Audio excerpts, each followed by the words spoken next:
guys. Hey, gotta be quiet. I'll sort it. Sorry. All right, I am here.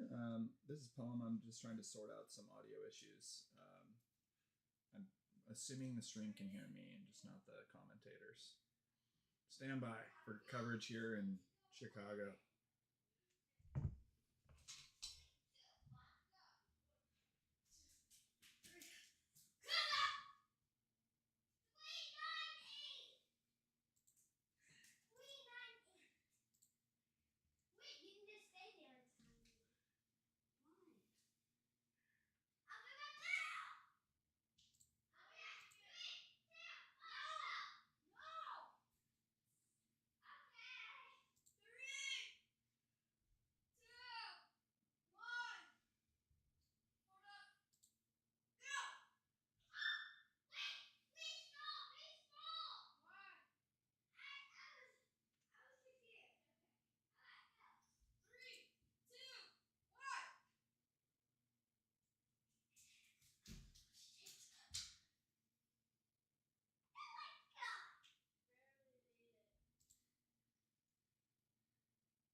Game version of CAD.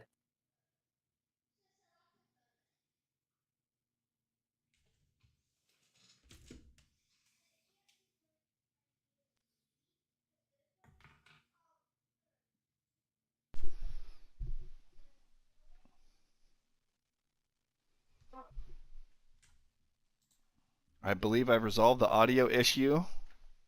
And again, Rebel Trader and Frank here, commentating in Chicago. Take it away, guys.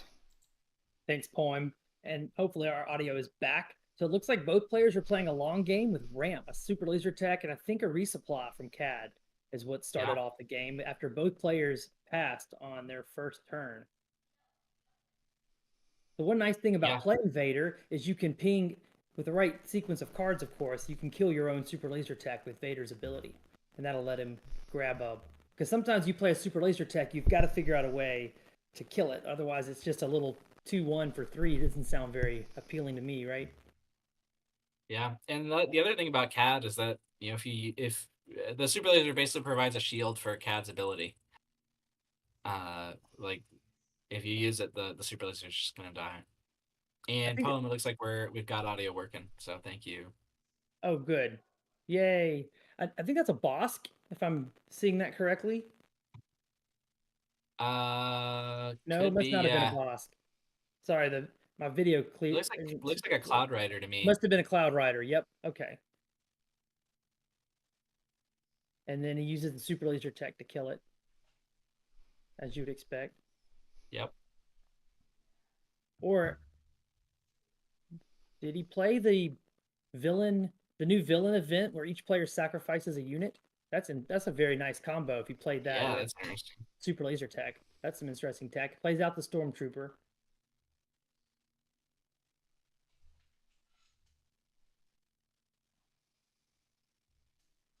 So another. I want to say the Vader is the control here, because they're probably packing things like Crate Dragons, which are going to be really beneficial going into the long game. Yeah, we don't have the deck list, and I'm really not sure what the end game would be on a 30-point green CAD. I mean, obviously at the new Cad Bane unit, which is really good. We've got Vaders and Mauls. I guess he could go to some of the big green starships at the end, but or Reinforcement Walker is another common Reinforcement Walker could be good, yeah. But I believe we're on 6 resources, which should be the CAD flip turn. But before he flips, he's going to take out the Stormtrooper by playing the Zekis. And pinging with Cad Bane's ability, yep.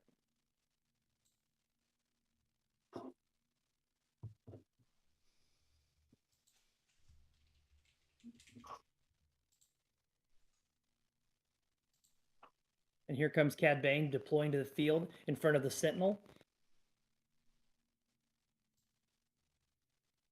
Yeah, this Vader's gonna have a tough time dealing with some of these. Ooh, resupply here is gonna let Vader. Yeah, this is a which is gonna good help resupply. a It's lot. going to go ahead and let him deploy Vader. And here comes the. Sorry, my video feed is a little blurry. I'm having a hard time seeing the cards. Is that a Greedo? And he's pinging Yeah. the 2 damage from the Cad Bane ability. Yep. Yeah, frankly, I'm a little bit confused with that because he's just gonna attack into the Dark Trooper anyway, so it doesn't really get any benefit from playing the Greedo there. If anything, he could have waited and used the Greedo to put 2 damage on the Vader. Yep, exactly. On the Vader flip. But I do like where Cad Bane is right now. They have a nice board. Vader is going to do a lot of damage.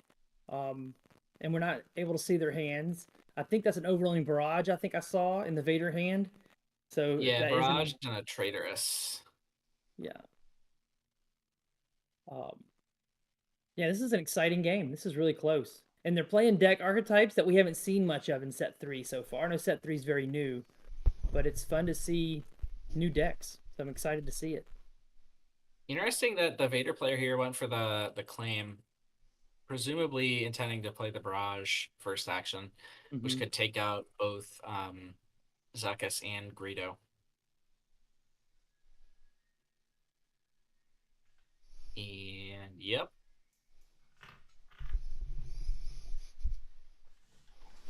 I guess you can It's also choose Zuckuss tempting to or get rid of Cad. that Cad Bane unit. I think the Zuckuss is actually a bigger threat here. Just it's got bigger numbers. There's an argument for going for Cad because of the ping, but Yeah, those are 2 different play lines, and they're very interesting. Because if you do get the Cad, then you shut off the 2 damage from him playing Underworld cards. yep. And he swung and missed Greedo with the there. Greedo. Missed, yeah.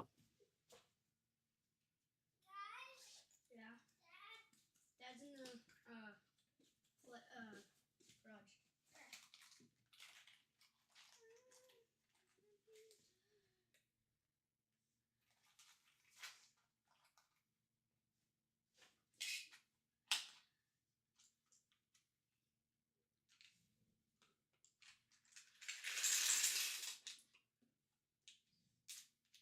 Looks like in this leader standoff, the Cad Bane player is deep in thought. I think he has 3 cards in hand. He's going to lead with a 4-LOM to do 4 damage onto Vader and ping 2 from the Cad Bane. That's 6. So last turn, as you pointed out, Rebel, if he had resequenced it so that he had the 2 damage from the Greedo onto Darth Vader, then that would have killed Vader. Yep. It's these little... Oh, but he's going to kill Vader anyway, but he's going to take Cad with him. Yep. Oh, wait. Does Vader have more Oh, health yeah. than I'm remembering? He survives because of the Barrage, but he'll die at the end of the turn. Oh, the barrage. Thank you. That's right. That's right.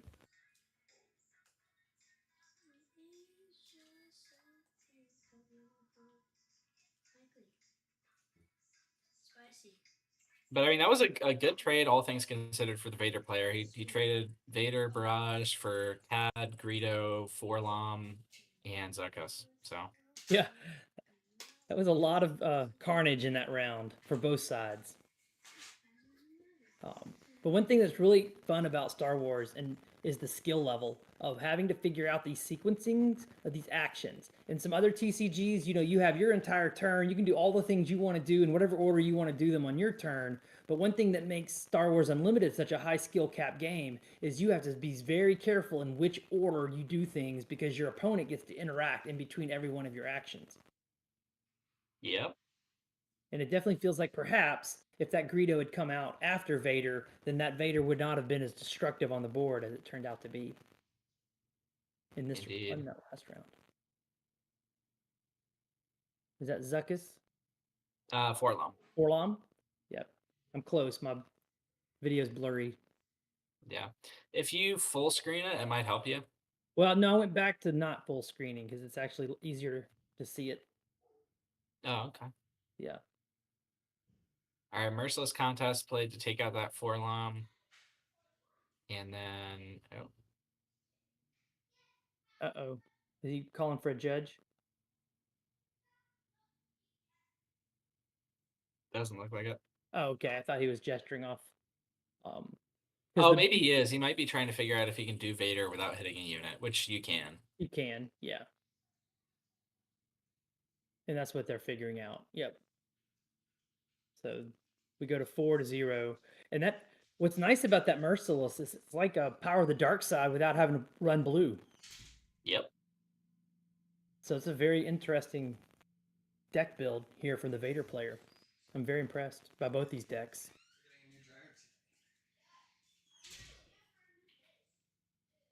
Yeah, it looks like Cad did not have a follow-up to that Forlom.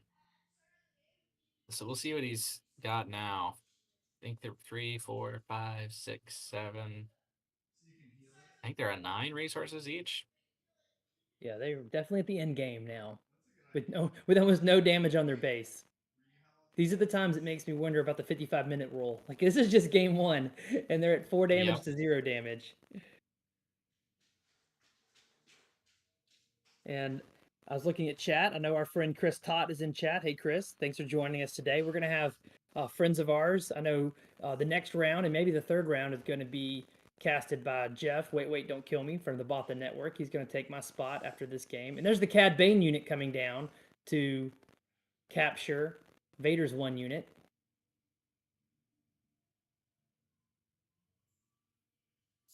Yep.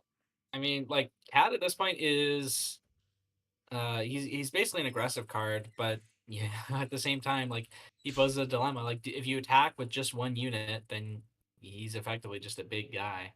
And if there's a way to answer him immediately, then uh, he's not doing much. But it looks like the Vader player doesn't have an immediate way to answer him.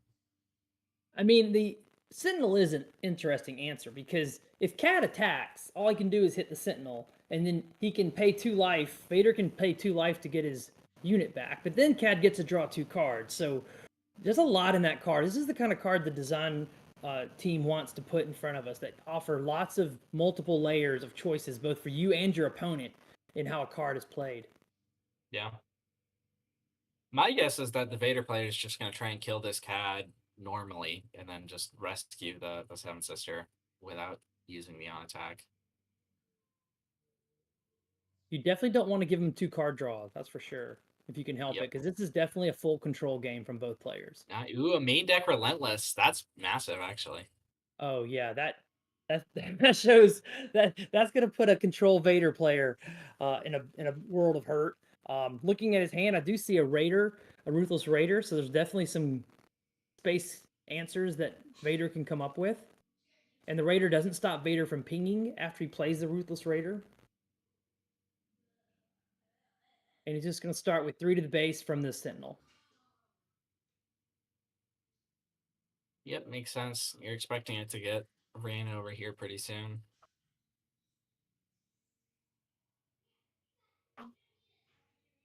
And I did check the video quality on the YouTube stream, and it does look really good. So it's just my caster camera that's a little fuzzy.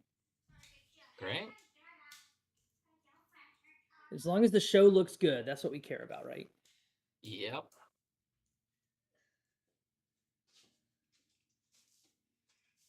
So can he answer the Relentless? Oh, he is going to attack for 7.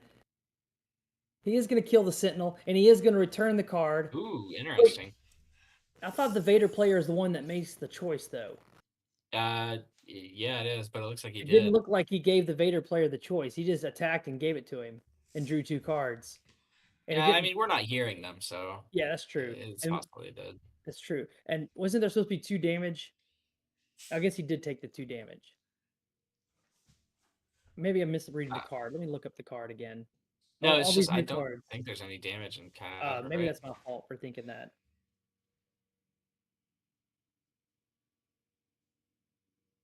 Yeah, it's just draw 2 cards. Okay. I'm thinking of Stella. Yep.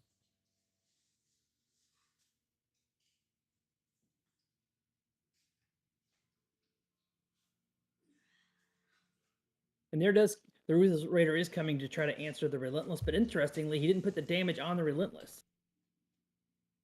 Yeah. Another interesting thing here is, ooh, okay, those are great pickups there. That Devastator especially is going to deal with that Relentless pretty handily. But an interesting thing is, had the Vader player gone for, instead of playing Tarkin, gone for the Vader ping, he could have killed Cad without giving away that card draw this turn. Yes. But I mean, there's a real advantage to playing the Tarkin here. Yeah, Tarkin's a getting great those card in this deck. cards for It's yourself. not the kind of card you're seeing a lot of people build with right now, but with a heavy emphasis on Imperials in an old-fashioned. I say old-fashioned. It feels like a set one green Vader deck that was really popular, especially early in set one. But here he's making a great use of that Tarkin. Because that Devastator is just maybe the piece he needs to stabilize the board and win the game, getting rid of the Relentless. Yep.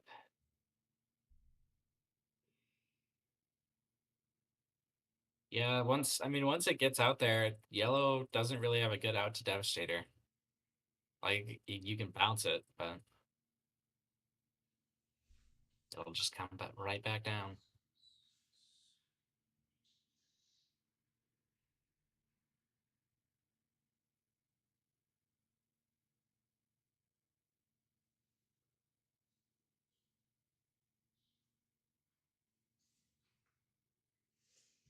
And first damage of the game done to Vader's base here by that Cad.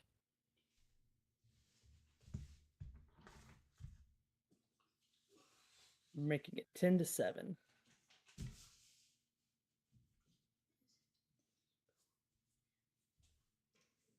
So I'm wondering why he doesn't lead with the Devastator to kill the Relentless. Oh, he's being greedy. He's going to go for the Palpatine, I think. Wow. Okay. Which, I mean, you're going to take 8 extra to base. Yeah, this is a spicy play line. I wish we had the player names. I would love to call them out for and give them credit where credit's due. So earlier he could have used the Raiders ping to put 2 more damage when he played it, and then pinged with Vader, and that Relentless would be dead now.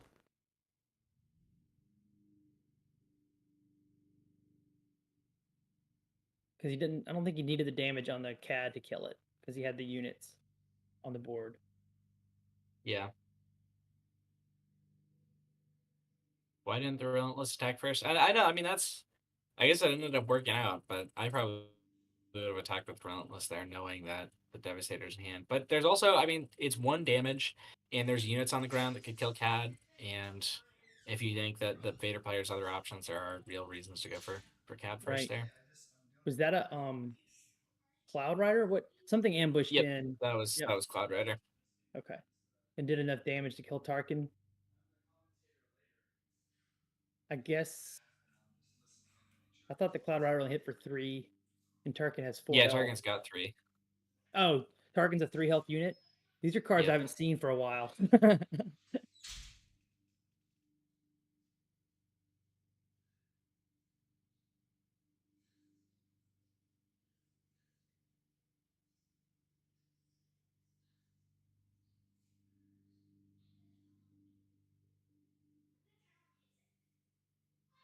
Oh, it is a 3 health unit. Yeah. Funny. So they're even now at 15 apiece. The Relentless looks great on the board, but with only a few health points left, there's a lot of ways, I think, that Vader has to kill that Relentless now with units. Yep. The key is with units, because the Relentless does slow down. And there's Palpatine's going to do it. He's not getting full value out of the Palpatine, though. So I don't know if there was a Dirtle or something else he could have done first to wait till another unit comes on the board, but he does like his board state now. A Bib Fortune does come in shielded, so the Palpatine really wouldn't have done much more to that unit, perhaps, other than just pop the shield, of course. Yeah, but your Vader can just pop the shield. Yep. Anyway.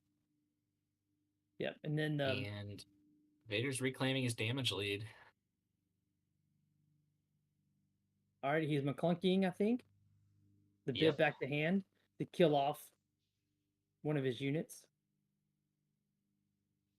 leaving the board with just a Emperor Palpatine by itself, and that bib 14 comes back. Vader must have initiative. He's taking initiative. Yep. Maclunky doesn't actually even kill the. Oh, huge! Devastator. Now there are two Ooh. of them. Yeah, you're right. It doesn't kill it. That was a huge. Now there are two of them. One of the hottest cards in set 3. Usually people think of it being played early in the game on set 2, but here comes a Zuckuss out of almost nowhere, out of thin air. Now there are two of them. Bib Fortune and a Zuckuss. Yeah, but remember that the Vader player still has that Devastator in hand. He and does. that's a And really Emperor clean Palpatine can to answer Zuckuss. that also. Yeah.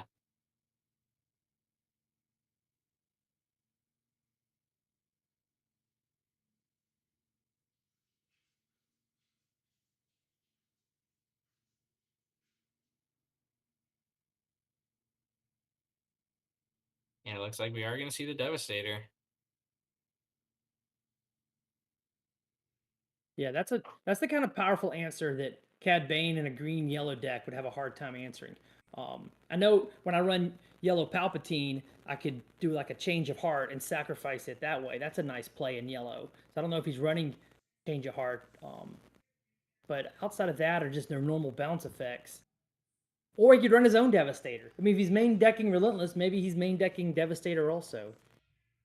It's a But possibility. Instead, it looks like he goes for the Space Sentinel, which does activate Cad Bane's ability.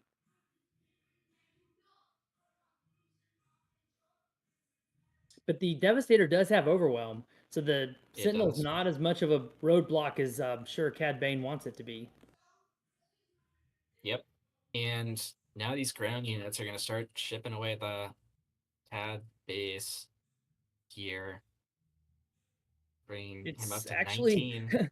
yeah, Cad Bane's actually getting really close to being in check, where he's almost one Devastator attack away from dying. He takes the initiative, and now he's gonna have to have an answer right away for a lot of things on the board. For both Devastator and Palpatine. Yeah. Oh, it's Palpatine overwhelming. Interesting. I may have left the damage on the base so that I could have one action from either the Palpatine or the. Because now it's not going to be one action. Yeah. From Palpatine.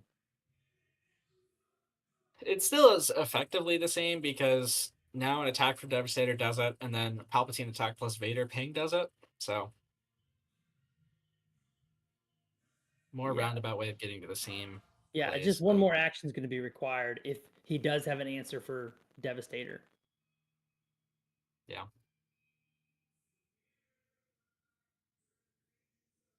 In some ways, I think that's actually safer play to do that, just in case the bib is able to do something on board, which he is asking the judge a question.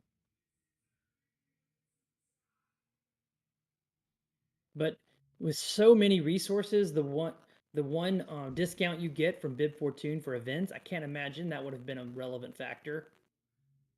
And here comes his own Devastator.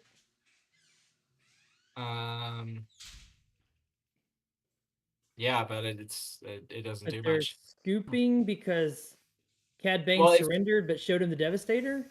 Well, so if Devastator takes out Devastator, then Palpatine plus Seven Sisters game, and if Devastator takes out Palpatine, then the Devastator can still attack the Black Sun Starfighter and get lethal that way. So even if he had the Devastator, he could answer either side, either arena, but couldn't answer both arenas. Yep. Yeah, and it's interesting there that his own Sentinel cost him the game in a way, because if he had played the Devastator and killed the Palpatine, the Devastator would have had to attack through the Sentinel of the Devastator. But because the Devastator had the other Sentinel it could attack through, it was able to get the overwhelm damage through the 3-1 because it had pointed damage on it. Yep. Yeah. So Jeff brings up a good point in chat. That was a rare example of when having your own Sentinel was bad for you. The double Sentinel. Yep.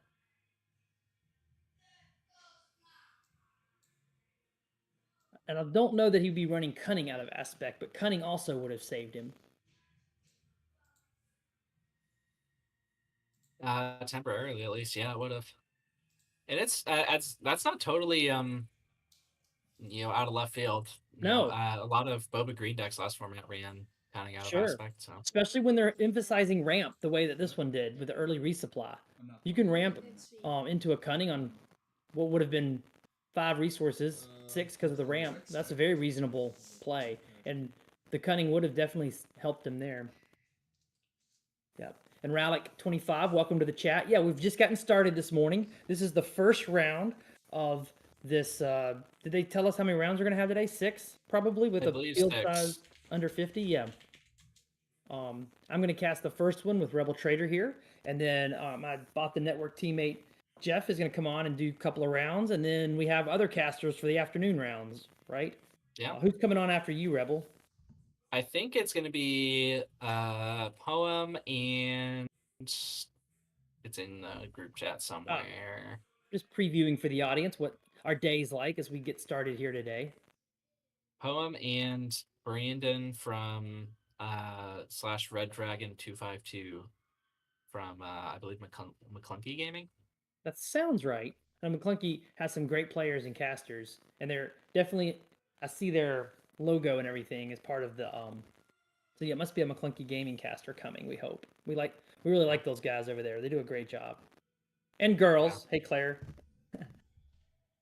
And gotta give a shout out to Poem for being the producer for this thing and making sure everything is. No, this looks fantastic on screen now. Great job, Poem.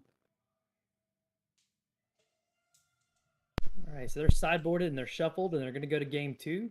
And we're going to assume that Vader won game 1. I think that's a safe assumption, especially since Cad Bane is starting with initiative. So, yep. That felt like when you play these longer control games, it definitely feels more cerebral than like a couple aggro decks just bashing face in the base. There's a lot of bouncing back and forth between who's controlling whose units, and knowing when to turn the corner. Vader knew just when to turn the corner in that game to become the aggro player in the late rounds. Yeah, sometimes that's definitely true. I will say sometimes the aggro matches can feel very cerebral because you have to find every advantage over the other side. Yeah, you can't make a single misstep usually playing aggro. Everything has to be sequenced perfectly to get through most matchups. Yep. Yeah, I play a lot of aggros. I wasn't diminishing aggro. I didn't mean to diminish it. Almost though, when you play these control matchups, you have to play this. Like, there's this whole the decision of how to control the board and how to go to the face is very fun to watch. And there's looks like 2 very high skill players on 2 very interesting decks. We're not on just meta decks today in this first round, which is a lot of fun for us and the audience, I'm sure. Yeah, but I mean, I think the meta is wide open at this point. It looks like we're seeing a repeat of round 1 with just the double pass on the first round. I know, that is interesting. Now, you already had a set 3 TTI tournament result finish? Not quite finished. We're on the November League, or the October League, which is the top cut of which is being played out in November, is still going on right now. They're in the finals right now. The finals is going to be Sabine Green versus Luke Green. Oh, that's wow. Going to be broadcast on Monday. Oh, I can't wait to tune in and watch that. Luke Green, I would think, is the favorite over a Green Sabine because there's so many shielded Sentinels and ways to heal and restore. That would be a tough matchup for me if I was playing Green Sabine. I know my teammate Phil Ritchie plays a lot of Green Luke type decks, and I think he would definitely be favored if I tried to play Green Sabine into him. That should be fun to watch Monday. Can people tune in live? Are y'all broadcasting that live? Yeah, it'll be live at, I think, noon Pacific time. Awesome. So here it looks like we're back to the ramp strategy. We had a resupply on one side and then a Sentinel on the other, as both players are definitely just want to play bombs. They want to play their 8, 9, 10 resource units. That's all they want to do, it looks like. How fast can we get there?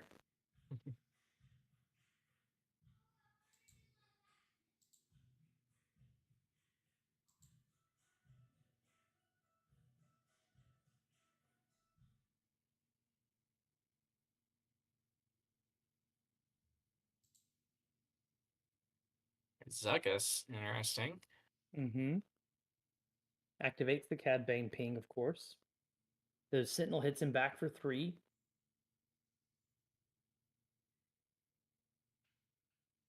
Oh, Merciless. Actually going to be a trade here.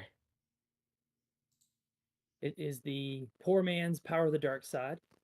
And I think most people would be comfortable trading that small Sentinel for a Zuckuss. Ooh, small misplay there by the Vader player. It looks like he exhausted 4 resources there, but it's a 3-cost card if I remember correctly. It is, and he could have used the 4th resource to ping with Vader. Yep. I know I've been on stream quite a bit, and I love being on stream because I make a ton of play mistakes, and I love to watch it back and learn. So I've learned so much about how to play better from watching my own streamed matches, for sure.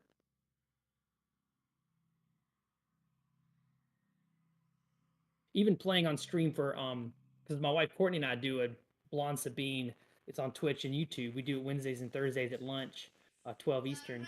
But when I watch back the videos on demand of us just playing casually all the time, I'm like, oh wait, I didn't put the 2 damage from the Ruthless Raider on their base, stuff like that. It's so funny. Yeah. I think as we play this game, there's quite a few times we make minor play mistakes, we don't even realize it. But that's what's great about watching yourself back on a video on demand. And I think all of these videos on demand from today will be on Late Night Gaming down the road for both the players and interested fans. Yeah. Do you put your TTI videos up after your tournaments? Yeah, they're all up there. Where can people find you? Are you on YouTube? Yes, yeah. Take the initiative. We're streaming it on this channel, so some of you might be watching on the TTI YouTube. But if you're watching on Late Night or Maclunky, it's just Take the Initiative on YouTube. Oh, awesome. How do we enter the next TDI tournament? You can go to our Substack, which I believe is linked on our YouTube. It's just taketheinitiative.substack.com, and you can join our Discord through that link. And once you get into the Discord, it's pretty easy to join the league. But the leagues always run from the first to the end of the month, and then the top cut is played over the course of the next month. So the next one is going to start on December 1st. If you want to join the November one late, you always can. Because of the way it's structured, you don't have to be in right at the start. This there are 2 of them plays really interesting because it's gonna, in combination with the Cad Bane, fully kill this 7th Sister. Yeah, it's really cool because he was able to flip Cad Bane a turn early because of the early ramp, and then play the no good to me. I mean, now there are 2 of them just off of his leader. You can flip your leader play. Now there are 2 of them off the leader, and he's now got a much better board. He actually finally has some early damage on Vader. Last game we saw the one that Vader won, it was really late in the game before any damage got onto Vader at all. He was way ahead kind of consistently through the whole round. This time, with the early ramp, it feels like the Cad Bane player has a much better board state and much better game state. Yeah, that's for sure. And I think that is certainly in part due to the ramp. Oh yeah, there's another one, but that's the first ramp card that the Vader player's gotten to all game. It makes a huge difference in these long control matchups.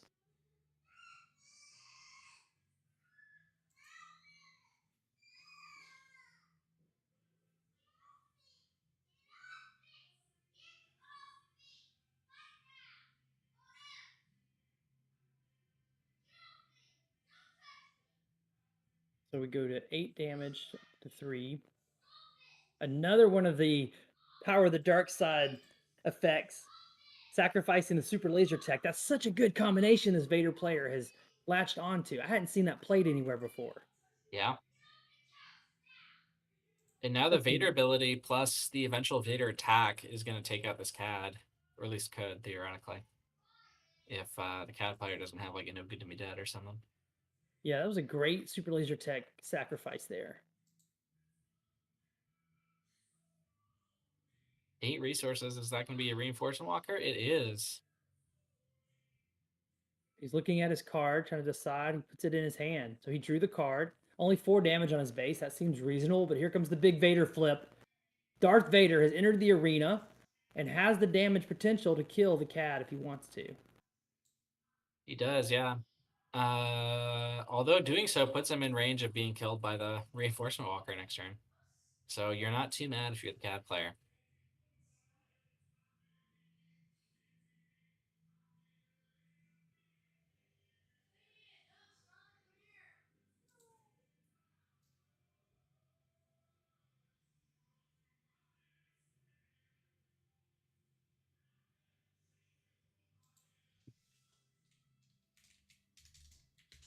And here comes the Reinforcement Walker. He does take out the Vader, and he is going to get to look at his top card, and he will. Looks like he picks it up again. Yeah. Again, only 4 damage on the base with no early pressure. Reinforcement Walker is fantastic in control matchups. Just continue drawing cards. So I think this Cad Bane player is sitting in a great spot this game. Wait, he's putting it back. They're discussing something about the top of the deck. Looks like they resolved it, I hope.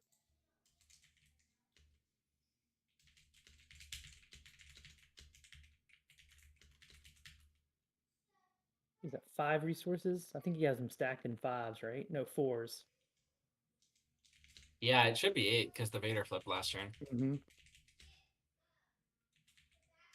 He's deep in the tank thinking. Cad's going to be at 9.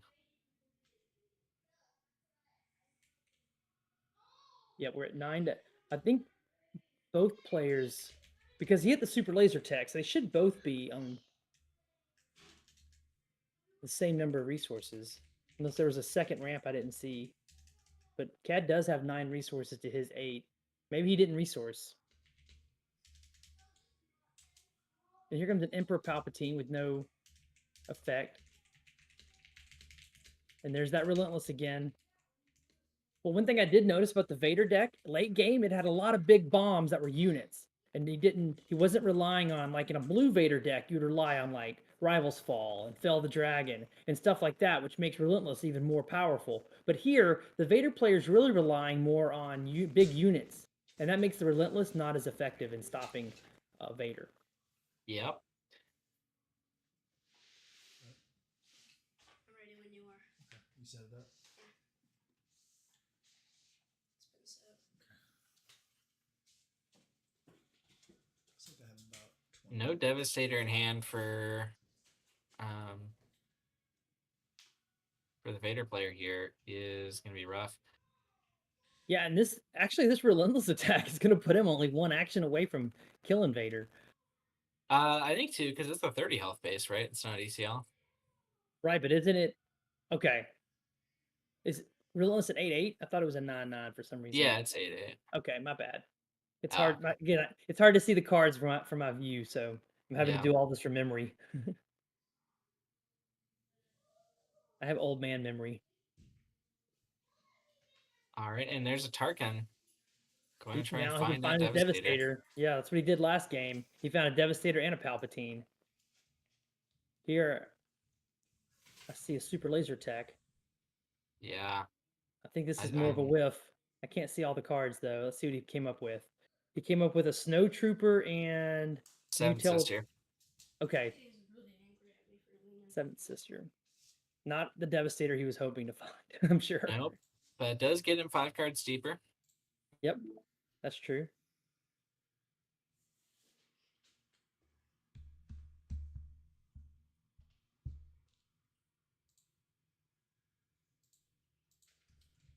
All right. 20 on the base. And the Greedo hits. Yeah, Cad Bane's got to really like where they're sitting right here in game 2. So I'm excited that we're going to get a game 3, but I'm also curious what the round timer is going to look like, because these have been fun but longer games. If they're going to go to a game 3, they're going to have to play a lot faster. I wonder if our producer Poem or anyone can find a round timer for us. Let's see. We could just calculate it from how long the stream's been going, because we started like right at top of it. And it looks like we've been going for about 30 minutes, so we should have about 25 left. So they're not doing too bad. Well, my YouTube says the stream started 42 minutes ago. So I don't know if that's accurate or not. We have 74 people watching us. Hey, 74 people, let's go. We're having a lot of fun getting a day kicked off of SWU here in the Midwest. There should be some exciting, great matches like we're seeing here. 2 decks that aren't what we consider part of the meta. Big green boys battling, Cad Bane and Darth Vader. Oh yeah, I reloaded mine. It looks like 42 is correct. So we should have, that's what, 13 minutes left? That might be an issue. Yeah, that's what I mean. Like, if this game takes another few minutes, it shouldn't, though. The Cad Bane unit and the Relentless, Cad Bane should be able to wrap this up now. because without blue, he doesn't have a super laser blast. Vader doesn't have any of the big blue bomb answers that can help him. He's really trying to draw to a Devastator, but even a Devastator doesn't get him out of the ground problem. Yep. Well, no, he could Devastator, kill Cad Bane, and then have the Sentinel in space. So there's that. I would probably just scoop if I were Vader. I think you're really behind on tempo. Even if you can like solve these problems, like Well, this Tarkin's going to let him dig a long again, way to and go. there's a Devastator. He does It find a does have Devastator here. Devastator now. Yep, that is a whole nother ball game because now if he can kill the Cad Bane with the Devastator and put the Space Sentinel, he can live. And not just live, he might take over that board state and only get 2 swings in with the Devastator to win. But like you said, the clock is ticking. If we're under 15 minutes in the round, we're down to 12 minutes in the round, and they're going to try to play a game 3. That's also a factor. If Cad Bane can answer it at all, I would scoop then. But I would first try this Devastator play. Because what we saw from game 1 is I don't know what answer a green Cad has to Devastator. His own Devastator. Yeah, his own Devastator is the only answer. And we did see it main deck. He's main decking Relentless and Devastators. So we are getting treated to a real green villain control matchup. That's so much fun to watch.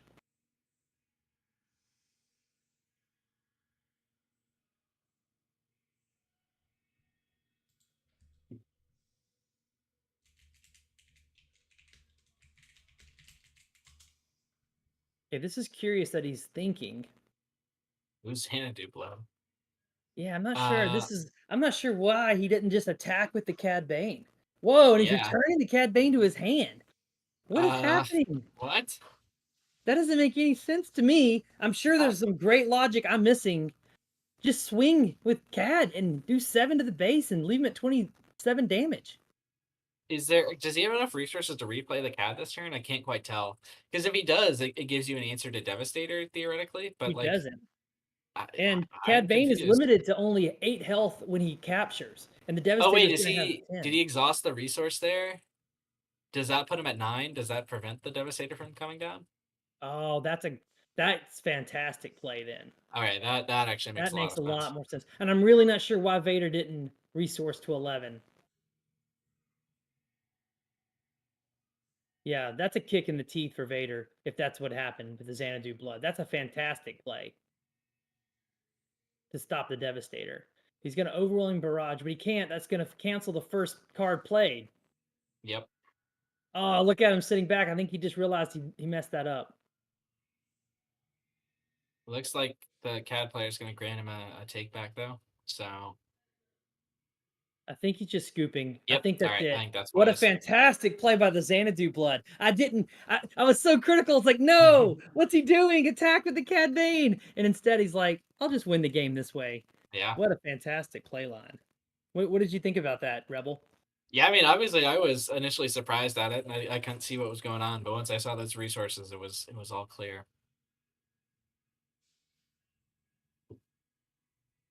You got to be aware of the whole board is one thing that, if you see there's 10 resources and you can make a difference on them with the play like that, then yeah, it's massive.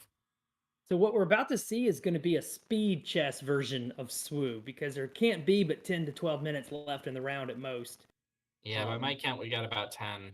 Yeah, so they shuffled quickly and they're getting started quickly. I hope. Oh, he's going to sideboard after all. I don't know if they have time to sideboard much. They better hustle. Nobody likes the double loss rule, right? Except us aggro players who never have to worry about it. Then y'all can double loss all y'all want to. But I love playing control, and I haven't because of the double loss rule. There's always rumors it's going to change. What would you do with it, Rebel, if you could change the double loss rule? Would you change it, and how would you change it? I don't know. I thought about this a lot, and I think it's one of the better ones out there. I think if I were to make a change, it would probably be like add some kind of damage tiebreaker, like whoever's done the most damage in game 3 wins. But they did that in Destiny and people hated it. So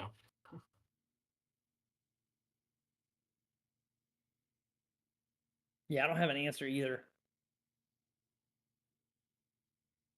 The only thing is we tried using chess clocks once and it was a lot of fun. I like the chess clock concept. I know it's unusual for TCG players to try playing with a chess clock, but this game really lends it to it, where you take one action, hit your clock button, then your opponent takes their one action, hits the clock button. It was actually fun to play. We did some of that streaming on our Blonde Sabine channel.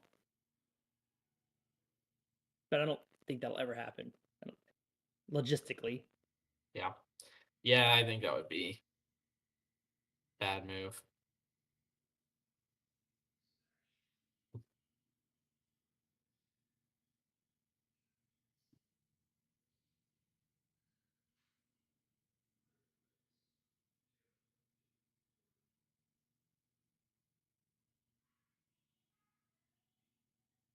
Time is ticking.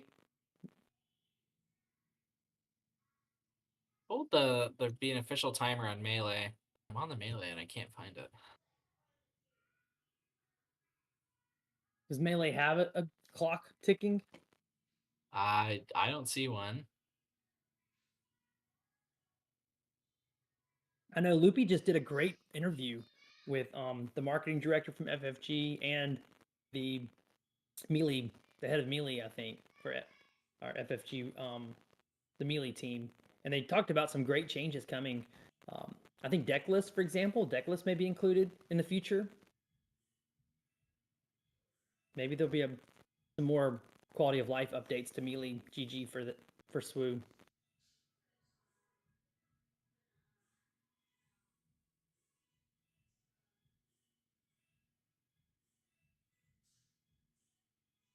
Yeah, we had some good comments about our 55-minute rule discussion. SPAG brings up the point that maybe you get 1 point for a draw. I'm fine with that. I think the problem is that they don't want intentional draws in the game. And so if the players just stalled out for 55 minutes on purpose to get an intentional draw, yeah, that's different.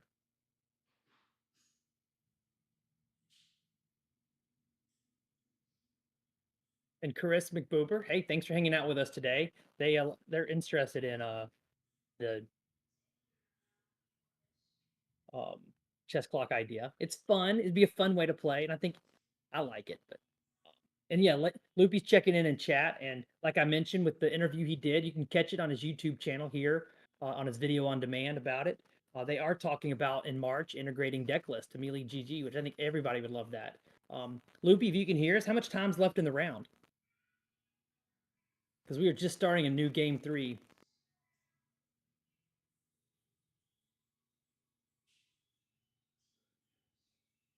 Yeah, chess clocks would be fun to try.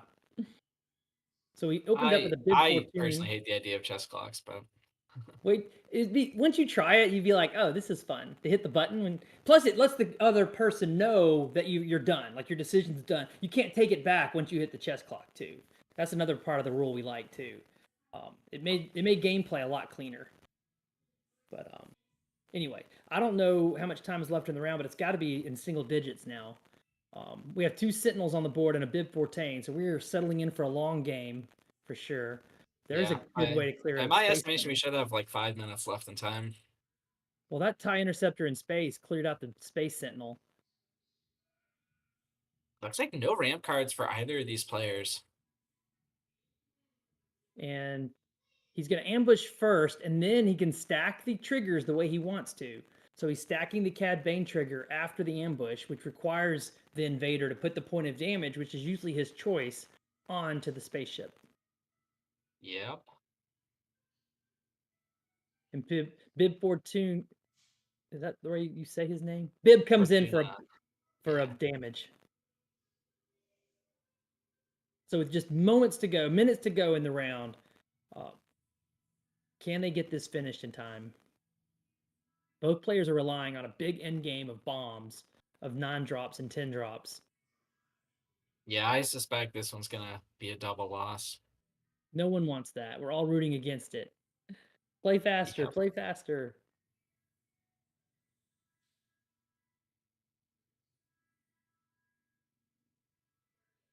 This may be where we should add in the background noise of the announcements.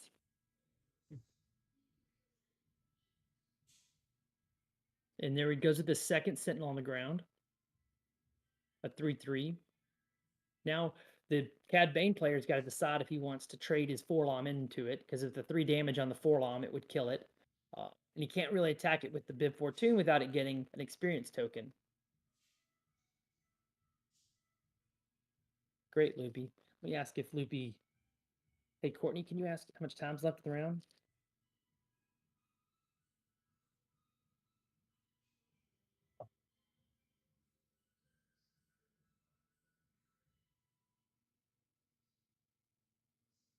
They're spending a lot of time thinking for a couple of players that are deep in the clock. They need to hustle up. All right, Overwhelming Barrage. Barrage is great. That's pretty big. The Overwhelming Barrage should wipe the board. Yep. Yep. So Cad's got an early lead in this game, but we saw that too in the first 2 games, and in game 1 especially, Vader was able to out endgame him. So here Is we that are a in game Force 3. Choke? Yeah, Force Choke. Oh, saves him a lot of damage. 6 damage. Yeah. Yeah, Ryan, you're right. Ryan Riaz says he doesn't like the double loss rule. Doesn't know anyone that does.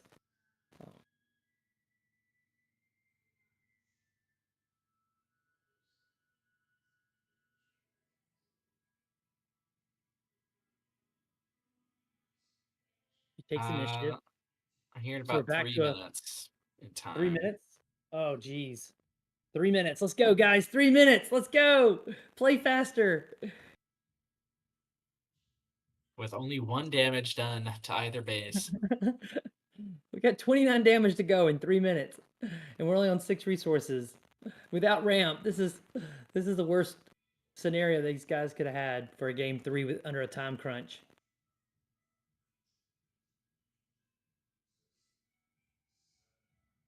Yeah, Jeff makes a great point. There's already a point of damage. He wins, 30-0 if you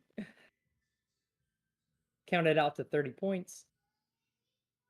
Just multiply both base damages by 30, and that's your winner.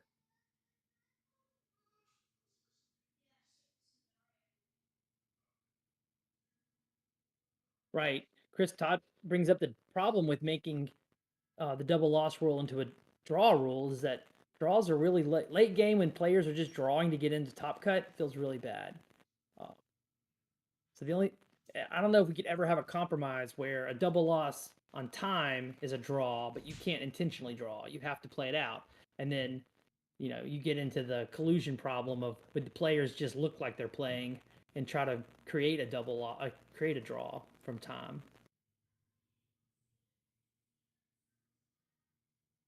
Maybe that could be handled by the collusion rules we already have. So the Cad Bane unit, which is one of the big bombs of set 3, comes down and captures the units from Vader.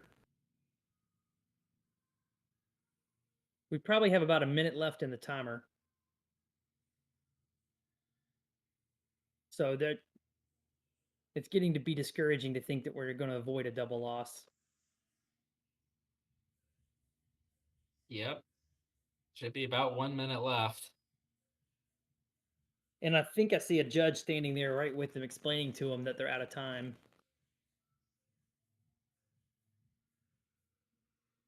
They're talking to a judge about something.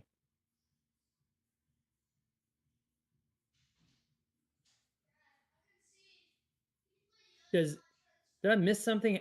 Does he only have 6 resources? How did he play a Cad Bane on 6 resources? Oh, and why is there 2 yeah, untapped? you're right about that.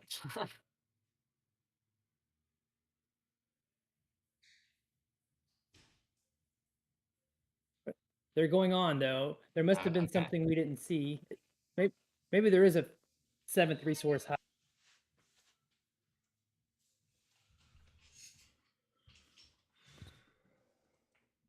Oh, he played now there are 2 of them. That's what it was. Now there are 2 of them did it. Okay, thank you. Great cards. They're just showing kind of these are the times that now there are 2 of them shine. So many people focus on it as a turn 2 play. I really think it shines more later game. Double force throw played just to empty the hand. And I don't understand that either because Vader's about to flip. So unless he thought Vader would die as soon as he flipped.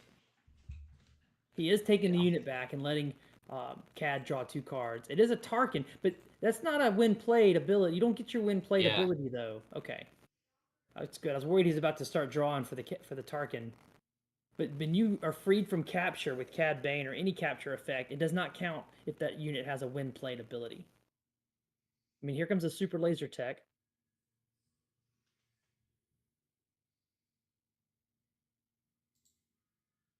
The Maul ambush. All right, the Cad player is trying to find a way to get that damage in. He is doing it. There's work here to do, but we may be moments away. The key would be, here's the key for the Cad Bane player.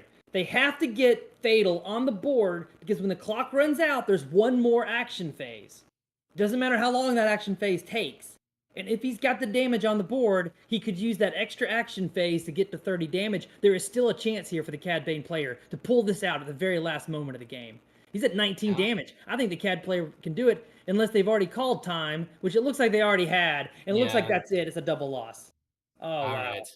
Wow, so close. If Cad Bane had one more turn. Yep.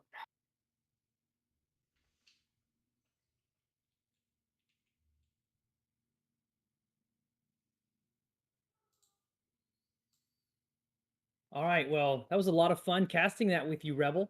I want to invite in my teammate, Jeff. Wait, don't kill me. Jeff, are you there?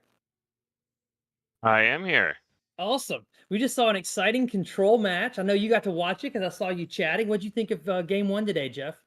That was really interesting. It was really cool to see a lot of cards that you don't see as much anymore. Cards like the Tarkin out of the Vader player. You see some really interesting uses for Cad Bane unit, which I know a lot of people are really high on in set 3. So it was a really cool matchup to see. So yeah, I'm glad you're joining us. So the producer Poem is changing over our video now from me to Jeff. This was a lot of fun, Rebel Trader. Thanks for hanging out with me for this round. Yeah, thanks for joining us. Yeah, this is a great stream. I hope everybody watches it today. And I will catch the stream and be back. If y'all need me, I'll be in chat. yeah, thanks for that. Thanks for that handover, Frank. And man, yeah, that was an exciting round 1. What did you think about it, Rebel? I really enjoyed it. It was very skillful, very back and forth. Lots of really interesting plays, and it's a bit sad to see a game like that and with both players losing because I think they both won.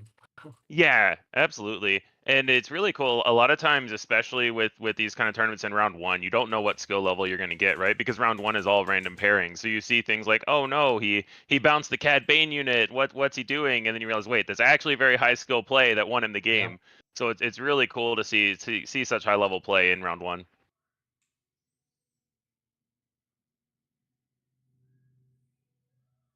And then also, since I think there were some audio issues at the beginning, big shout out to Pastime Comics and Games in Chicago, where this tournament's taking place. I know they do a lot of late night streaming from there, and Loopy says nothing but amazing things about that store. So big thanks to them for putting on these kinds of events that we get to stream. Yeah, absolutely. People are asking the backstory of your name. Wait. Oh yeah, so my name is actually Wait, Don't Kill Me. And the backstory for my name is that it is a parody on the NPR show Wait, Don't Tell Me. I had a roommate years ago now who would just very loudly stream NPR while he was, cleaning the kitchen or cooking dinner or whatever he was doing in there. And it was so loud that I couldn't focus on what I was doing in my room. And so I was forced to listen to that show a lot, and it just became my Steam handle, and it just went from there. And it's been that way for years now. My co-caster Jackie is also making an appearance on stream now. Thank you, Jackie.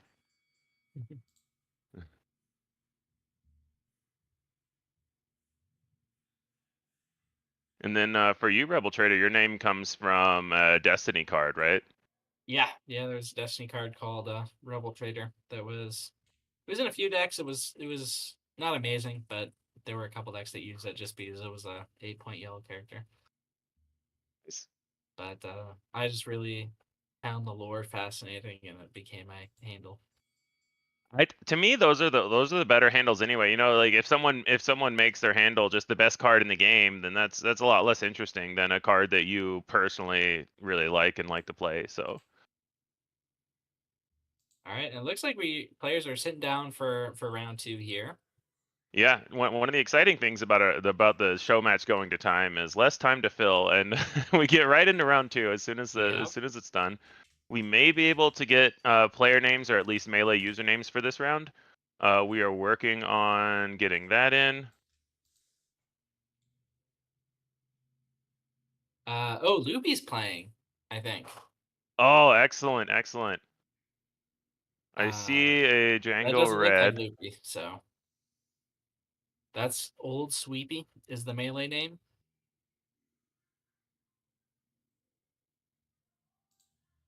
Yeah, we still have to see who the second player is going to be. Oh, what deck they're going to be on, I should say. Yeah, it looks like we might have Loopy versus Old Sweepy. Looking for verification on that for our round 2 pairing. Loopy, of course, as everyone here probably knows, is one of the late night gaming members, does a lot of content with them. We've already talked a bit about the interview that he did with Brad Nelson and Alicia from FFG. Anybody from the Magic community probably knows Brad Nelson as an old pro and content creator. Always loved his videos. Really excited to see him getting involved in Star Wars. That's really cool to see. And Loopy is on site there, and it's his gear that we're using to stream this. So Yeah, exactly. shout So out thanks to Loopy. Loopy that we get to sit here and tell everybody tell everybody what's happening. And there Okay, he so is, looks the like man Loopy is himself. against the Django Red. So now we get to see what Loopy's playing. I'm not sure what he brought to the event offhand. So Something with Tarkin Town, it looks like. Oh, is it going to be a Jango mirror? Django Oh, it looks mirrors like are he's playing very without interesting a to see. leader. So Interesting. yeah, that makes the mirror a lot harder when you don't have a leader.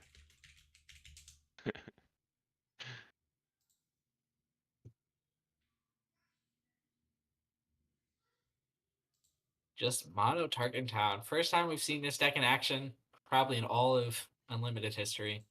Yeah, most decks really prefer to play a leader. You get a lot in most cases out of having a leader. But you know, this is an interesting strategy, Cotton. We'll see how it plays out for him. All right, we just got a notification that the round 2 timer has officially started. So it's what, 10:12. So at 11:07, we're gonna be in time. In case we're keeping track of that. Yeah, good to know. Good to know. That is Pacific time, by the way. So. Loopy still has not shown his leader yet.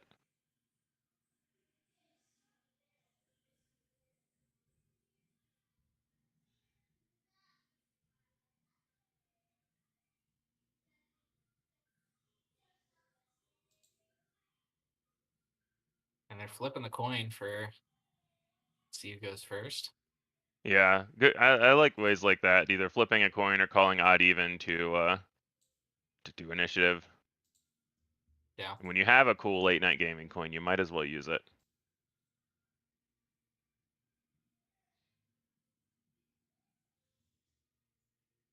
I know in chess they always do the thing where it's like you have the black and white pawn and you put them behind your Yep. back. Yes. I thought I saw some heroic cards in Loopy's hand, so it might not be a Django mirror, assuming that he does have a leader somewhere. Interesting. Those heroic cards are going to be out of aspect though, without a leader. That is true. He does not currently have a heroic or yellow aspect, so double out of aspect Millennium Falcon in hand for Loopy.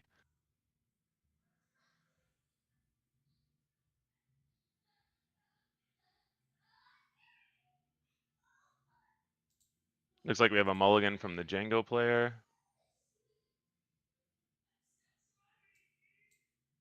Regardless of what leader Loopy is actually playing, I'm really interested to see the Django into Hero Red, yellow Hero Red might be a Han Red matchup because that's not one that we get to see a lot.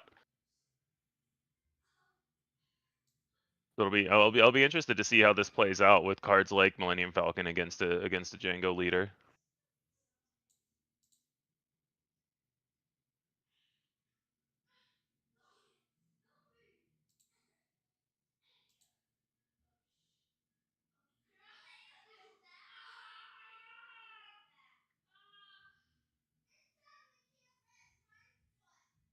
Okay, Okay, there we Quinlan go. red. We finally got it. Quinlan No, Voss. we got there. Quinlan is a really cool deck. I've mostly seen Quinlan green to try to abuse things like General's Blade.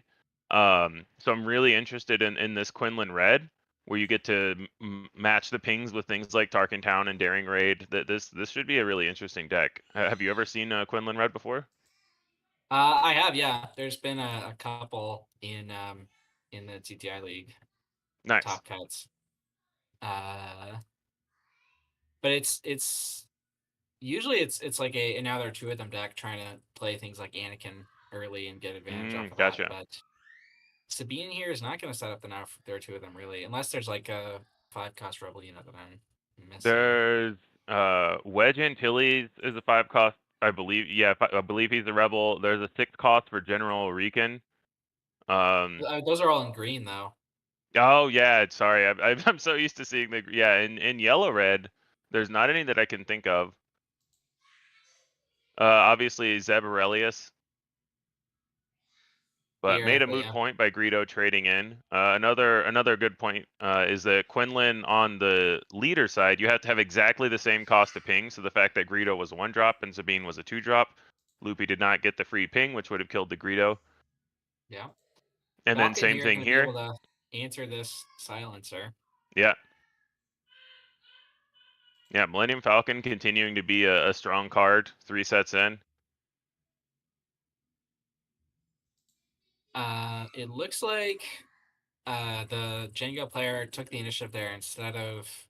Well, he probably took the initiative after the Falcon came down, not after the attack. But if he had waited for the Falcon to attack, he could have theoretically used Tarkin Town on it. Yeah, it's an interesting line where I'm not even sure exactly which line I like better, because the other alternative is you make Loopy either pay 1 and then you can still Tarkin Town it, or make him bounce it to his hand and have to pay 3 to replay the Falcon. Yeah. So yeah, I think to me it would just depend on what was in my hand as to which line I'd like better. He does get initiative here, and there may be some advantage based on his hand to going first. Yeah. Yeah, it's interesting because Triple Dark Raid is obviously what he wants to play. What you usually want to try to get off of a Triple Dark Raid is a Ruthless Raider, but without the Falcon in play, then the Ruthless Raider gets a little bit worse. He didn't count on Loopy bouncing his Falcon. He does get the Raider though. Yeah, and it's still good to get Raider here. You still Loopy can't replay the Falcon right now; it'll just die to the Raider attack. Still gets 2 damage on the base, and then you know that he's just got that Ruthless Raider waiting in the wings for a couple turns down the road. What happened to his 4th resource? I believe it's under because he had 3 when he played he tapped a 4th after he played the Triple Dark Raid, so I'm assuming we just can't see it under the others.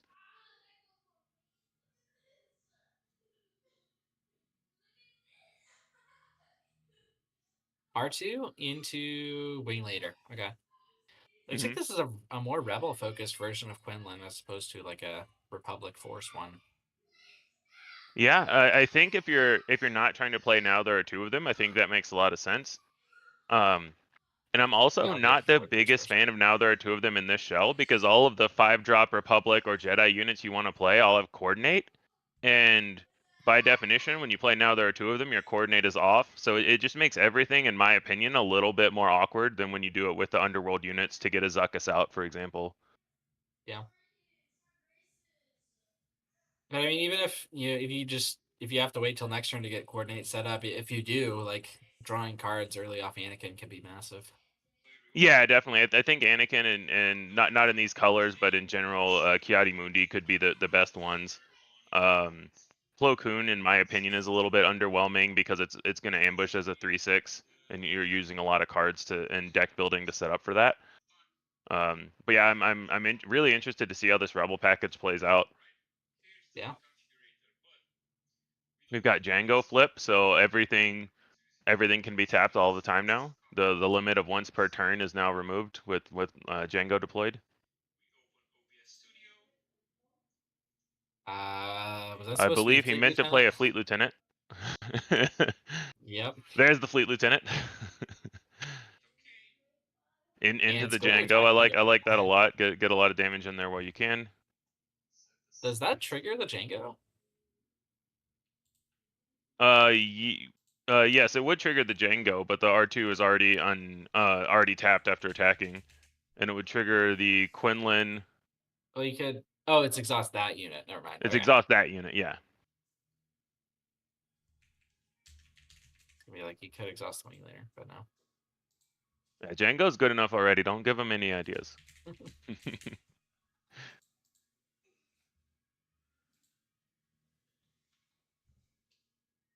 know, wing leader's going to be exhausted anyway. Yeah. Yeah, just saving a couple of health on the base, and also making sure that Loopy doesn't have these soft pass actions of just attack for 2. He has to make a real play now. It's being played to the wrong side of the board. Space Sabine would be good. Would probably not survive very long in space by herself.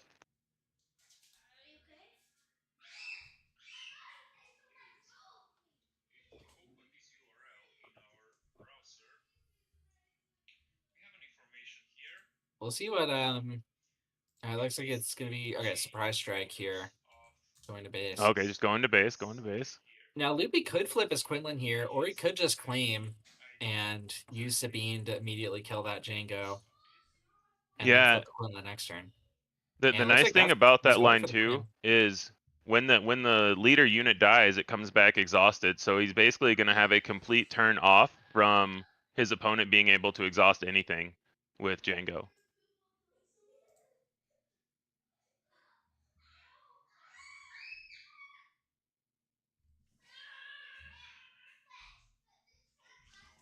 So Loopy claims, and looks like Tarkin Town finished off the R2. Yeah.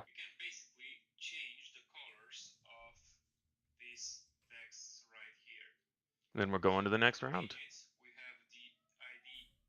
Now we're at 6, which means Ruthless Raider is back on the table. Yeah, Ruthless Raider is around, but one of the big strengths of Ruthless Raider in this Django deck is that you get to exhaust something when you play it as well, and if Loopy spends his first action to kill Django, he nullifies that aspect. So it's still a very strong card, but at least you don't also get a free exhaust on one of Loopy's units from his standpoint. Yeah. I would imagine we'll still see it here. It could potentially kill the wing leader before his cartel spacer dies. He might wait until Quinlan deploys to get 2 damage on Quinlan. We'll have to see how the Django player wants to play this. Yeah. He's also got a fire spray in hand. Okay, but he's gonna go for the Raider. Yeah, Raider, kill the wing leader. I think this is fine. It stops the free kill on your or the free trade on your cartel spacer, I should say. And now you just have a big unit in space. Loopy's already only has 11 health left on his base, so he's got to do something to stem the bleeding here. We'll see what he can come up with.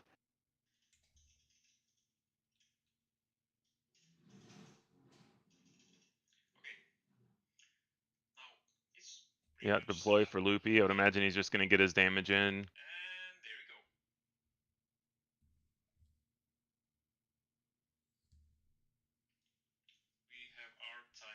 Okay, so he does replay the Falcon. Now with Quinlan deployed, he does get the ping for anything the same cost or less. So now Falcon can ping the cartel spacer, which it would not be able to do if Quinlan wasn't deployed. And Loopy's finally getting damage on the base. Yeah. Yeah, he has a much better ground presence, so we'll have to see if he can how well he can catch back up from the damage deficit he started the turn at. I think discarding the fire spray is going to help. Yeah, yeah, that's huge for Loopy.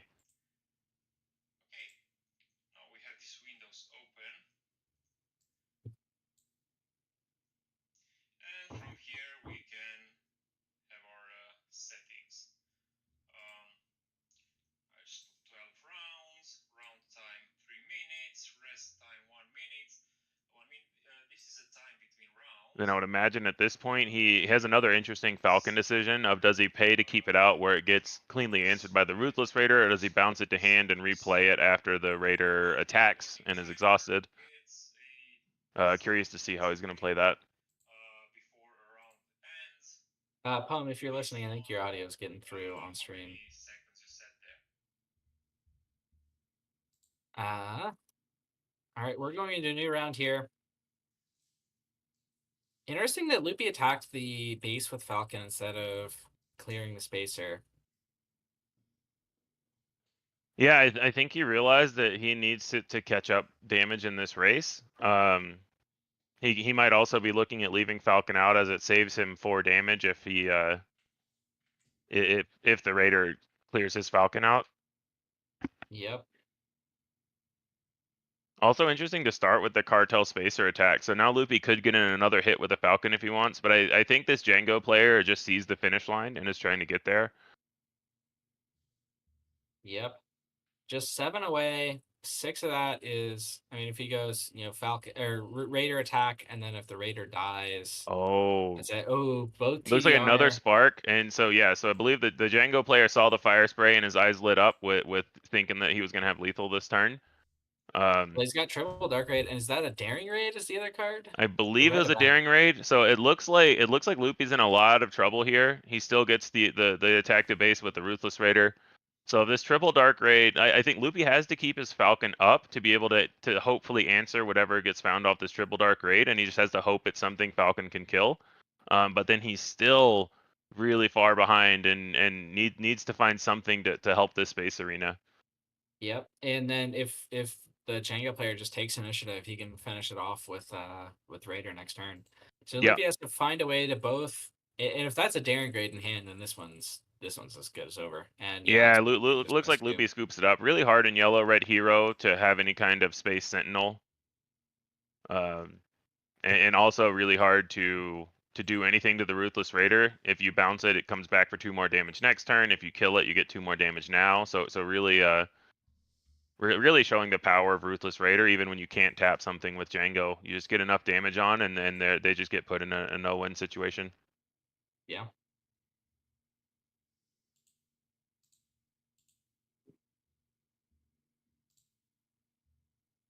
Yeah, so I'm curious what these sideboard strategies are going to be. What do you think Loopy might have in these colors to bring in to help against Django? It's hard to say. Maybe more space units, but I mean Falcon's already a pretty good one. And Yeah. I don't know what else you'd bring in. Yeah, it's an interesting thought. I think if he has something like daring raids in the sideboard, they can help a lot. Django has a lot of either lurking tie phantom type units that can't be defeated, or shielded units like the 7th Fleet Defender, but there's still a lot of 2 health units in that deck, so that could help stem the bleeding against something like the P-38 Starfighter if you bring in daring raids. He could try to bring in something like a bombing run, but that's a lot of resources to pay in your rebel deck where you're trying to be low to the ground. So I'd be kind of surprised if he played that one. Yeah, it's also possible he has like a pillage, Mm-hmm. or maybe waylay. I don't know if he's main decking waylay or if he's sideboarding it. Waylay is definitely something I would bring in. Yeah, I Pillage, think I these don't know if I Django decks. would, but maybe it's in there. Yeah, I think these Django decks really don't like to play against the hand disruption, and Loopy's already running Sparks main, so pillages can make a lot of sense. I think the big thing is can you play the pillage early enough where Django still has cards in his hand, but not fall far enough behind that you're just dying to whatever's on board. But I think pillage could be really good for him in the right scenarios. Yeah. Another one, if he's not main decking it, is probably the Ozatec Liberator Gunship, 3/4 ambusher in space. That's really good against the Django deck. Can kill lurking ties, can kill a lot of the ships that they have, and not die in return. I just realized I've been using the wrong microphone on Discord for a while. You do sound a little bit clearer now. You sounded fine before to me, but you do sound a little bit clearer now for sure. Great. Yeah, Discord loves just assuming that you want to use your webcam microphone instead of your actual microphone. Yep. So. That's exactly what it was. I'm glad the Nordic Fleet approves of our coverage. Thank you very much.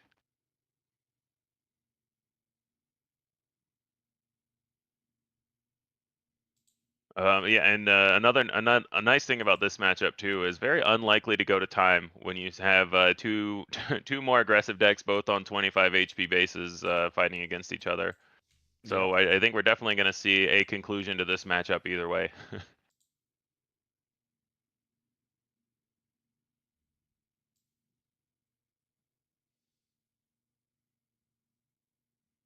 And then I'm curious on the Django side if there's anything that they would want to bring in against this Quinlan red deck. It's probably not a deck they've played against a ton, but yellow red hero in terms of yellow Sabine is a deck that's been around for a while, so you could probably draw some similarities from that. You saw Sparks in the main, so you might be bringing in something where you might be a little more prepared to assume they're going to attack your hand. It's anything to help clear Millennium Falcon, because that's going to be a big potential issue for you.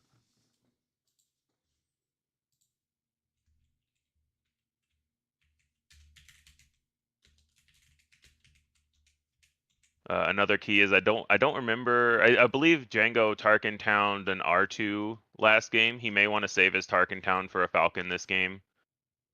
He had a chance to Tarkin town it last game and didn't. Yeah, I think the Tarkin town play was fine. Yeah. But yeah, I mean, maybe you'd want to use it on the Falcon, but I don't think it hurt him last game at all, really. I don't either. I think the main thing is he may be. You may want to do something like try to save a P-38 Starfighter to kill the. I think that's a fairly clean answer to the Falcon. So I think Django's decent against that already. Yeah. And here we go, game 2. Looks like neither player mulliganed, so everybody likes what they see.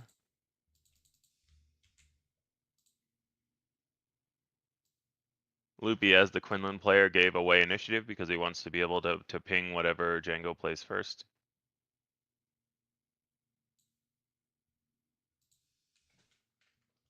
Jin Urso, all right. That's an interesting one. A lot of people hesitate at the 2 health. ISB agent comes out to ping it for 1.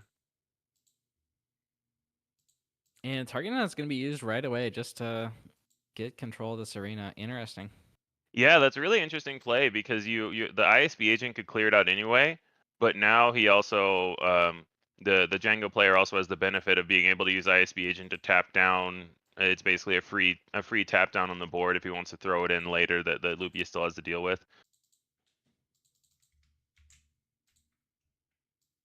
I also did you see what event he revealed to the ISB agent? I couldn't see what that was. No, I couldn't quite see it either.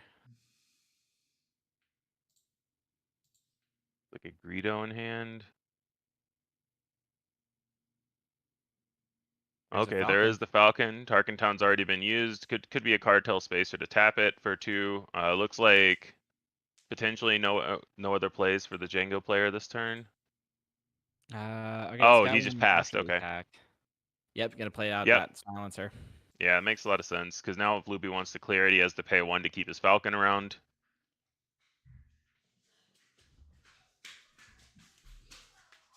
And then right now, I would imagine Loopy is really wishing he had more 1-drops in his deck because any 1-drop could clear this Greedo out, and he's just going to be taking 3 to the face until he does.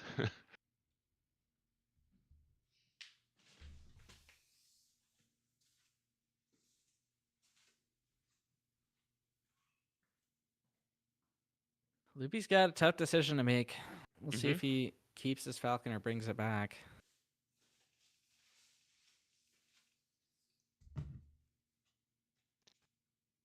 And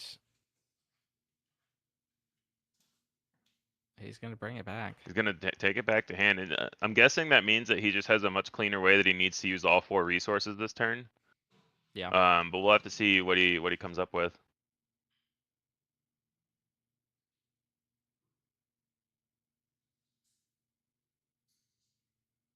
J-Freak and chat asking if they find suspected play, how would they like to let us know about it? You can comment it on the live YouTube. We don't have the ability to stop the players from playing, but it's still something that I think is worth bringing up if you think you saw something. We may be able to explain it away, or we may be able to do something in between rounds if there was something that everyone missed.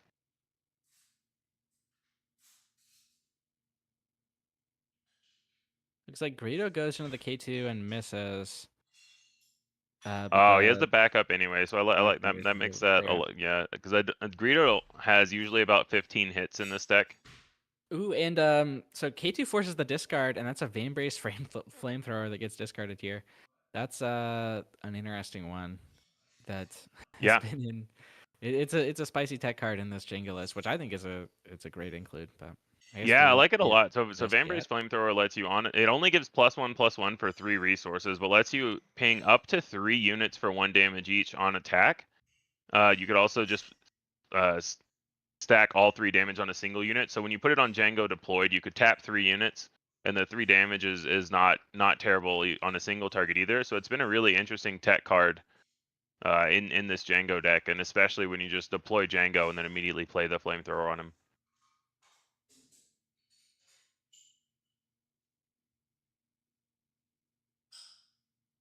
All right, Loopy Falcon playing comes out the back, Falcon. and Quinlan's gonna ping that Starfighter. But the Starfighter can still cleanly answer the Falcon if the Django player wants to initiate the trade, which Yep. I think they do, because otherwise Falcon just kills the Kylo's tie for free.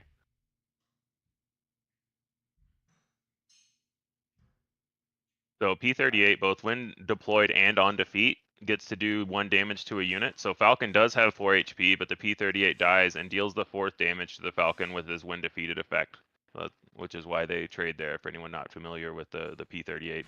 Real all-star in this Django deck. It's so Luby's good gotta in this take his deck. damage here. Yep. All right, there we go. Yeah.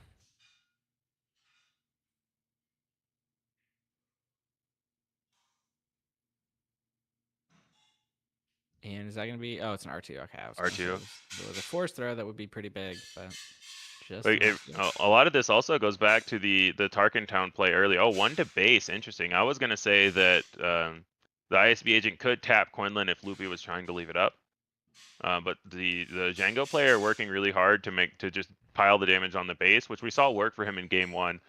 So it's definitely a valid strategy for this deck to just get in all the damage you can.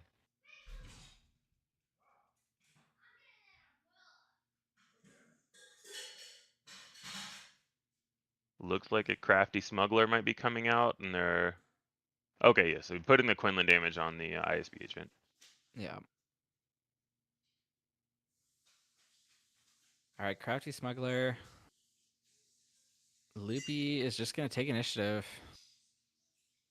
7 Fleet comes out, and Django's hand is empty here, but his board is full. Yeah, hand empty, but a very large board presence. Loopy still hasn't used his Tarkin Town, but he also needs to get some damage on something. I think he would have liked to be able to have a 2-cost unit to probably try to kill the Kylo's tie this turn with Tarkin Town, but it seems like he didn't have one. Yeah. Now, interestingly, if he had flipped Quinlan before, he could have put the damage on the silencer when he played the Falcon. Yeah. But that does mess with the attack timings. So there's a good reason to play it before any of the units get a chance to attack. Yeah, it's definitely not a clear that this way is better than that way. Just different lines that it's part of the why this game is really cool with the action economy and how all of that works. Loopy throwing 4 damage on the Django with a surprise strike. Interesting. Another interesting thing is that Django did not resource here. So he kept 2 cards in hand. And who's going to get to play the P38 and exhaust that? Oh, yeah. So tapping down the Quinlan before it gets to attack. Still has his ISB agent out as well. And a Valiant Assault Ship. We'll start getting value next turn for Loopy. But he's going to face 6, 7, 8, 9, 10. He's going to take 12 damage this turn. Yeah, he still gets the Quinlan ping, so I'd imagine he's going to just ping some spaceship and then Tarkin Town it. Whether it's it might be best to do the P38 so that it can't trade in and tap something next turn. Because if you ping the Kylo's tie, it just attacks next, so you're not saving any damage by trying to ping a readied ship. He does still ping the Kylo's tie, also fine.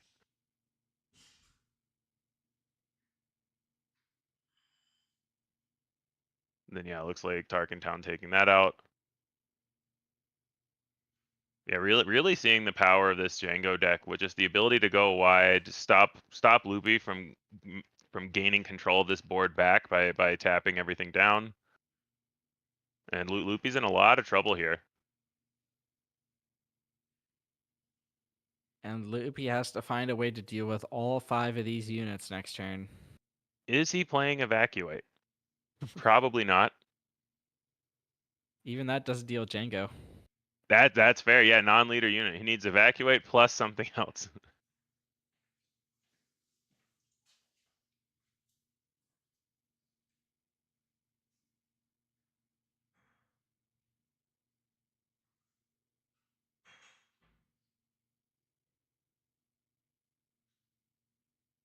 Looks like he's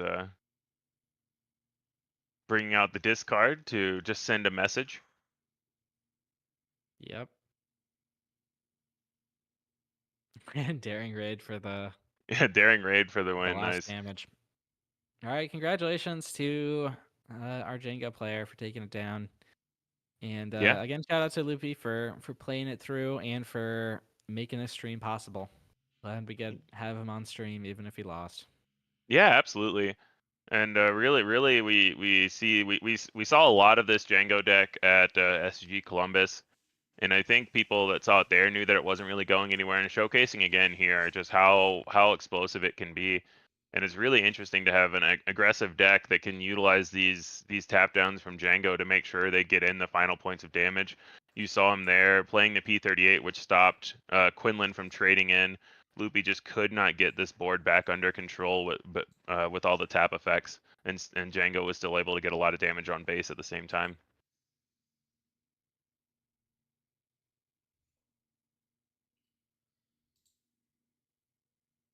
And looks like we've got 20 minutes left in the round, so we are going to have some time before round 3 pairings come out.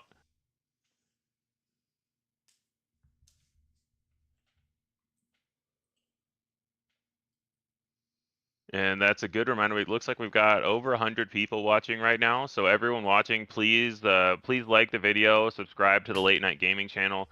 Really helps everything to really helps the algorithms to have those likes and subscribes in addition to the views. Feel free to shoot us any comments you would like. We try our best to keep up with chat when we can.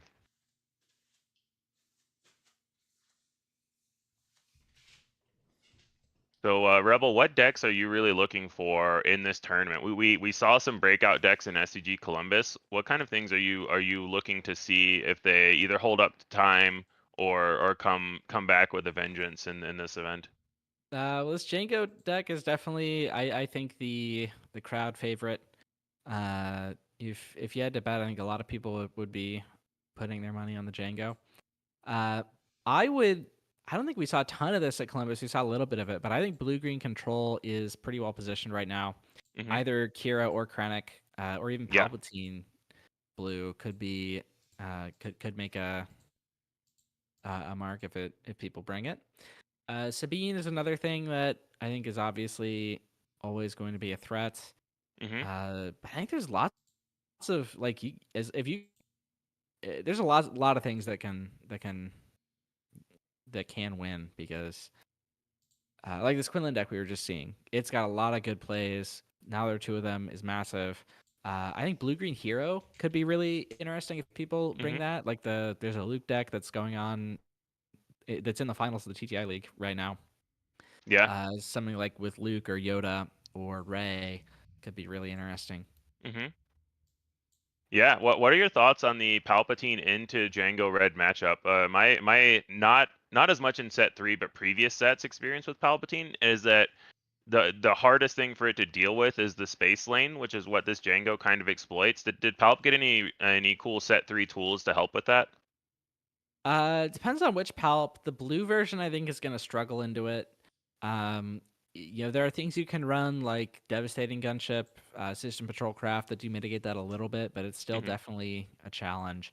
The yellow version that gets to run things like P38 is, I think, more favored into dealing with the space arena. Yeah, that's a good point. P38 just really proving to be an all-star in this format in general. Obviously, when you get a free tap with Django, it's insane. But with Palpatine, you get the ping with it, and then you can sacrifice it with Palpatine and get 2 more pings. So it's really good in that kind of deck as well. And I believe Rando Mando got second place in SCG Columbus on Sunday with Yellow Palpatine. He put out a video about that. Really cool deep dive into his deck and his choices. And yeah, showcasing that is obviously still a very good deck. Absolutely. And we've got world famous Utah PQ winner Kyle Kraft giving us the like on YouTube. Thank you very much, Kyle. Excellent player. One of the locals near me. Very, very, very cool dude. Jordan deciding not to give us the like. Thank you for being here anyway. All right, I'm gonna step away from stream for a second. I'll be back soon. Yeah. I'll hold down the fort. Awesome. Yeah, so everybody out there in chat, how's your Saturday going? Mine's going great. I've got a cat currently sleeping in my lap that is completely unaware that I'm live, but she's having a good day as well.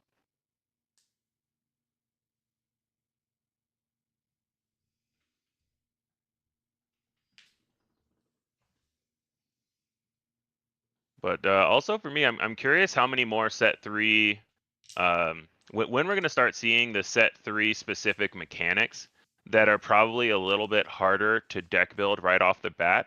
When you see things like coordinate and exploit specifically, building a deck around exploit, I think is going to be a little bit trickier when you have to decide what's the balance between what's the balance between token generation, exploit payoffs, exploit units. Can I afford to play things like Gore that if I'm not exploiting for 3 are really hard to play? I'm really excited to see when the top players are going to start cracking that type of strategy and see that more at these top tables, because I think that there's a lot of power available in whether it's Dooku or Newt or some of these set 3 leaders that you can build exploit around. So I'm really excited to see. Hopefully by PQ season we'll see more of this and get a little bit more of that set 3 specific diversity.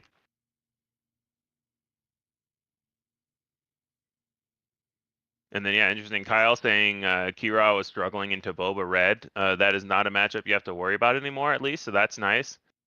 Django Red is still pretty similar, I would say. So yeah, I got to struggle into that. Yeah, and Perilous Position that Kyle mentions, man, one of my favorite cards in the set. Probably my current runner for best card in the set. Not sure how hot of a take that is. It's just a common, but the ability to exhaust something and get -3 or -2/-2, and it stays on the unit is just great value. The fact that it can hit leaders is really nice. The fact that you can get it back with Razor Crest, if you're playing that kind of package, is really nice. You could also get it back with a Fine Edition and Villain. And yeah, Yavin Base bringing up a good point that exploit is too vulnerable to bounce effects. I think that's a fair assessment. So the question that I have is, can you utilize the cheap exploit units so that you're, or exploit units with a win played effect, so that you're not as devastated if they get bounced? But yeah, I definitely think that's one of the things holding this back, is that yellow is still very prevalent, whether it's this Django deck or mono yellow Han, and those decks have a lot of ways to bounce units. So hopefully someone can crack that code, because I do think there's something there. If you're playing Dooku leader, for example, and you play set 1 Dooku, exploit him for 5, it can be a big swing. Even if they bounce your 5/4 shielded unit, you still got the win played on kill effect. And yeah, Han 1 blue is a really interesting one, Kyle. I like that concept a lot. And yeah, Yavin Base with another good point. Another card that I really like in Dooku blue is the 5 cost. I believe it's a 3/5 with grit unit that when played you defeat a unit that costs 2 or less, and it's a space unit, and playing that for 3 just feels so good. Dooku blue also gets both of the units that when defeated make a droid token. So there's a lot of play with that into making sure that you still have units on board even if you exploit. So yeah, I think there's a lot of tools there to work with. Coordinate is a little bit. Coordinate to me seems a little bit harder to make work, just because it's usually fairly face up that you're trying to do it. So your opponents have the choice of, okay, I can take out these units and keep the board clear before you get wide. So it can be interesting. It's interesting to me how well that's going to work out. Maybe it'll work better if you utilize things like the 4 health units, like the set 1 R2D2, who's a 1 cost 1/4. Just something that's a little bit easier to stay on the board. Maybe hiding behind something like the Village Protectors, Shielded Sentinels, to try to make sure your units stay alive more. I'm not sure. I've definitely seen and experimented a little bit more with exploit than with coordinate. It's interesting. Jimmy DeHaan feels the opposite to me. That he says coordinate feels more usable. Both mechanics can feel clunky. I agree with that. And yeah, Jimmy, I think the key with exploit, like you're saying, is are there cards that you're okay either not playing the full exploit value for, or playing just for their normal cost. And the unit that comes to mind is that there's a 4 cost 4/5 Saboteur with exploit 1. I think 4 cost 4/5 with Saboteur is not terrible for 4, and it's really good for 2. So I think the question is there a yellow villain shell that wants to use exploit, because it doesn't fit into the blue Dooku shells or anything like that. So if there is a deck that uses exploit, I think that card could be really good in it. Jake wanting to see Kyle's Han 1 blue list. Well, we'll have to see if Kyle wants to divulge that information. And yeah, Kyle brings up another good point, that the coordinate payoffs are a little bit worse. I think there are a few coordinate payoffs that are decent. Commander Cody giving all of your other units +1/+1 in Overwhelm is a really interesting coordinate payoff. That's the one that I'm the most interested in trying to make work. There are a few other coordinate cards. I think the biggest ones when the set was spoiled to look at were Ki-Adi-Mundi, where you can draw extra cards, or Anakin, where you can also draw extra cards. Plo Koon is probably the coordinate unit that's seeing the most play right now, where it's a 3/6 ambush, but with coordinate it gets raid 3. So for 5, having a 6/6 ambusher is really good. But for 5, having a 3/6 ambusher is a lot less good. So it really depends on how well your deck can keep on coordinate, and if your opponent understands what you're doing. Plo Koon is one of the few coordinate cards that kind of comes out of nowhere, with the coordinate being on an ambush unit, so you can kind of surprise your opponent a little bit rather than having your hand on the table. Yeah, Ahsoka Leader is another a pretty decent coordinate payoff, in my opinion, where the main question is your deck different enough from from a Sabine Green, for example, where you would want Ahsoka instead of Sabine as your leader. So I think you really want to try to build around coordinate and build it a little bit different than you would a standard Sabine deck. But having a 5/6 leader deploy and being able to trade up for free if you have coordinate with the Ahsoka leader side is pretty solid. And yeah, Jimmy's saying that it's easy to disrupt those strategies when you build completely around them.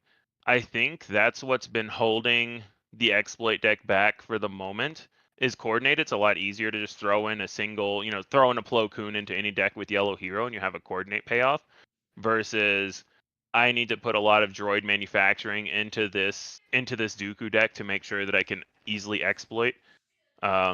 So I think it just depends on how well you can handle their disruption, what the disruption is, if you can make it work. And yeah, welcome back, Rebel. Hey. I've just been talking about coordinate and exploit, and when we're gonna see them at a top table at a competitive event, because I think they're a little bit harder to build to find the right formula. Yeah, I think you're right about that. Coordinate is just hard to set up. I think some of these, like yellow red hero decks, have had some success with it, using the now there are 2 of them play to get Anakin out. Mm-hmm. But it's easy to disrupt. But sometimes if it goes off, it goes off. And the exploit, I think people haven't quite cracked the code yet on exploit. Dooku seems pretty strong to me, and I think a lot of people also thought that, but there just hasn't been a deck with him yet that has been game breaking. I think Yeah. it's a lot of the big exploit units are vulnerable to bounce. Like if you Mhm. play Malevolence for exploit 4 and it just gets waylaid, then you're kind of you're way behind at that point. Yeah, and I think that there's actually there's a late night gaming Maclunky and Bot the Network show match series that just happened where um, I believe it was Dark from Maclunky Gaming had a blue Count Dooku deck that he showcased on there that just worked really well. There was also some highlights of George the Hulk from Bot the Network doing it was a Newt Gunray exploit based deck that had some really cool lines in it. So there are definitely cool lines there, both for exploit and for coordinate. I think the question is, can they fully function in a deck by themselves, or is it is it too easily disrupted? Like you were saying with the bounce effects or with the clearing out of the tokens and units. So yeah, we'll have to see how that plays out later on into the set. It's one of the reasons I'm excited that the PQs aren't happening until January, February, because it gives the good players and the good deck builders more time to try to crack that code and see if there's something there. So maybe we'll see them by PQ season. Yeah. I don't know if we've talked about it yet, but there was a big event in the UK earlier today, and they just Yes, finished their UK Games Swift. Expo. We have not talked about it yet, but I'm really excited. For anyone that knows me or has seen other content that I've been in, I'm really big on Anakin Blue, and that was actually the most played deck at the UK Games Expo. Well, unfortunately, we have the top cut, and none of them made it. But one interesting thing is What we can have you do? 7 different decks in the top 8. We've got 2 Django Tarkin Towns. We've got a Sabine green, a Sabine yellow, a Palpatine blue, a Palpatine yellow, and a Cad Bane red, and a Bosk blue. Bosk Blue, probably. Yeah, that's super interesting. I've heard really good things about this boss deck coming back. Basically coming back into favor. It's all a little bit of play in set 2 as a potential control deck. With a lot of interesting lines around doubling up card draw, as an example. And yeah, here we can see the metagame report from the UK Games Expo in Birmingham. So 28 Anakin decks, 23 Django decks, 12 Sabine, 12 Cad, 11 Yoda, which is really interesting. And I'm curious what some of those Yoda lists were. 11 Bosks, 7 Maul decks, which is exciting. Maul is a leader that I've really tried to make work. And when it goes off, it's really fun. But sometimes you can just get very punished. 6 Chancellor Palpatine decks, which is also very exciting to see. Have you played around with Chancellor Palpatine much, Rebel? Not much. I've tried to build him a couple times, and I think there's been a lot of people theory crafting him in recent weeks, but I haven't done a ton of work with him now. I've worked a lot with Chancellor Palpatine just because the deck building puzzle is really fun to me. I think the obvious way to build him, air quotes obvious way to build him, is in a blue shell where you can do things like you can have something like Queel early to give you card draw, and then take that into a Childson, which is most likely going to be able to be a 6/6. And then you have late game blue control cards from villain, as well as some of the hero cards that mix in there really well with both yellow and blue. I think Palpatine Red as a more aggressive deck is really interesting. One fun fact about Chancellor Palpatine is that in Palpatine Red you can use Steela to find Triple Dark Raid, which is a tactic. So I had some fun doing that, and then Triple Dark Raiding into a Wing Leader. Yeah. I just looked at the Yoda stats because you were interested in seeing the color breakdown. It looks like there's 4 mono blue versions, 2 green, I think 1 red, and 4 yellow. Interesting. That's a Or no, spread. sorry. 2 red, 3 yellow. That's a nice spread that I like, because I think a lot of those colors have a lot of legs for different reasons. Mono blue, you can do some really cool things. You could potentially play Satine and try to get on the Vigilance Mill plan. Yellow also has a lot of interesting tools. I've been seeing some cool things out of Yoda Yellow. So yeah, it's cool to see that much variety in the different decks.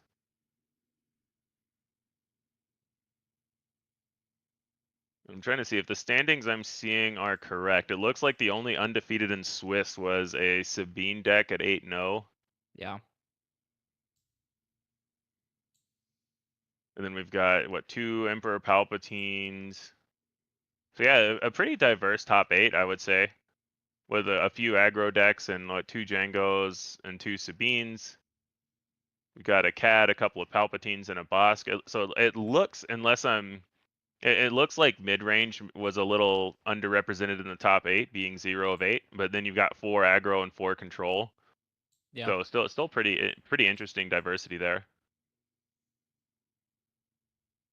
I think some of these decks, blur the lines between like aggro and mid range and control. Because I think the Palpatine yellow is kind of mid rangey actually. It's certainly not as control as the blue, and the Django is, I think, like it's aggressive, but it's closer to mid range than like a Sabine, I think. Yeah, I think that's a really good point, especially even set 2. I think Sabine Green was closer to mid-range in my opinion than it was to aggro, where your closing lines are things where you want to be playing these pose and wreckers. And I think it's totally fair to say the same thing in Palpatine, where you're trying to do these unit-based strategies that get you to your Devastators in the late game. And I think it's fair to say a lot of these, just saying aggro, mid-range, and control, I think is not really fair to the complexity of the game. Where really there's no hard set lines.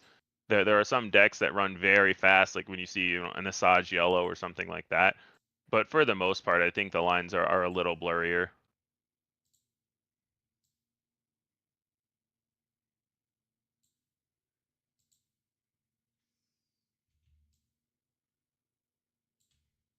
And yeah, Jimmy DeHand in chat is saying that the problem that I've run into with Palp, where just sometimes your draws don't line up. You really need the right lines of villain and control, villain and hero cards. And I've personally been really destroyed by cards like Bazine and Spark of Rebellion, taking either the one hero or the one villain card that I needed to play that turn with my Chancellor Palpatine to play on aspect. Yep. And it looks like they just called time in the round. So we've obviously still got some time before we'll get the next round up. I'm trying to check on Melee now to see how many matches haven't reported yet. Looks like we got 1, 2. Yeah, just 2 left. Yeah, it looks like we've got 2 matches that should be in time now, and then we'll get round 3 going as soon as everybody is reported.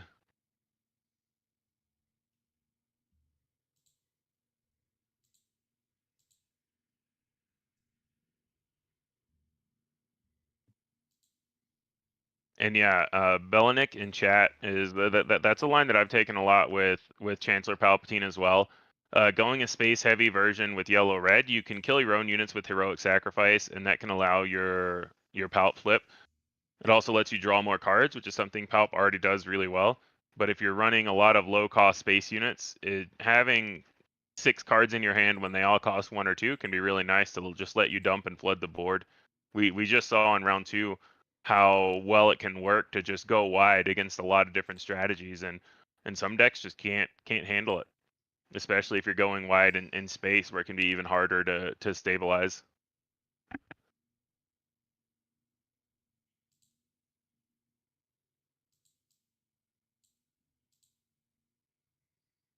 Do you know? I'm trying to find anywhere that says. Do you know, Rebel, if the UK Games Expo has already played out the top 8?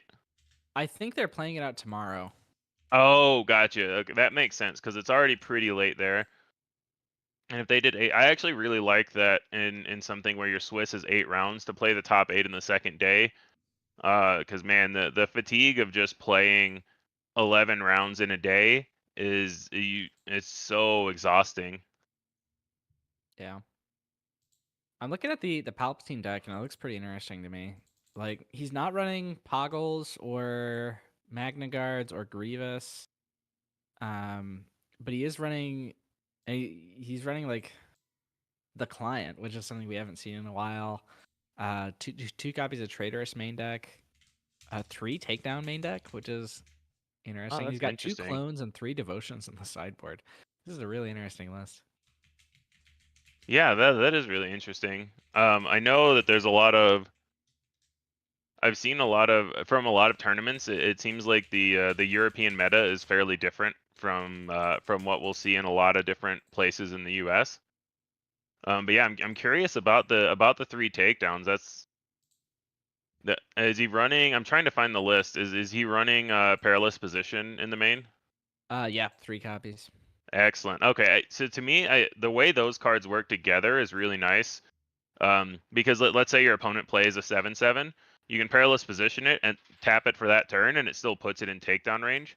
So for me, when you're running the full 3 copies of Perilous Position, I think running more takedowns can make a lot of sense if you're trying to take it to the long game. Yeah.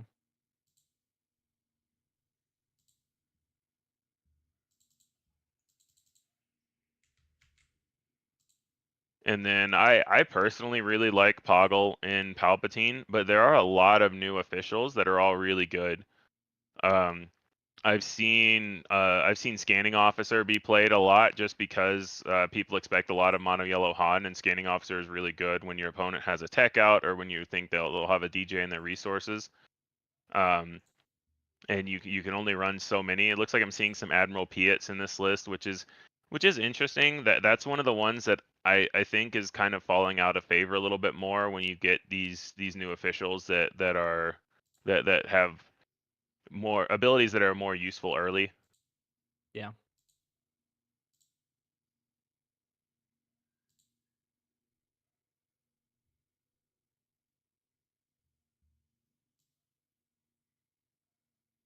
Yeah, like Jimmy says, Hypertect for Sabine in these Palpatine lists, which you really have to do because that matchup is so hard for Palpatine naturally. And I think you have to expect a decent amount of Sabine. I mean, we saw 2 in the top 8, so there was definitely a decent amount there. Third most represented deck, well, tied with Cad for third. So definitely a good call to prepare for Sabine.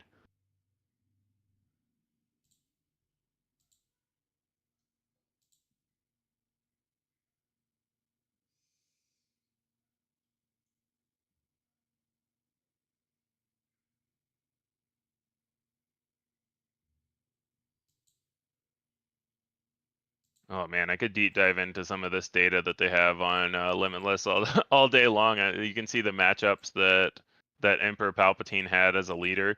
He had a 62.5% win rate as a leader on the day, which is really interesting. Wow. All right. Well, all of our rounds have finished up here in Chicago, and it looks like we're getting round 3 set up. I will be having to go after this round, but we'll have more commentators come in to replace me.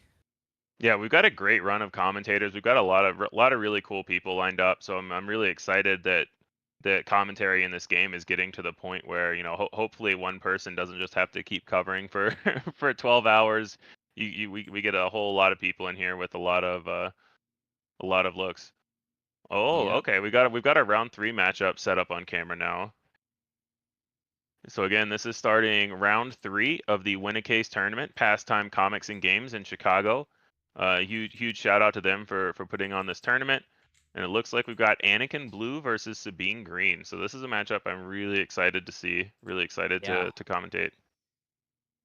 I think Anakin's proven to be one of the better leaders in set 3. Some have even said the best, but remains to be seen. Sabine definitely one of the best leaders from set 1. Still seeing play here. Yeah, Anakin's a really interesting leader because I feel like most leaders, when they have a really good unit side, they have a kind of more underwhelming leader side. But Anakin's ability to let you trade up into larger units, it really helps him control the board. And really interesting into more aggressive matchups, how often they use the Anakin leader ability, because you don't want to stack too much damage on your base, but at the same time, when you can get good trades, it's very worth it. Yeah.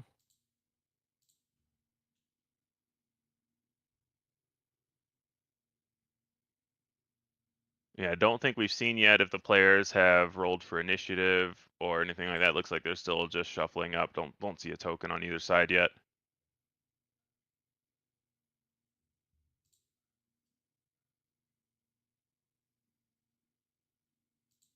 No, deck lists are not posted for this event. Somewhere for those asking in chat. Yeah, this is an event, Paul, where deck lists had to be submitted for the event, but it is not open deck lists in the Swiss, so we can't release any deck lists right now for the players playing. We'll try to have them up like at the end of the tournament. We've always been able to do that in the past, so eventually. Yeah.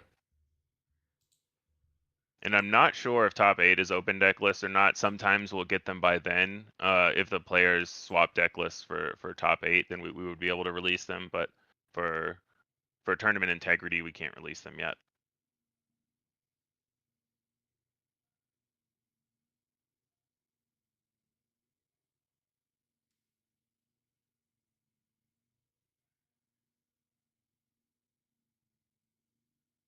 Who do you think has the favor in this matchup?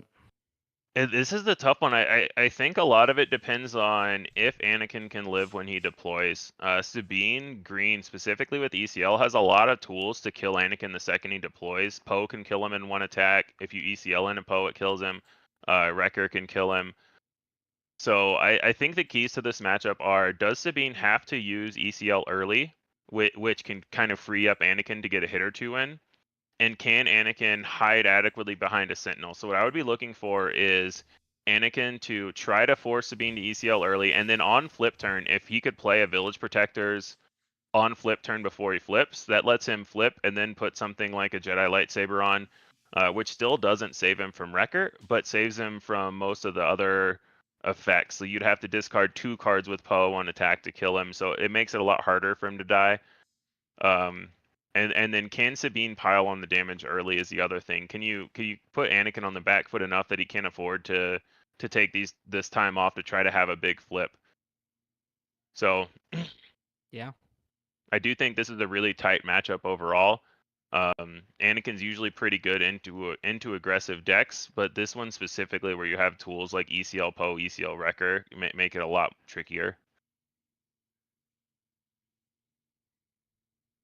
We did see Anakin mulligan with initiative. I believe Sabine kept their first hand.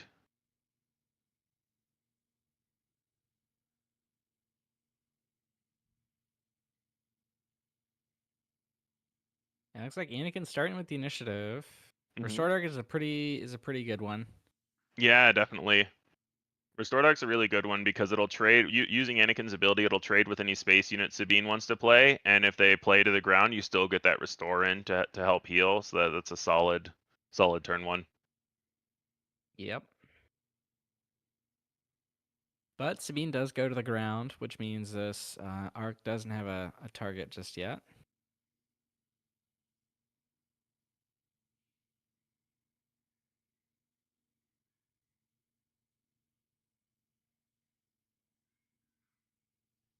Interesting. Starting with the attack.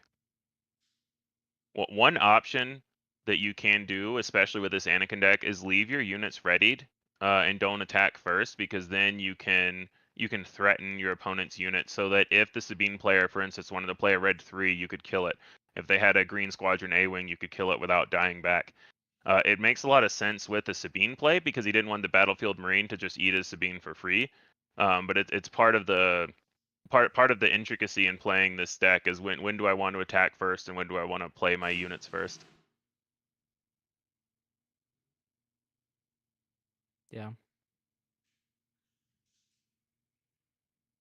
And now I wonder if Sabine is deciding whether they want to use their ECL now or not. It's always to me that's one of the biggest decisions that makes a good versus a great Sabine player is when do you use your ECL, how do you use it, and what matchups you need to save it versus what matchups can you afford to, or do you need to use it early? It depends on the hand here for me, but if its card is like a fighters for freedom, I think there's a good argument for using it. Yeah, because you know the Sabine can trade with your Battlefield Marine. Do you want to keep that around? Looks like he is going to use his Energy Conversion Lab. Fighters for freedom into Sabine. Great call.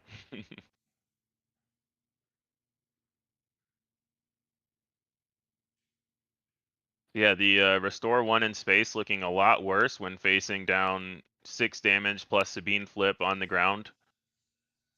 And the Saboteur is also huge for the fighters for freedom. This Anakin deck really likes to utilize Sentinels to try to mitigate damage and protect his leader, and the Saboteur stops both of those from happening.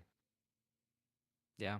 Anakin it doesn't have a lot of ambush units, and it doesn't have a lot of doesn't have a lot of events that deal with units with great efficiency. So I think if you can use the ECL to get ahead on tempo there, it makes a lot of sense to do so.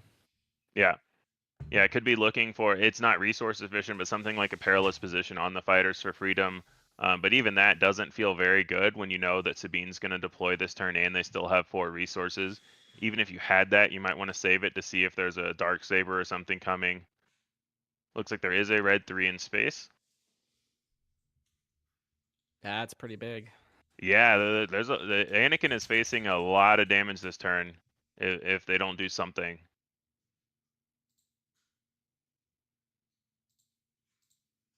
Or for a Razor Crest, very good card, but does not help stabilize the ground arena. So Anakin is going to eat a lot of damage this turn. Yep. But it does have Restore, and it does trade into red 3 well. Yeah. Looks like Sabine has 12 more damage on board for this round. And Anakin claims, I would imagine. Yeah, that red 3 really pumping in the damage this turn.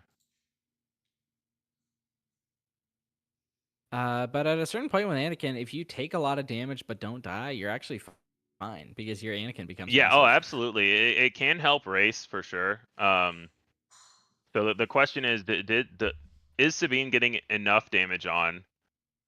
Ooh. Yeah, the Medal Ceremony. I would say Sabine is pretty far ahead right now. They have the Saboteur, the Medal Ceremony, the red 3. It looks like Anakin scoops it up. It's too much damage before he could even deploy.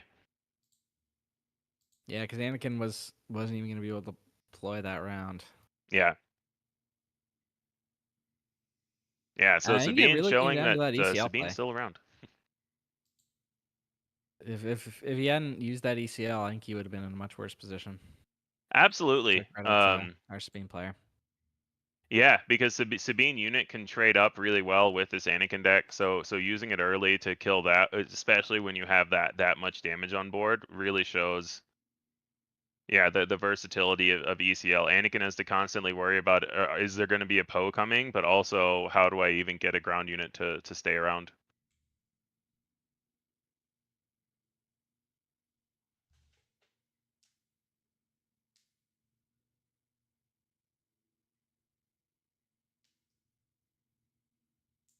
And then we don't have exact lists for this because the Anakin deck has a lot of versatility in what removal cards you run, what exact ground packages you have. So not sure what they could bring in here. Could be more Sentinels for the ground, just more ground units in general. Could be an extra copy or 2 of Takedown to help deal with the ground arena. They may have extra copies of something like Kanan Jarrus. What was that? Sorry. It could be potentially Vigilance. That'd be an interesting one. Yeah.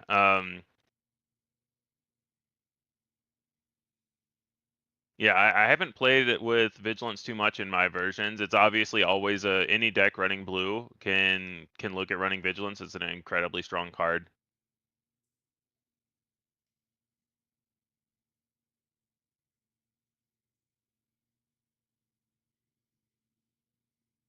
I've seen some versions of the deck play the forces with me, which wouldn't have done anything in that game, but the potential shield and trading up is an interesting concept.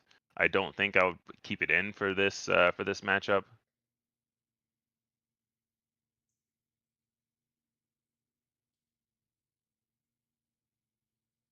And yeah, Timothy Chapman in chat just expressing how quick Sabine can be, and yeah, it's when Sabine gets their draws to line up correctly, like we saw there, it's just so fast. You just have to have the right answers at the right time. And we saw the Anakin deck basically just going all space except for a turn 2 Sabine unit. They got answered by ECL, and that's just not fast enough.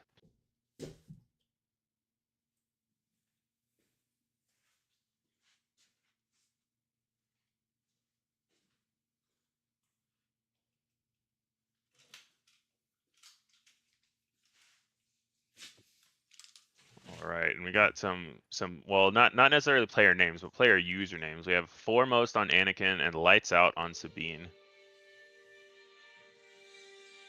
Make sure to try to give the players a shout out when we actually know their names. It can be hard to tie names together to lists with the way Melee is formatted right now. Okay, turn 1 Sabine unit from Anakin, much better than playing it on turn 2.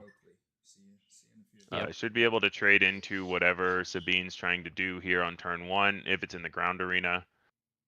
Could make Sabine contemplate using ECL on turn 1. Looks like that is what they're gonna do. That's exactly what's gonna happen. Yeah. Worked so well last game. Yeah. It's one of the downsides of Sabine unit. It's really good at trading up, but it really gets a lot worse into things like the Battlefield Marine, even you could ECL a Sabine unit into Sabine unit. The ping is very versatile, but obviously does have its downsides, as we just saw. Village Protector is very good here with ECL gone and Battlefield Marine having 2 damage on him. Really good stabilizing tool based on what we see now.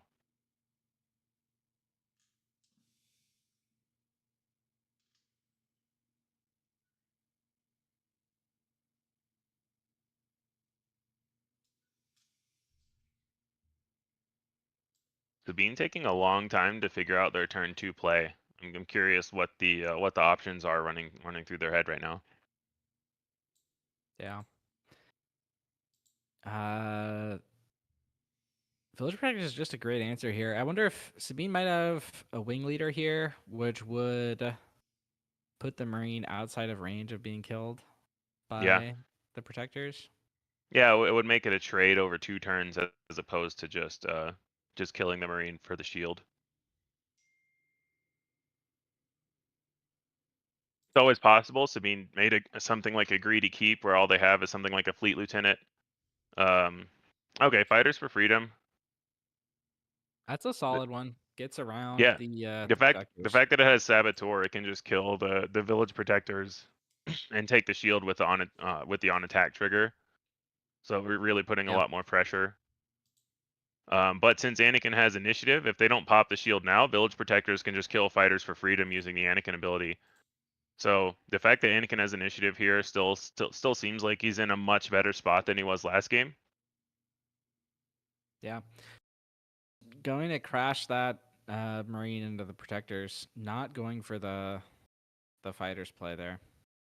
And we are with Anakin having initiative, I think I like that because Anakin is going to be able to kill the Fighters anyway with the first action. Yeah. So I think I like getting that out of the way. If you don't have anything in your hand to stop that from happening next turn, you might as well just do it now if they've already claimed, and save yourself an action next turn.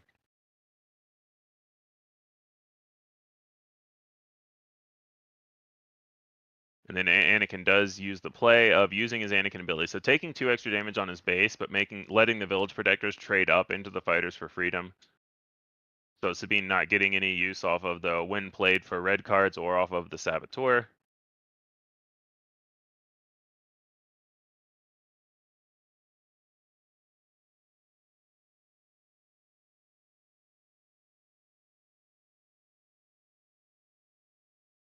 And this is a turn where I could see a lot of complicated lines for Sabine. You're on your deploy turn. There are a lot of options. Playing out a Bright Hope.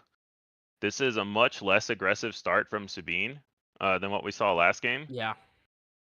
I would go so far as to say that it's fairly far. Oh wow. Well, never mind. I was gonna say Anakin is fairly far ahead, but then he has no ways to use his 4 resources. So that's merits, yeah. Did we see a pass claim? Is because Sabine didn't deploy either. Yeah, it's possible he was holding like a takedown, and Yeah. The Sabine player is playing around that.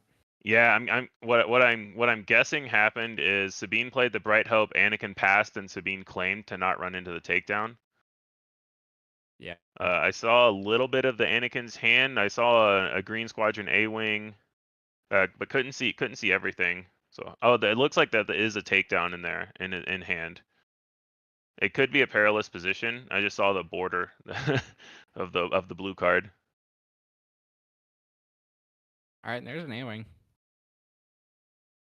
Yeah, and now it would make a lot of sense if Anakin also has a perilous position into hand. The A-wing doesn't die to the Bright Hope, and the perilous position can still tap the Sabine down on deploy.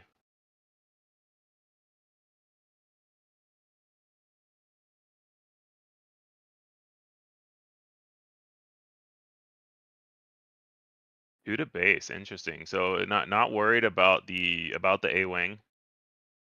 Yeah. Which I think is fine. I don't think you have to be worried about it. Already. Yeah.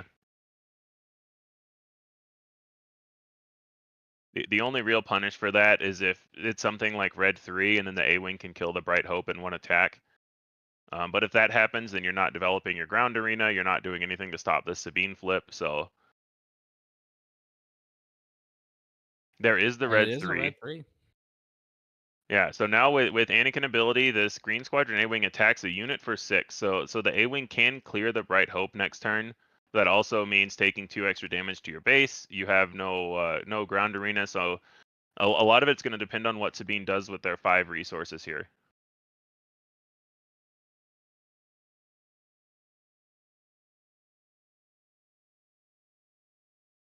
So a claim from Anakin. So I think the thing Anakin player wants to see least here is something like a Poe, because that would immediately threaten Anakin on flip, and you'd have to do something to protect him. Yep.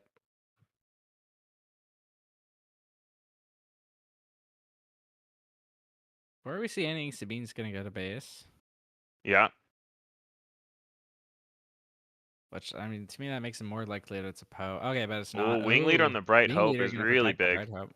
Yeah, so now the A-wing Yeah. can no longer kill the Bright Hope and dies from the attack as well. No second follow-up there, just the wing leader. Yeah, and it really, to me, really heads up play by the Sabine player. Obviously, I think every Sabine player wants to wing leader their Sabine leader and just go to town with that. But heads up play, realizing that his Bright Hope is in danger and that they need to protect it with the wing leader. Yeah. So it does look like Anakin's gonna get to flip here, without threat of being killed on the spot. But there's a lot of there's still a lot of damage getting threatened by the Sabine player. Anakin can't clearly get any units going in space. Oh, perilous position. This is huge. So now Bright Hope is in danger again from this A-wing attack. So yeah, huge perilous position from the Anakin player. Well, we'll have to see if Sabine has something like another wing leader or anything to help save this Bright Hope.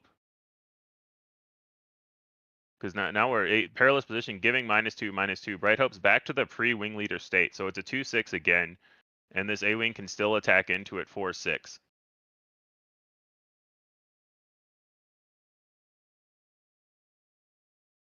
And then also just saving the 4 damage on your base this turn because Bright Hope doesn't get to attack in for 4. So really big perilous position to have.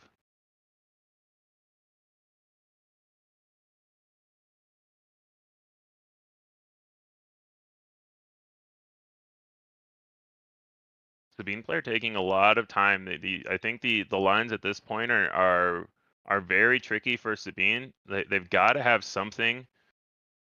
I feel like at this current board state, Sabine is looking very far behind. Obviously, we know this deck can change very fast from being behind to winning the game. So we'll have to see what they have in store.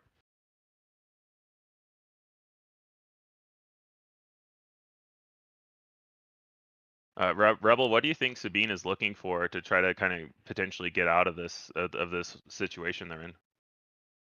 I think maybe like Timely Poe would be okay. Wing Leader here is interesting. Yeah, so they're up to the second wing leader. So now they're back to their Bright Hope not dying. So that was that was huge for them to basically get out from under the perilous position. Yeah.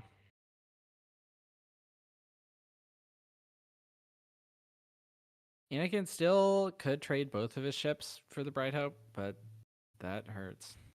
It does hurt, but the other thing is since the Bright Hope is tapped and nothing on board can kill the red 3, you could still deploy Anakin and get the red 3 buff on that attack first. Another thing Anakin could do is not throw the red 3 in and hope they get another perilous position to, at this point, would kill the Bright Hope for next turn. But then you're running a dangerous game of who has initiative and how that's going to go. Mm-hmm.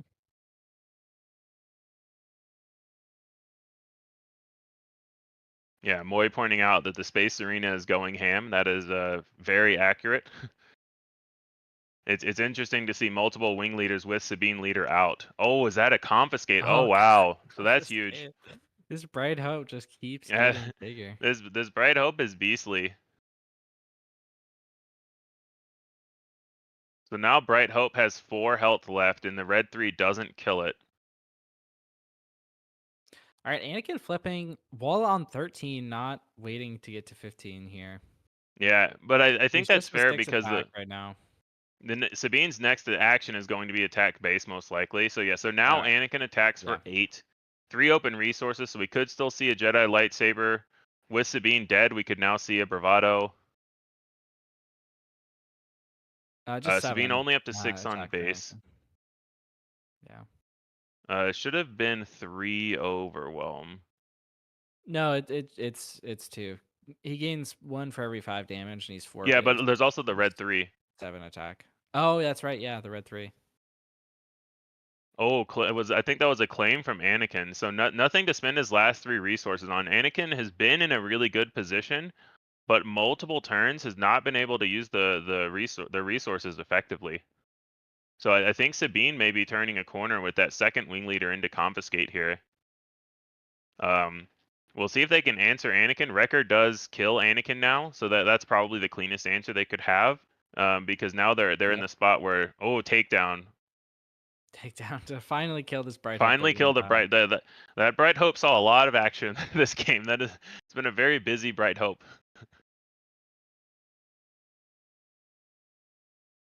Sabine looking through their resources. This has been a very back and forth game. Very interesting to watch. Obviously, Sabine wants a Wrecker here. I think that might be it. Yep. Yeah. Defeating their readied resource, but if you don't have anything to spend it on, it doesn't really matter.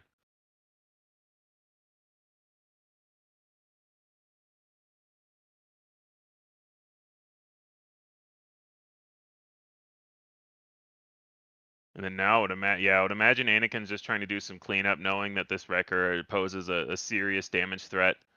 We'll have to see. I mentioned takedown before. Anakin is at 20, not 10. Just for those watching at home, didn't move the 10 style. But yeah, this is where more takedowns would be huge. And Rivals Fall is hard to deal with here. Yeah. Rivals more perilous positions. Anakin has initiative, but yeah, they've got to find an answer for this Wrecker. And yeah, just another note that the Anakin base is at 20. Yep, there we go. They fixed it. So yeah. Yeah, we go. So that is why we're talking about the imminent danger, because lethal is on board right now. Obviously, Anakin has the first action and can take out the wing leader, but currently lethal damage on board between 9 damage of units and Sabine ping. So Anakin has to do something. Luke only to -3, -3 the alright. wrecker. Interesting.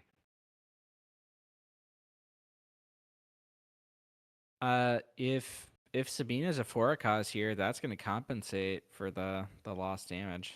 Absolutely.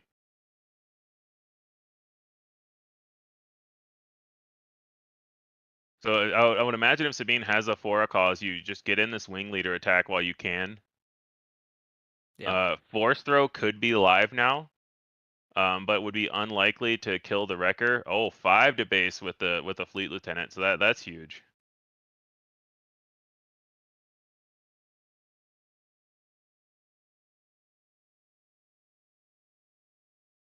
There is a force throw. And Force yeah, you're throwing right about force himself throw. to kill the wrecker. Okay, force throwing the perilous position to kill the wrecker. I like that a lot. Making sure it actually dies. You don't get metal ceremonied or something like that. K2. Ooh, Oh, that's K2S. massive. Oh man, this Sabine player is just keeping on the pressure. Now Anakin wants to kill the wing leader in space, but you also really need to get in that restore 3 hit. So you just can't afford to take an action to kill the wing leader. 25. So little breathing room left.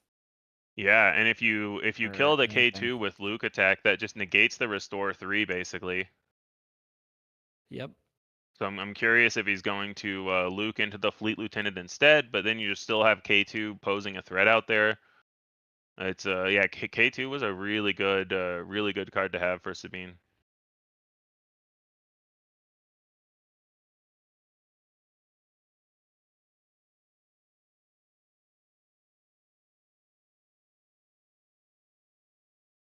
Obi-Wan. Yeah. Okay, so Obi-Wan, this is that's huge. big. Very big.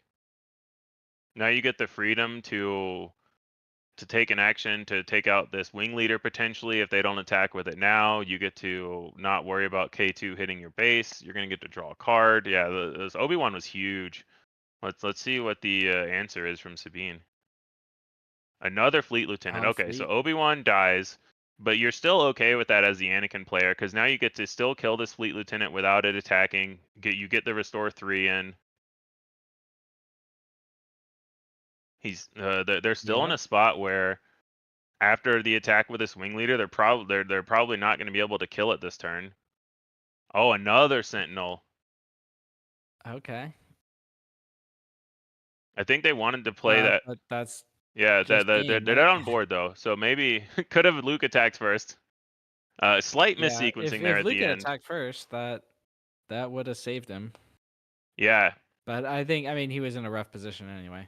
Yeah, rough position anyway. You're very dead to for a cause. But obviously the player there could have attacked with Luke into the fleet lieutenant first to restore 3, and then try to clear the wing leader. So still in a rough spot, but obviously could have sequenced slightly differently to not have died to that exact action.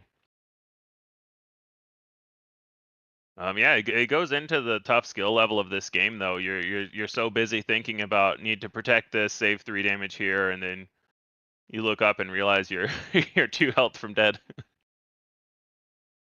Yep.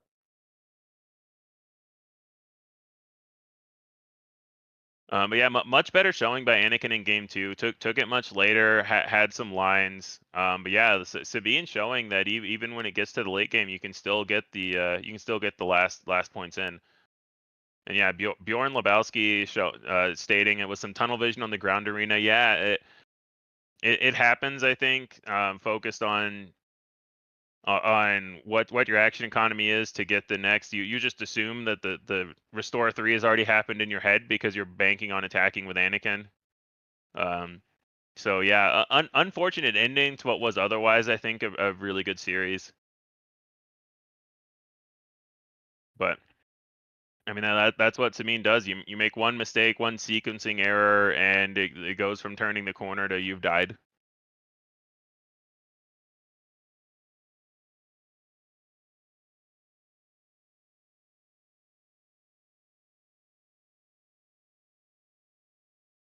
Yeah, it looks like we've got about 30 minutes left in the round. Yeah, that's the Sabine. Yeah, we've had a couple of Benefit. aggro matches in a row.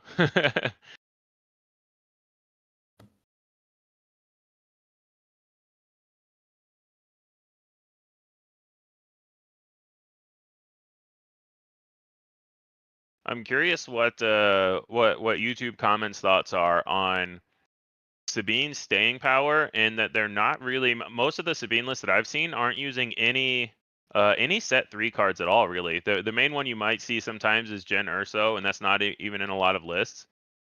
So it's really interesting that to have basically another third of the entire card pool come out, and the deck is still consistent and really similar.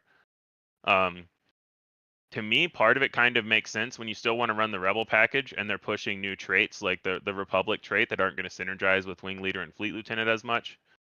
But it's just really interesting to see decks that are all set 2 cards and set 1 card still performing at a high level. Yeah. I've seen some decks run Yularen or Ayla Sakura. Mm-hmm. But yeah, it's the core of the deck is pre-existing. Yeah. Ani Levo in chat talking about Jesse. Jesse's a really interesting card for me. So Jesse's a 4/4 raid 1 for 3, which you see those stats and you think, wow, that's massive. But when played, you give your opponent 2 battle droid tokens. So that's a real cost when you're an aggressive deck, and especially a deck that maybe can't deal with your opponent going wide as much. But still being able to attack for 5 played on the 3 resource turn is huge, especially against decks like Han Yellow, where they're going to want to try to get out Tech and DJ, and you can kill those in one shot. Playing Jesse in the Anakin deck, where then Jesse can attack for 7, could do things like take out Anakin Leader in one shot, take out Django Leader. Jesse's a really interesting card that I want to see more of, but I think needs the right deck that is okay with giving your opponent two 1/1s. I've played a little bit with it in Nala-Se. Mm-hmm. Because it into like aggro decks, if you like ECL it, it's an answer to Sabine or to like a wing leader ground unit. Yeah. And you have like ways to clean up those battle droids with things like your Nala-Se leader, because she can actually trade into one of them. Yeah, Nala-Se is a huge shout out for Jesse. Absolutely, because Nala-Se being what, a 1/7, one something very large leader. Helping to clean those up, and then also you get the blue villain cards and blue cards in general, which are a lot better at dealing with a board that goes wide. So you can also just kill the battle droids easily with all the tools already at your disposal. How have you been liking Nala-Se as a leader? I've seen a couple of decks, but I haven't played around with it. It looks really interesting. Yeah, I played around with her some. She's not very good because she just doesn't do much. I think especially if you compare her to like Krennic or Kira, she's just worse. Some of the clone stuff is fun. Omega especially is really good, being a turn 1 play that generates you a card. Mm-hmm. It seems great. I think there's something there in theory. I've seen some people experimenting with like Entrenched to make the Nala into more of a threat. Yeah. But yeah. Yeah, I've heard about that. I've also heard about the new upgrade where you can exhaust the unit you play the upgrade on to play a unit for 1 less. So you basically make it into an Alliance dispatcher. Yeah. And just putting that on Nala-Se, where she already has 7 health and is hard to kill. Yeah, that's another interesting one. I haven't played around with that, but that seems interesting. All right, I think I'm gonna head out pretty soon here. Glad I could make it. Poem, I think, is gonna hop on to cover me. Mm-hmm. Thank you all for tuning in. Subscribe to the Take the Initiative channel if you're not already, and I will see you all later. And remember to always thanks a lot for doing a few rounds of coverage, Rebel Trader. Really excited that I got to cast a couple of rounds with you. That was awesome. So yeah, thanks for coming, and good luck with all the Take the Initiative stuff. That league's awesome. Everyone join their Discord, join their TTI league. you get some more stream time. He'll cast your top cut games. It's a really Yeah. cool thing to do for the community. And I might be back later today, so this probably isn't going to be the last you'll see of me. And I'm just going to head out, and Poem will entertain you guys. Yeah, thank you very much, Rebel. And yeah, Jake makes a really good point. Jesse turns off now there are two of them. That's a really hilarious interaction that I hadn't thought of. Welcome in, Poem. What's going on? What's going on, guys? I'm gonna be in and out for next 10 or 15 minutes here. I got a delivery happening of an appliance. Yeah, no worries. But definitely excited to do some commentary on some matches here. So check out what's going on in Twilight of the Republic meta. Yeah, this is exciting. Do you wanna give yourself an introduction for anybody watching that may not be as familiar with you? Who's Poem? I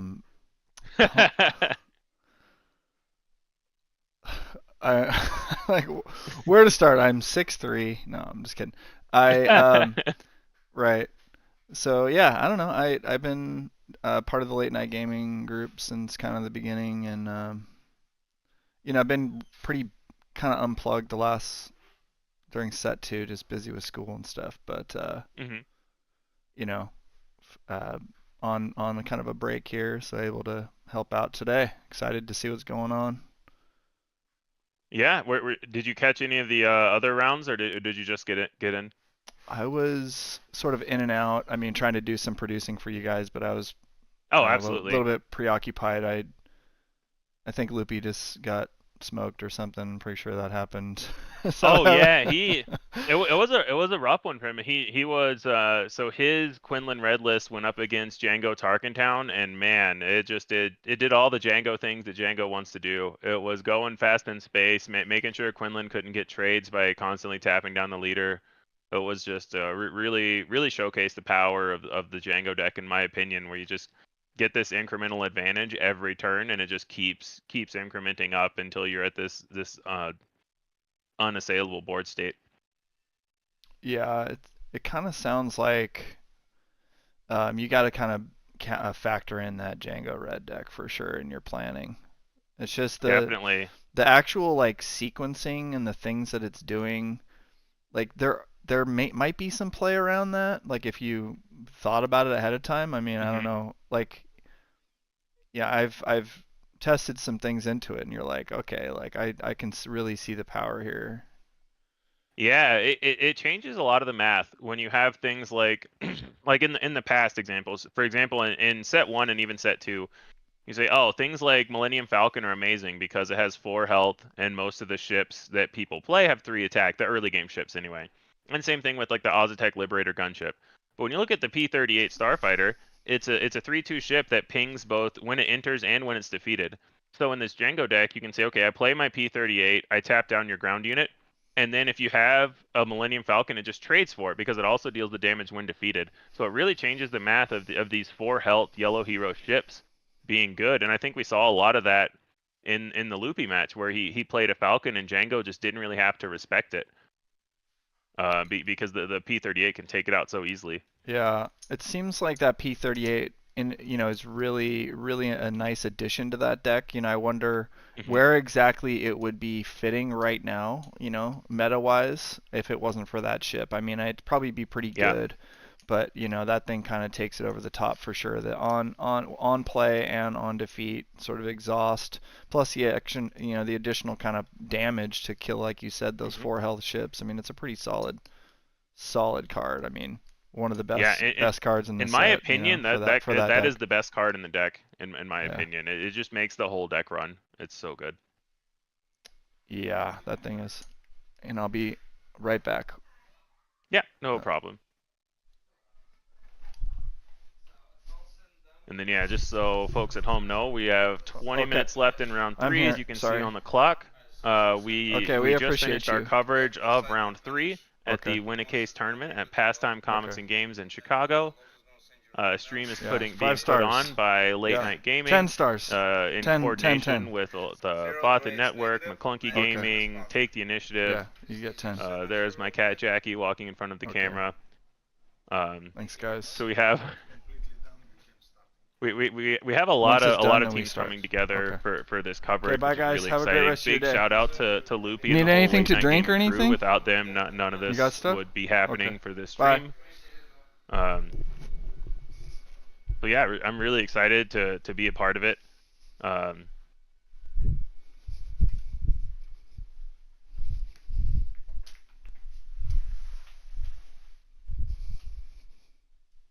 And now you can see my co-commentator Jackie.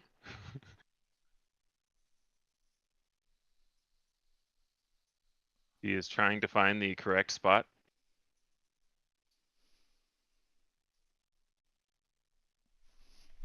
Yeah, everybody out there in YouTube land, how's your Saturday going? Have you been enjoying the matches so far?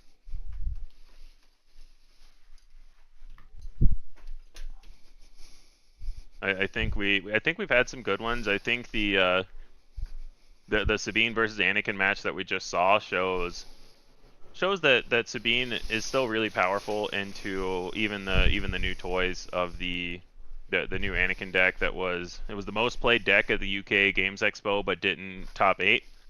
So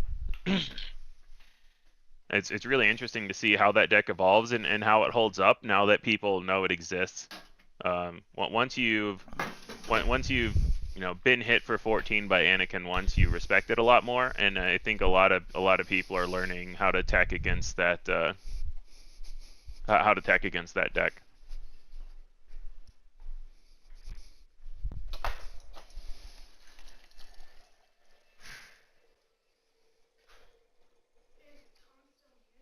No. And then I don't think I ever introduced myself fully either. I am Wait Don't Kill Me, also known as Jeff. I'm a member of the Bothan Network competition They just did team. it for free. I gave them $17 cash. Been on that cash I had team. on hand. Really, one of the founding now. members after George the Hulk and Frank started. It's really good group of guys and gals. Really enjoy. Sorry, those guys really just enjoy showed being up able and did to it for work free. and practice with them. Highly recommend you go to our teammates' channels that we have, like Rebel Resource. Ryan's awesome. Also, obviously, follow all the Late Night Gaming guys, the Maclunky guys. There's a lot of really good Star Wars content going out right now. I think with a lot of really good teams.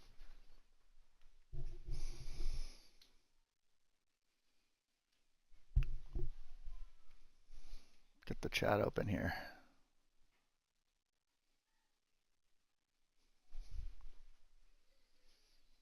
Sounds like there's some hot mic action going on. I can't hear it in Discord. Oh, what are we seeing? People saying that they're hearing eating on stream, which would I personally, oh man, that's like one of my biggest pet peeves. Thankfully, I can't hear it in Discord, but unfortunate that the people on the Oh, it must have been. Oh, I don't know what that is. Eating. Nobody's eating. Really hoping there's no hot mic. I'm not sure. We're the only ones in the Discord call right now, so yeah. It's bizarre. But yeah, people in chat, if you hear something like that, please keep bringing it up. Because sometimes, like for example, I couldn't hear that, so I didn't know that you guys could hear that. Oh, we heard the whole convo. Whoops. Oh, gotcha.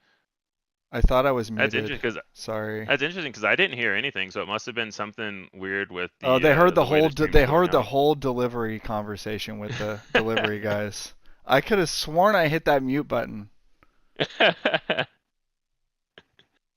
Jesus, that was bad. Well, thank you for helping me, Phil, with your DoorDash conversations poem.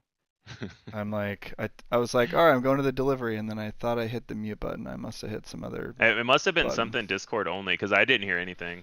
No, there's been sure. like I'm on like number 3 of my audio problems for. Oh yeah. For today, unfortunately. So, like, we had the kids crying at the beginning.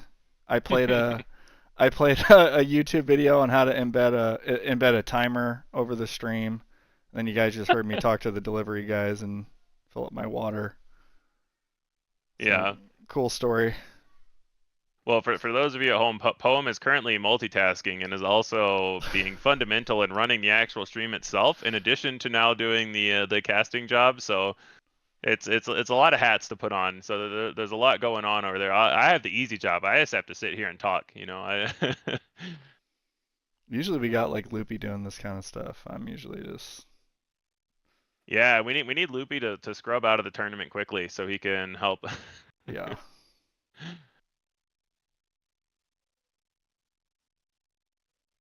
And then what do you know? I assume we don't. Do you know if we have any stats about the deck representation at this event yet, or is that not going to be until later? I don't know. I mean, I can go and look on what's on Melee, but that's all we really have access to here. Gotcha. Yeah, I don't. So I think we should have that by later. Then I would imagine. That brings up another quick plug to the late night gaming video where Loopy interviewed with Alicia and with Brad Nelson from Melee, and Brad mentioned that they're working on getting deck list integration. It's hard to put a timeline to things like that, but they know that it's something that everyone wants to make it really quickly to just see player and deck list. Obviously, that also goes into whether it's an open deck list event, but it'll really help get leader statistics out quickly and things like that. So really, I'm really happy that Melee is so invested in making a platform that works so well for Star Wars.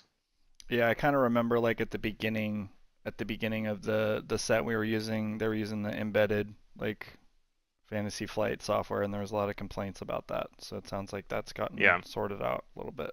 Yeah, the other thing that I'm really excited about is with the Fantasy Flight software, no one really knew how the tiebreakers worked in terms of standings, and that's incredibly clear with Melee. So it's really nice to just know going in, hey, this is how this is going to play out.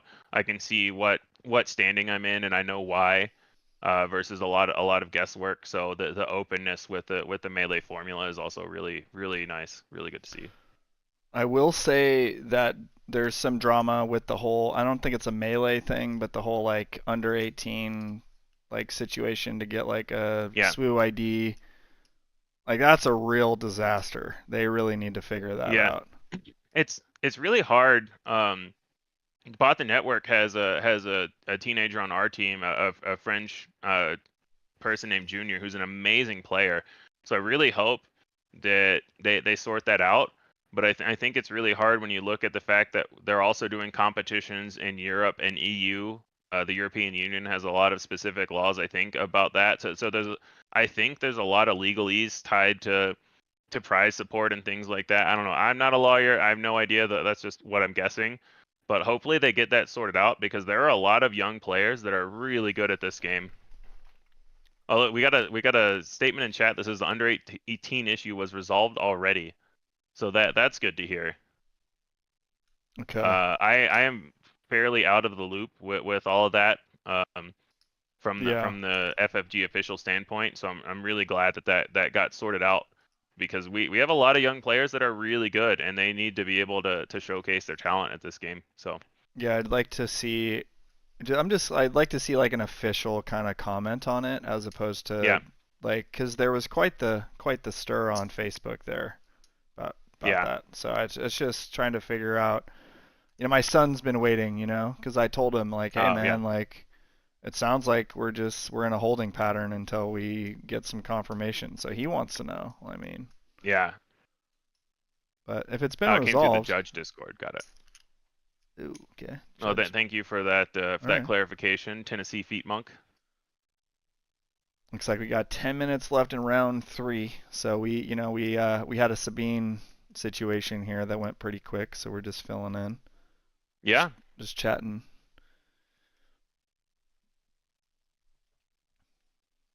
So, what kind of decks you been playing there? Wait.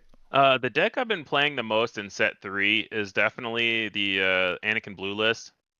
I got on that pretty early in set 3 and made a list that did really well and some bot the network internal testing. I actually put out a YouTube video on that list with Jonathan Fisher and Lego Pizza Ian. You can find that on Jonathan R. Fisher's YouTube channel. But I go really deep, talk for about an hour with Ian and Jonathan about the deck, the card select choices, some of the matchups. I go pretty deep into the Django matchup in Mono Han. It's a thing that I could talk about forever. I really enjoy going through those kinds of things and talking about that kind of stuff. And I really like the Anakin deck. It's a really cool deck with a lot of different directions you can take it and a lot of utility into different matchups. Yeah, Anakin, I mean, right out the gate, you get him in a draft, you're probably winning the draft. I mean, so that's usually a good sign that the guy's pretty good. Yeah. Yeah, that was what made me start the deck. I played with it and against it in a pre-release, and I said, I think there's something to this that we can do here. And one of the first things that drew me to it in Constructed is how Jedi Lightsaber works with Overwhelm. So Jedi Lightsaber on attack gives the defender -2/-2. And if the defender is defeated by an Overwhelm unit at any point in the attack, the full damage still goes to base. So one of the best strategies is people try to play like a Village Protectors as a 2/2 shielded Sentinel. Well, if you put a Jedi Lightsaber on Anakin, you kill the Village Sentinel on attack and still deal the full damage to base. So it makes it really good at clearing the ground arena while also piling on damage to base. I see. All right, that seems pretty good. I think with Anakin, I've been kind of focused on, I mean, I haven't, vetted it fully, but I kind of just like philosophically like the early shielded units in yellow. Mm-hmm. Just to kind of get the little 2-for-1 there or whatever. Just like, or kill their guy and stick my little, just clean that shield off of my Crafty or my L3. Yeah, absolutely. I think yellow has some really good lines for that reason as well. And Anakin has the ability to hold your opponent's board hostage. You play a Crafty Smuggler, and if they play a 4 health unit, you just get to trade it for your shield on the Crafty Smuggler. So there's a lot of cool lines in a lot of colors. Yeah, I mean, if I'm Sabine, I'm probably ECLing my Sabine unit turn 1. Like that's what I'm doing. So I mean, I think there is some counterplay to it. There is ways to kind of like get in the way, just kind of disrupt that a little bit. But the deck's definitely not infallible. I mean, we just saw it get beat 2-0 by Sabine, so it's definitely not a it's not some kind of auto win deck. I just really like the different lines that you have, the different ways that you can build it, and the way that it kind of makes you. It kind of fundamentally changes the way you think about the game in terms of what units are good, when you want to attack base versus hold up the Anakin ability, how much you want to damage your own base. There's a lot of really interesting lines that make me that draw me towards liking that leader. Oh yeah. I've been into Anakin, and then I do like Yoda. I just think Yoda. I don't know how good like he's gonna end up being like in the totality of things, like in the hierarchy. Yeah. But he's so fun to play with for sure. Yeah, Yoda's great. I love the card selection. I discounted when I first saw him how easy it was going to be to turn on You're My Only Hope. And I don't necessarily just mean playing things for free, but just playing Luke a turn early. Things like that it's just so easy for Yoda to set up between the suite of blue removal spells that you have and then his ability to just put whatever you want on top and then get it out. It's been very consistent at helping you cheat out resources with You're My Only Hope, and you just get to churn through your deck and find whichever cards you want. His on deploy is great. Yeah, I'm a huge Yoda fan. Oh yeah. I mean, just that like on 6, You're My Only Hope into Redemption and just like heal your whole base and just just kind of reset things, and then I don't know, there's some pretty good lines in there. Yeah, definitely. And you can even go more heavy on the card draw side of things, combining it with things like set 1 R2D2 and Foresight and C3PO, where you constantly know what's on top of your deck, and you just keep drawing so many cards. The card advantage there is really interesting. And then he has a lot of cool synergies Yoda does with just old and new cards. Yoda's been really fun. Yeah. I think his little, like, kind of philosophically, his weakness might be like hard or soft control, like villain control into him. And like also the other thing to think about is like smaller units could negate his flip if they go a little bit wider. So these are some of the things to think about, but exactly, like I played in the show match against Palpatine, the new Palp, and I just got smoked by it was like one of those, it was a very interesting build. It was like, you have the yellow blue, so on the hero side you can play like sparks and stuff to like go in there and get the hand, and then you just have all the late game Snoke and all that, so it was pretty cool build. I just got completely smoked. Yeah, so, I actually watched that match. Shout out to anyone who wants to go watch the YouTube VOD of Poem's Yoda versus Palpatine match. But if you've ever wanted to see Blue Hero play Avenger, you should watch that match. Yeah. I don't know why it was in there, but it was, it was in my sideboard. I mean, it was very close to working. It just looked kind of similar to some of the other, when you get these, when we would get the Kira mirrors as an example from set 2. It was I really enjoyed watching that match. I thought it was really cool to see both builds and to see how it played out. Yeah, I mean, in theory, you're my only hope or whatever into an Avenger kind of thing. I don't know. It's just, it's a thing that can happen. So like, on curve in a way that's logical. But it's like, so what's the side, you almost need your whole sideboard to be like off aspect, like hand hate or something. I don't know. It's those control mirrors are what I think turn off a lot of people from even trying out that archetype is, what's going to happen. Yeah. What's going to happen when you just, who's going to pack more of the tech cards that can deal in the mirror. Yeah, it's interesting. A lot of people, I think, like they like the control into everything except control, and then they really dislike trying to do the vigilance mirrors. I think it takes a special kind of player to be good at and to be good at that kind of gameplay. I certainly, it's probably the worst archetype for me to try to pilot. I'm just so bad at that, at understanding the intricacies of Avenger versus Avenger and vigilance versus vigilance type of gameplay. So I really respect the people that do it well. Yeah, you almost have to just really play that archetype a lot and just kind of know what's going on. Looks like we're getting our round 4 matches set up here.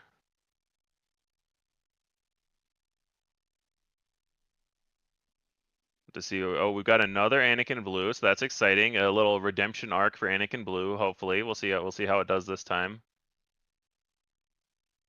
I have to try my best to be unbiased, but this is a deck that I've been a huge fan of.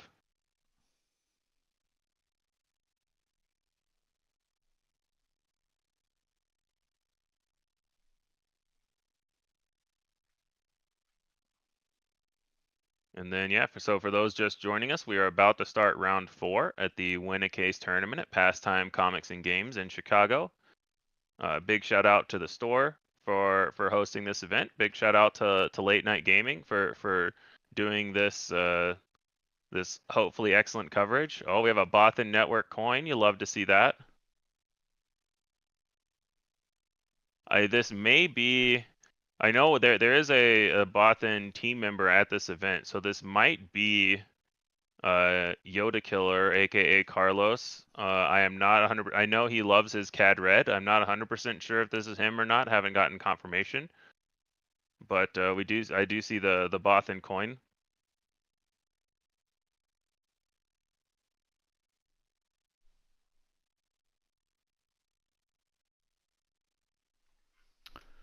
So it's Anakin. That's the new blue base? Yes. And Yep. a Cad Anakin Red. blue versus Cad red. So this is Cad has a lot of good tools in this matchup to help control Anakin. The biggest one is if you get Forlom and Zuckuss, you get a 7/7 Saboteur that can go past all the Sentinels and just kill Anakin right on deploy. So that's a big thing that the Cad player is going to be looking for. Cad Red is also just a lot of people try to compare Cad Red to Django Red, but to me they're fundamentally very different decks. Django wants to go fast and uses tap ability to make sure you can't come back, whereas Cad just wants to use his ping ability to make sure that he maintains control of the board. And Cad is a little bit slower, but going to be way more comfortable taking the game late. Yeah, he's just trying to over the course of the game to generate value off of that free damage. Yeah. Yep.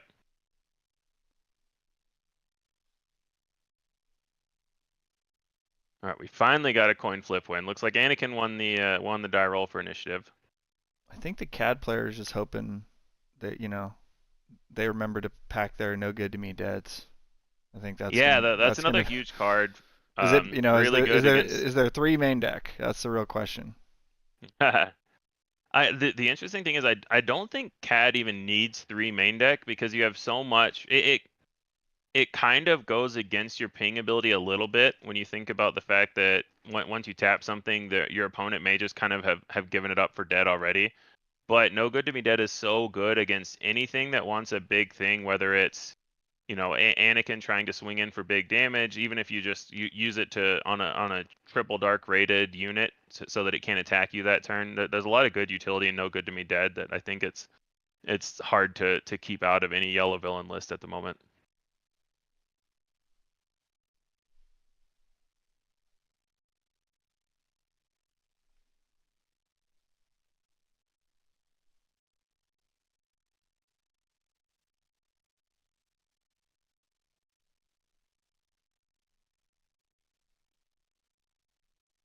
I haven't cut a deck in 2 years.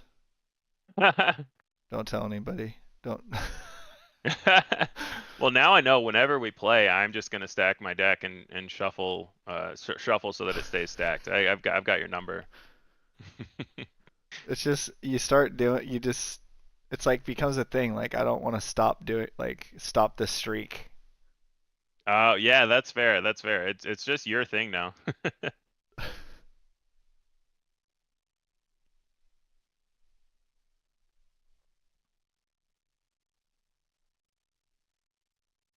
And yes, we just got confirmation. This is DZ on Anakin versus Yoda Killer on the Cad Red. So yeah, Yoda Killer is a member of the Bothan competition team. He is a very skilled player. I don't know much about DZ, but he's obviously on a very good deck because I love Anakin. We saw a turn 1 Queel, but quickly answered by Cad Tarkentown. I think Cad is totally on board with just using his Tarkentown early, especially with a unit like Queel, who threatens so much card draw. So what's the sequencing there? Like, can the Anakin player just pass and just force the mercenary gunship to come down first so that they can safely play the Queel? You can, but I think as Cad, you're okay with taking this long. So I think as Cad, if that happens, you just claim and let them miss their first turn. Oh, wow. Now there are 2 of them out of 4. So in this case, he probably wouldn't have done that if he has now there are 2 of them. So yeah, Cad's starting exactly how it wants to start out. A clear board versus a Forlom, and Cad is living the dream right now, I think. Yeah, this is really rough. Yeah. Yeah. I mean that's the kind of thing. Yeah. I was just interesting to note that Anakin's running the Concord Dawn Interceptors main. I would imagine this is a nod to expecting a lot of the Django Red decks. Perilous Position coming in clutch again, stopping the Forlom hit. The pass thing is like it's something that you really got to think about for sure. Like when I was playing Boba Red Tarkin Town in San Francisco over at the PQ. I mean, I was cleaning up Sabines all day. The one guy that beat me did the pass, and it just kind of makes it a little bit more awkward. Definitely, like Yeah. when your whole game plan is centered around like swarming and controlling and such. Yeah, in my opinion, I think just passing is heavily underutilized in this game. I think it's a really important tool that players need to know how to use and to use more than a lot of them do. I did not see what trick Carlos picked up off of his Jabba. So I'm not sure what so there's probably some known information that the Anakin player has that we do not, because I didn't see it. I just don't see how we come back from this board state. It's just gotten out of It's control. really tough. If the CAD player has a Zuckuss, then Anakin is really in trouble. A takedown there. Okay. So that makes the Zuckuss a little bit less intimidating, but all Anakin's doing here is just trying to answer one thing at a time, and still took 2 cards. Oh, he got Maclunky. Thank you, J Freak. Okay, so we know that there's a Maclunky in hand for the CAD player off of the Jabba.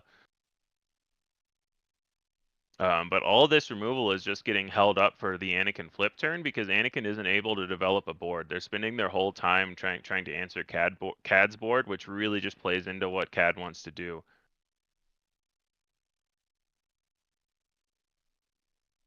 Yeah, I wonder if what is it? DZ needs to kind of like rethink that turn one. It's really just lines up perfectly with now there were 2 of them into the Zuckuss and all that. It's just, what are we gonna try next time? What's the plan?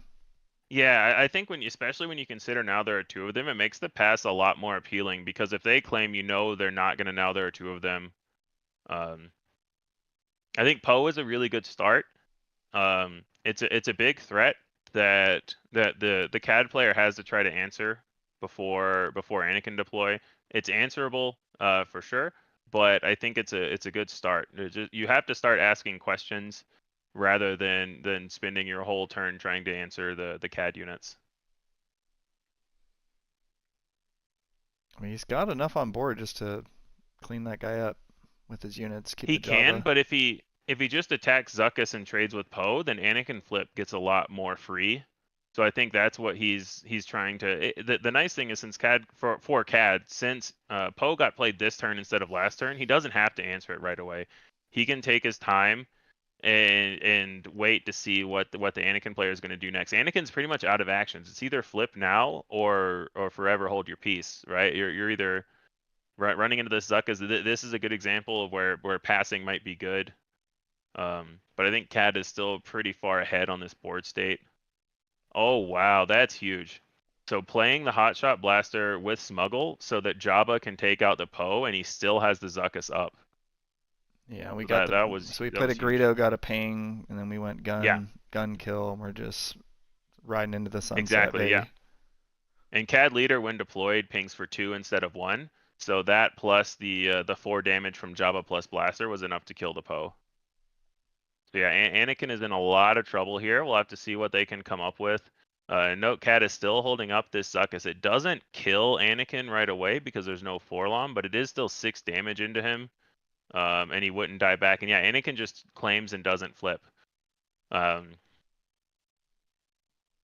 It's hard to overstate how good this Zuckuss is against Anakin, because usually you want to try to hide behind Village Protectors or Obi-Wan, and he's just sitting there with Saboteur ready to be able to take him out regardless of the Sentinel play.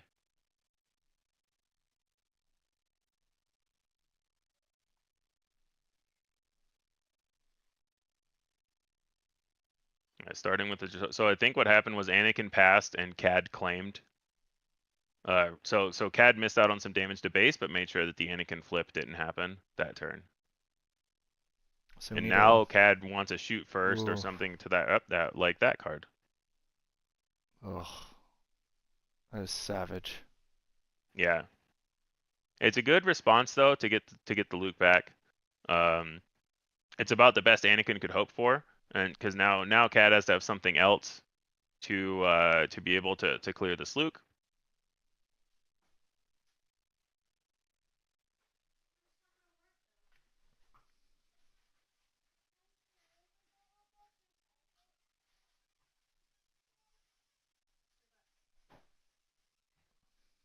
let's see. Cad mulling over his options. I'm live on YouTube. Oh, interesting. Maclunkying the Jabba back to hand. So he loses the blaster, but he'll get another Jabba when played to try to find another trick, and gets 5 damage on the Luke. So that lets him kill the Luke this turn pretty cleanly with the Greedo. And just replaying the Jabba. I'm gonna try to pay attention this time to see what he gets. Get another shoot first and keep that Greedo up, baby. Oh yeah. See a Ruthless Raider. I'm not seeing anything. Looks It like looks like maybe he missed. bricked. Yeah. Poor guy. Yeah, so missed on the tricks, but still pretty far ahead here. Yeah, just losing the Greedo. Yeah, so Greedo into the Luke, Cad doing 4 to base. So no Zuckuss on the table that the Anakin player has to worry about, but still needs to find a way to catch up on board. This Cad leader is a 2/8 raid 2, so it's a pretty big beating and kind of hard to take off the board. So it looks like there's another Luke in hand for the Anakin player.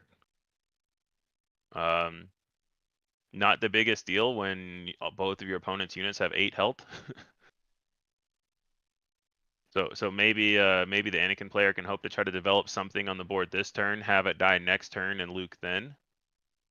That's a potential option. Yeah, I think We'll have to see what else they have. I think kind of the better option is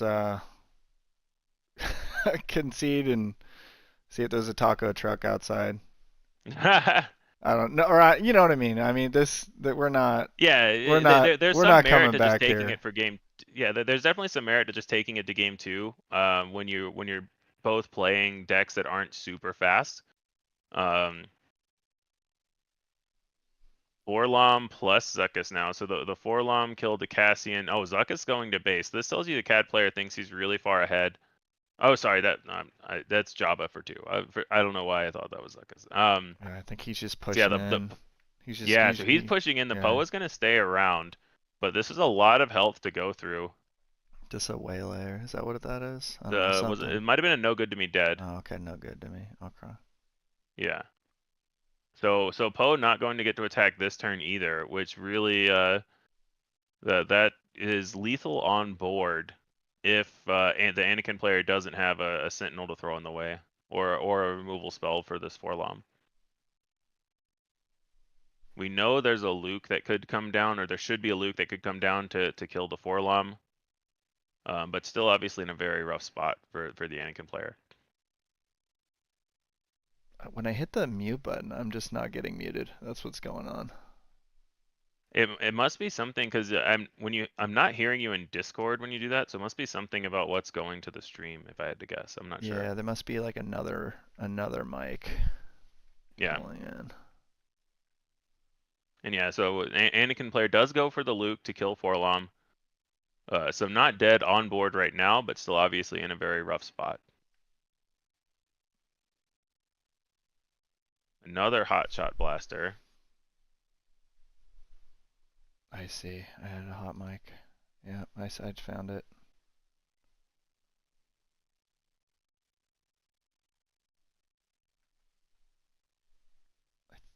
Yeah. I think.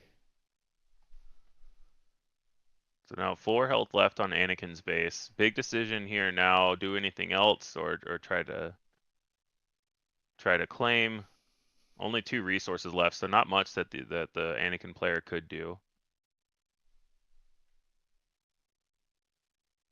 Yeah, no, I had another Yeti. That's like my backup mic that just happened to be on. I think it's resolved now. Okay, so yeah, please keep letting us know in YouTube comments if you hear a hot mic. We think we fixed the issue.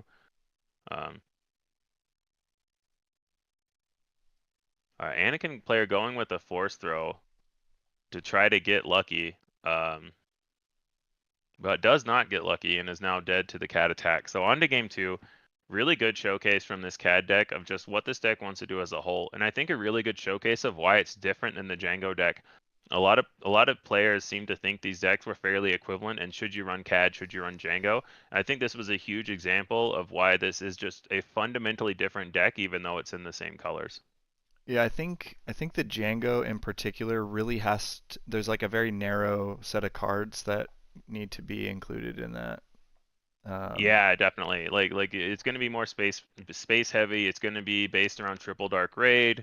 It's going to be based around being aggressive and trying to stop your opponent from controlling or from clearing your board. And this CAD deck is much more just going to control the board and kill you in the long run.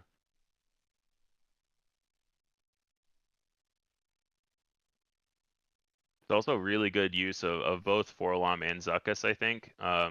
Utilizing the extra pings, the value of them together. I think they weren't as heavily utilized in set 2 as a lot of players thought they were going to be when they were spoiled, because we ended up getting to like the Boba yellow decks that were more aggressive and didn't run as many copies of those specific cards. And I think this deck really showcases the power of both of those units together. Yeah, I remember when those guys were first spoiled, everyone thought they were going to be in every single villain yellow deck. But yeah, like you said, we tried to pump in a little bit more with the Boba yellow. But now, just the value of those guys makes sense to jam them in. Yeah. Yeah, and especially with now there are 2 of them, because now the curve can be turn 1 play into turn 2 Zuckuss into turn 3 Forlom. With now there are 2 of them, and you just get this 5/5 ambusher, and you already have a 7/7 Saboteur sitting there. Like that specific play line, while it's unlikely to happen statistically, is just it's such a beating to have your deck have that potential where you can just make that strong of a play that early. Yeah, it just seems a little bit telegraphed, like I said, to where it's deck building that can solve it. There's also like just the decision points. I mean, can you, is going later really too big of an issue for you to kind of mess up their curve? Yeah. I mean, because the Anakin has late game answers. I mean, absolutely there's the unit Anakin himself comes in and does stuff, the Lukes and things like that. So I mean, Yeah, some of these decks are running Crate Dragons as top end. You can change, you can mess around with a number of Obis and Anakins. This deck can go late depending on how it's built. But yeah, I think we'll see if this goes the same way for the CAD player as Game 1 did, or what kind of post board answers Anakin may have to try to make the matchup a little better. Yeah, I just don't think you can just set the quill down and just hope for the best. It's just not going to happen. It's not going to work. Yeah, and I think we maybe. Cad mulligans. Yeah, so I'm curious if we'll just see a pass out of Anakin to start. Shielded, I think turn 1 shielded units we had talked about a little bit before, but if you can even just consider playing like a security complex to try to like prevent some of this kind of stuff too, could be there. So this is not what you. We do not see the a pass, problem so... here. We're seeing it's the same issue here. We've got the underworld unit down. We're killing that Sabine, and if we have the combo, we just win this game. Yeah, it is an interesting thought though that if the Anakin player had passed, they could just get the Sabine taken out of their hand. Not that would necessarily be the end of the world for them, but it's a tough one. I think trying to navigate this matchup as a whole is really tough for the Anakin player with all the variety of lines that Cad has.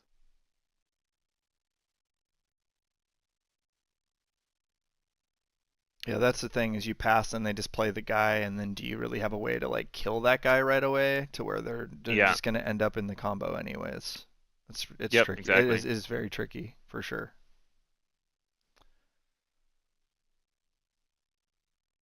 Again, that's kind of where my mind went with Anakin, was shield base security complex to prevent that kind of situation from happening to you, and then or the yellow with the shield guys.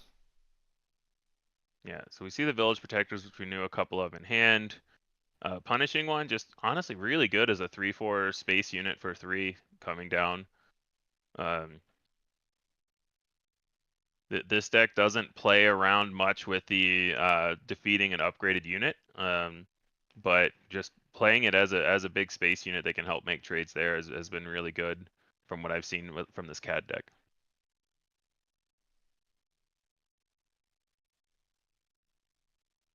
Yeah. Now this Village Protector is set to die to either a Bazine attack or another Cad ping.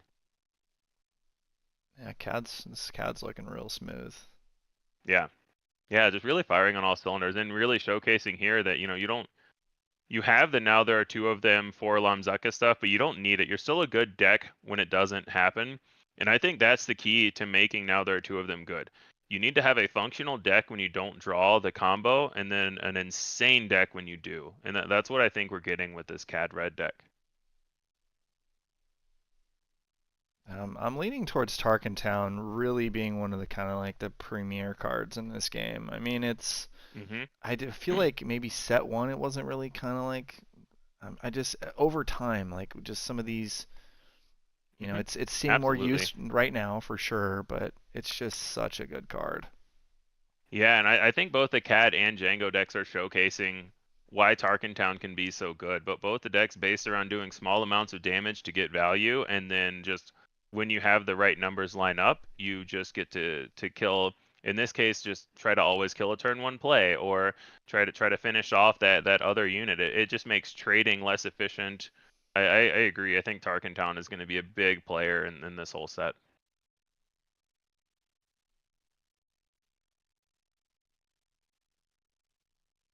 I think we're still in the early stages of our meta. I think that Absolutely. We're still in like the aggro mid-range part of this journey, and I think that eventually, once the threats kind of reveal themselves, then I think the control leader or the control decks will be ready to begin their attempt at. Yeah, I agree. I mean, I think always the problem with control decks is you need to know what you have to answer, right? There's a huge variety of answers that we have everywhere, so you need to know what the questions are so that you can have the right answers. And I think pretty soon we're gonna get to the point where people know that. Really heads up play here. Another great thing from Cad Bane. So when you play Forlom, you get to choose the order of your when played abilities. So in this case, Yoda Killer said, you have a shield, so I'm going to use Cad to make you ping the shield, then I'm going to ambush. So that lets this 4/4 unit kill a 2/2 shielded with just the ambush and the Cad trigger. So showcasing how sequencing can be really big and some of the other benefits of Cad. Takedown on the Forlom, but Forlom already did his job, so I think you're okay with that as the Cad player. I feel like these Village Protectors in the last couple matches have just gotten smoked. I don't know. I know a lot of people are like very high on that card, like slam it every time, but I don't know. I'm not a huge Village Protector guy. I think it depends on the deck. I like Village Protector a lot, specifically in Anakin, because of how the costs line up of 3 cost plus another 3-drop on your deploy turn. But specifically, this Cad deck is so good against Village Protectors, where you have a combination of Saboteur and Cad pings for the shield. That this is really a deck where Village Protectors does not shine. And I think that we also saw it against Sabine with this Anakin deck, where Anakin was just behind the whole time, and the Village Protectors couldn't do enough to help him keep up. So I do think it has its place against a lot of decks, but we definitely have not seen it do well on stream so far as a card.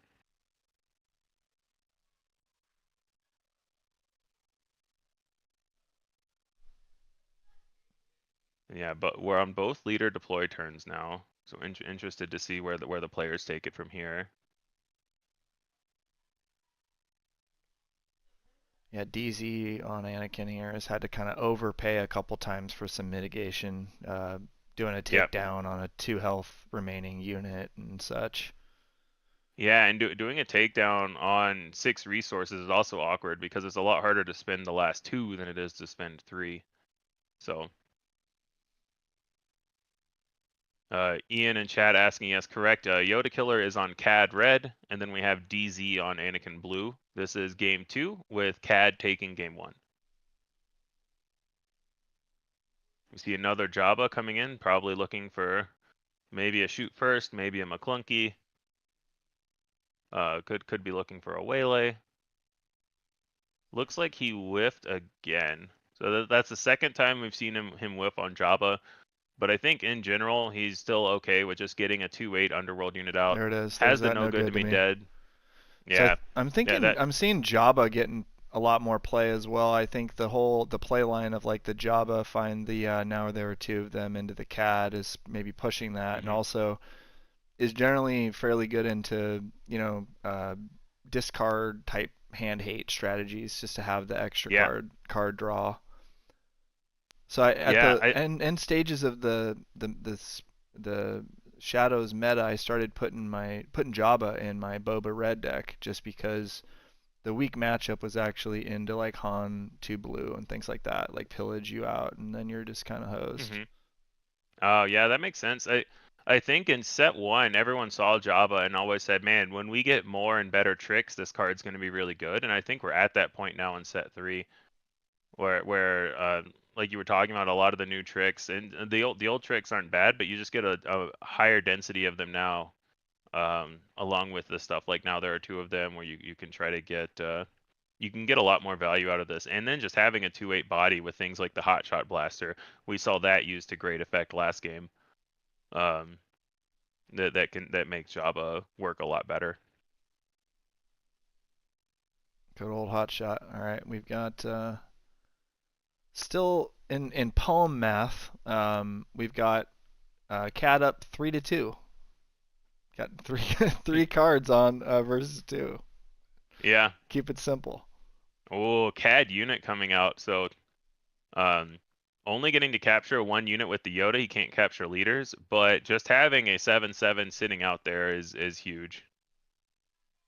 Village Protectors looking a little bit better now, actually protecting Anakin at the moment.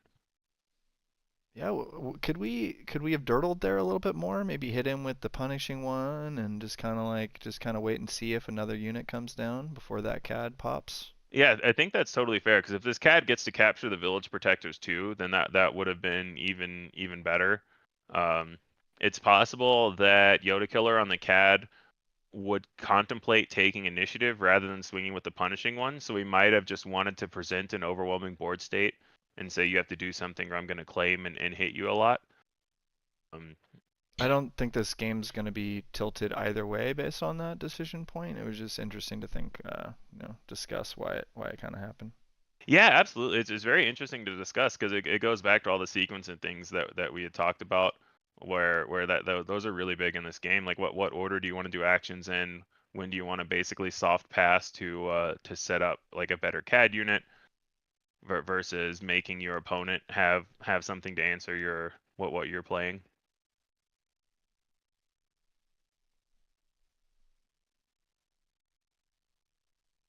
Yeah, Noxum brings up a good point in chat that we were, I think, already there on tricks in set 2, which is what Poem was talking about, how he started using Java more at the end of set 2, and then Boba destroying Cad Tarkin Town, and that's not something that we have to worry about anymore with Boba Leader being suspended. We talked, a lot of people talked at the time about what decks that freed up to potentially play, and I think this Cad Tarkin Town deck is potentially one of the biggest benefactors of the Boba banning. You also get to add the set 3 cards like Cad Unit. Now there are 2 of them, and then you don't have to worry about running into Boba anymore. So a big mid-range vacuum that's trying to be filled at this time. Yeah, and I think we have Cad Red, we have this Anakin deck. We've already seen multiple mid-range decks put up some decent results early. So yeah, there is a big vacuum, and we'll see what ends up filling it. There are a couple of front runners. I think this Cad deck is a big front runner to potentially fill the mid-range vacuum.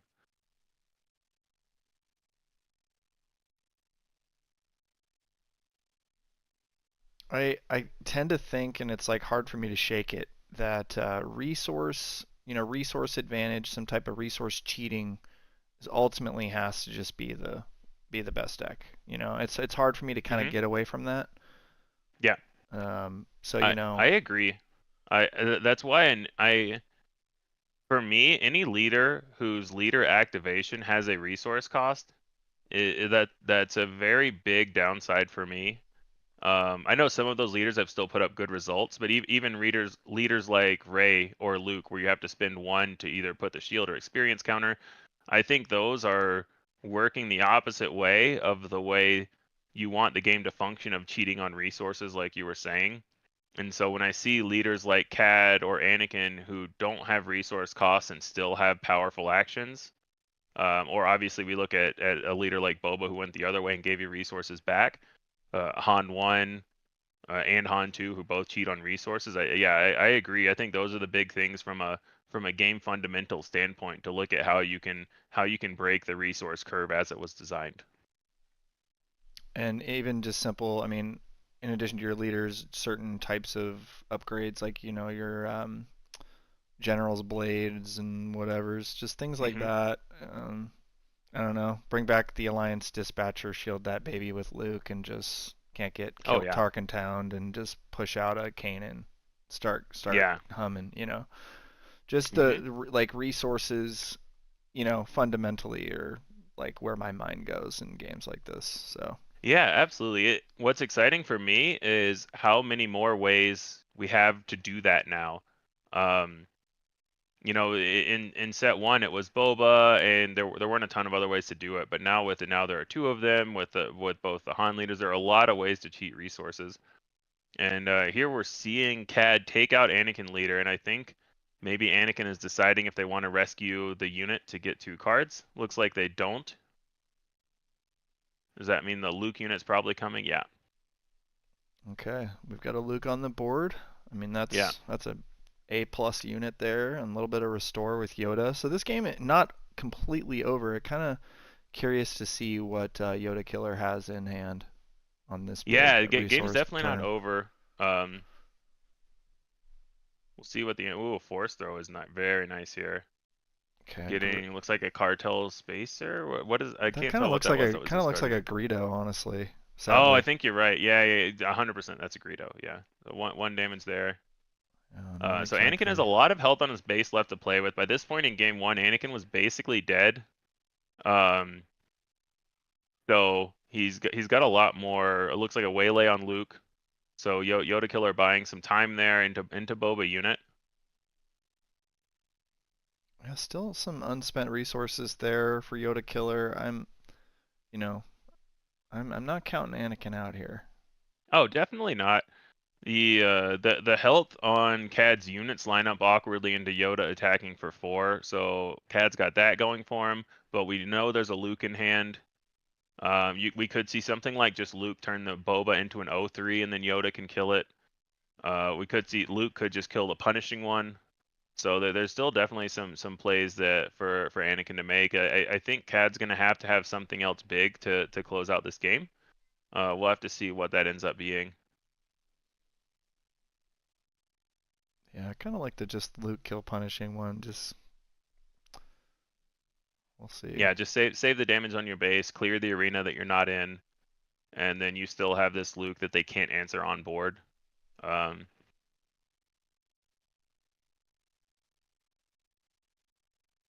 I think it could be a totally fair tactic to say I can just take 3 damage in space every turn with my restore unit, so I'm going to clear the ground. Maybe the Anakin player's thought is if my Luke lives, it's much better for me than killing the punishing one. So their thought is to try to make plays to make sure Luke survives. I think that's a fair line of thought to take as well. Yeah, try to clear out the ground so Luke can just keep giving you that restore every round. Exactly. You'll find something to deal with punishing one later. Yeah. The issue is this. Be their thought. I mean, this play. I mean, I kind of see that coming a mile away a little bit there, though. You know, you hit into the Boba, and now he just cleans you up for free. Yeah. I don't know. But now that turns Luke on, so Luke could also kill Jabba. Okay, so still killing the punishing one. But the Boba has already attacked, so you're much less likely to have your Luke die this turn. Another force throw. Okay. An interesting line to take could have been to use the Anakin ability on Yoda attacking into Boba, because if you're planning to play this force throw, then Boba would only have 1 health left instead of 3. So it could be a big... Okay, Yoda Killer discarded a 4 cost, so it's all the same anyway. But it's an interesting thought of you're behind on damage, so is it worth the 2 damage to make sure that you kill this Boba unit? Is that another waylay on Luke? Waylay, gotta pack your waylays these days, guys. I mean, You do, but you've also got to pack your expensive units having on-plate abilities. So I mean, he's the Anakin player is still getting a lot of value out of these Lukes, even though they keep getting bounced. It's already the Lukes have already killed 2 units and is still sitting there in hand. So Luke is so good. What absolutely. a card. I mean that card Yeah. is just absolutely crazy.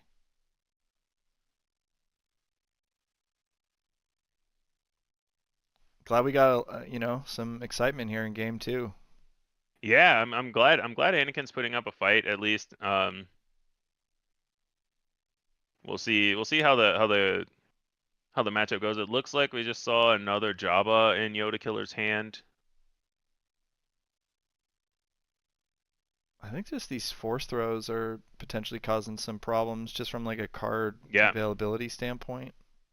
Absolutely. I mean, you saw a Bosk just get pitched. Like that's a card that would be great to have into this Luke.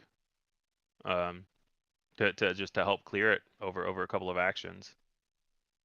Forlom, so we're getting 5 damage into Luke. Jabba cannot kill the Luke because Jabba's been given -3/-3, but still, he did no ambush, so just 1 damage into the Luke from the Forlom. So that might signify that a Zuckuss is coming. Bool is asking in chat, what is the matchup score? This is currently game 2. Cad Bane took game 1 in a rather convincing fashion. Game 2 is much closer. We're getting a much better game, much more even game out of game 2 so far. Really interesting choice to not ambush the Forlom. To me, that means that maybe there's also a Zuckuss, and he wants to get the Zuckuss ambush in. But we'll have to see how this plays out.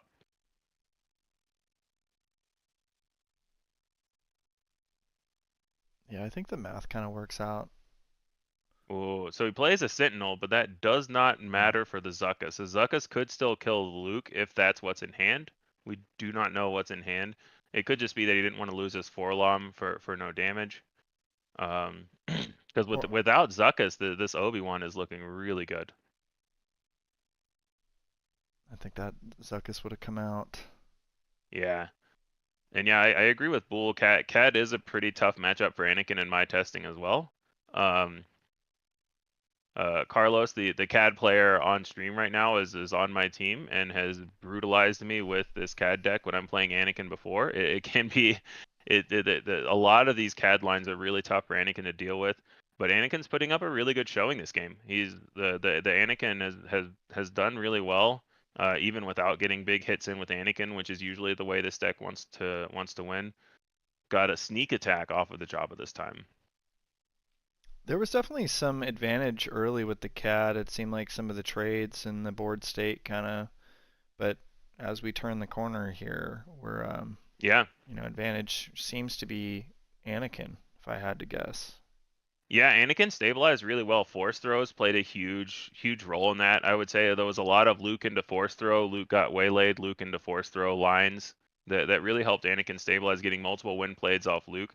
So the Cad player was able to not have the restore 3 happen from Luke, but the multiple win plays and multiple force throws really have set Anakin up to be in a much better spot this game. Yeah, not having any other way to just kill Luke and just having to bounce him every time is definitely not ideal. Yeah. There's another Forlom. I'm gonna imagine, yeah, putting the damage on Obi, and then the Cad player deciding if they want to ambush. Bool asking the game plan for each side. Anakin can go long. It really depends on the build. So some builds are running things like Crate Dragon, which help go long. Bravado to ready Luke. I like this a lot. Even without the crates, any deck that's running Luke unit has the ability to go long. It's just any kind of blue-red hero has a lot of tools to eventually go long.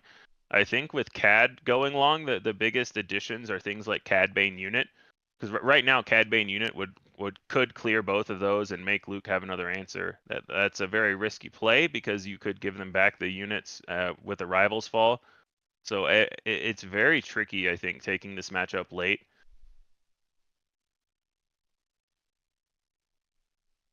Ivan Ator saying they play 3 redemptions with Anakin. That's certainly another way to potentially take it late. Get to heal a bunch off of your base and have a big space unit. Yeah, the Cad player has to have something here. Maclunky to kill the Luke. That's huge. And then ping the Obi-Wan because Maclunky is an underworld card. So that's another one where you can take you can use That was action crazy. equity. That was so good. I mean, he Yeah, doesn't get the so card good. draw. I mean, Yeah, that was that was a insane. huge Maclunky. Now you get to replay the Jabba, get the win played again. So Yeah. now it looks like Anakin needs something else again. What a play. That was incredible. Yeah, huge to not get the win defeated on Obi-Wan to get to draw another card. Looks like we see another Maclunky there.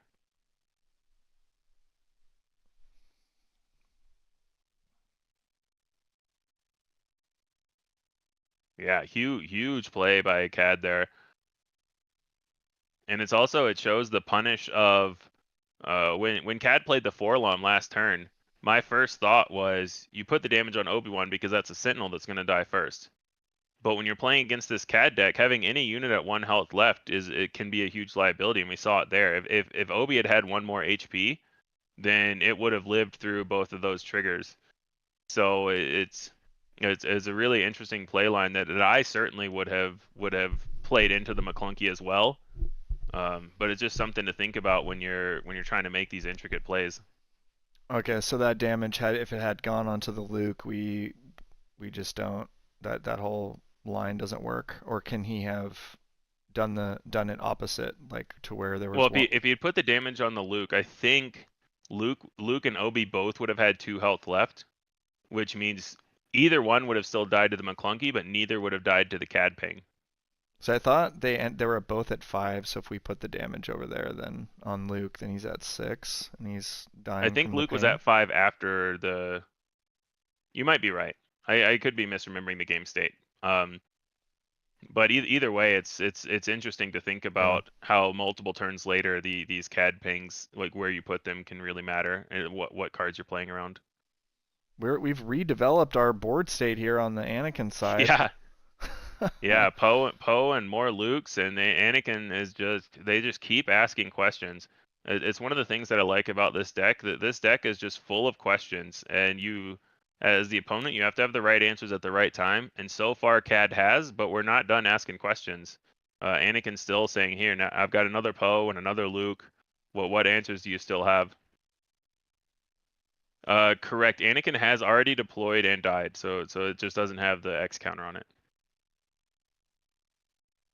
See that question in chat from Mr. Jonathan Fisher.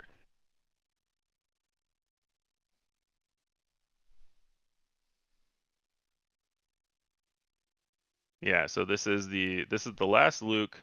Either this is the last Luke, or we're gonna get a game loss for illegal deck building. One of the two. So last Luke that Yoda Killer has to worry about. We're coming up against a time constraint here, still in this long extended game 2 with only 16 minutes left in the round. Yeah, we're at the point where if the Cad player thinks they're out of answers, it could be a strategic scoop. And I think that's what we're seeing here. I think he wants to make sure that there's enough time for game 3. Yeah. Because there's only 15 minutes left in the round, and neither of these decks are especially fast. Yep. Yeah, it looks like we see a scoop by the Cad player going into game 3 now. Both players looking like they're shuffling as fast as they can. I see hands flying around. Yeah, I think they both realize, like, no one wants to go to time here. Everyone wants to try to actually finish these matches out. And then Cad choosing to give Anakin the initiative. Both games so far, we've seen Anakin just play out a turn 1 unit that will die to Tarkin Town.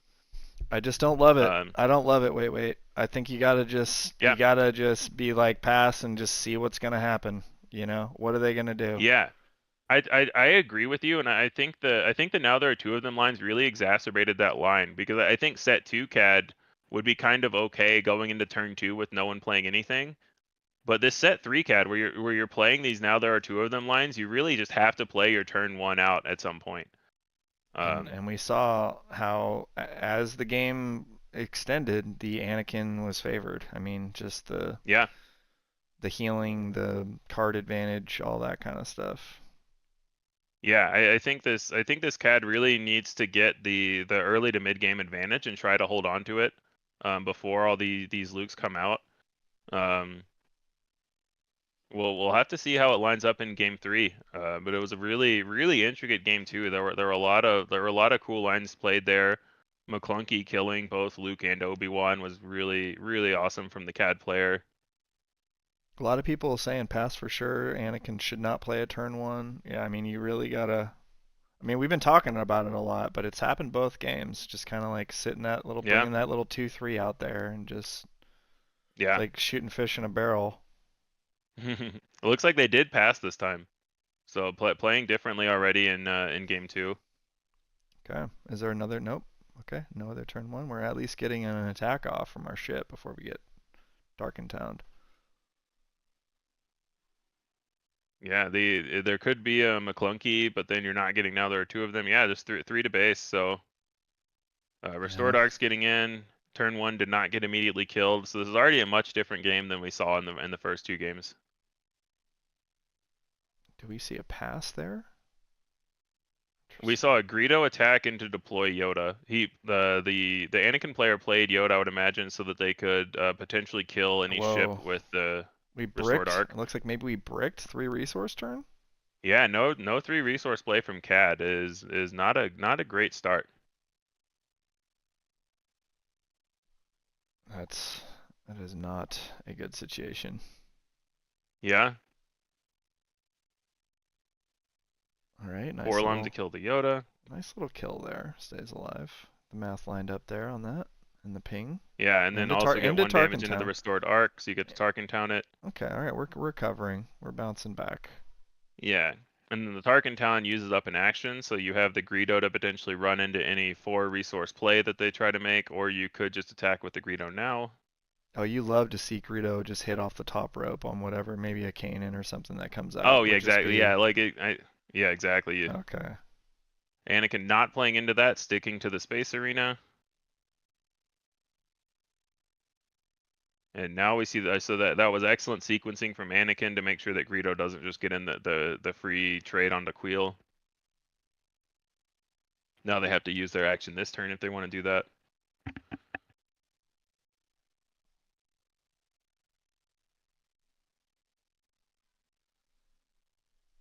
Queel, what a card. That guy is so good.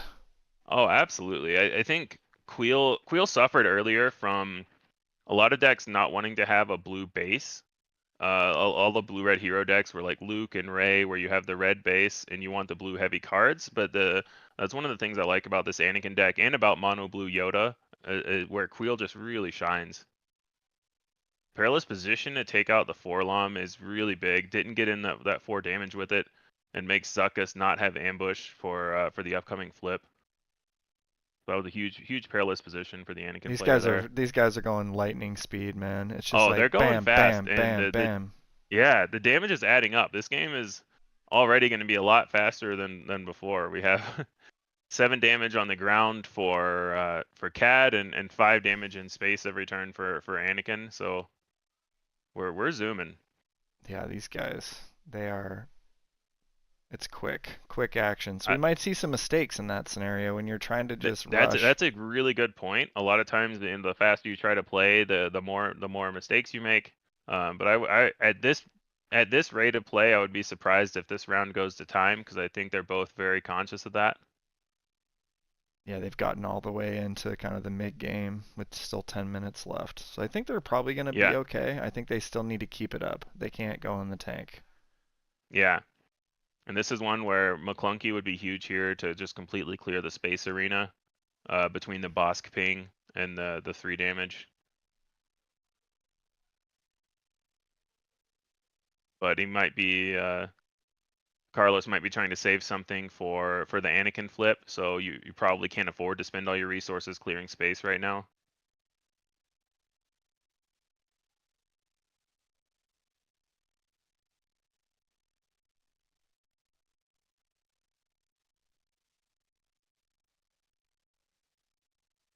Oh, playing a Bazine. Is that? Ha! The hand is 2 Jedi Okay. lightsabers. So Whoa. Okay. yeah. And Yoda Killer leaving up 2 resources, so ready for the potential no good to me dead.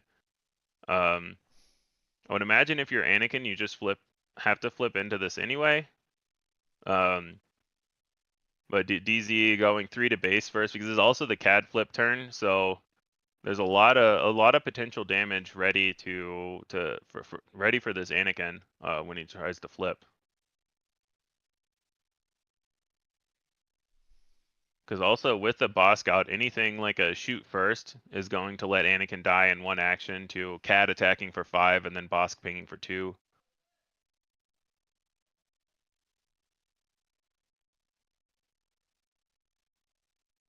So we know the 1 card left in Anakin's hand is a Jedi lightsaber. They drew Yoda off the Bazine and played that.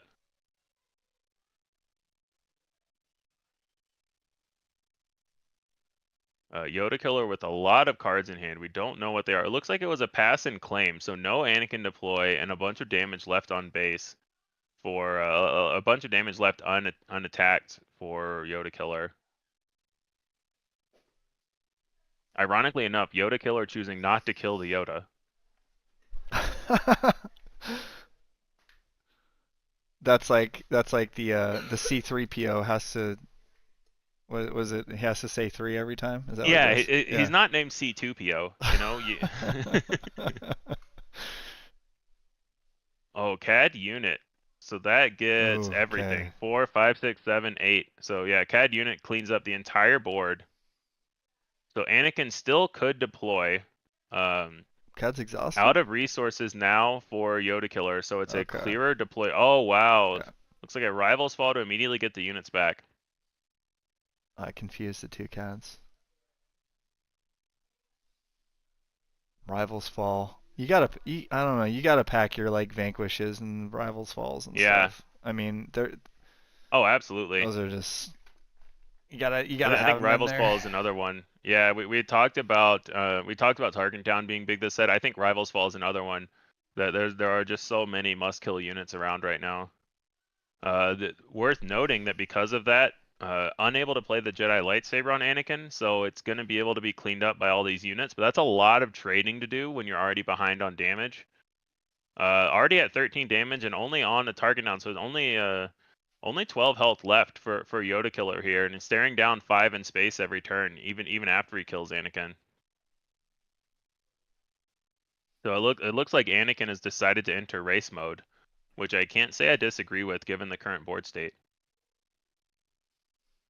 I'm really liking Now this Anakin killing build. the Yoda. I'm liking the threats that you can put down. Like there's just good red cards. Like you. Yeah.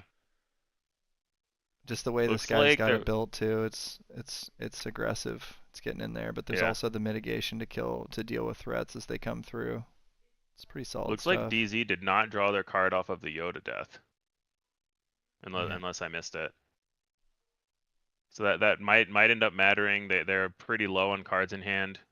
That does matter for sure. That is an I important. think it matters a lot in this particular state.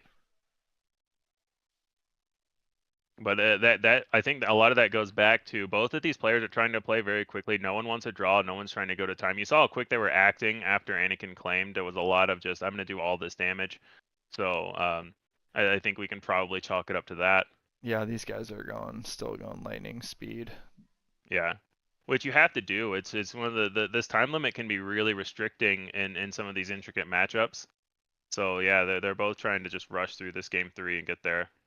Bam, bam, bam, bam. Yeah. So it looks like 23 damage on Yoda Killer's base.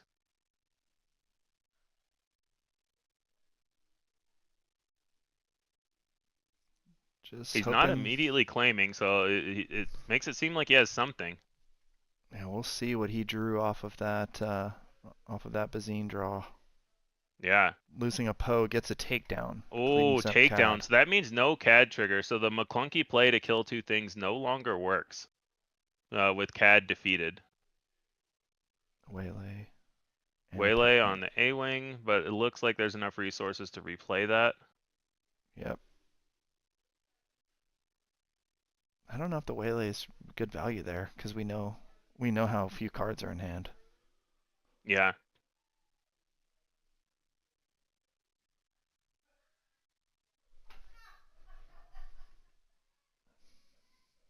One second. 4 minutes left in the round, going into another key turn here. There is the Maclunky, but after the Waylay, there's not enough damage to kill both units. So that is a fist bump. There should have been a Bosk trigger in addition to the Cad trigger. So he should have been able to kill both of those units, but it looks like... Yeah, we're just running in a frenzy trying to remember stuff, and we had a Yoda trigger forgotten by DZ, and maybe the boss trigger forgotten there by Yoda Killer. Yeah, so it looks like the space lane should have been cleared, unless we're missing something. But yeah, there was a Waylay that didn't have a Bosk trigger the last turn, and then this Maclunky didn't have the Bosk trigger anyway. So I think that boils down to both players are trying to go incredibly fast. And you hate to see rounds end like that, but kudos to both the players for just making sure it didn't go to time. They spent that entire game 3 playing lightning fast, and yeah, so we brought it up at the beginning of game 3 that when you try to play really fast, you're more prone to miss triggers and make play errors. But yeah, that was a super tight matchup, and unfortunate that we saw it end on that particular note. But still, outside of those, it's still really well done to get that much of a game in that little amount of time. Like that would have normally taken 20-25 minutes, I think, if both players sit and think through everything, and they did the whole thing in about 10. So yeah, they really powered through that one. Yeah. Yeah, huge shout out to DZ doing what I could never do, which is beating Carlos with Anakin when he's on Cad. All right, I'm gonna do a little mic test. I'm gonna try to mute myself. You guys tell me if you hear me at all on the stream, if possible, just to see if I resolve the hot mic. Can you hear me? Yeah, absolutely. Can you hear me? Hello, can you hear me? Can you hear me? Hello.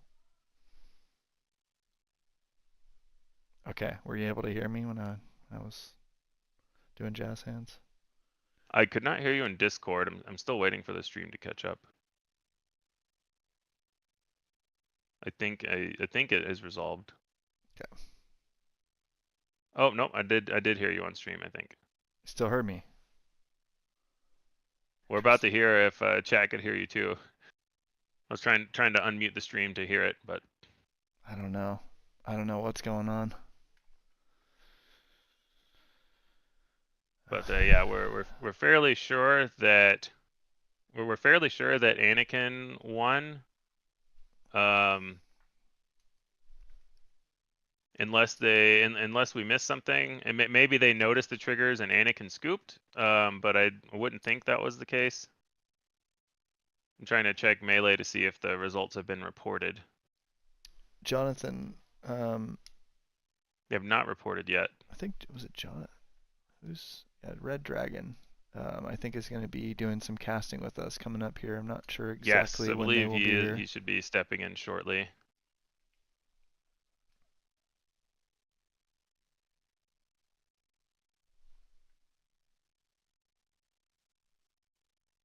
So yeah, we'll see. It looks like Red Dragon may be coming in for me. We're still waiting on confirmation of that. Make sure that they're completely ready.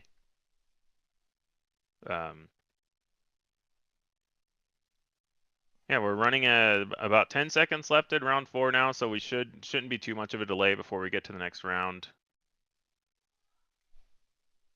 Okay, Red Dragon. Let me sort out this situation. Get him on over here.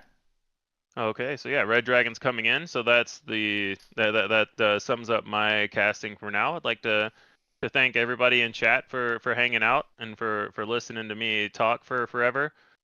Big thanks to Late Night Gaming for having me on and cast. Thank you very much, Poem, for hanging with me through these rounds as well. You provided great commentary. Everybody was lucky to have you for sure. No doubt Thank about you very much. Hope everybody has a good rest of their Saturday and keeps enjoying this this amazing coverage. See you later, bud. Have a good one.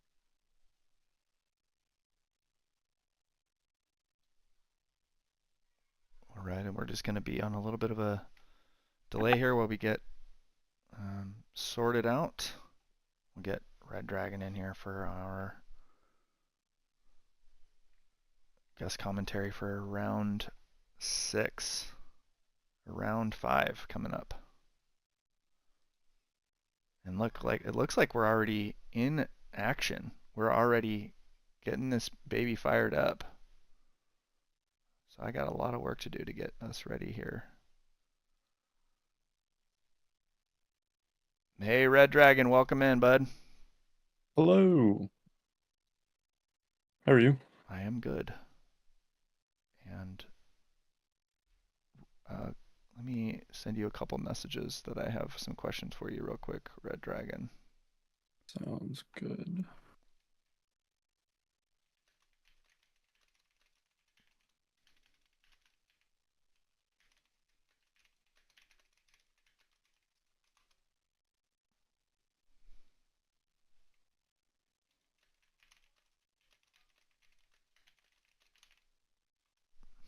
Okay.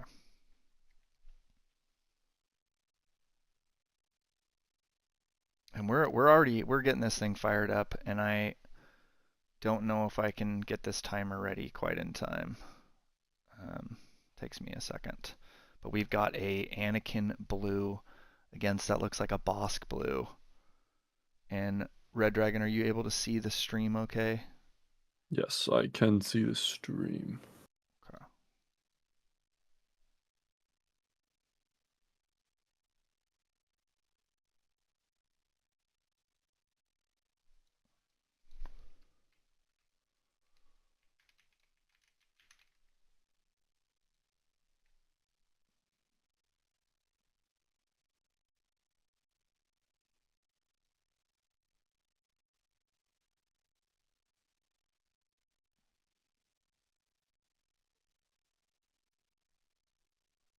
Okay. Still working on a couple things. Oh.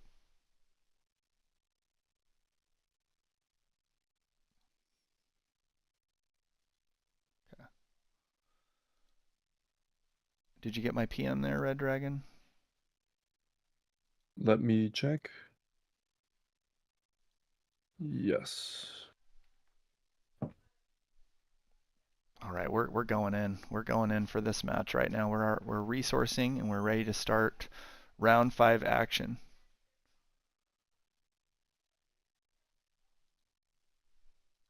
Okay. And we'll be getting Red Dragon and face cam in here momentarily. Quill coming in, followed by an open fire. The mitigation has begun for Bosk Blue.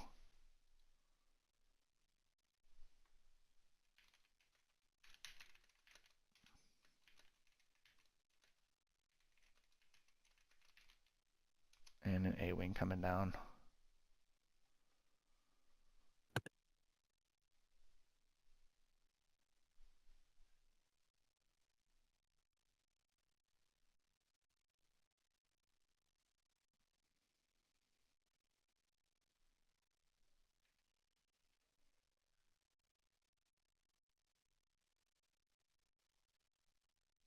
So Red Dragon coming to us from Maclunky Gaming. Definitely a solid group of players over there at Maclunky. So lucky to have you here. Thank you for coming. Yes, thank you for having me.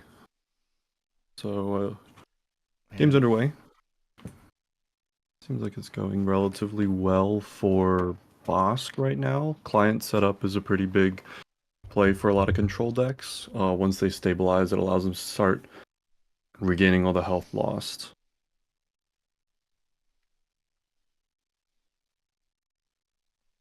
Okay.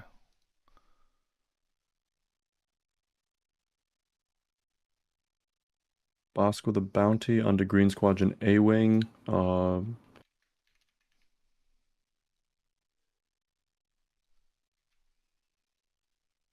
A-Wing is going to hit for the 3, bring the damage up to 6, so now the bounty can be fully claimed. Double bounty with Bosk, potentially.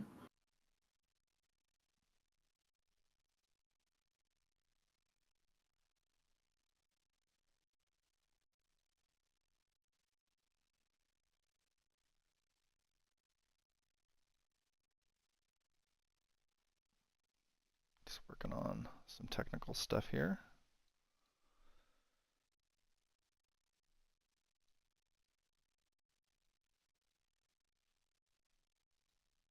And it looks like we've got Red Dragon. Say hello to Red Dragon. Got his face in there. Hello. And so Maclunky Gaming. Do you want to just do a quick little introduction while we Yes. view this match here? Tell us about your channel there. Absolutely. Maclunky Gaming is a team based out of the Northeast.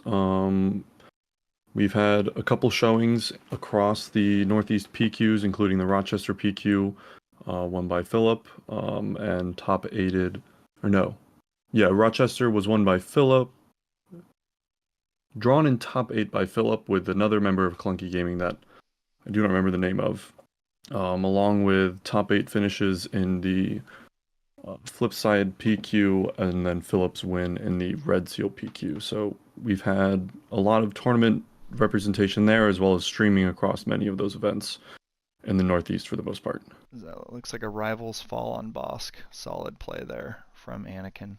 Keep going there. It is looking pretty good for Bosk here. The Rivals fall kills the tempo for Anakin a little bit. Base damage is pretty non-existent for the time being, along with the client fully established with the shield still. So Anakin's not going to be able to take out the client, unfortunately, which seems pretty good for Bosk long run, assuming that they have a concise answer for Anakin on this turn. I think one of the real questions in these blue hero kind of mid-rangey decks is how do you deal with a late game villain package? Like, do they have the answers for Avenger and Snoke and such? Agreed. I think the client activate onto the Anakin makes sense. So he is seeming to plan to kill it. Since the Anakin's only hitting for 4, he does not gain the 1. But it is a big question on whether or not the heroism decks are able to beat the late game between Super Laser Blast for board clearing, Avenger to restabilize on whatever they decide to play on that turn, and the inherent lack of game closing, especially when the base is not on a lot of damage. Good 4 damage from open fire on the Anakin, setting it up to presumably removed by a second event here in a moment. Looks like maybe so ping from Bosk.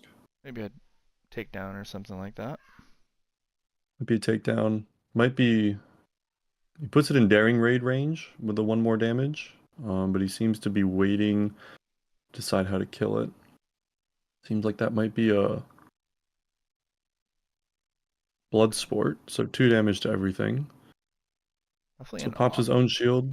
Definitely not exactly how the boss drew it up, but he'll take it, clearing that Anakin. Very correct. It does make the Luke kill the client, which was kind of being set up for, but not the worst case scenario. Especially if we have Super Laser Blast in hand here, just clear this out and start over. True. Boss ideal right now is probably Super Laser into a follow-up Avenger, so he has a Super Laser. We'll see how Anakin is able to repopulate the board.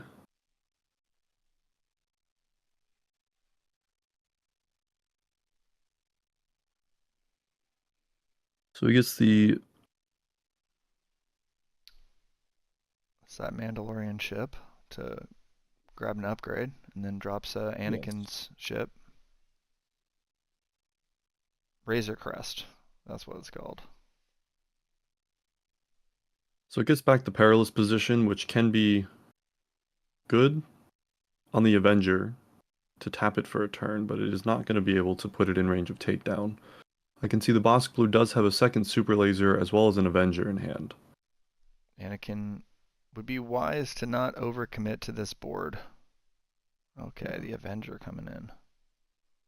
Avenger's a good play here. It's going to answer one of the 2 space units. And then if Avenger does get vanquished, you'll get a claim into potentially another Super Laser if Anakin dedicates a lot, which he is kind of in the need of dedicating some units, with his base only being, with the boss player's base only at 7 damage.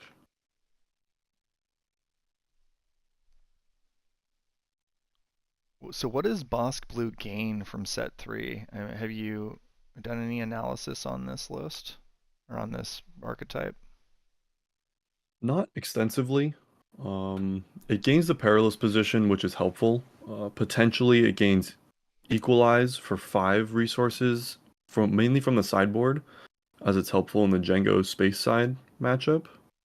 But the additional -2/-2 cards are very good for balancing out lurking TIE silencers for their bad matchups. Yeah, you But I haven't don't seen know. as much Phantom out there with that Perilous. People are a little spooked on that. Yeah. Perilous is very good at solving the silencer or just tapping a big thing for 1 turn and making it a much more reasonable body. So Smuggle Cassian following up after Cruel to get the 3 damage on base.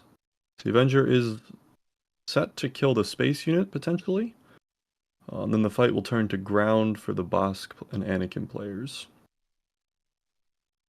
Probably not necessary to do the second blast in this circumstance. Maybe kill not yet that for sure. Razor Crest, wait for a couple more units to come out and try to catch him with it.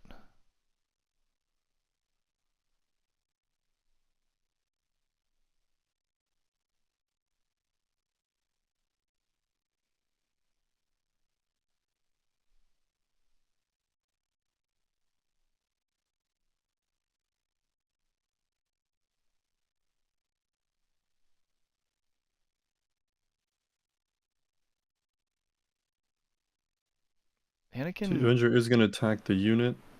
obviously, like Anakin inherently is kind of almost like a little bit of a control guy himself. Like he wants to maintain board control and kill some early units and things like that, use his ability. And that's a little bit negated in this matchup. So you're just trying to figure out exactly what the Anakin's able to do to kind of turn the corner. Agreed. We are getting a deck count from the Anakin player.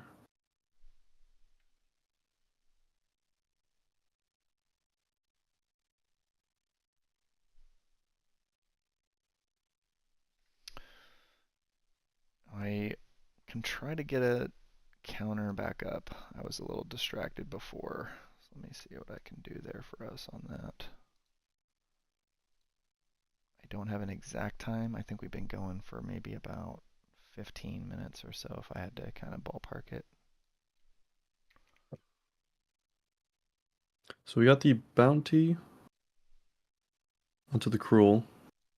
Set up removal and the draw 2 from the Bosk. Anakin is taking the opportunity to add potentially a Poe. It is going to be a Poe. So choosing to do that before attacking with the Cassian. Bloodsport's going to add 2 damage to everyone.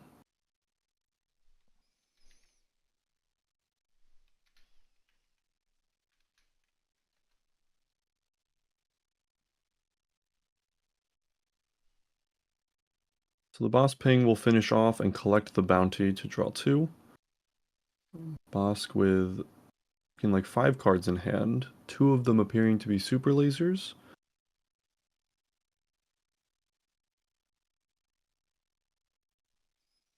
Yes, the Avenger does get to destroy a non-leader unit, but it did attack at a space unit, and the attack at the space unit caused him to use the on-attack trigger to sack the attacked space unit. This takedown will clean up the Poe. So the board is pretty stable now for the Bosk player. The Avenger looks to clean up the Cassian after the attack potentially. Yeah, I just don't. Resource from the Bosk player. I just don't really see a way to kind of recover from this. It's tricky. Agreed. It is not looking good for heroism.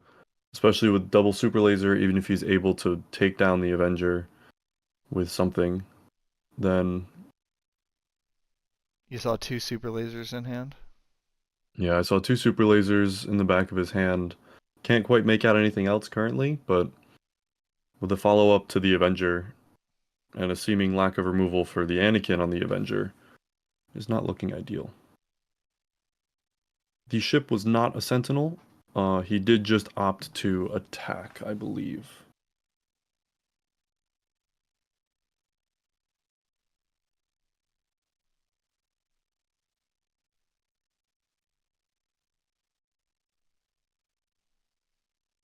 So a perilous position on the Avenger, which is going to keep the Cassian alive for the time being.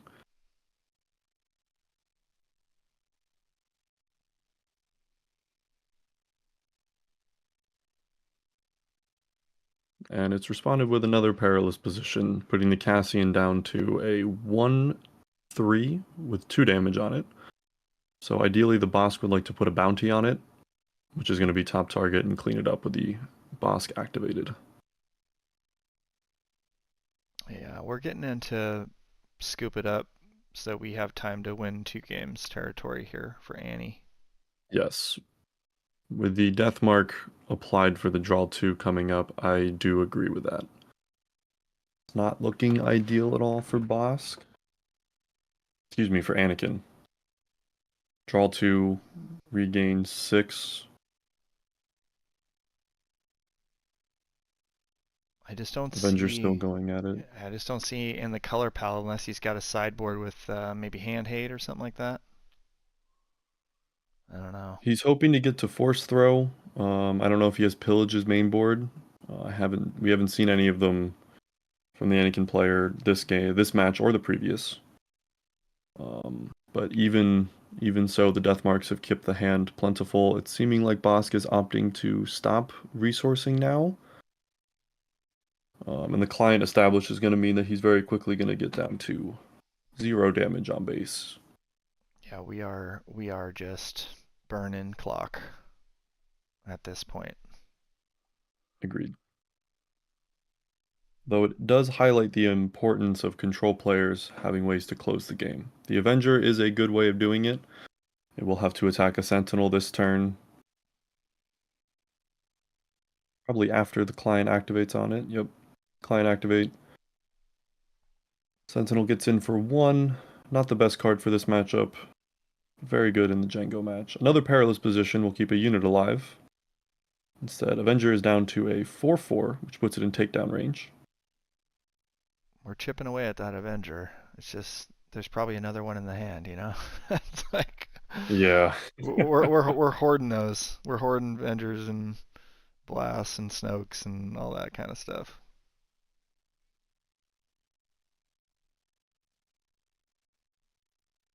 So Vanquish to enable claiming the bounty, going down to 10 health. Yoda does not seem like it's going to be able to apply enough pressure to actually start closing this game, unfortunately. But he is populating the board, as Super Laser is probably not going to be coming out from the Bosk player as long as Avenger client is set up.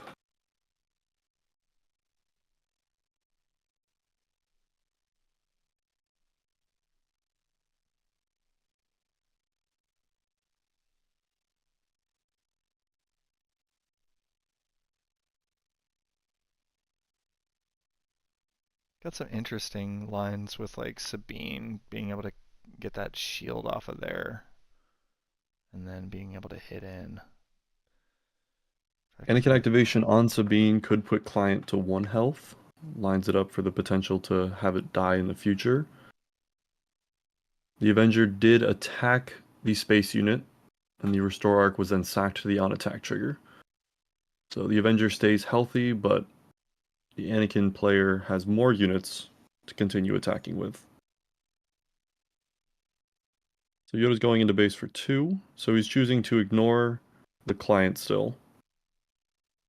Seems like a bounty onto Sabine will enable the Bosk player to return down to 10 health if he gets hit by the Sabine after this.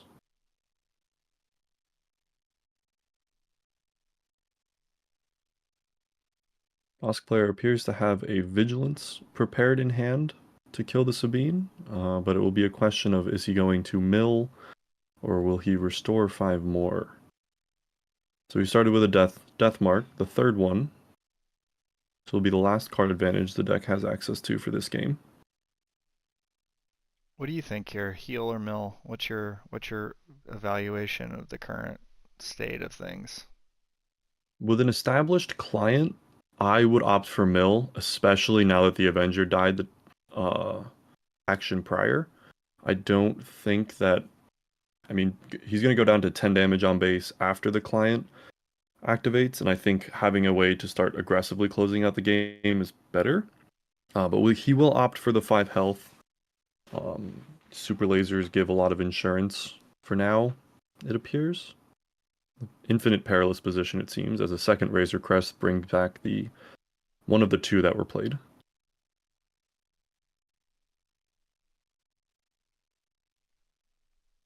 Yoda kind of helping, soften the blow of the Super Laser Blast with the card draw he enables. Card replacement will be helpful. The amount of cards in the Bosk player's hand is pretty scary for the deck. It does seem that one of them may be a restock, which is a little weaker in this kind of matchup. Although it may not be. Can't quite make it out. I did see gray flash in there, and he had it in the front. So he's going to be in for 2, getting him back to 7 for about the 3rd time this game. It's really unfortunate for the Heroism decks to try to close out against control. So the second Super Laser of the game will come up, clean up the board, cause a draw from the Yoda for the Anakin player, clear the client, and claim the bounty the client placed on in the previous action.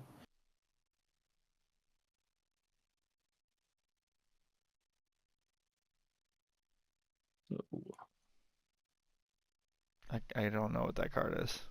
I don't know the name, but it does get back an upgrade from discard and plays it. So he gets another death mark out to continue the card advantage this game.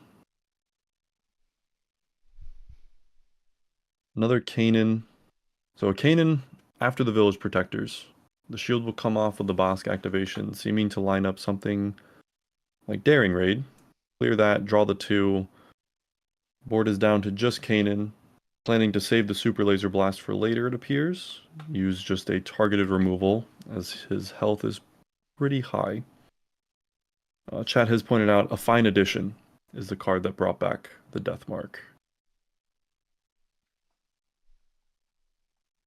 So I can see another Avenger, which, after the Kanan attack, I presume that will be the planned play from Bosk to start closing out the game. Kanan milled a Fine Edition from the Bosk player. Just back to that mill. I mean, we were pretty stable, and we chose to heal. And it's like the card, the deck count is pretty relevant this deep into this game. Agreed. I think the mill strat is something that is often undervaluated in matchups outside of control, despite the ability for control decks to deck out mid-range decks oftentimes with the amount of card-for-card removal you are playing. He has opted to not play the Avenger and go 1-for-1. Seems the card I thought was restock was a Pillage. So Pillage down to 1 card, Anakin plays his last for it to be a Poe.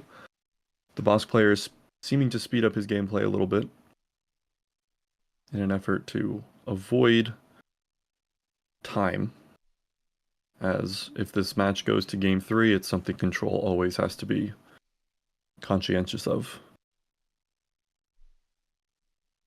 Fell the dragon on the Poe.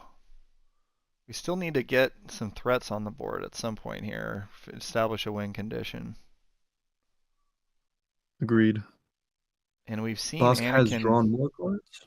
We've seen Anakin running some, I think we saw Vanquish and Ravels Falls and this and that. So maybe he's able to kind of clear out these late game answers. think Bosk's main plan now should be to either mill. I would personally, I would opt as my main win to be mill from this position and use my Avengers as removal. Because if you play an Avenger to remove one unit and force them to vanquish it or rivals fall it, they end up being so much slower, and you're forcing them to prioritize keeping removal into a matchup that they need to be the aggressor. So I think beginning the mill chain early, I did like, although he is at a very healthy 6 damage on base. So there is the advantage that the 5 health kept him alive. Seems a question from the judge on Merciless Contest, I believe is the name of the card, where it says each player chooses a non-leader unit and defeats them. And I assume the question was whether or not it works when the player playing it doesn't have a unit. So it does. It is the effect of Power of the Dark Side when no units are in play. Yeah, kind of a poor man's Power of the Dark Side. Agreed. Looks like deck count is around 8 to 10 for the Bosk player, and I would say somewhere around 14-ish for the Anakin player. Bosk has the main board restock. There is the potential for restock looping once the deck runs out, which would be even harder for the Anakin deck to be able to win from that position.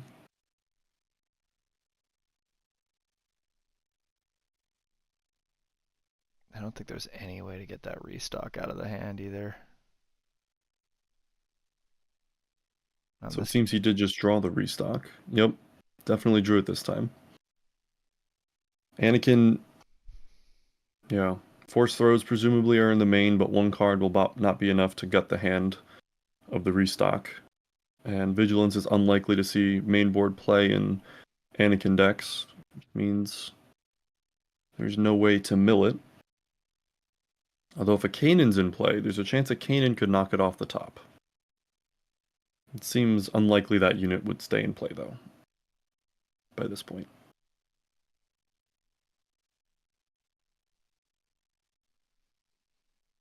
And we're I had halfway time here, 30 minutes in. I don't know. It's tricky. But I don't Definitely see, tricky. yeah, I don't see necessarily the next game going like this. Anakin's not like an aggro deck. It's not gonna be able to like get underneath this thing. It's gonna have to fight this battle on the Bosk's terms. Agreed. One of their best options is establishing Anakin, as it doesn't die to many things with a lightsaber, but it's difficult when Anakin lands only 2 turns before Super Laser, which is enough to have the leader potentially kill. But between Perilous Position, Power of the Dark Side, Rival's Fall, and the boss coming out the turn earlier to help stabilize and remove other units on the field, it is very hard. All right, now we're kicking Anakin, with gas here. Yep. So he's going to scoop to the Krayt Dragon, as he will be dead in probably 1 turn after that readies. So it does look like we lost a lot of time in that match. I don't know if it would be right for Anakin to scoop early, as I don't know. It's hard. He's going to need 3 games to be able to win this, so there is a mindfulness in scooping there, but there is an argument that control is unlikely to ever be able to close out a 3rd game. You could if you win game 2, it would end up being either I win or we both lose. Although both losing is never good for either player's breakers. So yeah, there's almost you're disincentivized, I think, to get the double loss from the breaker standpoint, right? Like very much so, especially when we have 2 players at, I believe it's 4-0 at this point. Because then your opponent that you just played against, that it matters what their record is for your breakers. Like you don't want them to have the loss. It's definitely very interesting, this whole situation.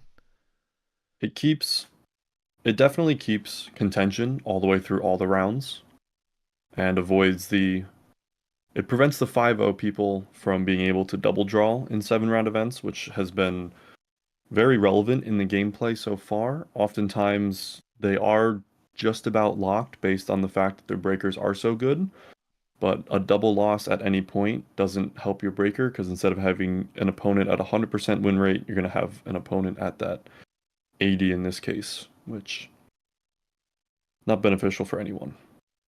Boss player seems like he knows exactly what he wanted to board in this matchup. Boarded very quickly. Anakin is taking a little more time to decide what to cut. Be back.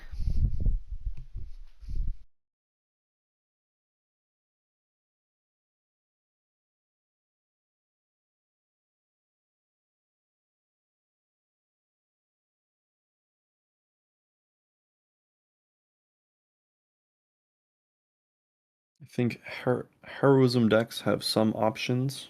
Discard's a little harder with a lack of K2 in Anakin's deck, but there's the potential that pillage would be enough resources lost to merit playing sideboard. I would assume we are going to see a tech at some point in game 2 to give Anakin more ability to continue playing cards, but there's no real way to insulate the tech from hand removal saved for it the way Double Yellow Han is able to with Spark and whatnot.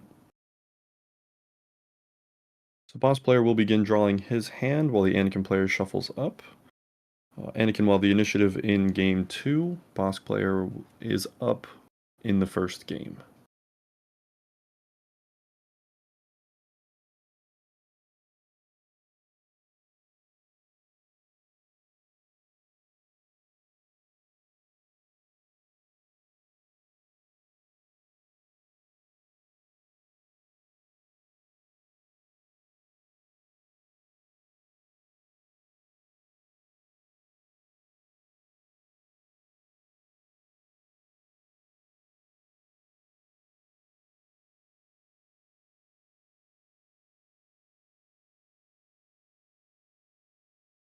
So it appears both players have decided to keep and are deciding resources.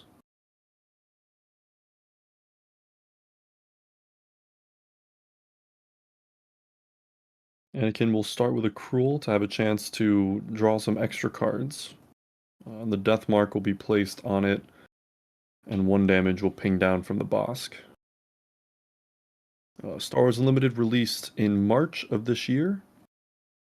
I believe it was March, early this year, so it's about 6 to 8 months old by this point.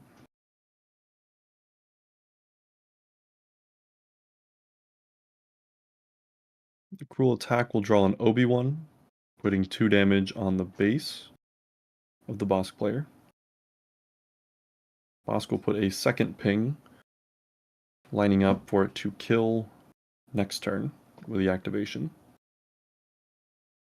But a Bloodsport will come down now instead, applying 2 damage to the Yoda, claiming the bounty. And Anakin's claim will send us to turn 3. Boss looks in a fine position, 2 damage on base. Not the worst. Going to depend on Anakin's turn 4 to see how well Bosk is able to manage going into his leader's flip turn.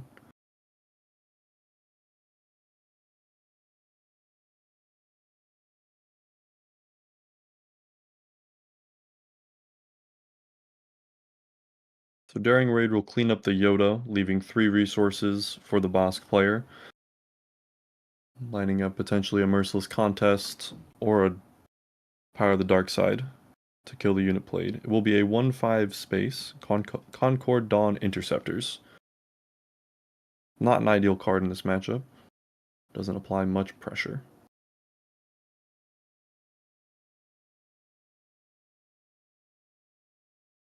We will see a fine edition coming out once more to bring the death mark back. And a ping of 1 damage from the Bosk player.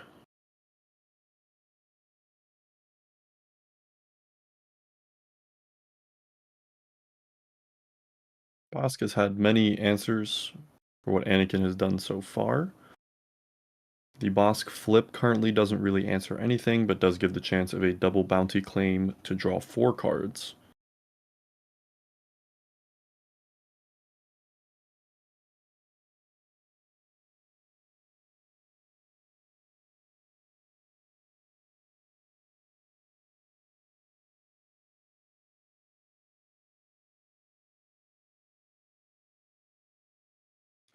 That is a fair point. Anakin's activation, just to increase his damage, so the leader flip will bring out something stronger than a 4/7. Gives a better clock on the leader flip, which I think there's merit in, since the deck does have to be very aggressive, and it wants to be more of a mid-range deck in most games. So he's thinking about the attack, but seems to be deciding to play a unit. So he's going to tap 3 resources, and it is a red 3 coming out to line up the extra damage with the interceptors. The interceptors will get the raid 1 from the red 3, get in for 2 damage after the Bosk flips. 5 Vanquish on the Concord Dawn interceptors to draw the 4 cards with the Bosk double bounty claim. That will be the only play from Bosk this turn, but he will hit with a leader.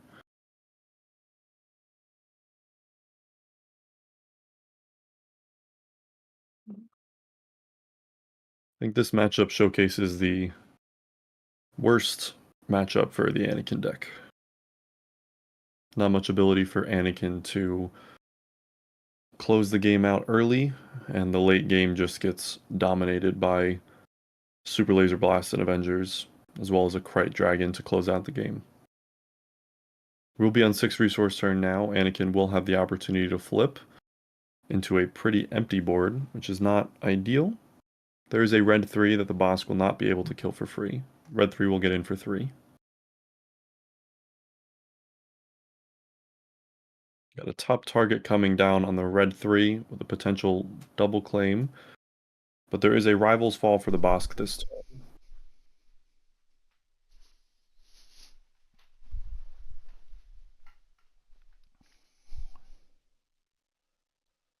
Merciless Contest will clear the red 3, no draw, just heal for the Bosk. Healing 6. Red 3 is the unique. Anakin chose not to flip off the chance of Power of the Dark Side, passing action for a claim by the Bosk deck. I think the saving flip was a good choice. There's a lot of lines that punish Anakin flipping and getting in for only 4 damage.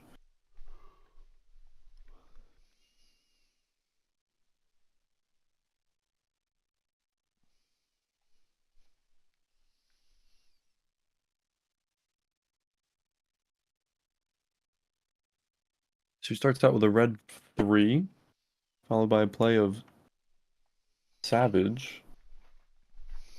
Savage Oppress, I believe is the card's name. Savage Oppress or Savage, yeah, that's... So what happened there with that? I believe... Does he come in ready or something like that? He comes in ready if you control fewer units. Okay. So he placed him in ready at first, but because of the unit himself, he does not have fewer. But it is a 7/7. It's coming down not ready, unfortunately. I think he was hoping it would ward off the Anakin. But he does threaten to kill the Anakin if the Anakin doesn't grab a lightsaber. So there's a set 3 card in the Bosk blue deck. An interesting include. I'm curious to know exactly the thought process there, I guess. Just assuming your opponent has more units than you because you've been controlling, and so he can come in ready and maybe kill something, priority target. Agreed. I think the 2 best set 3 cards we've seen so far for Bosk is a Fine Edition, which gets to bring back both top targets and death marks, as well as Merciless Contest, which gives you an extra copy or 2 of Power of the Dark Side. Anakin did attempt a force throw on his opponent to try to discard something larger, but a Fine Edition came out dealing 0 damage. The Anakin will grab a Jedi lightsaber and get in for, I believe it's 7 damage. So 8 with the red 3. So we have to dodge a blast or dodge a, I don't know, Rival's Fall or something. Seems so. The Savage Oppress, unfortunately, is not going to be able to kill the Anakin anymore, which is quite the downside. We will see the Super Laser killing Savage. Boss does run Perilous Position. I believe it's in his hand currently. I think he did play one last game, so that does also come back with a fine addition. So it seems like it is a fine addition. We are going to see the K2 out from Anakin, which seems like he has a chance of discarding, but with the amount of cards in hand, I would say once that dies, it will be 3 damage to base. But Bosk is losing the board currently, resources up to 9. Seems he has a Vigilance among a handful of other removal spells as well. Anakin is down to, it seems like about 4 cards in hand. Takedown will kill the K2, and he will think if he wants to discard from the 6 cards or deal 3 damage to base. Able to get a good look there. Looks like a Crate Dragon in the back. It's going to be coming out pretty soon here. Yeah. I think if the K2 chose discard, I would definitely consider discarding the Crate Dragon, as closing the game is something that can be done by Vigilance in a deck like this. But he is considering his options. Seems like he's tapping 4 for a takedown. Didn't quite have enough to use the Vigilance this turn. Another Sabine is a follow-up for the Anakin deck, along with an Obi-Wan. Definitely placing threats, just seeing if there's another blast in there.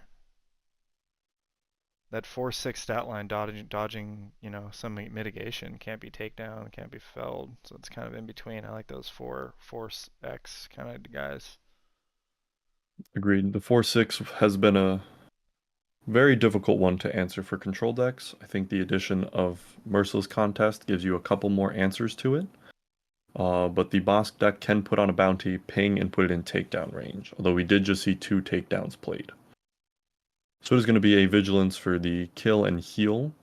Now it seems like he's hoping for the Obi-Wan attack and line up a Merciless Contest to clean the rest of the board up. So Anakin will attack for 4, putting base to 16. And the Merciless Contest will take out the Obi-Wan.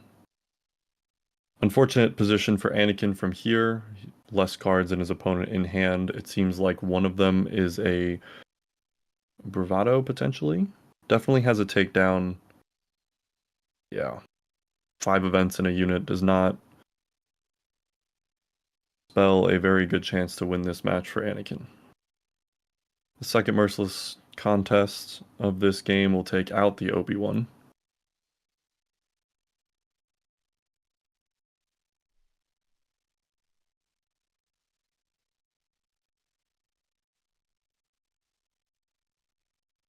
And we are pillaging the Anakin unit after the 2/2 was played, which is going to cause the discard of a Force Throw, and I believe it's a blue event. Unsure which one. Kind of a weak turn there for the Anakin. Just didn't have a... Anakin's draws have been very poor so far. It seems like he got a Kanan as well as another event, which is not exactly where you want to be, especially with a client being established this turn. Removal on the client, I think, was very important here. But the Crew will attack for 2 on base, mill the Cassian, which will not go to hand. Yeah, bounty will be put down. Yeah, we're going to start stabilizing here with client. So after solving the board, it seems that the Bosk player will now put his health total back near starting, although maybe opting to try to close the game out instead.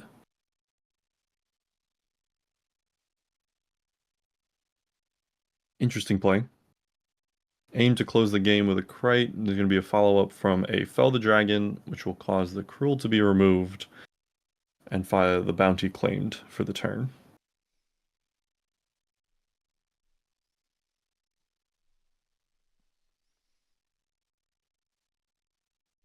So we are just a shout out to a couple of the partners here. So this this tournament is taking place at Pastimes Games and Comics and Games in Chicago, Illinois. So thank you to the venue for hosting. And then obviously shout outs to all the other partners here. So thank you, obviously, Red Dragon from Maclunky for helping out, and some of the other groups, TTI, is it Bothan, how do you say it? Bothan Network, something like that. And Late Night, obviously.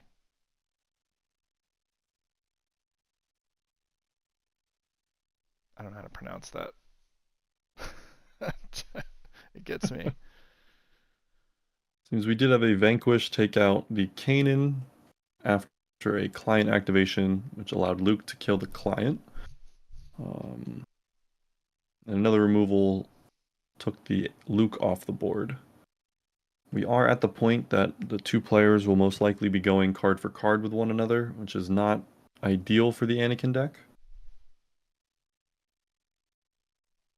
Especially with less cards in hand than the Bosk player.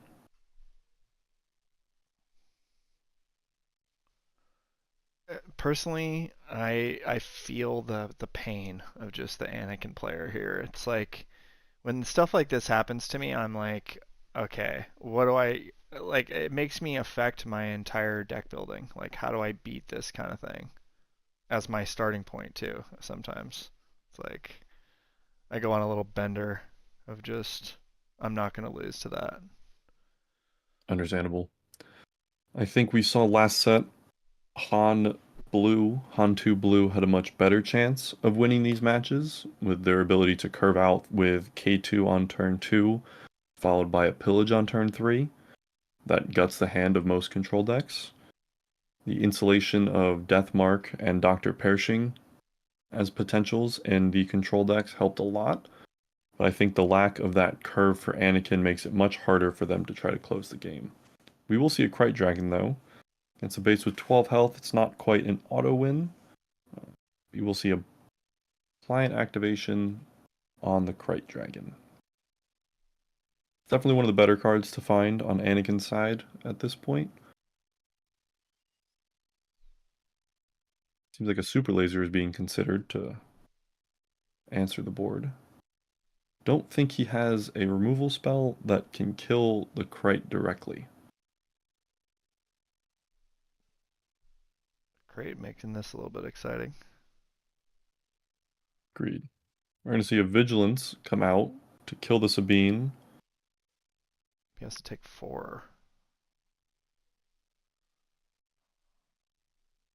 Opting not to Super Laser Blast. So it seems he gained 5 from the Vigilance, 5 from the Bounty Claim, and then took 4, net gaining 6 health, followed by a Power of the Dark Side, which he seemed to... Excuse me, the Bounty was on the Krayt, which gains here. And he just gained the 5 from Vigilance, causing 1 damage added.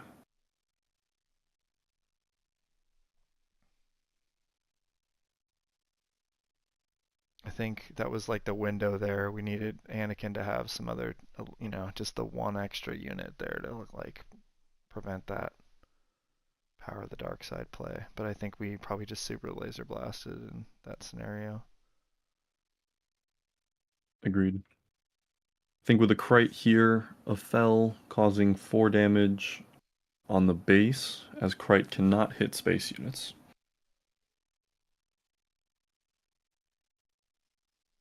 Second Restored Arc, solidifying space. I think Anakin's best bet early game is trying to go space, as there's less answers. The events can answer, but the Bosk flip is unable to do much about them. But I think with the addition of Perilous Position and Merciless Contest, there's a lot more turn 2 answers the deck can play. And the bounties give the Bosk deck the ability to just ping over the course of 3 turns to eventually kill the turn 1 play in a lot of situations.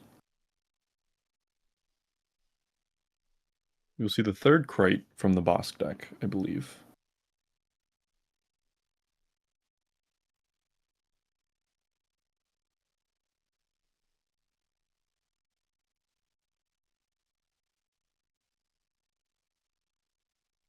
I'm not seeing a quick answer to that. Great.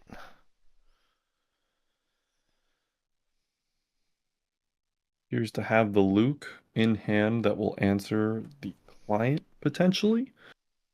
But Luke does die to the Krayt Dragon, I believe, on play.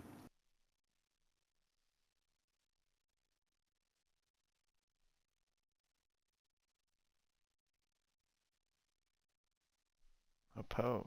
Doesn't he just die? Poe, thankfully, is a 6/6. Oh, okay. So he'll take the 5 potentially, and I think he will just die to the client, but he opted for the damage to base. Bosk is prepared to end this game, being that he matches damage on base for 12 to 12, and then a Krayt Dragon attack to base would put him at 22, or he can hit the Poe and overwhelm, which will give Anakin the chance to Luke it. So he's going to hit the Poe, overwhelm 4 damage, putting the base to 16.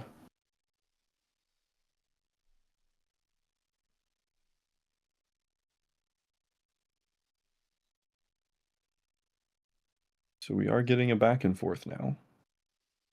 We are at 7 minutes left though, and we're still in game 2 for the Anakin player, so I do think the Avenger seals it, as Anakin is not the one playing Super Laser, unfortunately. But he will play it out until the end.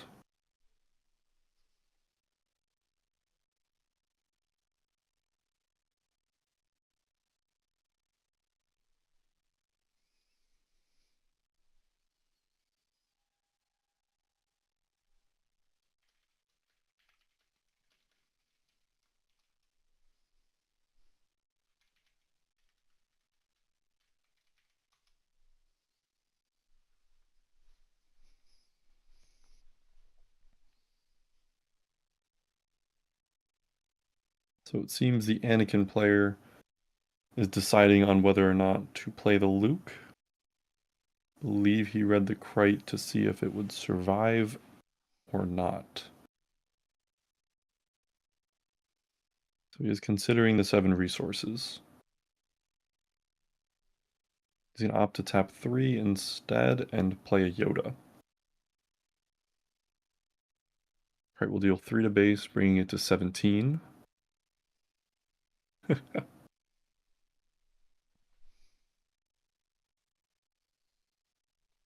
Bosk opts to ping the 1 damage. He is holding client back still, so he could apply a bounty, but I think there is no way for the targeted unit to be removed. But I also don't think Anakin has any way to win this game by this point.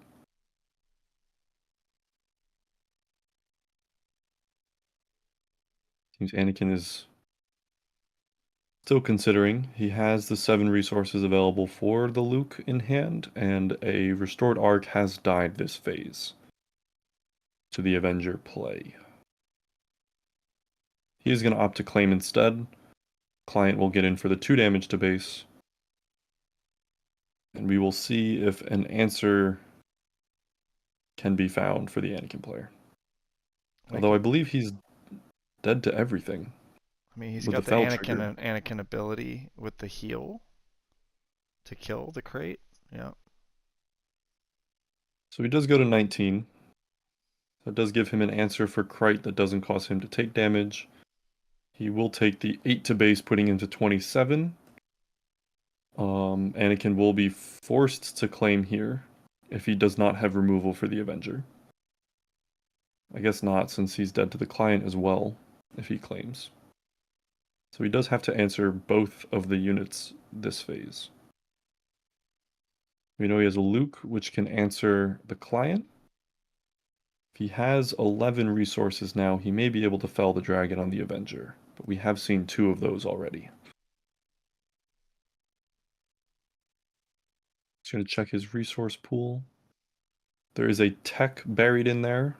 This is sort of like checking your hand in poker right before you're about to fold. Just make sure you didn't misread your cards. Agreed. At this point, I believe the players are going through the motions as time has not yet run out.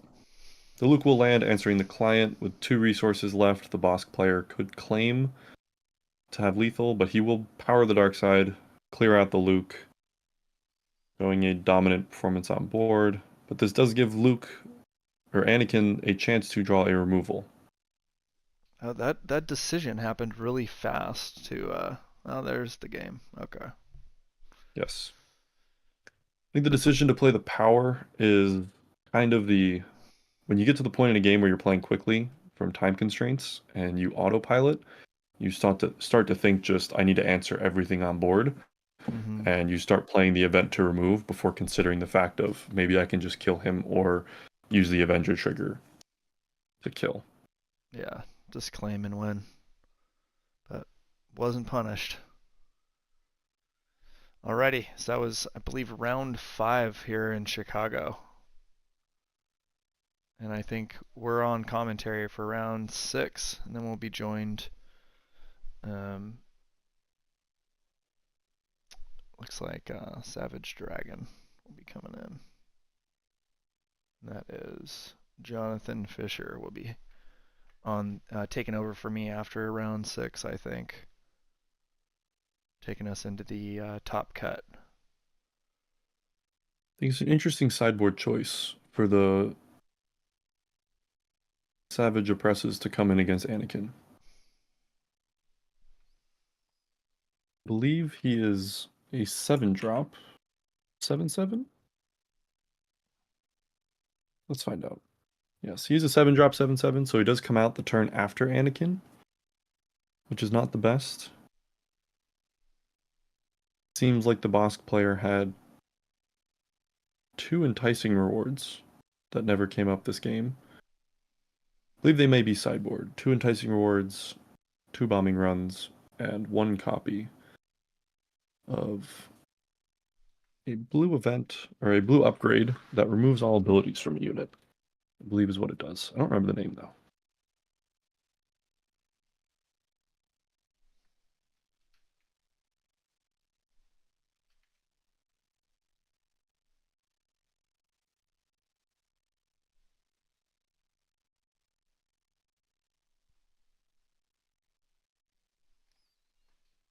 So, what have you been high on lately in set 3 there, Red Dragon?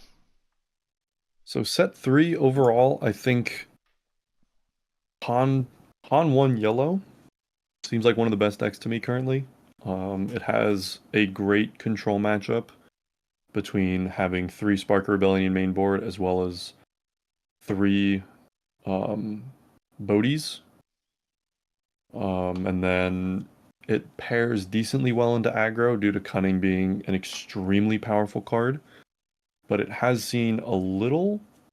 It's a pretty close matchup in the Django Tarkin Town, potentially, as space is something that it doesn't play many units of, and double yellow doesn't have many options for.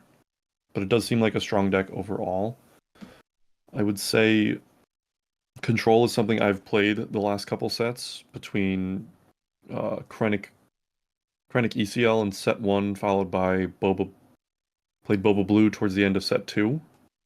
So seeing Bosk perform as well as it did against Anakin does intrigue me to consider it a little bit, but it is a deck that struggles against the faster aggro decks. Sabine's not the best matchup, although Sabine doesn't seem to be doing great against a lot of the mid-range decks that are in the format currently.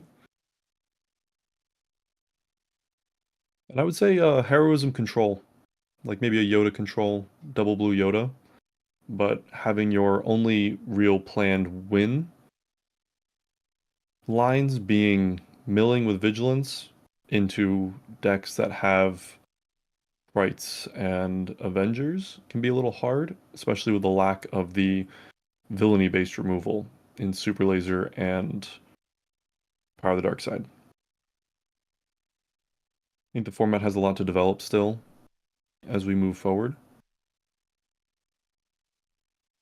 I don't know.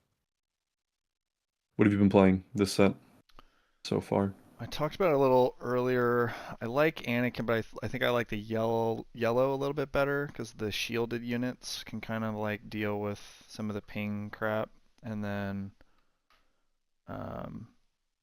you have like Spark and stuff that you can board in to like maybe deal with the control. But obviously, Agreed. I'm not like as deep into testing as some of you guys are, but it looks like, hey, we've got our next round ready to go.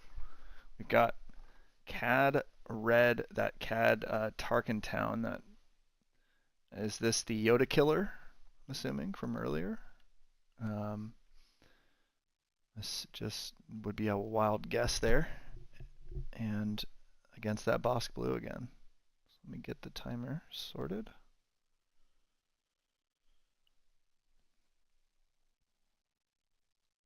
And I do like Yoda. I was talking about that earlier. I'm a big Yoda guy.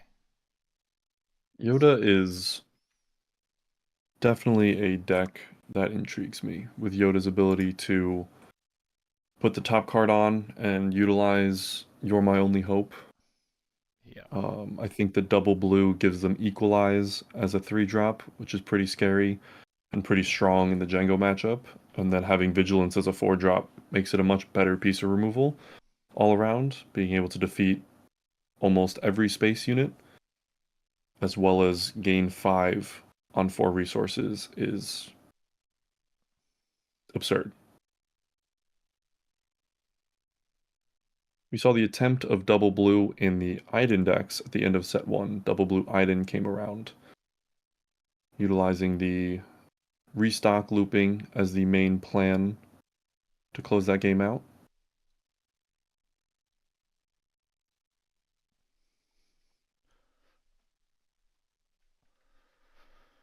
Yeah, I like Yoda. I've been, there's obviously yellow, I think, with some of the, kind of cheating with the now there are 2 of them kind of stuff, and then the blue, just survivability with the blue. Equalize, do you think Equalize really lines up well into a lot of the aggro decks? Like, what if you're playing Sabines and they have 3 health guys?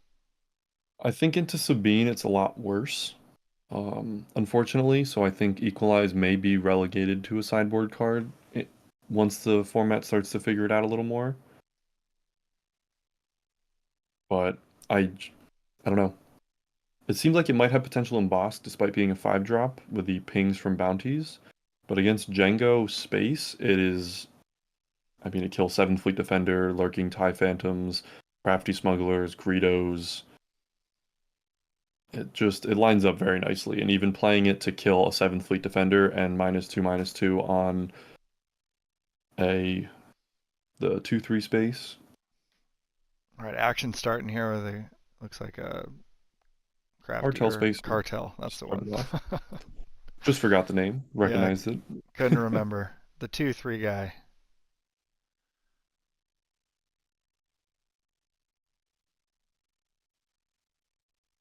So what are you thinking Yoda here? Killer back. Yeah, what are you thinking on the matchup here? These 2 guys. So Cad Bane is another deck that likes to go. It's a little slower than the aggro decks, but it's faster than Anakin. It doesn't have a lot going for it in the fact that the leader is again blanked almost entirely. The ping can take off the shield from client, but it is going to be a deck that just plays units and swings. Missing turn 3, I think, is very good for the Bosk player, as the board is now empty going to the 4 resource turn, and they can start playing the removal they have in hand on the next card played. Bosk does also get to come out the turn prior to Cad Bane. Although Jabba is not an easy card to answer, so he is hoping for a power, but he does have a Perilous Position, which will make it a 0/6. And potentially not be useful. Although the Maclunky kind of blanks the Perilous Position. Interesting deck placement over on the side. I think that comes from a lot of Magic players, if I had to guess. It'd be a while to stop putting it in the upper right corner when I play. So I think the Bosk choice to claim instead of just playing any removal on turn 4 was a good decision. He doesn't really end up behind it all, and he can play a Vanquish onto the Jabba and hope that the Bosk flip answers what's played next. Much cleaner than either using the Perilous Position or just playing useless cards, especially after seeing the Maclunky come into play. So I think the Bosk unit is a good sign for the Bosk player, as it is not the strongest 5-drop the deck could have deployed, and it does die to the takedown that I believe is in the hand of the Bosk player. It looks like I think this is John, I'm assuming this is John versus Yoda Killer. So we've got, someone asked the record. It looks like Yoda Killer's 4-1 and John on the Bosk is 5-0. And Top Gamer said a left-handed Magic player like me.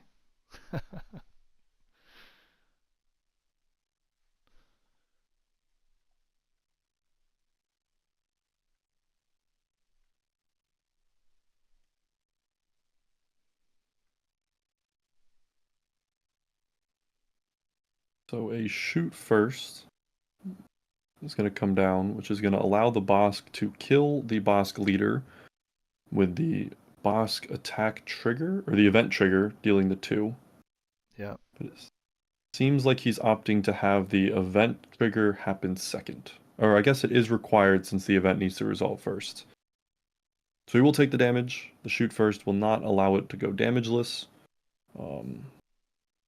And it will then die to a vigilance.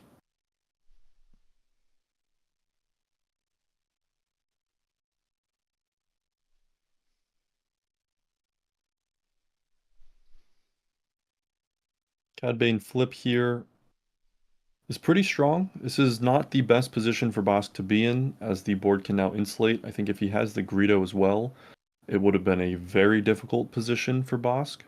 Unfortunately, Greedo is not available.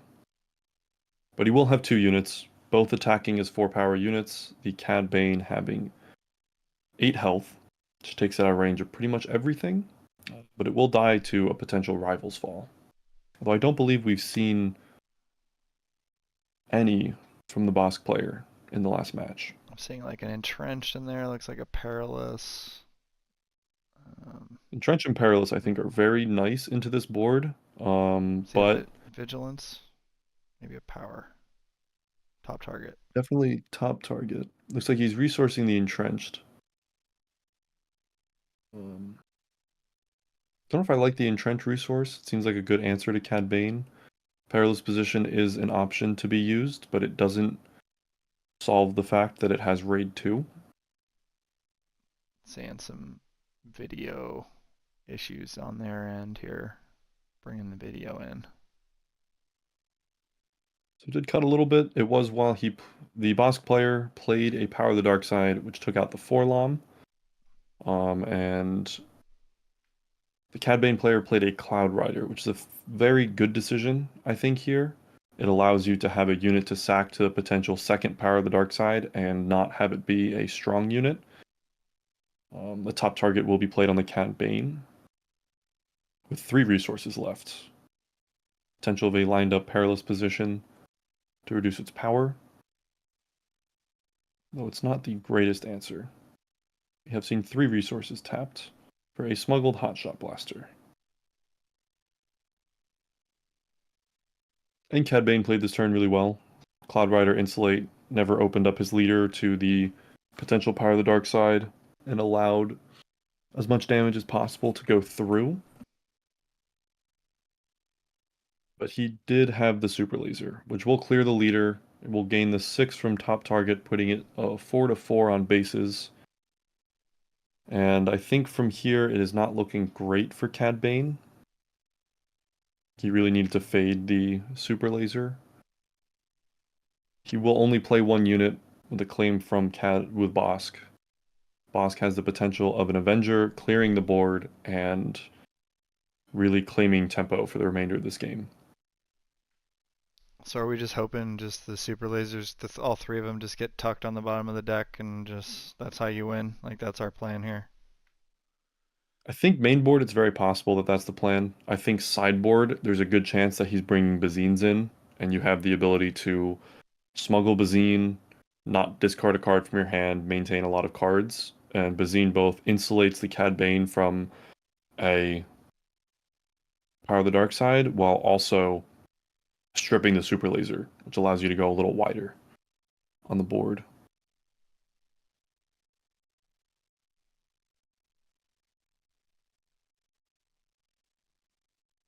We do have a punishing one followed by, there can only be 2, which allows the Cad Bane unit to be played for 5 total resources and capture the Avenger.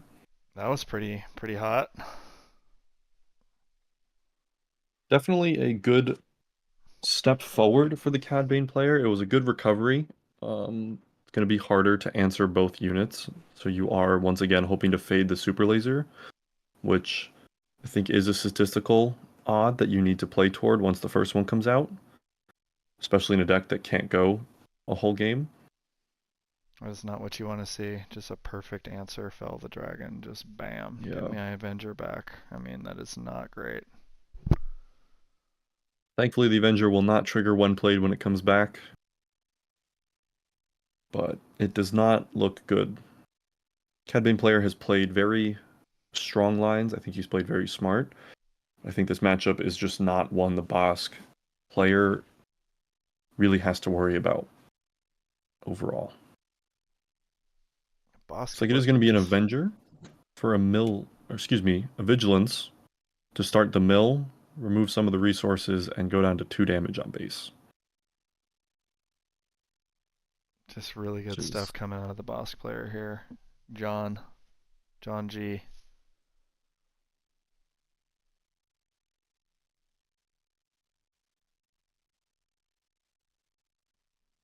He's going to Bazine. We're going to see a Daring Raid, a Death Mark, and a Perilous Position. Not the best hand overall. I think the Death Mark is very strong. Let's let him keep him. I don't know. I think I would have taken the Death Mark. Because between Death Mark onto Bazine, I guess with a Cad Bane follow-up, it makes sense not to take it. Getting the Cad Bane, getting that Avenger again. Interesting. Seems like they're... Can't quite tell. I believe he drew a Bloodsport and potentially drew a Vanquished. We're making some progress right now. We're just trying to figure out exactly how this will pan out. I think the board development was very good. The Bloodsport will come down, deal the 2 to Bazine, the 2 to the Cad Bane. Cad Bane is currently a 5/5 with 2 damage. It's only got 3 left. Is dead to Vigilance, or the Death Mark, Ping from Bosk, and Daring Raid will be able to kill it. But yeah, I think the Bazine... I would have wanted the Bazine to take Death Mark, I think. Because though it gives him the card, it prevents the draw 2 coming out later, and prevents the Bosk tap ability from being able to go online. Although it does prevent him from just drawing answers. Bosk seems to be thinking about what he wants to do next. He has to solve the current board, and there are a lot of resources available for the Cad Bane player.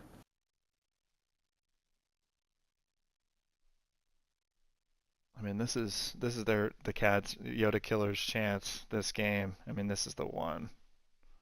We gotta get the win here. He has the Maclunky. Oh, huge. That is really Maclunky good. To blank the draw 2 from the death threat, as the unit will be bounced and not defeated. Bounce is the only way to circumvent bounties. Daring Raid will clear up the punishing one. The Maclunky was forced to put damage onto a unit. Punishing one was the one chosen. But we will see the Bazine... Nope. Crafty Smuggler come down. Seemed the Bosk player even thought the Bazine was going to come back.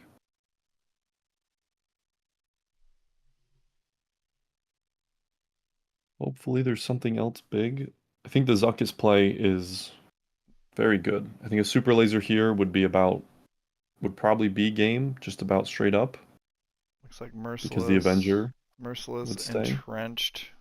Can't see the middle card. The card appears to be a client. Looks like a client. Yeah, definitely a client.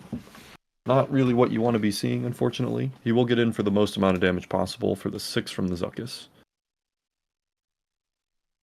Entrenched does put a hamper on that Cad there. He was already weakened, though, with the Merciless, or shrunk. I think he's trying to slow as much damage as possible and prevent The Cad Bane's not one that he wants to bring back with Maclunky, as the Avenger would come back and he'd have to replay the Cad, which he has the resources to do it, but I think it is a better play to at least have the Avenger have the chance of coming back. All in one turn. So you're praying for the second Super Laser. The deck does run 3. Is what he's trying to find. Merciless Contest is not exactly where we want to be here. We'll get rid of the Punishing one.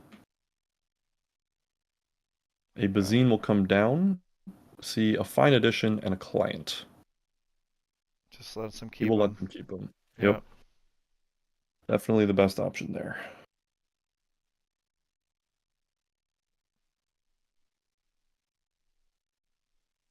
Just need to push here. We need some kind of just pump in there. Some blaster or something. I don't know.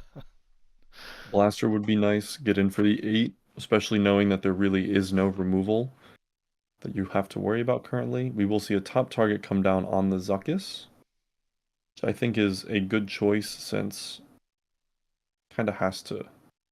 He knows the Cad Bane has to take the actions to start attacking, so he has at least one play. So might as well line that up. If you can get to the Super Laser, it'll insulate your health total for a little while. Cad seems pretty happy about...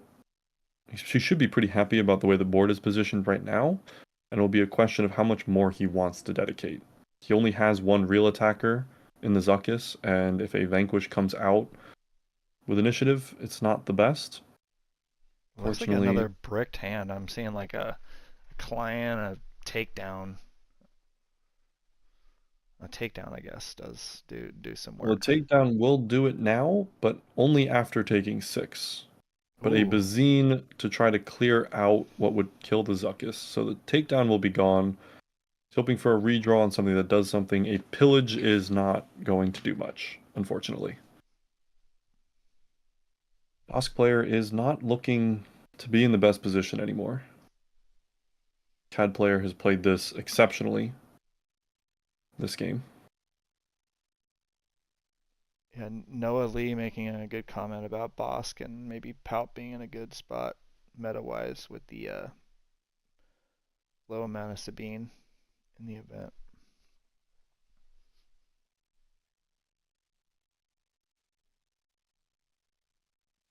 So the client did end up dying to the Forlom ambush, as a Zuckuss being in play gave it +1/+1 and Saboteur. So it took 2. It seems it then got Daring rated for 2 damage, which I don't believe should have killed the Zuckuss. I believe that Forlom should have lived through the Daring raid.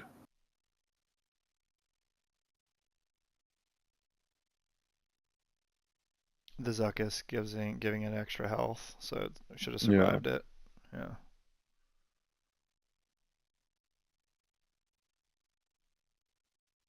So good draws from the Bosk player, finally finding some of the removal. Yeah, agreed. The Forlom appears to... Unsure if the Forlom should have died. Forlom probably should be alive, which means the Cad Bane player should have a little more pressure on board. True.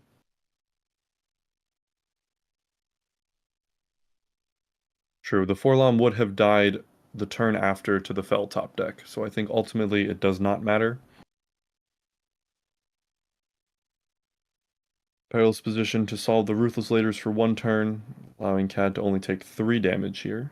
He is in a very bad position, as 1 attack for 4 will leave him dead to the Ruthless Raiders' death trigger. So I believe it's Super Laser or Bust this turn. Believe? I'm not seeing a Super Laser in hand. I am not either. I think we're going to game 2. Perilous position onto the Ruthless Raiders. Tap it down, make it a 0-2. Would be 4 in from Bosk, putting base damage up to 28. And a Krite, unfortunately, will not keep him alive. And we will be going to game 2. Cad Bane up 1 game. Nice job by Yoda Killer there to navigate his way through. Very well piloted. Though very unlucky for the Bosk as well to not find the second or third super laser.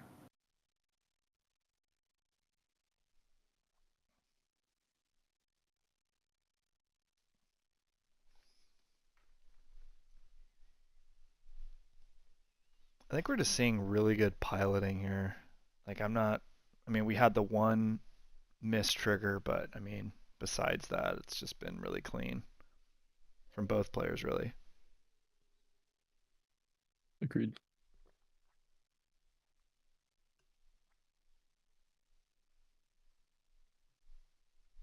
So going into game 2, Cad Bane, we know has Bazines in the main board, which is definitely going to be a strong aspect in this. The Maclunky package, although not the strongest into removing units in this matchup, being able to recur the Bazine is very strong, as well as being able to bounce any units that have the bounty placed on or that were entrenched. Gives you a pseudo upgrade removal that's pretty strong.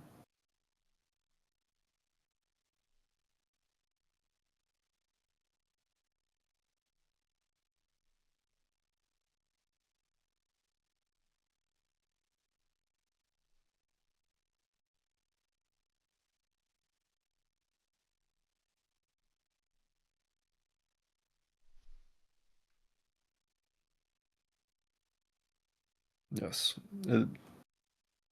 Top 8 Gamer has pointed out that there might have been an option for the Bosk player to deathmark the Cad Bane and then ping it with a Bosk and kill it with a Daring Raid, which would have given the chance for the Avenger to come back.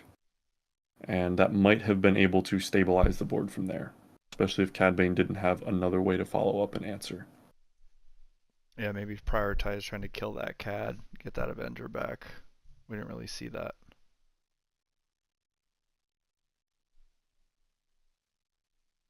It was interesting seeing the boss player just in this top deck mode, whereas last time against a previous opponent he was flush with cards. True. What do you think? First match he saw. Yeah, what accounted for that? First match he saw. So in the previous match he saw, I think, 3 death marks and 2 fine additions that brought back death marks, along with 1 death mark being a double draw. This match, he only saw 1 death mark and ended up playing Fine Edition once, which accounted for 4 draws instead of the, I think, 12 that he would have gotten in the previous match. It's also the control decks. Main board, there's a handful of cards that are required for aggro countering, which cause your hand to sometimes flood with multiple top targets, multiple clients, which is not where you really want to be. I think he ended up with a lot of removal that, while good against the more typical aggro decks, didn't line up well into the predominant 1/3s that Cad Bane has as their cheap units between Bazine, Cartel Spacer with 3 toughness.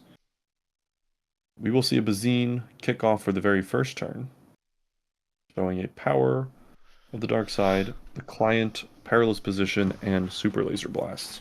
You just grab that blast, right, and just make him play with 2. Tempting. It's definitely a strong option. Removing the client now is also not horrible if the Cad Bane's player's hand is fast enough that he thinks he can go under and get enough damage on base. Cad could potentially be boarding in Krite Dragons, so if he can get the base to above 25 damage, Krite Dragon can just spell lethal because of it. I do think the Super Laser being removed and planning to go a little longer is a fine option. Probably the best one, unless the hand really allowed for a faster play. We'll see the power take the Bazine out with a Boba rededicated to the board. I think Yoda Killer is really happy with this entire sequencing that just occurred here. We've got this super laser in the discard. They had to use a power of the dark side on a 1/3 Bazine. Then we followed up with a strong, 3-cost unit. I think I would have wanted to see the Bazine or the client come down the turn prior.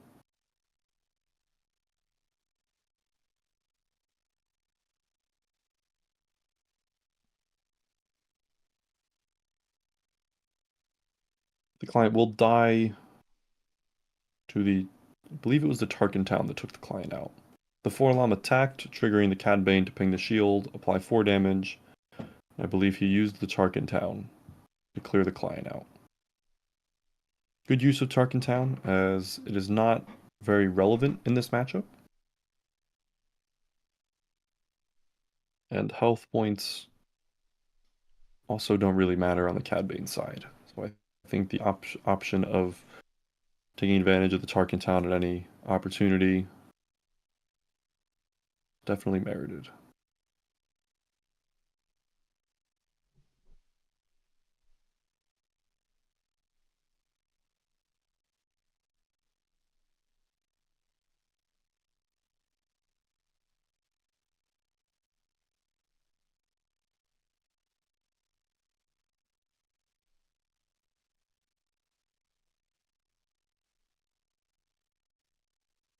So the top target landed on the 4-alarm to allow the perilous position to kill it.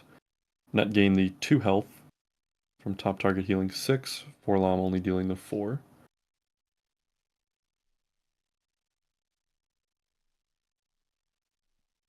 Boba into base this turn again, bringing it to 4 damage, followed by Bosk flip. A Zuckuss play for 1 damage on the Bosk, and it seems like the Bosk player claimed. Chose not to use the Bosk attack.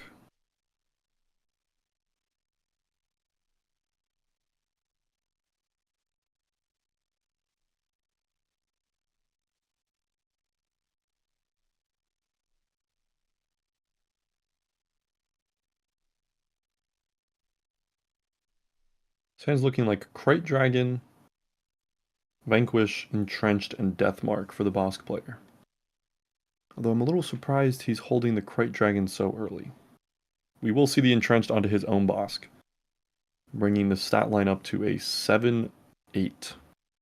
And the Deathmark in hand's going to be hard to really stop that 4 draw, which is going to get him closer to his late endgame. Agreed. I think that was a very smart play by the Bosk player. I think the choice to put the Deathmark on the Boba also highlights that he wants to vanquish the Zuckuss next turn and have less damage on his Bosk, although he will... Ooh, that is really strong. That is really good. Very well-timed Maclunky. Going to prevent Bosk from being able to pick up any extra cards this game, it seems. And it will leave the Bosk player's Bosk not quite dead to the Cad Bane flip, unfortunately. Maclunky really doing some heavy lifting here, man. Yeah. Card has outperformed what it should do in this game. For sure. Seems the Bosk player passed action back to Cad Bane. Unsure if he wants to attack the Bosk at the Cad Bane leader. But he will get the 1 more damage, so he is now dead to the Cad Bane attack. Could he choose to attack the Bosk? We will go looking for a trick.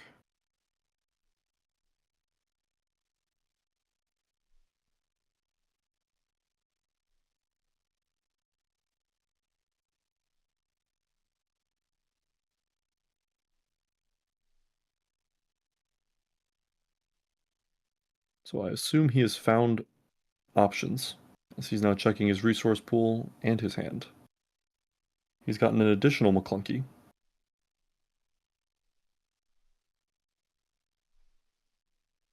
So the Bosk will trade with the Zuckuss now, as saving it is not very much an option anymore. Cad Bane will flip, attack for 4. We will move on to the next turn with the Bosk with initiative. It's looking very good for Cad Bane right now. It doesn't appear to be any...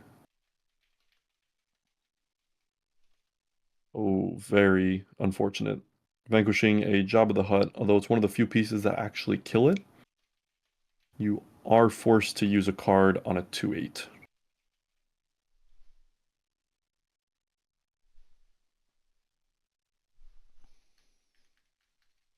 think this might be nearing the end of this match. I think if Super Laser is missed this one turn, it might be over.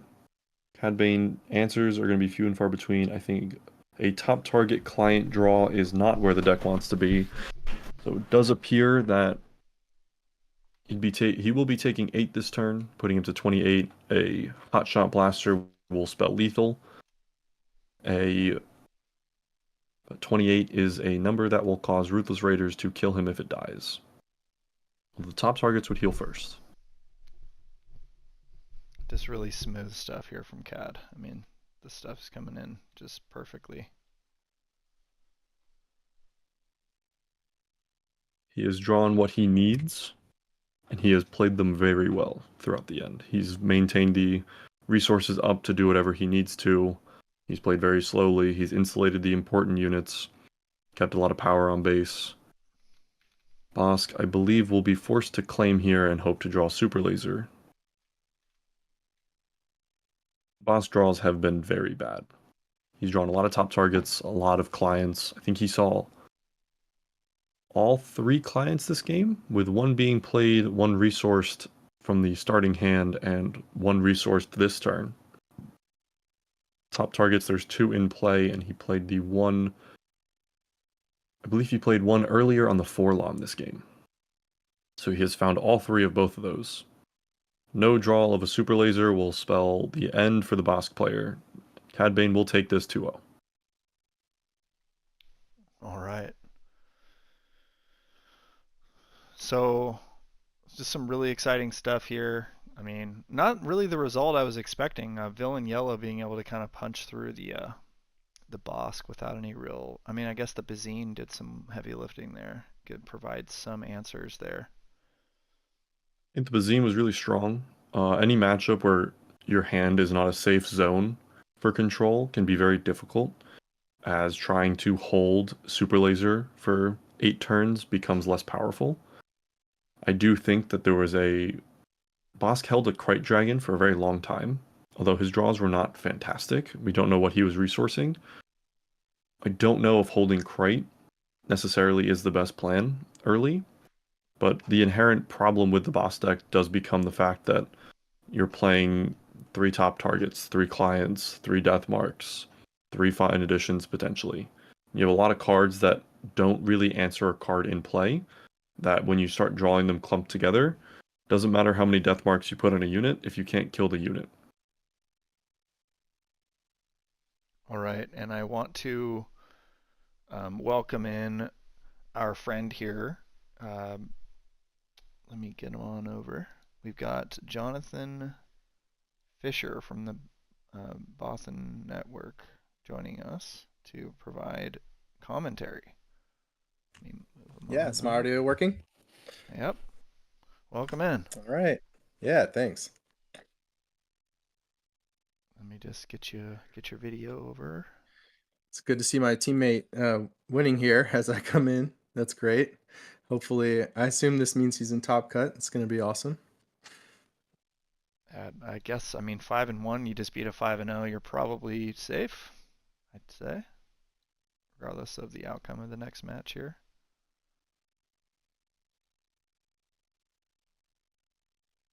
Yeah, looking forward to it. This man's hard to beat. I played him a lot, and it's tough.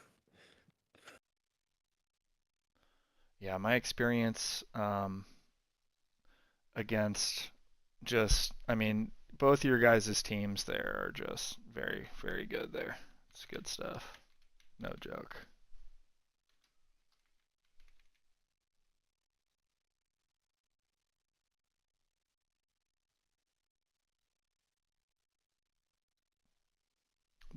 Jonathan will be progressing. Jonathan, we will be progressing to quarterfinals now, I believe. Did you want to tell us a little bit about your, I don't know, just anything about yourself, like what got you on video there now? So welcome in, Jonathan. Yeah. Just tell us a little bit about, I don't know, just your experience with the game so far, or your relationship to the Bothan network. Oh, We lost audio. Lost Jonathan audio.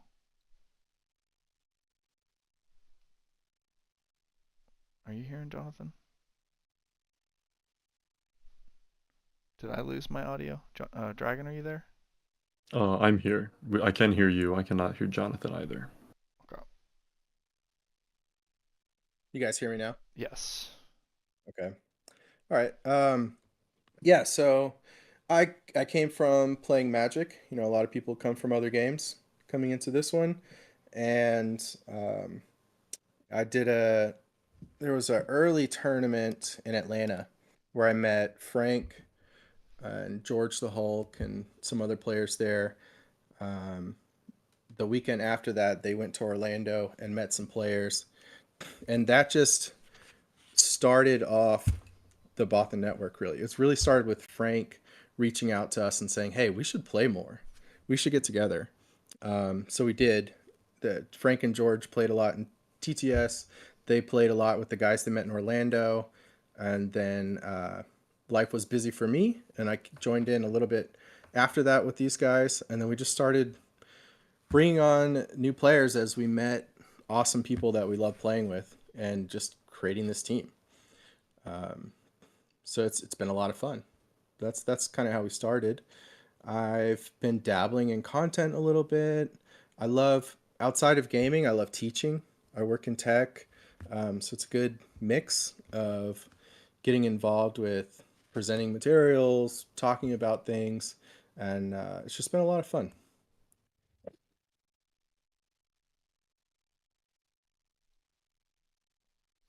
Alrighty. You got some solid dudes over there. Yeah. Yeah. I know for sure Frank, that guy can really put it together. Yeah, I mean, And then obviously, you know, the vibe. George too. I mean, that guy's a freak. Yeah, great players. We're trying to we try to focus on community building a lot too. You know, we just recently had this Bothan Brawl where we had an idea where, hey, let's just put our players in different channels, set up tables, and play meta decks, and let anybody that wants to come into our Discord and battle our players. You know, our PQ winners, our top players. George had a table, and anybody that wanted to could come in and practice against us. We did that for the Europeans because they had a major tournament that's going on this weekend. So we wanted to let them get that meta practice with us, and it went great. And we love doing stuff like that. It's very rewarding, in my opinion. That was a pretty good idea.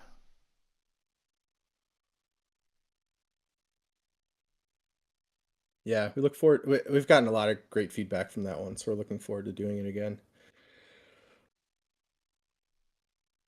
Definitely important to, like, I think at this stage, like, I don't think anybody's really trying to, like, found a secret deck that they're trying to hide. I think it's more important to just, get the practice against the good players and kind of see where you're at. Yeah, honestly, like, part of it for this moment was that there's some time before PQs, the next round of PQs. There's not any major tournaments. So, you know, when Ian last weekend went and made top cut with a brand new deck at SCGCon 2 times, and one of his personal testing partners, a friend of his, also made top cut with Anakin Blue, we decided let's just do a deep dive and publish that on YouTube because we didn't feel like we needed to keep any secrets, right? Like there's not any, don't have any PQs coming up. Let's just make this content, put it out there, and let people have fun with this deck. So my YouTube channel is Jonathan R. Fisher. It's a small little channel. I don't have a lot of content or anything, but that's where that video can be found. And I'm putting together a math series right now where I go into using mathematics in Swooks. My background's in mathematics. I have a degree from university in mathematics. So I like teaching and kind of sharing what kind of tools players can use when they're playing games like this. So I'm working on stuff like that right now. What were some of the big takeaways that you might just kind of like, does anything jump out like when you started just thinking about like the math angle of things? Like, I mean, the most obvious one, and a lot of players have heard of this, is hypergeometric calculators.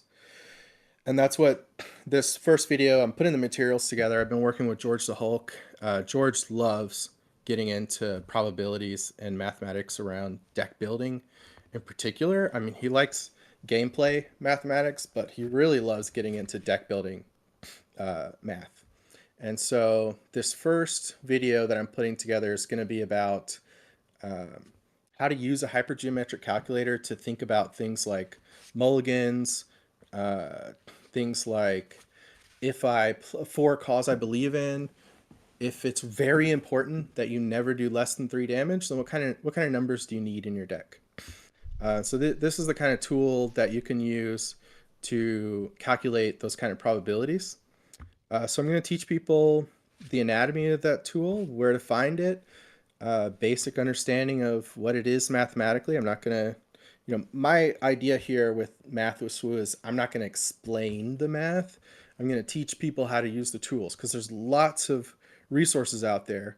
If you want to understand the actual mathematics, you can go learn it yourself. I don't need to teach that to you, but I can show you how to use the tool and explain it to you. So that's the approach that I'm coming with right now. Yeah, I've seen my experience with George on the probabilities and deck building was when he was kind of talking about like, like I've seen that side. I've seen that side of him where he kind of focuses on that a little bit, just trying to find a combination of 2 cards. Like what's the odds that you kind of see those and stuff. Exactly. Yeah, I mean, another thing we want to do, and we already do this kind of stuff, is put together spreadsheets. Where in different games, I mean, we can just keep talking right while we're waiting on the players, but in the different games, you have different numbers that matter. In this game, we have 3 copies of each card. Our deck is 50 cards. We draw 2 cards per turn. We start with 6. We resource 2 at the start. Like there's these core numbers about how the game works, and so you can make reference spreadsheets that will help you get a good idea of where some breakpoints are when you care about hitting certain percentages in your deck building. So that's another thing we're looking at, and I meet with George to it's at Jonathan R. Fisher. I can type it in chat, but it's at Jonathan R. Fisher, the YouTube channel. Yeah, there's people that are interested. So yeah, so you'll have to go to YouTube. Look, I don't like links. If anybody that's like worked in security, I would prefer that you take that and you go to YouTube and you find my channel than me give you some link that you've never seen or you don't really know me. But yeah, in preparing for this math series, George and I have just hung out to talk about it. And we've created some pretty long planning documents. And we just talk for hours about how to use math and different areas of the game where these probabilities come into play, things to think about. I'm pretty excited to get into this stuff and start publishing it and just kind of see what the community thinks of it. There's a guy named Troy. I wish I knew. If anybody knows his channel name, please mention it here. I don't know his channel, but he's put out a couple mathematics-based videos that are also really great. It's just something I'm passionate about, so I'm gonna put it out there and see what people think. Would you say that you have a certain type of play style, like when it comes to collectible card games? Oh yeah, definitely. I've been playing control decks in Star Wars Unlimited the whole time. I played Palpatine Blue right at the start. I've been playing Palpatine since the start, and I still play Palpatine. I keep trying other control decks and just love Palpatine. Flipping Palpatine and stealing a guy, it's just so much fun. It's hard to get away from how fun that is if you enjoy control decks. I mean, popping big bounties on boss, that's cool too. But man, flipping my leader and just taking your Luke or taking your Kanan, it's such a huge swing. It's addicting. Um, you know, so George and I on the team, we're two of the guys that like to play those styles of decks. You know, you see George play Hondo. So that's where we'll kind of nerd out a little bit over that kind of stuff from time to time when in practice sessions. One of those guys. No, I'm just playing. Yeah. Control the I guys. I mean, how do you think I feel about Sabine players? You know, I don't know if you're one of those guys, right?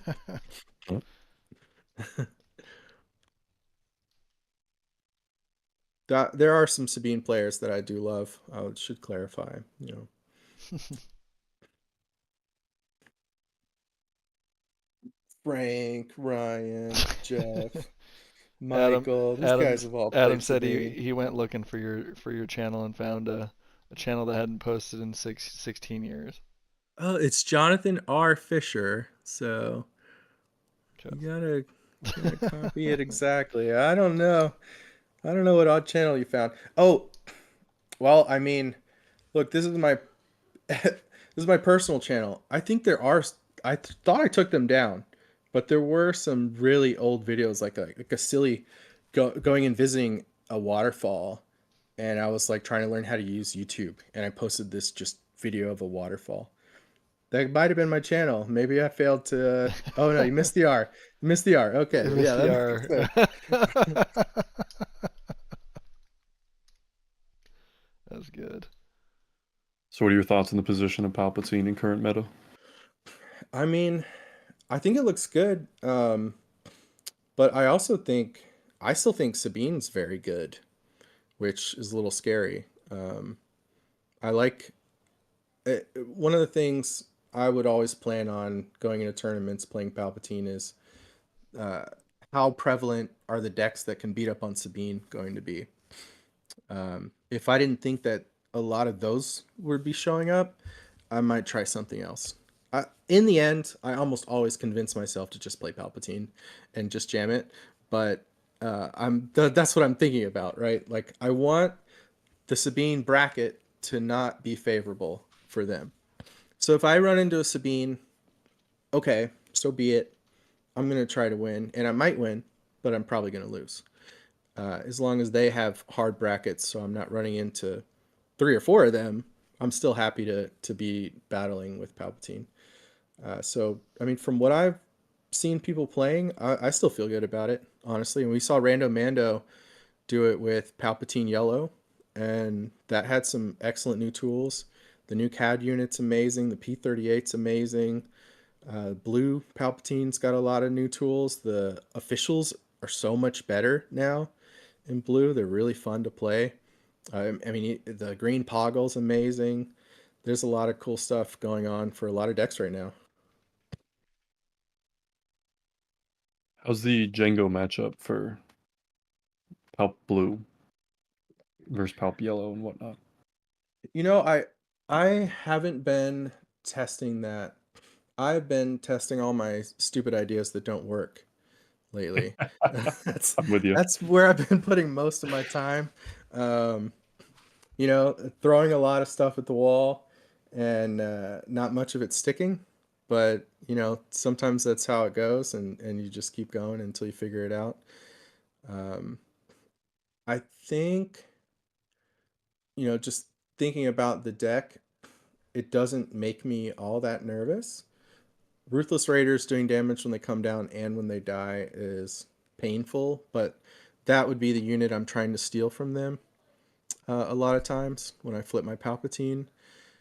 And, you know, when you've got a splash of healing to, once you stabilize, get out of that burn range from their Daring Raids and their Ruthless Raiders. So it looks favorable to me, but it's not something that I've put time into yet. Fair. Yeah, I put a lot of time into the new Palpatine, the Chancellor Palpatine. I haven't found anything that I really like for that deck. It's really hard to play. Actually, I don't know. Have you put any time into that guy? I The first set 2 draft I played, or Draft. sealed. I played sealed Palp, and it was so much fun. That card is Wow. fantastic. I don't know how strong it actually is, because I did get run over by a Captain Rex because he deployed and I kind of could never kill his Yeah. leader. Yeah. But Man, it's that sounds fun in drafts because you can draft all the so many colors. You don't have to stay heroic or villainy like everyone else gets drafted into. I haven't done that yet. How did that feel drafting and being able to look at like, oh, look at this rare bomb in heroic, and now look at this rare bomb in villainous. when you have the option of him, you really start out just drafting yellow cards. Because if you draft, like, you start like yellow heroism drafting, because if you just stop seeing heroism, only get villainy, you need to switch if you only get one or the other. Or if you Yeah, draft really split from the beginning and don't get the early game triggers to get that initial flip of Palp, or have an extra unit or two to have in play, you end up Yeah. in a scenario where you're like, oh, activate Palp, make a clone trooper, and they're like, cool, kill the clone trooper, and you're like, I will never flip over from my heroism side. Yeah, yeah. Now I'm stuck on villainy side. I mean that's how it felt building a premier deck for him too. Sometimes too, it was very difficult to line it up against opponents that are thinking about these things and are ready for it and know what you're trying to do, which is all your opponents presumably. Yeah. Once people start to know how that deck is functioning, you end up in a weird position where you want enough non-aspect cards to always have a card to play, but you also never want a non-aspect card played only, because then you don't flip. And if you're not flipping, by the time your opponent's leader comes out, you didn't generate enough advantage prior to be able to continue like maintaining board state from the leader disadvantage. Yeah. Yeah, that was interesting. I was looking at I was thinking about that leader disadvantage and thinking about it in terms of, well, okay, it is a disadvantage that we don't get to flip a leader, but also our leader never dies, right? Like, you can't kill my leader. I don't have this piddly little weak front side that occasionally activates or does a minor game effect. Both sides have a reasonably medium game effect instead of a minor game effect. So I was first trying to play very aggressive versions of the deck and try and flip every single turn, try to burn them down. But I was finding to get an advantage from his strength of never dying, I probably want the game to go a little bit longer. I still want to be flipping as much as possible, but the more I flip, the more I'm getting more value out of my leader than potentially my opponent is. It does create the unfortunate kind of moment of you have to play some cards that aren't great. So you have to play enough 2-drops that are heroism that trade with your opponent's turn 1 play, but you just have the inherent issue of my opponent played in a different lane as me, and I will not kill a unit now. Or because you can't play like Merciless Contest on turn 2 because you start on heroism. You can't play power, just play the removal. You have to be planning to play units. And if they play into space, there's not as many. Like, they play a cartel spacer in space. How are you trading in space? How's your unit dying? Because you're probably playing like either Restored Arc, or you're playing some of the other 2/3s. There's not as many 3/2s that are already heroism. It's mainly just 2/3s. Yeah. No, absolutely. And something I love about brewing in this game is you brew around a leader and maybe it doesn't work out, but you but you see a lot of you see the problems, right? You see the gaps, you see those holes, and then when another set comes out, you are aware of them. So you're thinking, okay, this is how this leader tends to play out. I would love to see more cards that do X. And so when you're reviewing a new set and you see a card that does X, because you spent all that time brewing that leader, now you know to come back. Oh, I'm going to look at that leader again because now I see a card that fills a gap that I wasn't able to find when I tried to make him work last time. I think Dooku is one of the biggest leaders right now that is going to be looking towards future sets to really fill the gaps of it, because as much as you have like one of the best cards in Dooku Blue ends up being Dooku from set 1, which is really fun aspect that they actually put in Yeah. like the separatist text on him from set 1. I think that was really smart, and it becomes a really good reason to play that deck. But if you don't draw the Dooku unit, you really start to suffer from the fact that your leader comes out at 8 with minimal board impact, or excuse me, 7, and your opponent's leader's coming out on 5. Yeah, yeah. I've tried to make Hunter work many times, and it feels like I don't even have a leader. It has the same problem of not coming out till 7. That is funny. Hunter? Oh man. Look, I opened a showcase, so I feel like I shouldn't give up. Each set, I'm gonna try again. Looks like maybe deck checks or something here. We're prepping for the top 8 here in Chicago. Thanks for hanging in there, everybody. We have a very nice upside down view of the Bosk's entire main board, it seems. Yep. Is it all hyperspace? Is it almost? Looks I like a think it is. normal foil. Is it a normal foil super Yeah, laser yeah. on top? Potentially, but it does seem predominantly hyperspace, which is Great job, great job. yeah. What's your preferred card, variant? Aesthetically, Yep. I have a soft spot for all hyperspace decks, but this was the third game I started playing with Magic as the first legacy Magic player, so far too many cards. As the first format I really played, and then I got into Lorcana just before this game came out, and now play this as well. So cards I own is all the normal non-foils. Yeah. My biggest gripe a little bit is that the foils, they curl very quickly. And from having like Magic where old foils didn't really curl, new foils are a little worse with it, it is a little bit of a frustration. So I've erred to the side of the non-foils and have been very happy with them. But it is difficult for me to not try to fully non-foil hyperspace a deck. Yep, that's what I like. Non-foil hyperspace. I think I'm scarred from all my Pringles sitting on my shelf in other games like Magic and and even Star Wars. I know that I double sleeve my decks, and I do find if you double sleeve these hyperspace foil cards, it's fine. It's not all curly. The deck looks fine, but I'm definitely emotionally scarred from all my Yeah. other foils. Prefer non-foil. I have foil Magic decks. It's like deck box, double sleeved, perfect hards, silicate packets, like the whole 9 yards. Star Wars was just, it's a lot of effort to do it a lot of time. Yep, dehumidifier. I keep a dehumidifier in my room that runs about half the day. I put Definitely. those little do not eat Yeah, those are silicate packets. dehumidifier packs. Yeah, the silica packets. Great.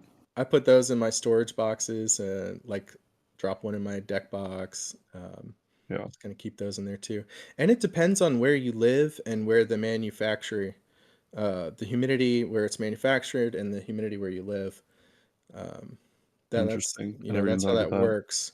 I mean, the way it works is where they manufacture the cards, whatever humidity is there.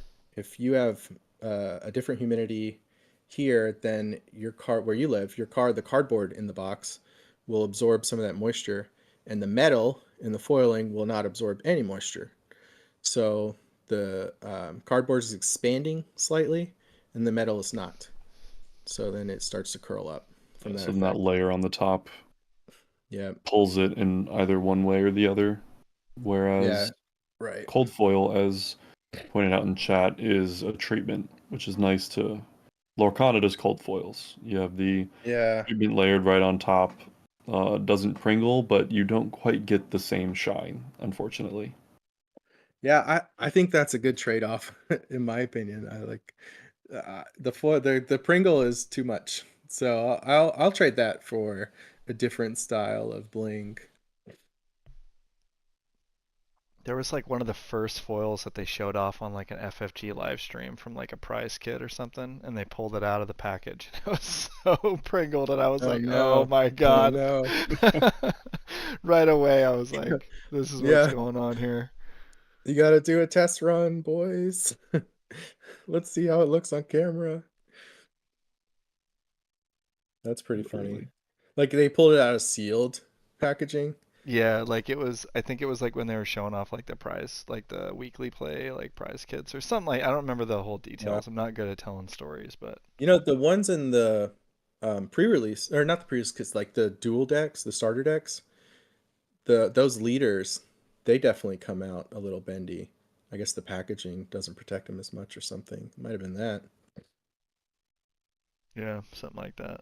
So maybe someone in the chat remembers that whole situation. They had the top-down camera zooming into the Xander's over there. It's just like, oh man, this was like like very beginning of the game's life.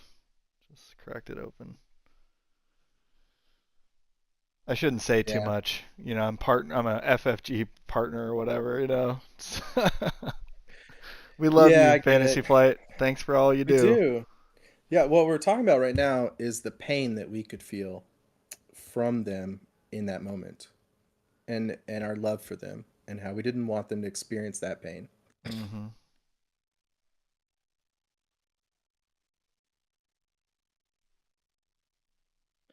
So maybe I wonder how long it'll take these guys to. Yeah, maybe I can Is get. there 7 rounds? Is there 7 rounds or a top cut? The think we're player count, going- I was expecting 6. I think it's supposed to be top 8 coming up, just based on the melee. Yeah. Okay. On 37 players, you are going to see a 6-round cut the top 8. Yeah. It looks like all the results are in from 6. I can't really tell exactly, but So I don't have the melee link. If all the results are in, you want to like read out top 8 or something? Yeah, it looks like I've got. That is true. We do have round 6. We do have round 6 standings. We don't have deck lists or even know which leaders, but it is true. No 6-0. It looks like Yoda Killer, who we've been seeing here on the CAD, is number 1 here with the 5-1. And then I believe we've seen John G. Forget what he was playing. Was that the Bosk player? He's also 5-1. I believe John G was the Bosk player, yes. And okay, that's exciting. Then we've got DZ. I think we saw DZ early on. I was at a Friendsgiving party earlier. I pulled up the stream and I believe I saw DZ defeat Yoda Killer, right? Yes, DZ defeated Yoda Killer on Anakin and then lost to John Griffin on Bosk the round after. He did, it appears, then win his round 6 match to be 3rd seed for us in top 8. Okay. And we've got Ada K12. Haven't seen that player on stream yet. 5-1. Our last 5-1 is Evil 1 with Evil 1, I guess, with a 5-1 record. Okay, so a couple where we don't have prior knowledge of what that person's playing, but also an Anakin, a Cad, a Bosk. What else? Anything else that we know of? Just those 3 players, I think, are the ones we've seen. John Schroeder kicking aces and Old Sweepy pulling up the top 8 there. I know Loopy was playing today. I was hoping to see him make it to the top cut. That would have been great. Out, 3-3 with Quinlan. Didn't well, you just gotta love the guy. You gotta love the guy. He asked me last night. I want to see him get there. He asked me last night. He was like, "Should I play Sabine or Quinlan?" I was like, "Definitely Quinlan. You don't want to play that Sabine trash, like, you know." Oh, what did he play? He played Quinlan. Which color? Because I've seen Tarkentown do really well I think I don't actually know, but he was asking if he should play Sabine, and I was just like, I told him it would be so much cooler if he got a top cut with Quinlan. You know, might as well just like take the shot. Yeah, you're not wrong. Quinlan has interesting play in blue of being able to bring Luke out on leader flip. Just sweet. With there can only be 2. Oh, that's nice synergy. It's a little bit of Christmas Land, but there's shooting for the moon. inherent logic there, like a game plan. Yeah. Yeah, what do you guys think about now there are 2 of them? How's that been going for you? I haven't been playing it much. I don't know. It is a card that I definitely want to play test. I think one of the most interesting things, like just mindscape of that card, is playing it in Yoda Yellow and having both You're My Only Hope and There Can Only Be 2 to bring out Luke on 5 resource turn is interesting. It's just you need a lot more setup to be able to get the Luke out. You need either Kanan in play, you need a unit to die if it's going to give -6, -6.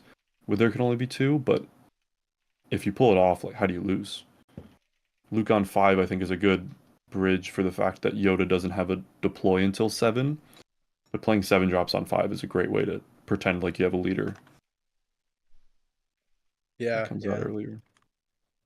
I've seen a lot of inconsistency. I think I've seen a lot of players talk about not seeing it be as consistent as they'd like, which makes sense. I mean, when you read the card, it's going to have consistency issues. And I've also had people use it to play a 5-on-3, and I didn't have too much trouble recovering from that because there's not as much power scale there, I think. Playing a Luke on 5, that's a really powerful play. We did see it in the previous match of Bosk versus Cad Bane. Cad Bane utilized There Can Only Be 2 to get out the Cad Bane unit on only 6 resources available, which was a way of a pre-existing Cad Bane that got killed. Avenger came back. He played another Cad Bane to steal that Avenger on a resource board that didn't appear it was possible, which definitely looked good. But I think that the reason Cad Red is playing it so well is because that deck very much doesn't need it to function. It doesn't need it to stabilize. It just uses it because it enables those better lines or those just scenarios where you almost win the game instantly by doing it. Yeah, and a game where you can resource any card in your hand.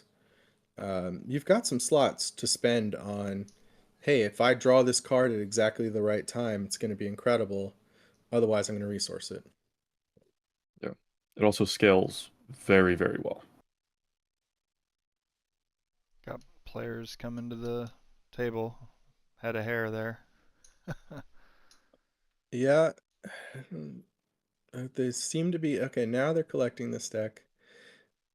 It's interesting, the deck list rule, where you have to share your deck list in Top Cut, but not during Swiss. Do we know if they're doing that at this tournament? So I just got notification, sorry, that we have a intermission. I know we've been waiting, but I want to let the viewers know that we have a 30-minute intermission right now. So I can put us on a stream pause, unless you guys want to keep chatting for 30. Just let me know. Let's see what we got. And I know Dragon, if you're good to hang in here for some of the Top Cut till Rebel Trader gets back. Yeah, works for me. Okay. Yeah, I'm good either way. If we want to pause the stream or if we want to keep chatting, I don't even know if this is interesting for people. We're just hanging out, right? I mean, we're getting some engagement from the chat and stuff. People are interested. Yeah. And now there are 2 of them, and people are chiming in I don't about care. the foil conversation. So as long as you guys are cool to keep chatting, I think people would be interested. But yeah, I'm down for it if you guys are. I'll hang out. Let me let everybody know when we're gonna be. So I wasn't here during the Swiss. What were some exciting moments today that I missed? I came in round 5, 6, 5. One of the two. I don't remember. So yeah, round 5. So I saw the Anakin versus. Oh wow, words are hard. Anakin versus Cad Bane, where Anakin ended up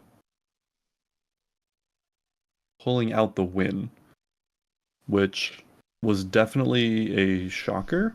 It came down to a very, very close game 2, where the Cad Bane player opted to swing the 7/7 Cad unit at the Anakin leader to kill the 6/7, and then a Luke play killed the Cad Bane, returned a unit to the field, and then Anakin managed to pull out game 2.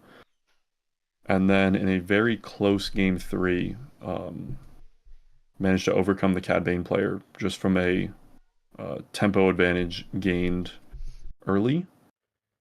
Okay, was this with Carlos and DZ, or with Yoda Killer and DZ? Yeah, that was round 4 with those two. Round 5, the Anakin player stayed, played against Bosk, and Bosk looked dominant throughout the entirety of it. Yeah. Just big ships coming out after super lasers. He had at one point 3 super lasers in hand with 2 other removal spells, or an Avenger and one other removal spell, and was just sitting there with that on like 7 resources, and it very, very good looking for the Bosk player. But then we saw the flip side of that in that last match where Cad Bane came, played against Bosk, and Bosk could not draw the cards in the right order, could not draw cards, could not get the bounties off.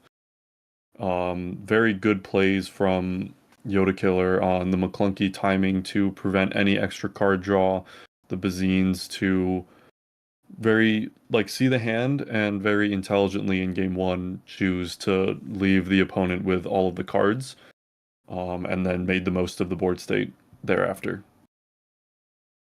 So we've seen very tight play for the most part. Some sweet plays, but no, I wouldn't say anything super crazy, just really tight, smart play. Oh, that's good. That means we should have really nice Top Cut matches if we got a lot of great tight players making it into Top Cut. I'm gonna take a little break, but I'll be back to make sure we're all. In our testing, we also found Control to be challenging for the Anakin deck, but it does depend on how you build it. It's kind of like the Ray Red and Han 2, just kind of the blue red hero shell, where you could play pillages, you could play ways to attack Control a bit harder, but you have to make those choices before you register, right? Like what do I think I'm going to be playing against? Agreed. And the curve on Anakin, I mean, I can say from playing both Kira Green and Boba Blue against the Han decks, right, or both Han and Rey decks, Krayt Dragon coming out on 8 resources versus coming out on 7 resources is very, very different on how scary it is. Yeah. Because you just have so much more time to answer it. I believe it's 9 and 8, not 7 and 8. 9 and 8. Because having your Avenger come down the same turn, if you can clear that board out entirely, you position yourself really well. That if you can afford to just take the 9 damage to base and have the Avenger eat the Krayt, it feels great. But when Krayt comes out on that 8 resource mark, it's brutal, especially if they pillaged you and K2'd you and whatnot. So it's trying to figure out how Anakin can emulate that when the leader flip on 6 gives that deck a lot more time to do the setup. The control decks to set up. Yeah. Yeah. So, Clarios, talk about math more. You love math too? Yeah, I think I wish it would be easier if I could have visuals to go with it.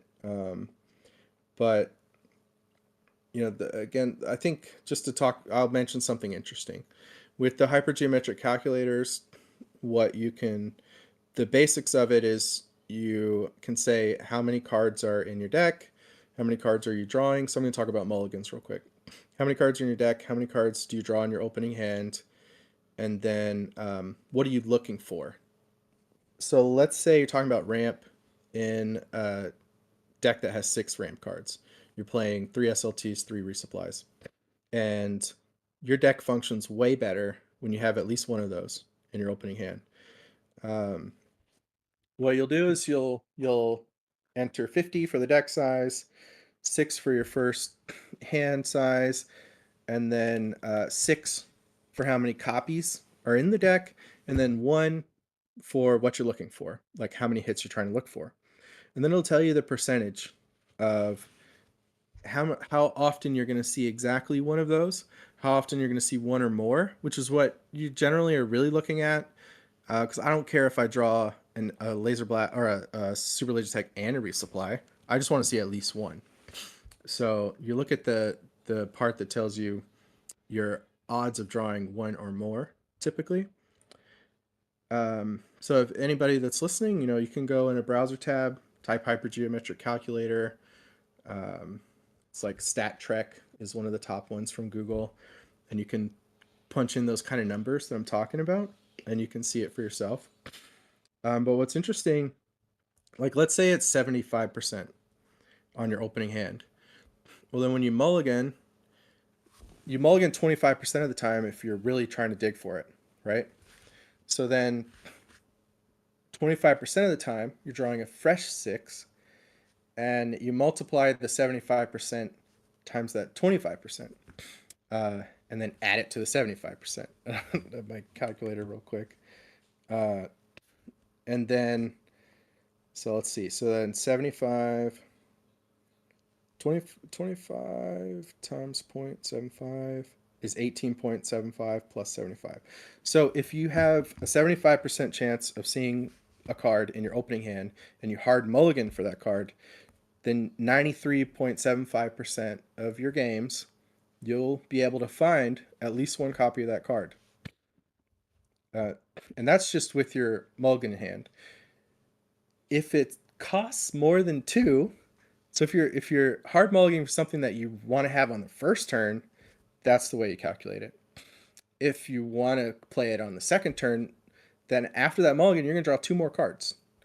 So on that second calculation, you can add 2 more. So that's the kind of stuff that I'm going to be talking more about and having visuals and try to explain more. Is that interesting, Clarios? Is that anybody else? Am I talking about a bunch of boring stuff here? What do you think, Red Dragon? I've utilized the hypergeometric calculators for both Magic and used it set 1 for just figure out the percentage points difference for finding ramp on turn 2 for Credit Green. Hop Green use the same math and whatnot, because especially the decks reliant on skipping turn 4, getting to turn 5, or excuse me, skipping 4 resources to get to 5 for the early leader flip, the stabilize from your 5 drop.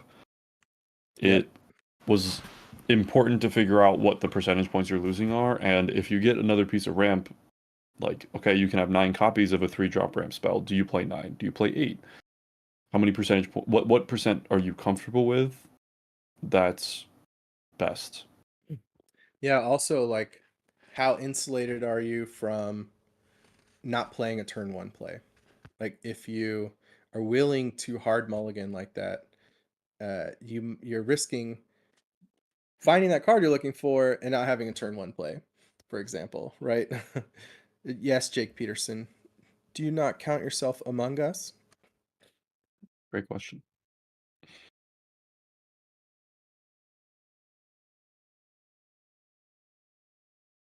Yeah, but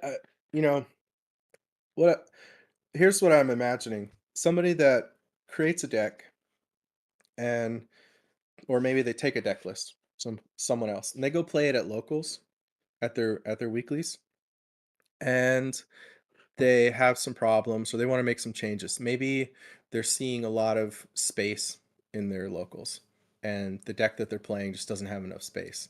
And they have a card that they're thinking about that they want to add, but they got to think about, what do I take out? What do I put in? And I want to run through like that exercise, like how they can use these tools to answer those questions. I think there definitely is also a bridge point of playtesting and getting a feel for a deck, because as much as probability is going to give you a better idea of, like, in certain situations, like, what out do you play to? Okay, there's 3 copies of this in the deck, there's 2 copies of this, what do you play toward? Probability is going to speak one way or another, but there's even times where if you play toward the out you're more likely to hit, you might be able to get out of the current situation, but do you have a chance of winning? Like, if you're in a situation that, okay, if I draw into Super Laser and kill the 2 units in play, that's my best out, versus, you know what, I'm going to resource a Super Laser, or I'm going to resource a card, be able to get to 9 an Avenger to be able to stabilize and have it going forward. It starts being points of the math won't always dictate what you're doing, and you really want to pair that with the decision making throughout the game and thinking about the next turn after where you're at. Yeah. Thinking about playing to win versus playing to not lose, and playing to like your highest probable line versus your highest impacting line. You might have a line where you think, if I hit this line, I'm almost certainly going to win, but it's lower probability than this other line, which has a chance of winning. So you're thinking about that as you make your decisions. Also diversifying options. Sometimes you can play toward a line that opens up the potential of another one, but that also gets to be the way more complicated directions. Curious to see the decks that made top 8. We know 3 unique leaders, entirely unique strategies, between a red-yellow villainy deck, a blue-red villainy deck, and a red-blue heroism deck. All made it. So, curious to see what we're going to see. Like, did any Sabines make it into the top 8? Did we see any of the more typical blue-green villainy soft control decks that were very prevalent in set 1 and 2?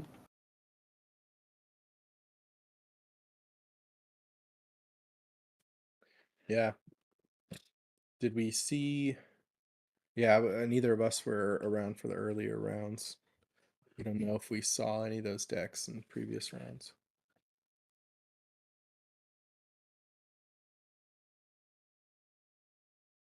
What is this one called in Melee? It's Star Wars Unlimited Case Tournament. Case Tournament.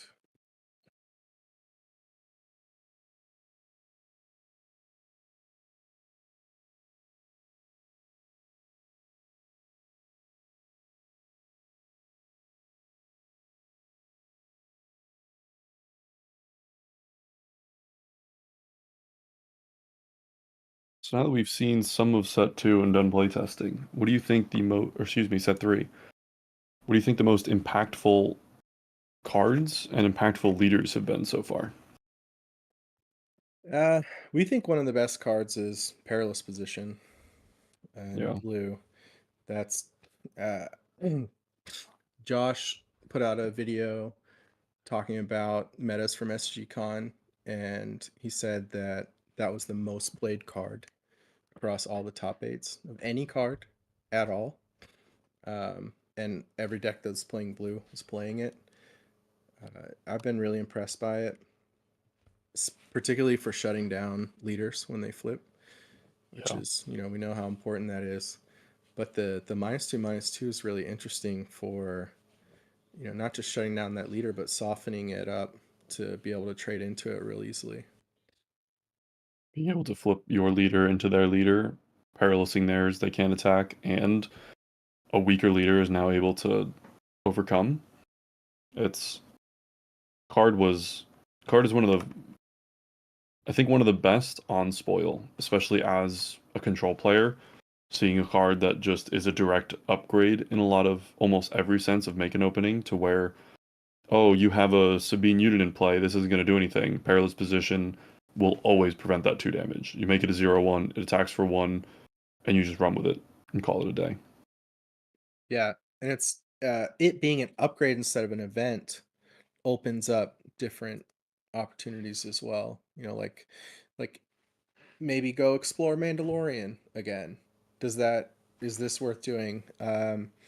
Playing the Razor Crest, which we were already seeing it played in the Anakin deck. Yep, we saw Anakin bring in Razor Crest, or have Razor Crest bring it back. We saw Bosk playing Fine Edition, which has the capacity to bring it back.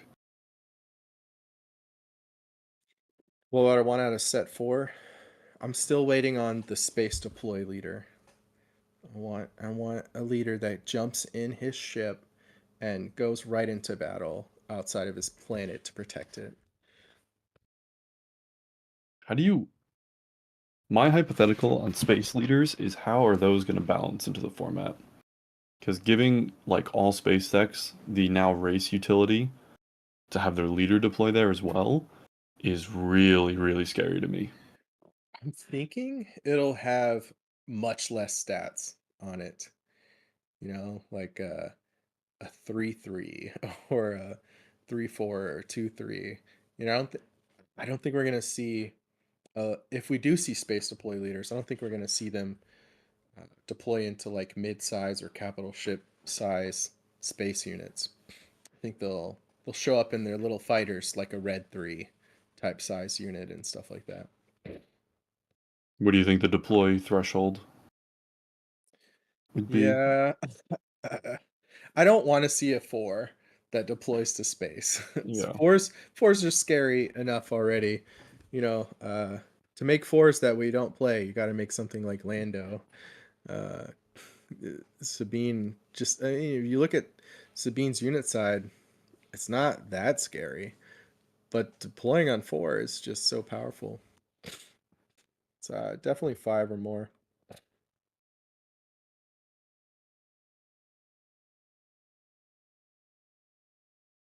Wonder if we would see a leader deploy that has like Avenger text on it. Like literally deploy on 9 when attack, or on attack, sack a non-leader unit, opponent sacks a non-leader unit. Yeah, I mean, we've got Yoda and Palpatine. Palpatine's more punishing, I think, than having them sack a unit. Oh, definitely. I don't know. But that does raise the question of like a leader that flips on more than 8. What does it need to do to be Very good playable? point. If it's Very good flipping point. on 9 or 10, what does it need to do on its front side to feel like you even have a leader leading up to that?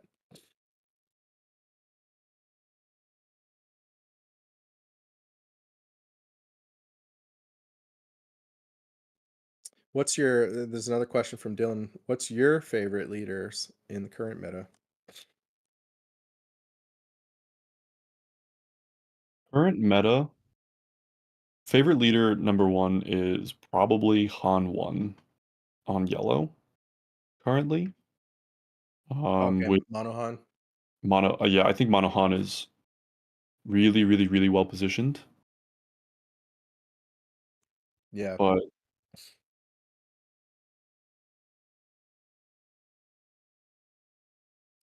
For me, I I do like Django. He's pretty cool. Even when it first was spoiled, I thought, okay, that's some really interesting tempo we're gonna get to play with here. So I like that leader.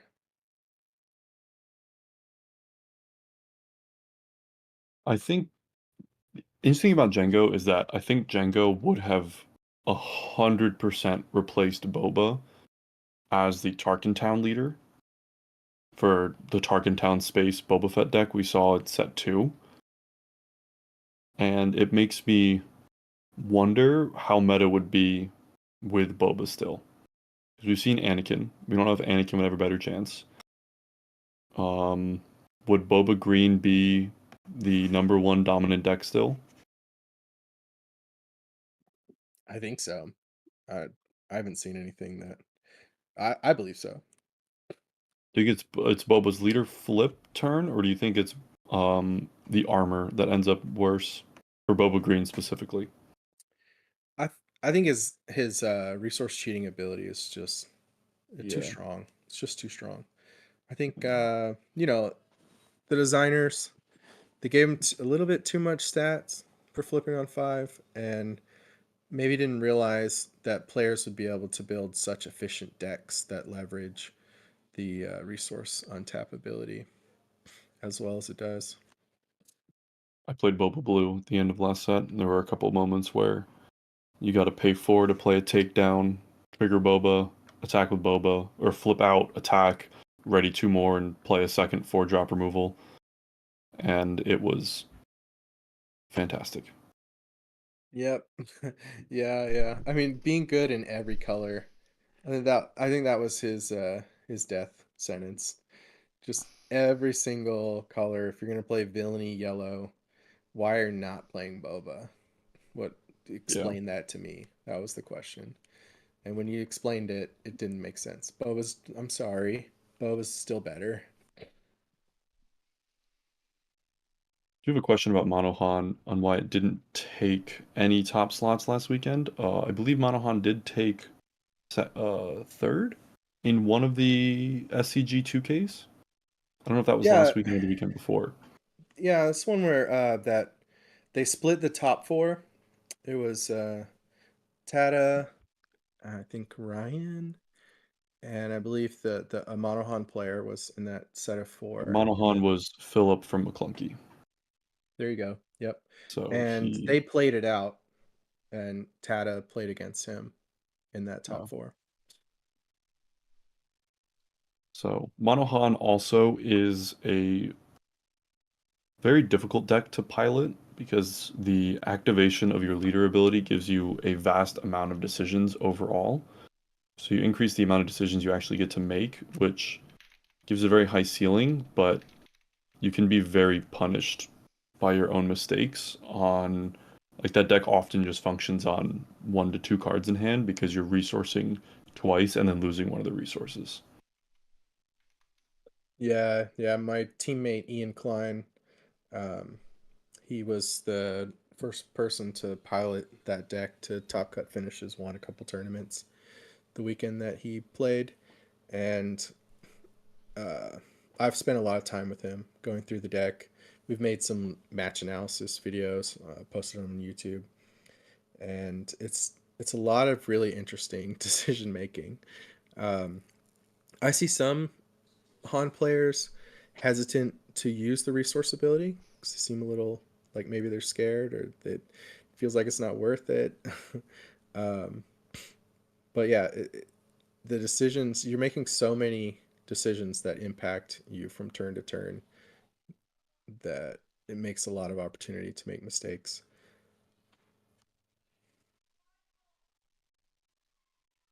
Do you think Bosk Blue might start seeing a better representation? I think its utilization has gotten a lot better, especially with the loss of Boba for Boba Blue. It ends up kind of the best hard control leader. And it's the question of is it going to keep up outside of just those mid-range matchups? Because we did see it lose a mid-range matchup against Cad Bane, which was due to bad draws, but a portion of bad draws is the question of how many bounties can Bosk play, or like do you have to make concessions of not having your leader be as powerful to be able to maintain a more consistent deck draw? Yeah, I I don't I think the deck is fine, but I myself haven't been too excited about Bosk Blue. Part of it is what you're talking about, the consistency of getting clunky hands that just don't line up well. Um, but it's a good deck. I would, for me, I would choose something else right now. But we'll see. We've got one in this top cut, so hopefully we'll have it on screen and see if it can go all the way. How you feeling about Sabine's position in current meta?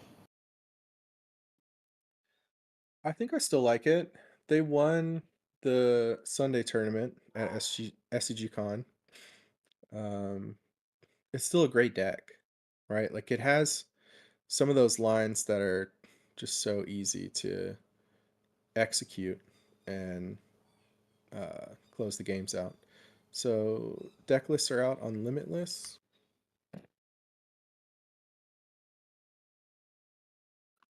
According to Noxon. We do have deck lists on Limitless, but I believe we're unsure of which are the top 8 competitors. So we have the deck list for all players. Okay. Let's see if they are in.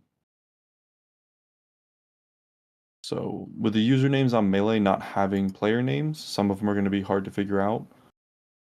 But yeah, things like in, I think, 6th place, 5th place, we have Ev L1. I think Ev L1 is probably Evelyn Lodis. I don't know how to say that name. On Cad Bane. So it seems like we will have a second Cad Tarkin town in the top 8. Okay. Let's see if we can figure out anyone else. Yeah, Yoda Killer is Carlos. He's on Tarkin Town. So Jonathan. Yep. Okay, John in the 6th place spot is on Ray ECL. Yeah, Ray ECL. Oh, I want to get this on camera. I've got a buddy that has just been jamming Ray ECL trying to make it work. So ADAK might be Adam Poliski. Bro, I'm horrible at pronouncing names, so don't quote me. But if it is him, he is on Django Tarkin Town.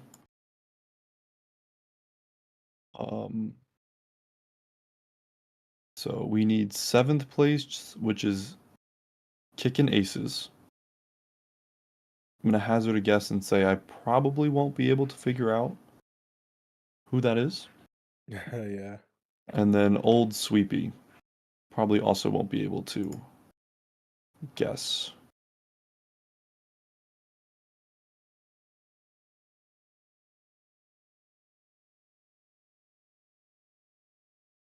So quarterfinals, Yoda Killer versus Atomic Floof on table 1. Have we been seeding table 1 on screen? We have been seeding table 1 on screen. So we might see that. So we know that would be a Cad Tarkin Town, and unsure of the second player.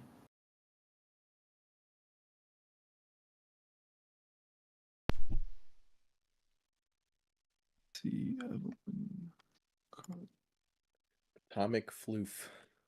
Okay, yeah, so we can see what each player's playing by looking at the other link here, the from Limitless. It has their real names in Limitless, right? Oh, is that what it is? Yeah, we have real names. Why we're, okay. We figured out. We think we figured out most of them. Unfortunately, Kickin' Aces and Old Sweepy, fantastic usernames, but they don't really resemble their names. You guys are a couple steps ahead of me. I thought I was going to come in and save the day. Nope.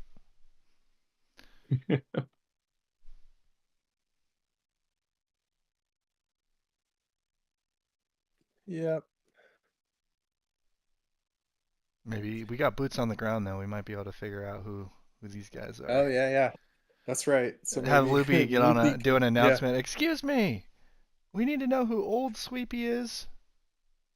Looking for Atomic Floof. Well, Atomic Floof is in 9th.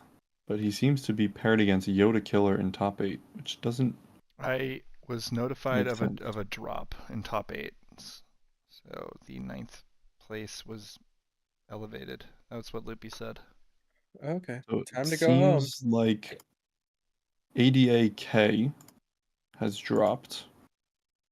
And that, I think, was the player we believed to be on Django Fett. So it seems that Django Tarkin Town might not be in top 8. Instead, it's Atomic Floof, which... Oh, that's Loopy's Oh. wife. Atomic Floof on Sabine ECL. So we will Okay. have a Sabine in top 8, and the Sabine will be playing against the Cad Red in round 1. Okay, let's make some predictions. That's going to be on our stream here. I have my prediction. What do you think? I mean, I would probably assume Cad. Yeah. So set 2, I was on Cad Red very, very early. I think when Wu put out a video that included the Jabba unit, people started to key in a bit more that, oh, Cad's pretty good, and we can even play Jabba in this deck. This is interesting. And when I was testing this deck, Sabine was miserable. Like for them, it was miserable. I was able to control their units so well with Cad. So I think it's very favored for Cad here. Yeah. Especially with Tarkin Town being able to allow the turn 1 play to ping, either just finish that off or clear the turn 2 for early advantage. Then Forlom is able to much nicer trade in a lot of situations. Yeah. Yeah. And you can ambush and ping after the ambush. I think this is pretty nice for the Sabine player. All right, for the Cad player. But, we'll see. It's still a late leader flip.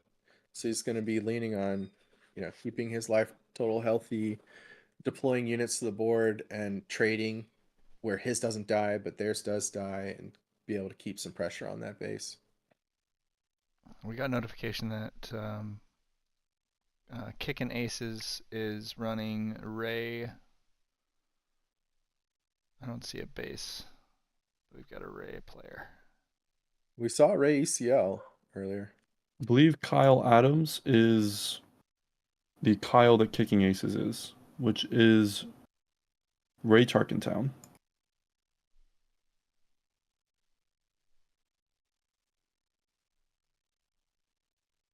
And Okay. let's see.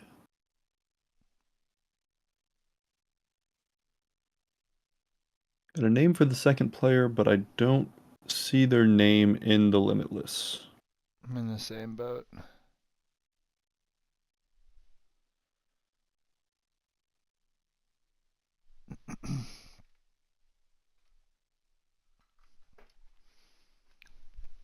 So we should be starting here any minute. Looks like maybe they're a little bit behind schedule even. They were expected to be back in about 10 minutes ago, so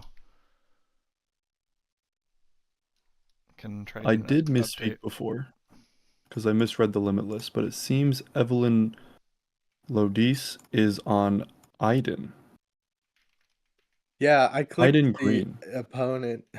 Yeah, instead I of the just deck realized I list did that. button. Yeah. Someone in chat said that John's on Sabine. I went back to John and I was like, oh yeah, I clicked the wrong button. Yes.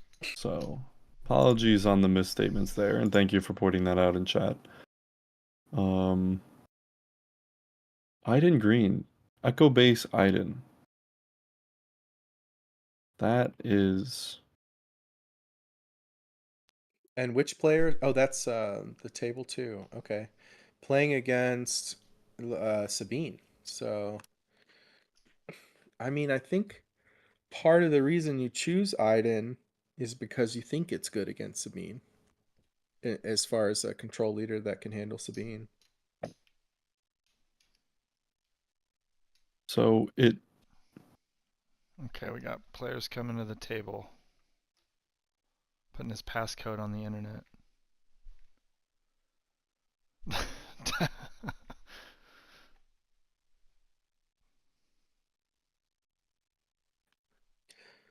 Yeah. I mean, I think I like the Iden deck against Sabine because they do have droid commandos and enough Separatist turn 1 plays potentially with 3 Rune Heikos and 3 Confederate Couriers to have a 4/3 ambush on turn 2, which really just allows you to, if you have initiative, kill the turn 1 play with your turn 2 play, have it potentially live if it's a Sabine, and that looks like it could be really beneficial for that deck to swing it into their favor. Yeah, I mean, I think that's the reason you're playing Iden, to have more points in this matchup. So maybe we'll see them move on through the round. So we couldn't get Loopy, but we got Loopy's wife. So that might be an upgrade, right, Loopy?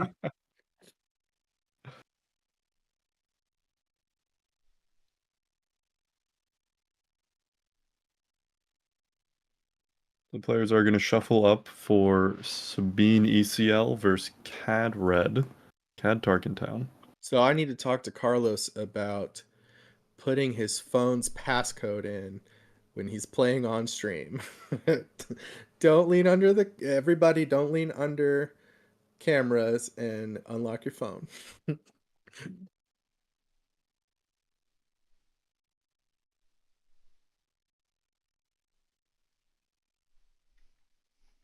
Yeah, unfortunately, no Palp 2s. I don't believe there was any Palp 2s at all. There was one Palp 2 registered overall. None in top 8, but one was played. Yep.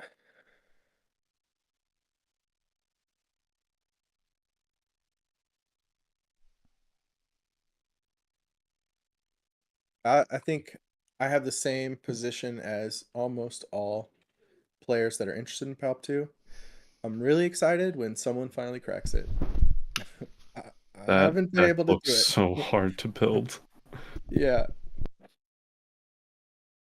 Record for the Palp player. I will see if I can figure that out.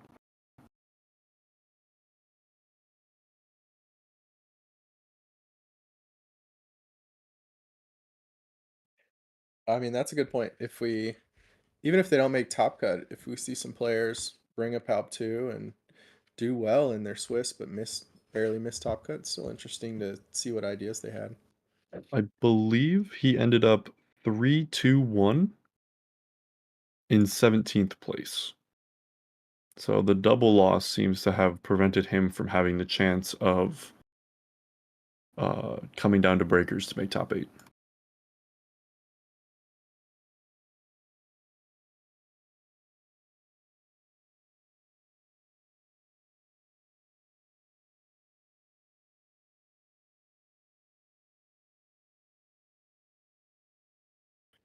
J-Rod claiming to bring Palp 2 to their PQs. I look forward to it.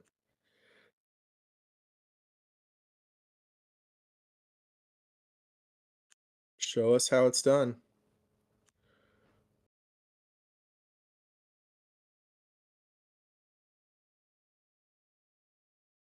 Record was 3-2. Base for the Palp player was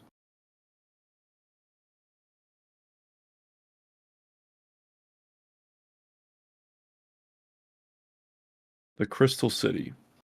So it was Palp playing both sides blue. Yeah. I mean, that lines up for my findings so far. You need to play a little longer to get some value out of that leader. Well, I guess we'll see.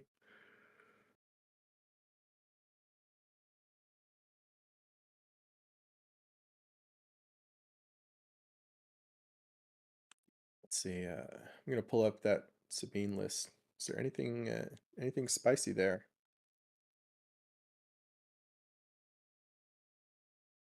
We do have 2 Ahsoka's lightsabers, it seems. Do we have Ahsoka, or we're just dropping it as an upgrade? I think it's just an upgrade in this deck. Okay. Yeah, Ahsoka I think would be out of aspect. That is correct.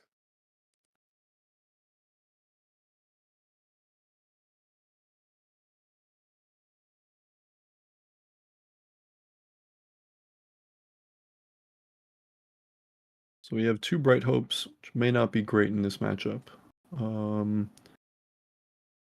Plenty of 2-drops. Deck is on 11 ground 2-drops. 2 R2D2s. So they have the 13 options. All of them are going to be dedicated to ground, which may not be the best for this matchup, as lane dodging is going to be pretty hard now. Yeah. 2 Rebel Metal Ceremonies, which I think tends to be very good in a lot of matchups on giving Sabine a chance to get their quick attacks in and then pump. Sorry, there is Green Squadron A-Wings. Entirely thought that was a ground unit for some reason. But no Alliance X-Wings in this list. 2 Timelies, 2 Rebel Assault, 3 Daring Raid. That's cool. I don't know, I'm not keeping up. I haven't been keeping up with exactly what Sabine's been doing. I don't know if 3 is a normal number now. But it is nice to have that burn. Definitely gives them a lot of reach for closing the game out. I think that's in this matchup, having extra reach might be great. Because he's going to control the board pretty well. If the Sabine player can just get them in range for like a Wrecker ECL coming down, putting a lot of damage on, and then closing out with 4 Cause and Daring Raid, they could close it out before Cad's able to turn the corner.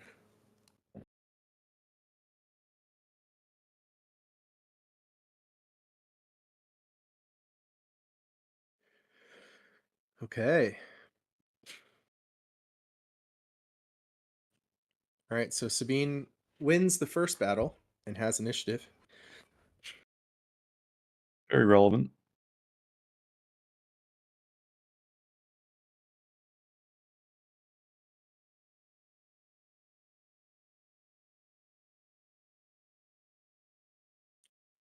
So is Sabine winning the card sleeve competition? Do we prefer plain blue or the Star Wars Unlimited sleeves? Star Wars ones are nice. I like outer sleeves on them personally. I will say, for the purpose of streams, having some art on it like that makes it so much easier to count what resources they're true. at. When it's all monocolor like this, it's so much harder to see what they've got. So I'm gonna give it to Sabine on the card sleeves. That's my tiebreaker. Sabine definitely has a fancier deck with a Showcase Sabine and Hyperspace ECL.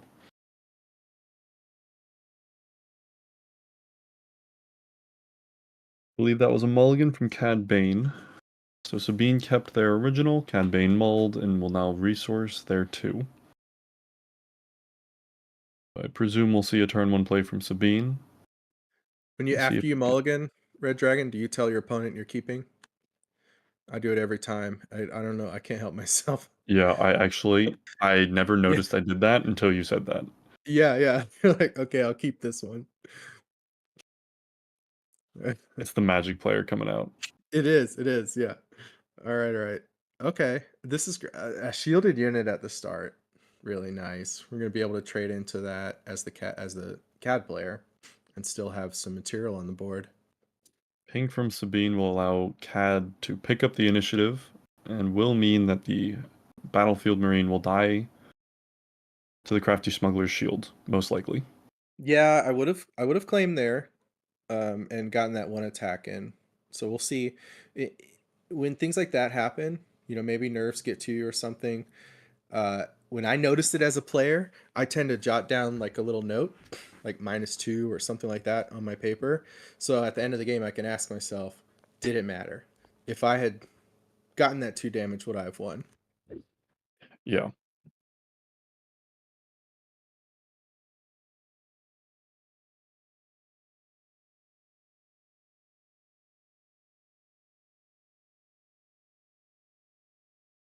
All right. Carlos and Diana. Yeah. So we did see the Okay. crafty smuggler take out the battlefield marine. That will lead into a Boba Fett unit landing, pinging the Sabine with a Cad Bane trigger, and the Sabine picking up the initiative this time. And then the Tarkin town to finish the Sabine. So Cad Bane has a dominant ground presence, with base damage being equal across the two, Yeah. which is a very ideal start for Cad Bane, because he is prepared to take out the Sabine deploy, and with her list having no dark sabers, he will not have to worry extensively about an instant answer to Sabine. I'm wondering, it could be that Diana is maybe trying to get Carlos to use Tarkin Town on a ground unit. Maybe has a space heavy hand to follow this up with. We'll see if she starts deploying to space this turn. Would definitely be a very beneficial move. It seems like this may be a 4-LOM, though. With a ping. Oh. Excellent play from Carlos. Very clean answer to Sabine. Now, if it is a space-heavy hand, I think the Cad deck has a chance to race from this position. For sure. Oh, okay. That is pretty unfortunate.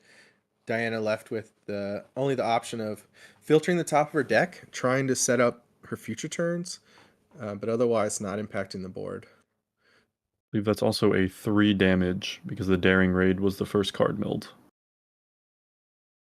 Might be There's a price to pay with incorrect. those daring raids. Yeah.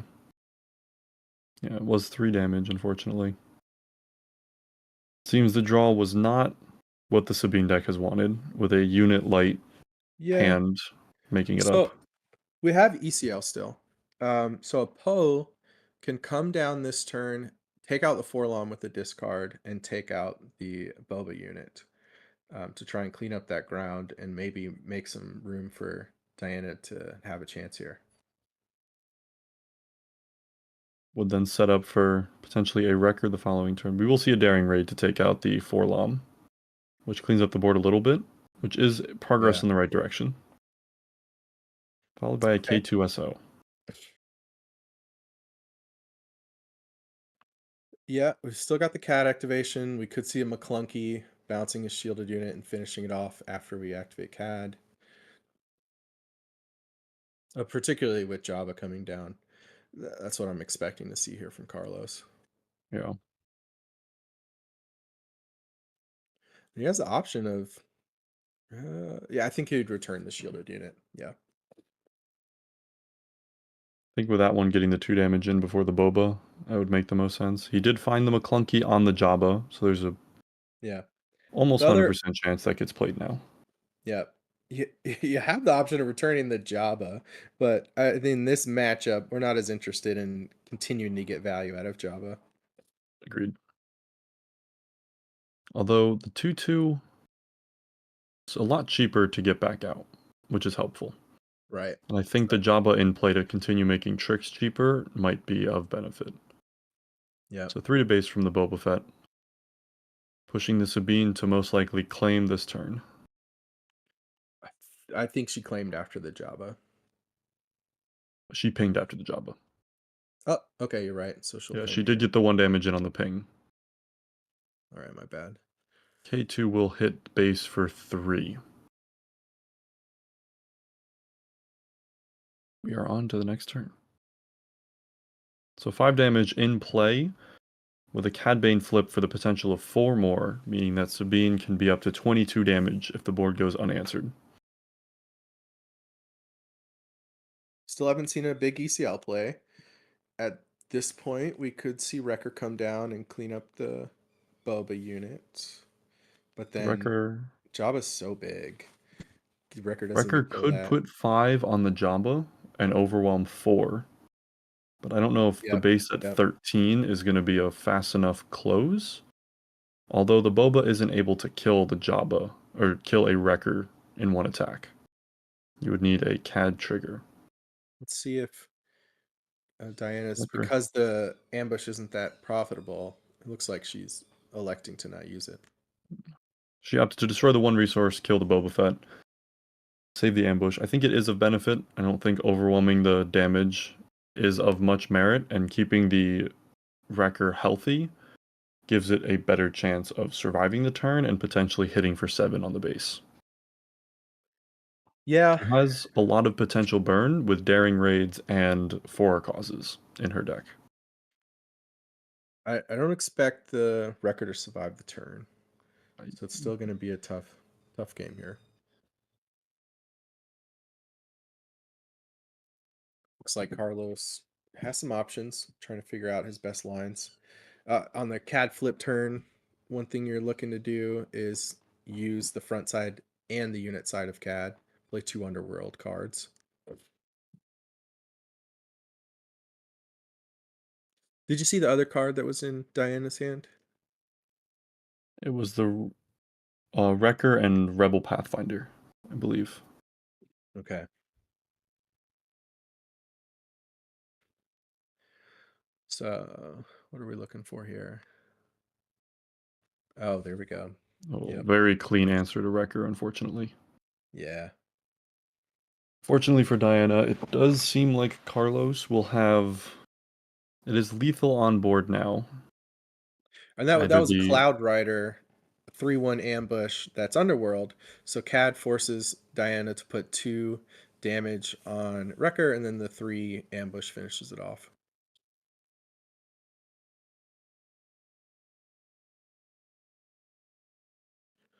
Six, 7. Yep, we've got lethal on the board.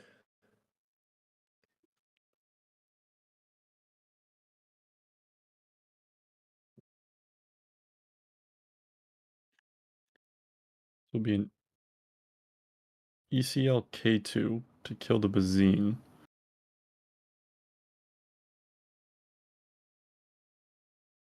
Yeah, we've still got lethal on the board, so Indeed. with 2 resources left, I think that's going to close this game.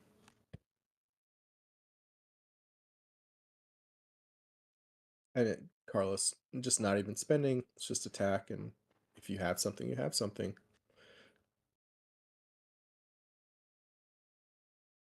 And that will be the last attack, sending us to game 2. Sabine will have the initiative once again. Sideboards from the Sabine player, we're looking at a 1 Metal Rebel Ceremony, 1 Rebel Assault, 1...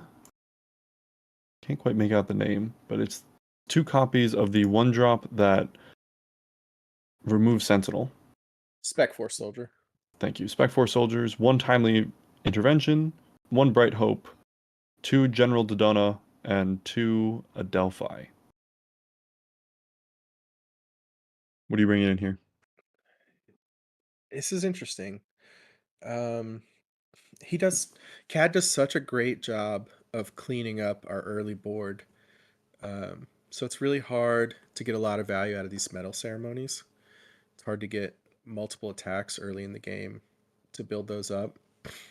And similarly, it's hard to have a wide board for General Dodona to make a big impact. Rebel Assault is good. If you have the 2 units, you start with initiative, you can go ahead and get your 2 attacks in. I do like that. And I like the Adelphi Patrol Wing. It's a chunkier unit. It's in space, which, as we saw last game, Cad doesn't have as much interacting in space.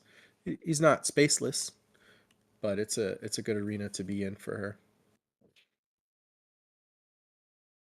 Switching over to Carlos's sideboard, we see 2 copies of Daring Raid, 2 copies of Sneak Attack, 1 Bazine, 3 Lurking TIE Phantoms, 1 Change of Heart, and 1 Fennec Shand, Loyal Sharpshooter.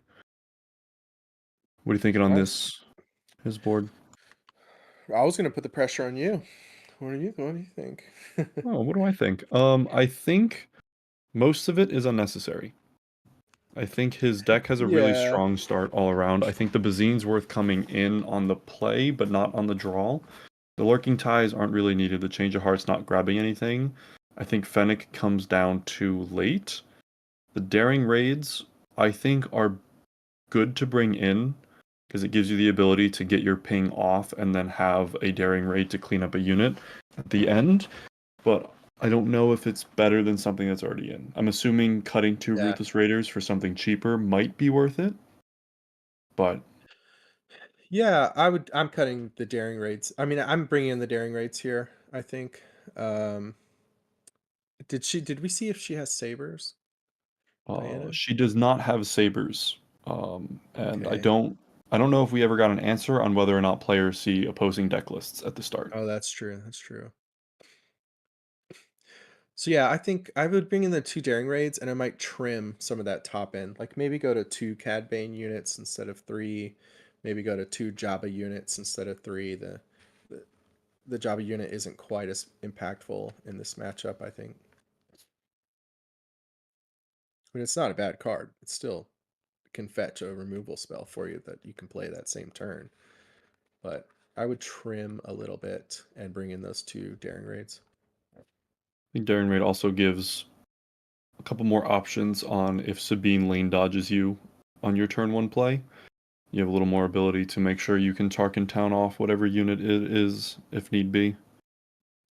Yeah, it lets you perhaps get your ping, kill with daring raid, and then on the next turn get your ping, kill with Tarkin Town. So take out 2 early Yeah. plays.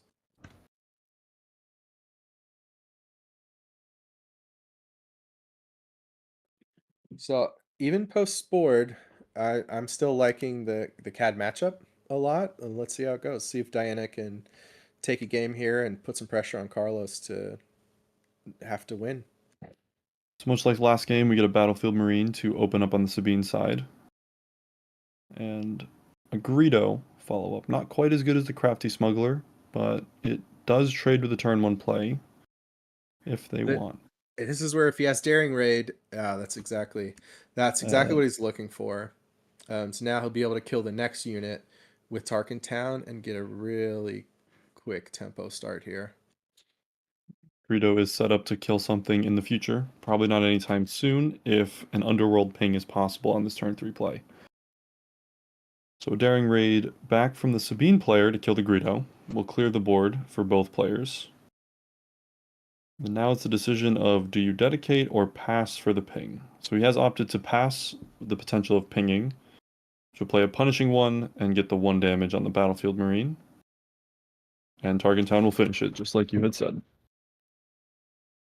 Yeah, I mean, this is our playbook.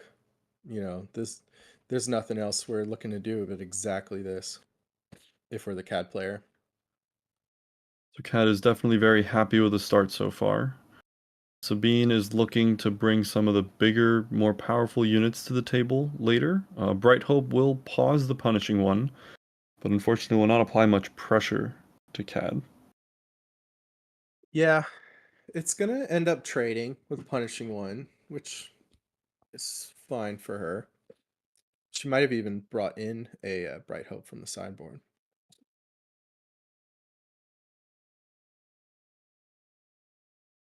So I think he's looking for a 4-lom here. We'll see if he finds it. Either that or another nice play could be Jabba into Maclunky, but I don't Orlom know. would unfortunately not quite kill the Sabine, but it Yeah, would put the it 4 wouldn't kill damage it. on. We're still gonna do it. we're still gonna play it. And it's another situation where if we have the daring raid, we just get to clear out that space unit. So no damage on either base. Board relatively even right now, although it's accounting for Sabine's leader flipped out. So I would say Sabine player is definitely a little behind, just because once that leader leaves, it's not looking great. But there is the potential that it could trade off the whole board. Don't think Carlos would let that happen, but it is possible. Yeah, I mean, last game we saw some turns where Diana really wanted to play the board and wasn't able to, like an early 4 Cause I Believe in. And we might not see that this game. We might see some of the more powerful lines available in this deck, like playing out that Poe, playing out that Wrecker right on curve. Let's see if she has it this time. A Poe on board would be very nice in cleaning off both units, maintaining a Poe at 2 health left. Prevents an unflipped Right. CAD from killing it in one shot. Yeah, it'd be great to ECL that out, clear the board, and have 3 units.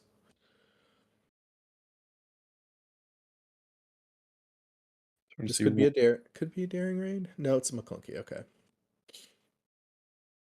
Very nice Maclunky play. Yeah. Well timed. Maclunky is going to resolve, kill the Bright Hope, and the ping is going to finish off the Sabine. The Forlom is now protected from a potential Poe ECL, so Poe is not the greatest option anymore. Although 6/6 onto this board is harder to answer. You'll see a Rebel Pathfinder. No when played effect. Fleet Lieutenant. Ugh, you're right. All right. Yeah. Oh, that's Sabine tough. almost played a Green Squadron, but it does die to the Ruthless just Raider, attacks her into it. unfortunately. She has to ask herself, do I just feed this to the punishing one or what? And yes. Will be fed to the punishing one. Saves the 3 health on base. Will allow Sabine to pick up the initiative here. And I'll tell you this is how my testing has gone with Cad versus Sabine. You know, if you want to beat Sabine, this is an excellent option. It's a very unfortunate matchup for the Sabine player. Yeah. I think Diana, looking at this bracket, not what she was hoping for.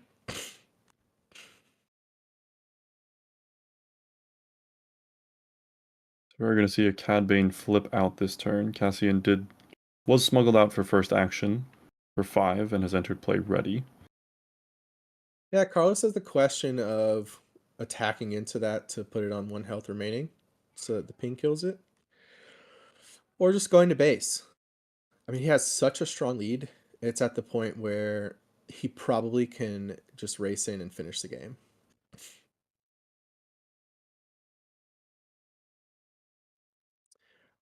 I think that's what I want to see from Carlos here, but let's see what decision he makes. Decision to race does open up the potential of a Cassian attack on the leader and a Poe to clean up the entire ground side.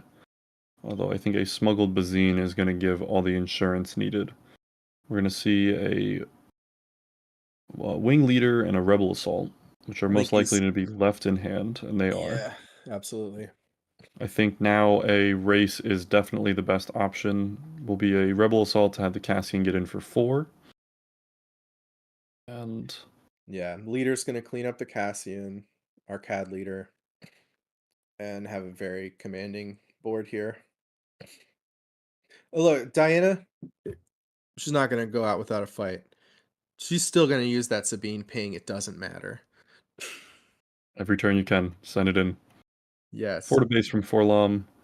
We do have the potential of a Maclunky coming down after Cad flip to clean up the Cassian and bring that Bazine back. Yeah. I think you're right. Cad's going to the base. Yes, so we do have the Maclunky pick the Bazine back up. It's going to kill the Cassian and finish it with the Cad Bane ability, which is going to give a commanding presence on board and the ability to clock out Diana, I believe is it lethal on board right now? We have 11 on board. Not quite. But Sabine can be put to 23. I do expect that he boarded in the daring raids, so could very well have lethal on the board. So one was played. The chance of the second one being drawn could mean that lethal is present. Yeah, at this stage of the game, hitting that second one's not unlikely. Oh, we're gonna help. We're gonna help just a little bit. So now shoot first has the potential being lethal.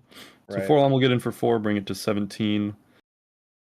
See if the Sabine player has been able to draw the top end that this deck does have. It is a powerful top end, but unfortunately it is only 2 cards. I think this stage of the game, Diana's asking, how much style do I want to go out with? And the answer is, I am wing leadering into your punishing one, and you can't stop me. It is a play that keeps her alive for 1 more turn. Out of range to shoot first. I believe the Cad should have done 1 more damage. I believe that might be Yeah, I didn't see the Mishap. health transition there. It's gonna be okay. Diana will scoop it up to the Zuckus. Cad Bane will take that 2-0, leaving Yoda Killer in quarterfinals to play the winner of the third and sixth match, if I'm not mistaken. No, fourth and fifth match. It was pretty fast too, so could have some time.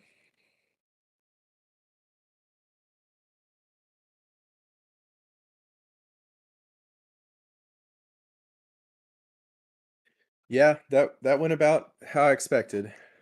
Yeah. Fortunately, the stat lines of the underworld units line up very well when you give +1 to most things. Yeah. Tarkin Cad Town is Bane's just really strong. Tarkin Town is proving to be a commanding base after its lack of play and perceived uselessness in set 1. Yeah, I was thinking about that just yesterday. I got destroyed by my friend playing Quinlan Tarkin Town. Local player Stan, he's part of the Bothan network as well. And man, he was just tearing me up. Pings plus Tarkin Town, very powerful. The early big thing in Star Wars right now is early advantage and tempo gatewaying into a snowball effect in the game. That if you're able to freely answer a turn 1 and turn 2 play, it tends to be very difficult for most decks to recover from that. Yeah, having that Greedo into Daring Raid was just an incredible start. I know Carlos had to be very excited to see that in his opening hand.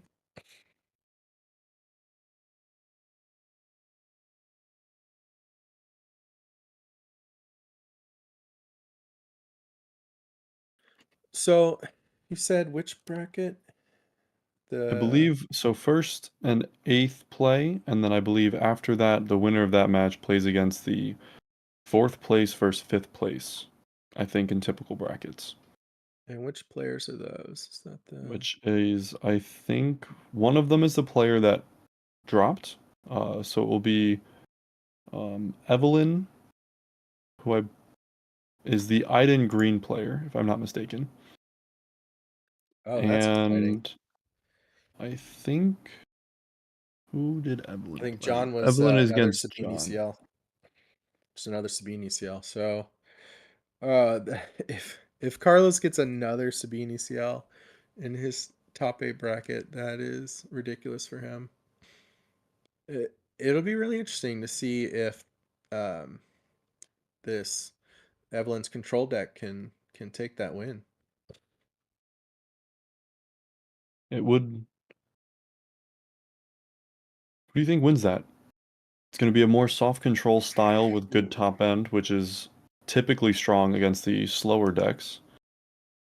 Let's pull up Evelyn's list again, and I'll post it in the chat link. Post a link in chat while we talk about it.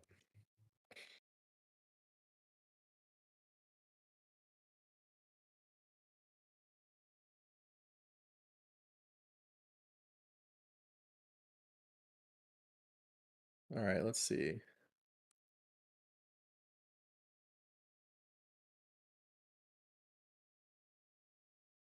All right.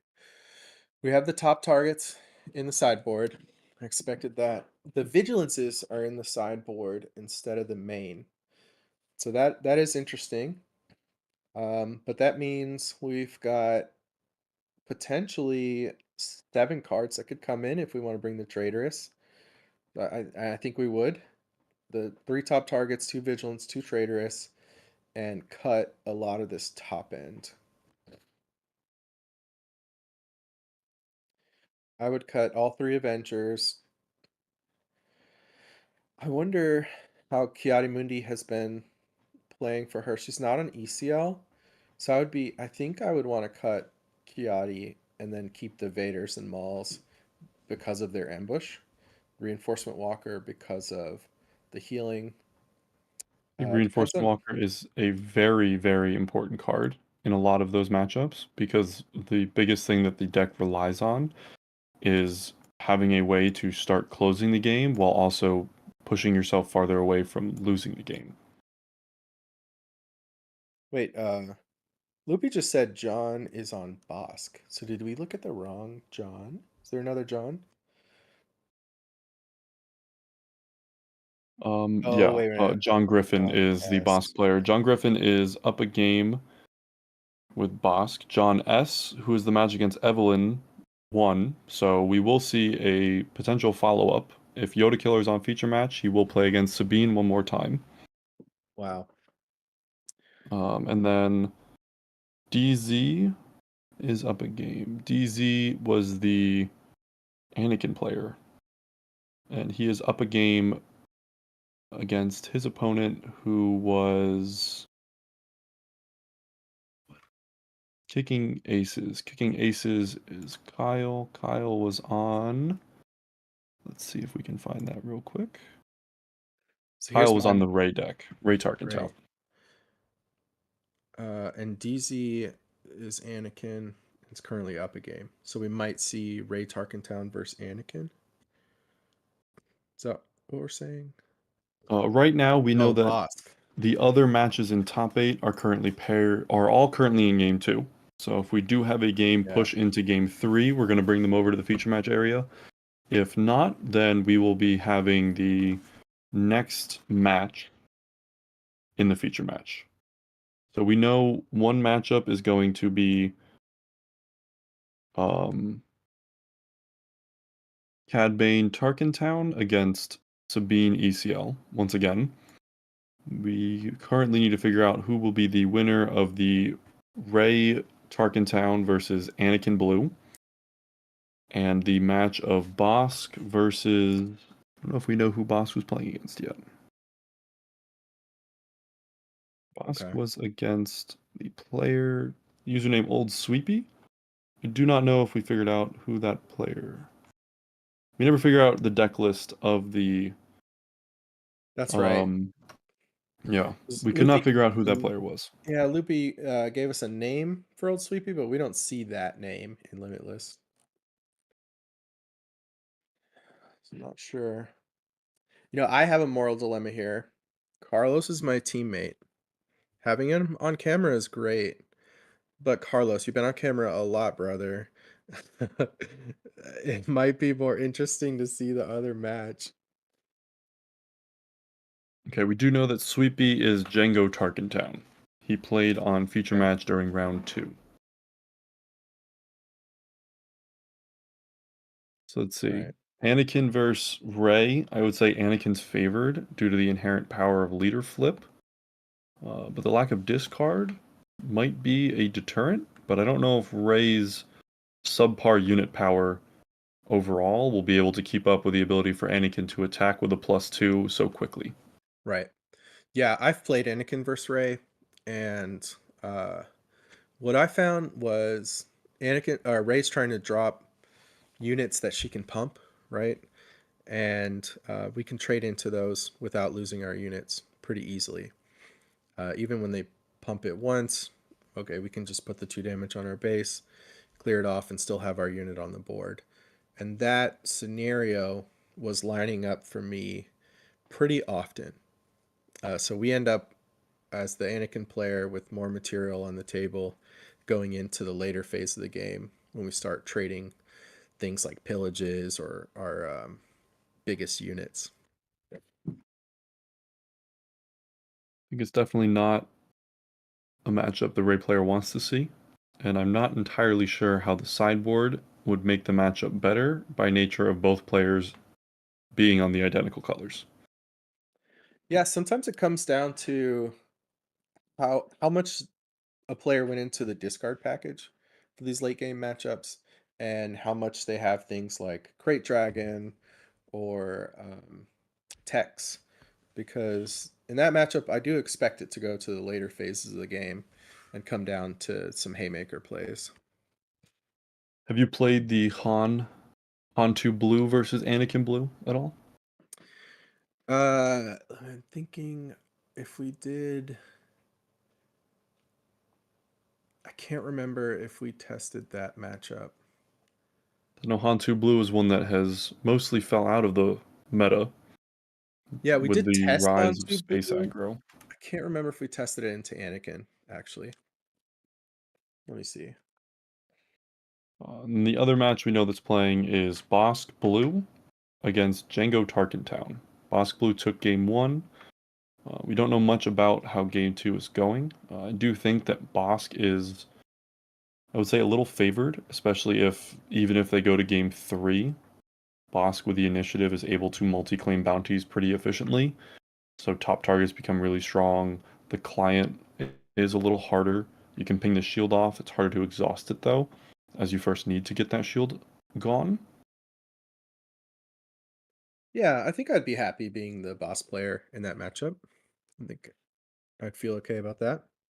I do think it's a And matchup that I would consider boarding out my Krite Dragons. So though I lose the amount of ways to close the game, I think that it's a card that you don't often want to tap out and play. You're better off trying to angle for Avenger or Snoke if it's in the list.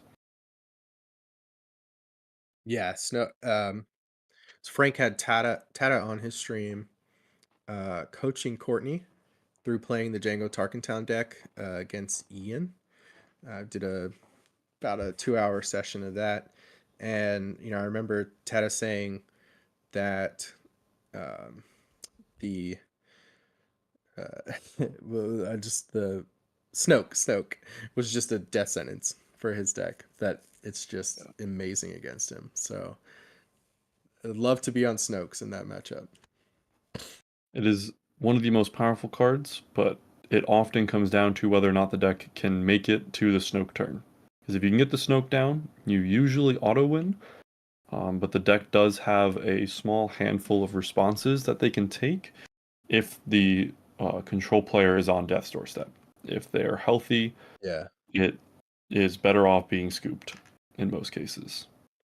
Yeah, I try to position the board such that when the Snoke hits, everything dies if I can. Get some damage on their units, have them ready and prepared to die to that Snoke hitting, because they can waylay it right back. If it's not killing the units when you play it, and they waylay it, you're probably dead. But that's what the Super Laser Blasts are for. If you're in a position where you're not able to set up that Snoke drop, then you can just fire off the Laser Blast and try again. Put yourself in a board position where dropping the Snoke is going to kill some units immediately. Agreed. Much easier to do in Palpatine than it is in most other leaders, but Bosk being red does have a fair amount of options to be able to ping on damage. Right. Yeah, Overwhelming Barrage is an easy way to just kind of pepper the whole board, set it up exactly for that Snoke drop.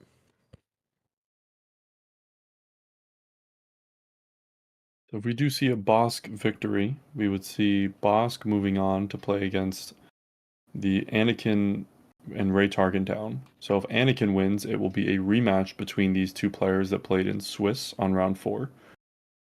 If we see a Rey victory and a Rey Tarkentown and Django Tarkentown, we would have I would say Rey would probably be favored, but I don't quite see Rey in leader concept having a very good chance against the Andy still.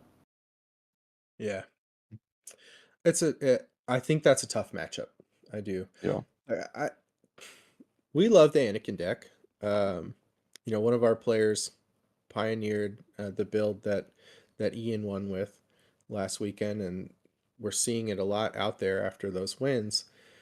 I don't know if it's a meta killer, right? But it does have some really good matchups, and it has a lot of ability to pressure your opponent with that threat of activation. You don't necessarily need to activate Anakin for it to affect your opponent's lines of play. In fact, you really don't. They are considering the fact that you can activate that Anakin when they deploy their units, and they're kind of asking that same question: what am I going to feed this Anakin player? Because they're going to kill it. How am I going to sequence and give, what options am I going to give to my opponent? Very good points. So from what we've heard about Game 2 of Bosk versus Django, is after a Game 1 victory, it looked like Bosk was on the ropes against the Django deck for a bit, but they have stabilized the board. So we don't know what this board's looking like currently, but it does seem like the game has stalled out a little bit, which is never good for the Django Fett deck. But we will give you more updates, and if it does move to Game 3, we will have it come to the feature match. Yeah, I mean, we can ask the players, right? Like Loopy will ask them, "Are Yeah. you okay moving to this table for your game 3?" That's totally reasonable for the players to say, you know, I don't want to disturb myself. We're on a clock. Let me just finish right where I am.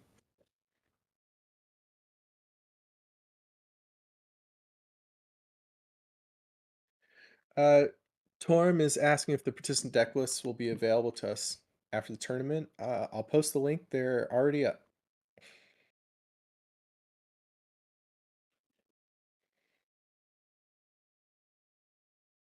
Tarkin Town is an aggression base.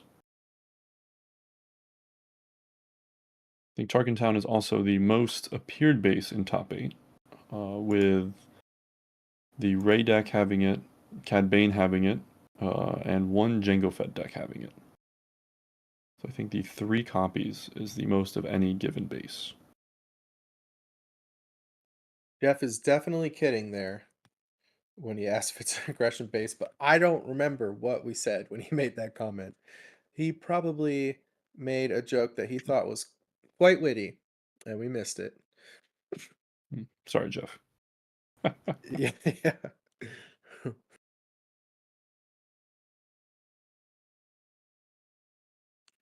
Oh, there we go. Okay. The best jokes are jokes that you have to explain. And Jeff explaining that you said it was a commanding base. I don't know if I should laugh or cringe. That was witty, though. I will give it to you. My oldest daughter is 16, and I always tell her she's so funny, but nobody ever catches it. Her humor is very dry. And you really have to be paying attention. It's gonna fly right over you. So Django did manage to close out the end of that last game. So we have brought over the Bosk Blue and Django Tarkin Town decks to play Game 3 on the feature match. To the fact that Bosk lost Game 2, he will have the choice of initiative, which presumably will be the choice to keep it. But we do not know for sure until the token is placed on the table. So they should be pre-boarded. It is just a shuffle up and play. Excellent. Very nice of the players to agree to do that. It's possible that the judge on site offered them a time extension as well. Who knows? But even coming on camera puts a little different kind of pressure, right? So got to appreciate the players coming over and letting us watch their game 3. Very true. I remember the first time I played on feature match anywhere, I played a ponder in Magic on turn 1 and then forgot to draw a card and was told to draw a card by the judge. Please draw a card, sir. Why did you even play that card? 1 mana, look at the top 3, put them back. Shuffle if you want. Nope, that's not the reason I'm playing it. You really Not just at wanted all. you just wanted to think a little bit, and so you played Ponder. It was Sneak and Show versus Lands. I don't know how many people even know what that means. I But love I was in a great Lands. position to win that one. And I was so nervous for no reason. That's too So we bad. are I like Lands. Yeah. Let's get back to Lands. Star Wars. Get back to Star Yes. Wars. So we are looking at mulligans. It seems Django is happy enough with the hand and is resourcing the cards. Bosk has The kept boss player, resource.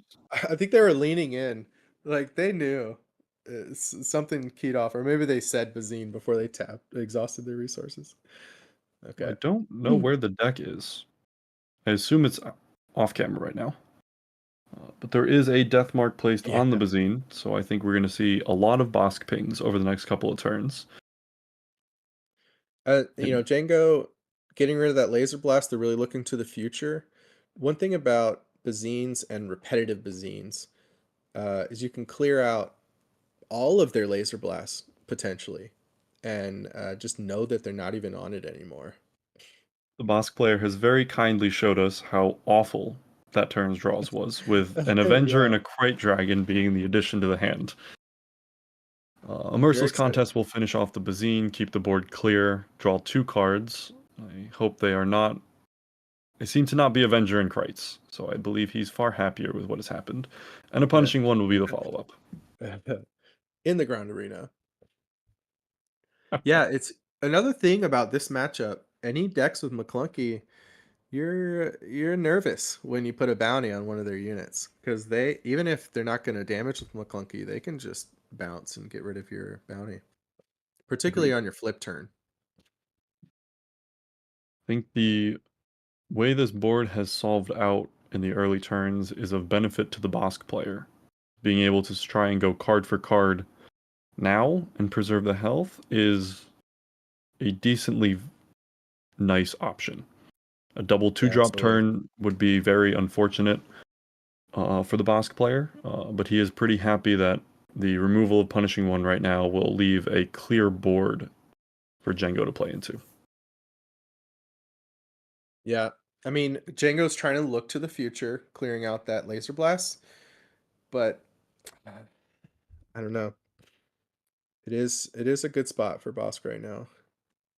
Bosk almost resourced a copy of Client, but seems to have decided that establishing it is more important than resourcing it. So he has decided to establish it and let the board clutter up a little more from here.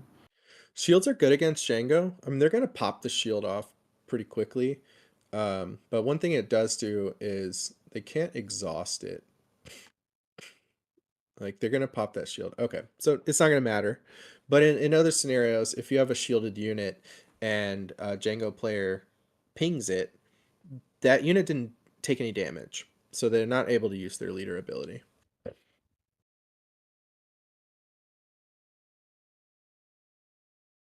Bosk will have the initiative going into this one. They have the consideration of a client activation into a removal, which will allow for the deck to gain back the life lost, but I'm unsure if the removal that's in hand is going to guarantee the ability to remove the unit that the bounty is put on. Yeah, I see a Trench, some Vigilances, and then some large units. Maybe a Vanquish hidden in there. Maybe put a bounty onto the P38. And I mean, with this client, part of how this works is you're really just gaining 2 life in that situation. If you're going to now use a card to clear that unit, you had to take the 3 damage first. I don't know if I... Magic makes me use words like life. True. I don't know. I think the Bosk flip and lining up for the 10 health is very beneficial. But I do think Django is of a little worry on his deploy this turn. And the ping will be able to hit the Bosk and tap it down if he chooses to Vanquish now. Yeah, you know, what's the risk of not... Okay, if you don't Vanquish, he could Maclunky the unit or waylay his own unit, because this is representing 10 health repair on the base. This is going to double collect that client bounty. He has decided that the removal is required. The death trigger for 1 damage is being decided on, it would appear. It's probably tapped leader. Yep. It is tap leader, yeah. So Django will be able to come down, swing for the 3, and not be hit by the Bosk. Unsure if Bosk would want to hit it, but might be a chance. So Triple Dark Raid might be looking for a Ruthless Raiders here to have the ability to kill the client here and now, which I think would be of much benefit to Django. Yeah, I think in general, that's what we're always looking for, is Ruthless Raiders. But yeah, there it is. Fire Spray's also a decent hit a lot of times.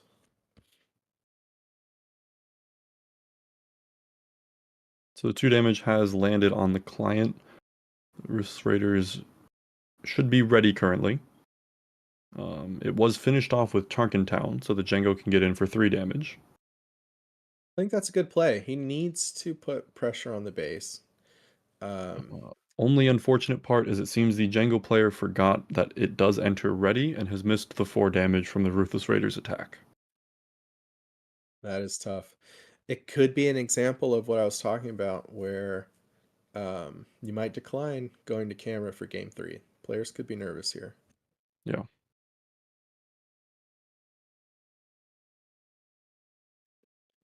So again, if you're that player and you notice it, make a little note. Ask yourself at the end of the game, did that lose the game for you? Think about how you can remind yourself to not miss triggers like that. So the boss did put the Django within range of Vigilance, so it is an option that the deck will have currently. Doesn't appear that there's any bounties in hand, but there is a new client. So the potential for a Power of the Dark Side landing this turn and forcing him to choose which one dies. Nope, an Open Fire will clean up the Django here. Right. So now we might see the Power or the client. What do we think we're going to see? Power. Just going to call it. I would put Client. I'd put Client here good. after choosing not to Open Fire the Punishing One. I answered quickly because I wanted us to say different options. More interesting. Oh, there it is. You were correct about the Power. So board has been remained clear for the Ruthless Raiders, and the Ruthless Raiders does clean up the Bosk. So part of why he powered there is because he has Entrench in his hand. So he wanted to go ahead and clear that unit out. He knew the Ruthless Raider was coming, and now with Initiative, he'll immediately entrench that Ruthless Raider. Very reasonable. It does depend what else is in his hand, if that's the correct line, but I expect it. We'll see. Looks like it might be a Fine Edition, a Top Target, a Client, a Vigilance, and an Avenger. Oh, so okay, so maybe the Entrench got resourced earlier. Could have seen a Perilous Position. That would have been good too. So we have pinged onto the Ruthless Raiders. So we have 17 damage on base. It does not seem like the Bosk player has a way to kill the Ruthless Raiders this turn. So yeah, with all his resources available, I don't see a Laser Blast in hand. Now we've got a Fire Spray. I like Django's position to maybe win game 3 here. A reminder to everyone watching, this is game 3. We did see an action pass after the Ruthless Raiders attack. Oh no, it was a Bosk ping. Bosk ping after the Ruthless Raiders attacked. Into a desperation heal here. Yeah, heal 5, mill 6 to avoid not doing anything with the 6 resources available to him. 5 damage will be replaced on the base by the Fire Spray. So we're looking for a Laser Blast off the top. I think a laser. Yeah, we saw that early Bazine clearing a Laser Blast. He could have resourced. Early Bazine is looking very strong now. Yep, this is what I was talking about. Set himself up to be able to close the game. So a Merciless Contest will come down to kill one of the units. It will be the Ruthless Raiders. The 2 damage will go on base. The bounty will be collected for 4 health. Yeah, and when multiple players have triggers like that, the active player chooses which player resolves their triggers first. So if that Ruthless Raider trigger would have killed him, he could resolve his top target first and then have the Ruthless Raider resolve. Ooh, Lurking Tie Silencer is going to come down. It will be answered by the Entrench. There was an Entrenched in hand. So it seems that was one of the draws from the top. Yeah. So the Avenger in hand is looking very bad now. Very bad. We're still looking for a Blast to clear out those other 2 units. Even now, Blast would not kill the Lurking Tie. I think Blast would not kill Lurking Tie, but it would leave the Entrenched. Appears it may have been drawn. Unsure. Nope, definitely not. We have a top target Avenger in hand. The Avenger will be played. It is going to do nothing. Oh, well, we'll see. Silent is reading the card and asking himself, "Can I choose this?" Yes, you can. So he has chosen to choose Lurking Tie Silencer. Due to the effect on Silencer, it is not allowed to be defeated in this way, so it effectively blanks the Avenger for this turn. That's We gonna will do see a it. triple dark for any unit with 3 attack will be lethal. Now we get to see So if the player remembers that it comes in readied.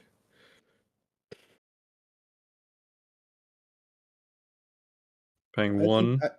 this time, Ruthless Raiders in ready yeah, this time. We'll deal the 2 and the hand yeah, goes out.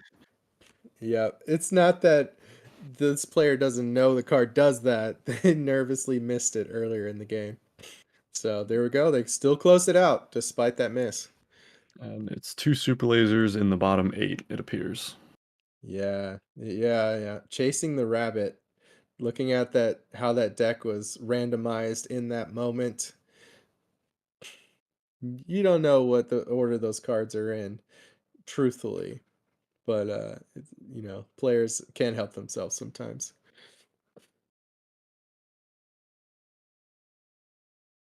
So Django Tarkintown winning this one is going to have Django Tarkintown playing against, I believe it is the winner of the Anakin Rey matchup. I believe they are done, but I don't know if we know who won. But we will have that information soon and relay it to you when we get it. Yep.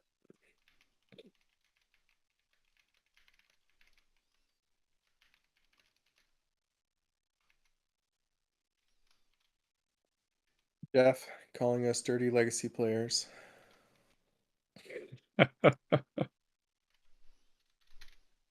He's right, but I mean, I don't think I'm a dirty legacy player. I just like Lands deck. That one's really fun. And Legacy Cube, or really Vintage Cube.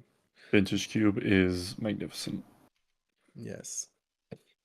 We do know that the Anakin player won, so I believe it will be Jango Fett versus Anakin and Cad Red versus Sabine. I believe it's ECL. I have been unable to find that person's list, but we will check when we find that. All right.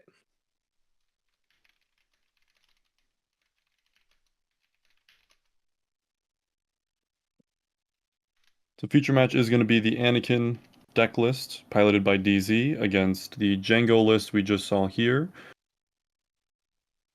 piloted by Old Sweepy is the melee name.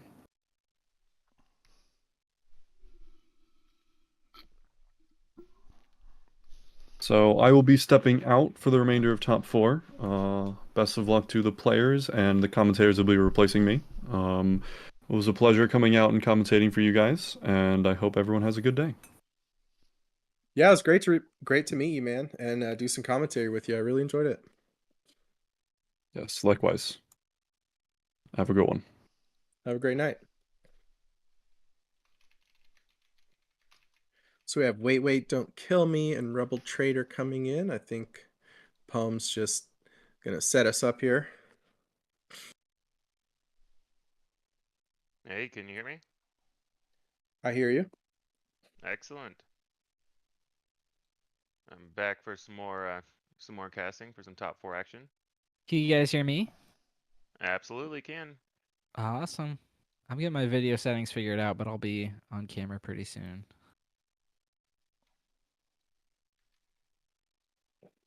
Right into it, too.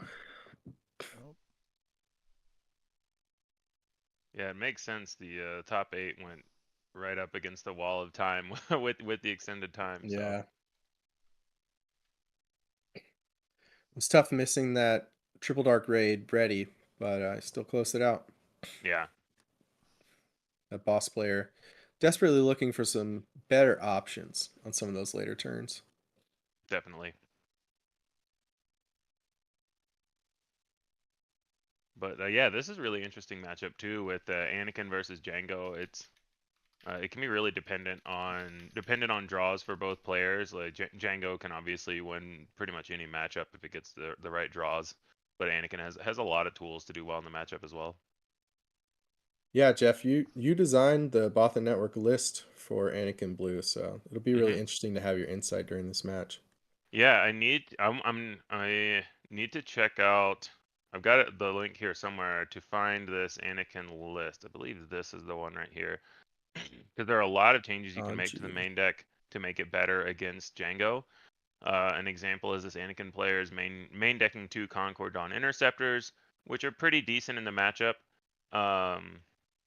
They're not main decking the Obi-Wan's Aether Sprite, which to me is more critical to the matchup than the Concord Dawns. So I would expect the Anakin deck to get a lot better post board where they bring in the Obi-Wan's Aether Sprites. And what was the player name for the Anakin deck? DZ, Derek Bialon. I'm not sure if I'm pronouncing that last name correctly.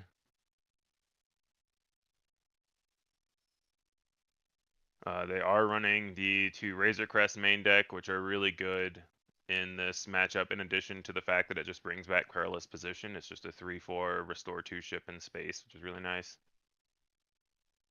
So the Anakin deck definitely has the tools. We'll see if they get the draws to get it done, or if Django just does Django things. A lot of the Django wins in this come down to how well they can tap down Anakin. A lot of that comes to how many Ruthless Raiders did they draw. Can they keep their Django on the field? If Django gets killed the turn Anakin's supposed to deploy, then they can't tap anything without a no good to me dead. So that can be a big swing. Just drawing the no good to me deads in general. There's a lot of key cards in this matchup on both sides. I see you on video now as well, Rebel. Welcome in. Hey. I was gonna say this Anakin deck looks like it's running a lot of things main deck that are geared towards space. Like it's got the Conquer Dawn Interceptors, Red 3 Razor Crest. Yeah. And it's got the Aether Sprites on the sideboard as well. Yeah, just personal preference. I would prefer to have the Aether Sprites main and the Concord Dawns in the board. But this person is in top 8 and I'm not, so we're gonna go with what they did.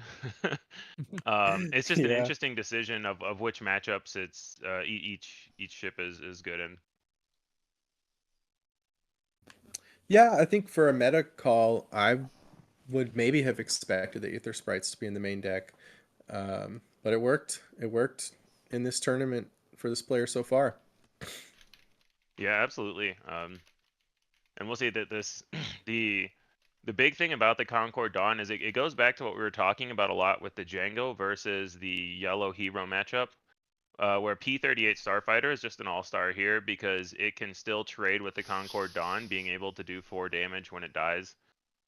So it'll matter a lot if the space that Django draws is the P-38 or if it's one of the ships that doesn't trade as cleanly into the Concord Dawns.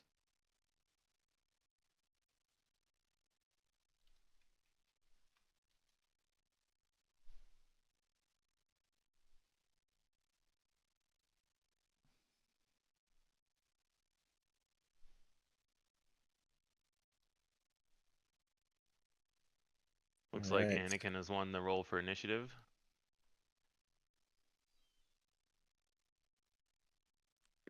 What do you think, Rebel Trader? Who's going to take this match? I don't know. Put some pressure on you. Make a call. My gut tells me Django, but I'm not sure. Explain yourself. I just think that Django can catch this Anakin deck. It can get a tempo lead, and the Anakin deck has a hard time coming back from that, especially if the taps on the Anakin are coming down, which I think they will. If there's just so many ways to do it. Tarkin Town's a powerful tool too to gain some tempo there. Yep. Jeff, same I question. gotta go with the Anakin deck. We've seen DZ play very well on stream already once, beating what was a very bad matchup in my opinion in Cad Red. And I think if the Anakin deck plays to its strengths, then a lot of times Django can run out of tap effects, and you really only need to get one or maybe 2 hits in with Anakin. but we'll have to Ooh. see. There are certainly it's not an overly lopsided matchup either way, in my opinion. Yeah. So it can be very pilot dependent and very draw dependent. So you got the opportunity to trade in here. Yeah, of course. So trade Yep. space on turn 2. Yeah. I see I wanted a to Jedi catch up lightsaber in on game Anakin's state. hand and an Obi-Wan. So it looks like Anakin's trying to set up for the later game. Yoda is a solid play here into the aggro. Just gonna throw my prediction out there. I also think Anakin will take this, and for the player skill reason, I was also impressed by this player's piloting of this deck earlier. I did happen to catch that round. I do know the name DZ. He's been he was a very good Destiny player, and he's made a name in Unlimited too. So if anyone can do it, he can. But just on the matchup, I do think Django's favored. So those are my Yeah, thoughts. it's fun to put our predictions out there. It's gonna be even more fun when I end up being right. yeah, right. 2 to Famous 1. last words. Fandom though. All right.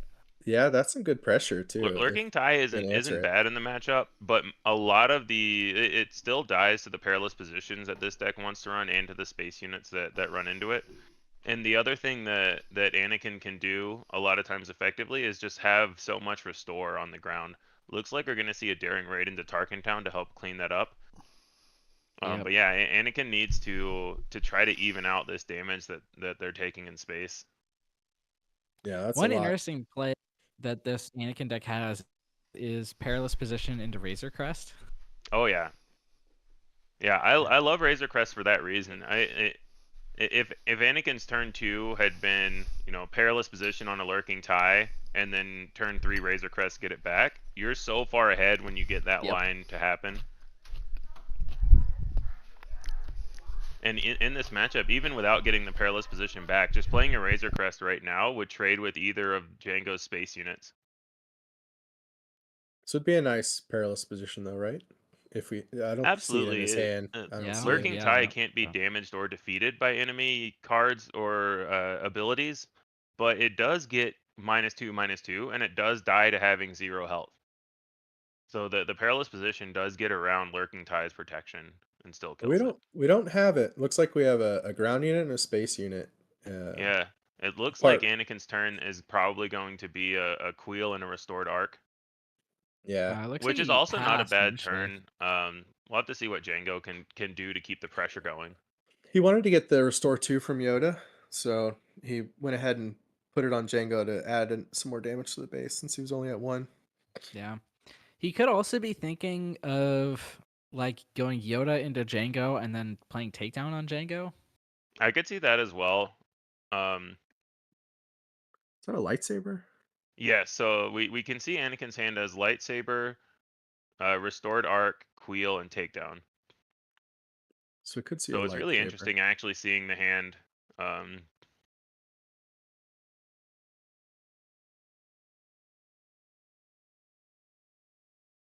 It wouldn't surprise. Maybe we'll see the Restored Arc now. The attack with Yoda might have meant that he wanted to get the punishing one tapped down to get a space unit out. I think either of the 2 drops are fine here. So yeah, we do see the Restored Arc. Because next turn there will still be the option of attack Yoda into Django and then takedown to allow Anakin flip to happen. You won't be able to play the Jedi lightsaber is the only downside. He could also be. I think we're gonna save that Jedi lightsaber on Yoda. He's Django still has 3 resources, so that's pretty scary. Yeah, it's 3 resources and the flip turn. I think the lightsaber on Yoda is really risky. It does kill Django though on attack. Yeah. Yeah, it just opens you up to getting blown out by Waylay pretty badly. Yeah. Oh, he didn't have anything to do with those. Drew a Luke unit. That might change because it feels like DZ is trying to think several turns ahead, which is very important, I think, in this matchup. So they could be looking at, do I just flip Anakin, play a Jedi lightsaber, let my Anakin get tapped and take down Django next turn? Or they could just be saying, get Django out of the way now, get in my one free hit with Anakin, and then I still have the lightsaber looming next turn. Really Yeah. I interested will to see say how they play this out. the Anakin is pretty weak right now. He'd only be a 5. Mm-hmm. And it'll be down to a 4 after Yoda attacks as well, unless he gets more damage on the base now. So Yeah, here it comes. I do appreciate DZ's hand lean in. It's it is pretty very perfect. nice. It's very helpful. Yeah. Okay, so he does go with the takedown now. So now Saud is going to have no good to me dead exactly to be able to tap Anakin this turn. But like you said, it's only attacking for 5, so it's really not the end of the world to take a hit from Anakin here. Looks like Luke and... Oh, did he resource the Jedi lightsaber? I believe Concord, Dawn, and Luke are the 2 cards in hand. So I think DZ resourced the Jedi lightsaber, just seeing that the resource count wouldn't line up. Okay.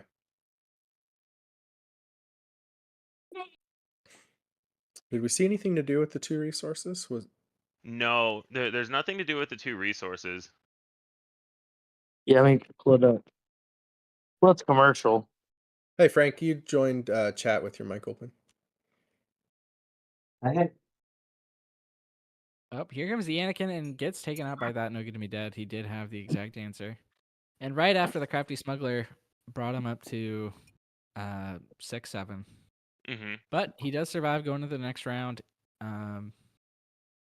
Yeah, notable now with Anakin deployed, the Restored Arc no longer can kill the Punishing One or the Cartel Spacer. The trade up ability is offline for now.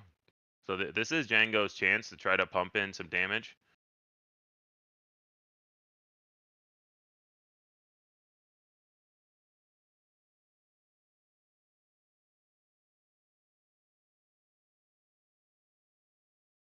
I'm curious if we'll either see. I mean, it depends on what the other card is, but either Luke or Concord Dawn plus 1 card could come down here for Anakin. We're not sure what's in Django's hand.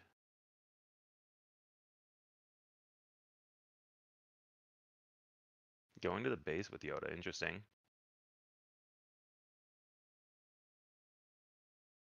Yeah, it feels bad knocking off the shield. Mm-hmm.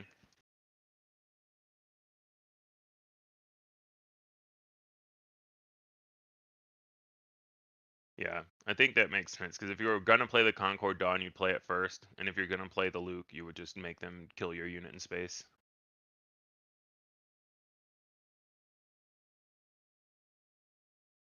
So now we'll have to see how Django can answer this Luke. Another lurking type, but it is going to be really hard to race with Anakin untapping next turn, and you have the Luke with Restore 3 and Yoda Restore 2. Yep. Yeah. And this is the condition under which Anakin wins this match, I think. Yeah, definitely. If you get to this point. I always say, if you flip your leader and it lives more than 2 turns, you probably won that game. This restore is really hard to race. Yeah, and you see just getting in the restore hit first. You know, against this Django deck, they're probably going to be able to tap something. So giving up the tap on Anakin to get in more damage with Luke and get in the restore. It's probably just going to use this to tap. Yeah. Yep. The Anakin does need to take the damage. Yes. Yep. Yeah. All right, so I was going to ensure that happens. Opponent, I will put the damage on if I must. It's an interesting thought here too. If you go base with the Yoda or if you kill the crafty smuggler, I like killing the crafty smuggler a lot because it's just another free tap next turn. So now you're forcing Django to have something else. Yeah, that's smart. We've seen great play from DZ. Not surprised. Absolutely. There. Was that a break-in or a surprise strike? I can't see what card that was anymore. One of those. I think it was surprise strike. Surprise strike. Did he take 7? Well, if he took 6, it might have been a breaking in. Was it 6? I didn't see the differential. It's hard to remember because there's also been a lot of restore happening. So yeah. Concord Dawn. Concord Dawn coming in clutch. I talked bad on this card saying I didn't like it that much before the match, and right here it is coming in clutch because we didn't see any P-38s out of Saud. We saw them already attack with a lurking tie, so yeah, it took 2 cards to kill the Concord Dawn, which is exactly what you want to see out of Anakin. Just win the resource war, make them spend 2 cards to take 0 damage on your base. You spend 1 card, and you're sitting here still with a Luke and Anakin in play. Yeah, that lightsaber picked up off the top. Yeah, this is It's looking great for Anakin. It's a tricky one to play. I would imagine we just see another start with attacking with Luke, and we might see a lightsaber post tap.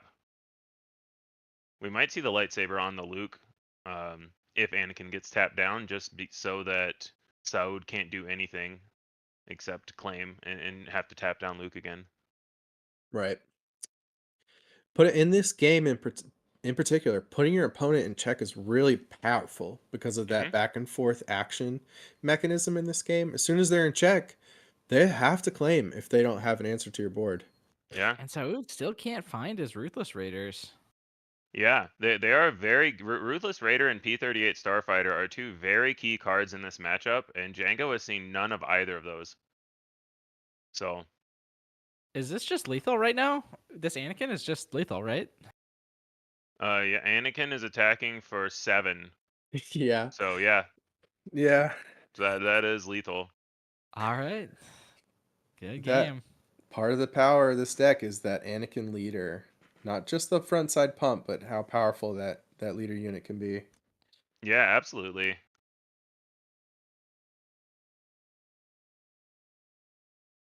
So I don't think we like the Concord Dawns, right? Like they're gonna stay in. Oh, they're absolutely going to stay in. And if you have them in your sideboard, you bring them in this matchup. Right. They're not an auto win in this matchup because the P-38 answers them so cleanly. Django didn't see that specific card, so it made it a lot harder. And then my biggest problem in general with the Concord Dawn's main is in matchups where you need to pile damage on the base, like if you're trying to beat a control deck, it only attacks for 1 to base, and it's just not as helpful in that scenario. But as we saw here, the Concord Dawn was very good in this matchup, and totally worth an inclusion. It's just it all depends on what matchups you want to tech your main deck for, and what you expect to see in the field. Rebel Trader, how do you think this Django deck's gonna sideboard? I think there's a good amount of these cards are going to be brought in. I think we're going to see the Wolves to deal with some of the Restore. Maybe the Bazines, maybe the second Phantom, or the third Phantom, I guess. Probably these Change of Hearts. Change of Heart is a great play against like a Luke. To just use it to counteract that Restore and get some more damage in. Yeah, that's a really good point. Usually the Django deck wants to claim so that it can tap something first action, but here you can claim to steal the Luke, hit him for 6, restore yourself. Yeah. Tide Mates is a consideration here. I think it actually makes a lot of sense into some of these, like into the Conquered Dawn. If you're expecting that to be a thing, it's great there. I like the tie advance a lot for the reasons you mentioned as well. It helps get your units out of the perilous position range where they won't die to it. There's a lot of play to the tie advance, I think. Actually, looking at this, there's actually not a ton of Imperial units in here. It's ISB Agent, 7th Fleet, Phantom, and I guess like Interceptor is one, and I guess Raider is one technically. Yeah, but if you get the tie advanced on the lurking tie Phantom, that's really good because the main answer to that is the perilous position, and it makes it so that doesn't kill the Phantom. I could see that being a good line.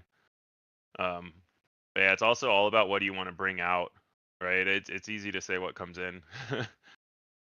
Because I think part of this Django deck doesn't want to go too far away from the plan. You don't want to overthink it and overboard too much. Rebel Trader, you have an opportunity to change your prediction for half score. You only get half points. I don't know. Are we gonna still get there?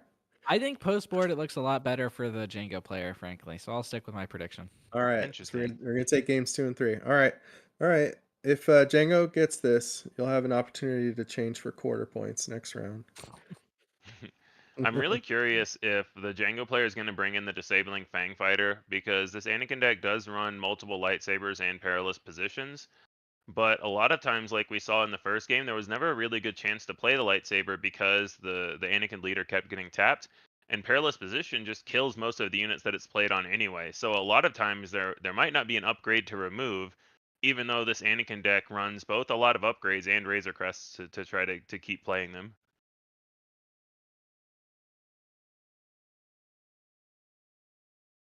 And I posted an invite to the Bothan Network Discord in chat for anyone that's interested. We do have a channel dedicated to this Anakin deck. Anytime one of our players designs a deck and then pilots it to a top 8, we're currently making channels just for those decks.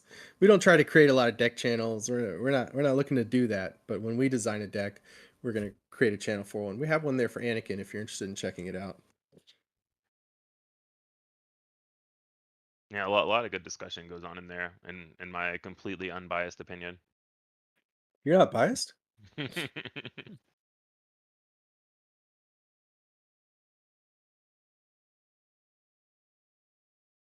right. Looks like we're ready for game 2 here. Yeah. I do expect game 2 to at least be closer. I think Django got really unlucky not drawing most of the key cards for their deck. So P38 is amazing. it's Just such in a good, general. yeah, Yeah, one of the best new cards. absolutely.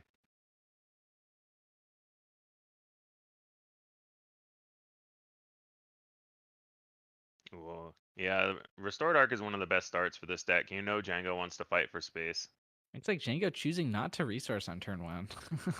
I believe Anakin got slightly ahead of themselves there. Yeah. And I don't think the first 2 are optional.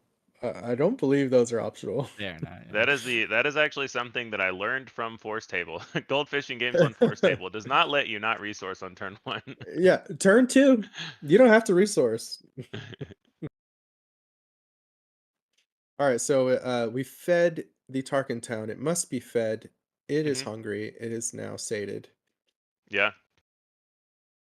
It's a really good answer. Opens up the space lane, so now Anakin's gonna have to have something else. Looks like we see a red 3, a Sabine unit, a Luke unit for later.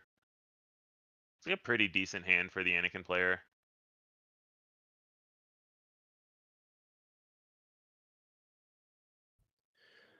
Demiskar says better than the filthy mono yellow Han 1 deck channel. I agree. That Cabal is a dangerous place. Just stay out. Absolutely, absolutely.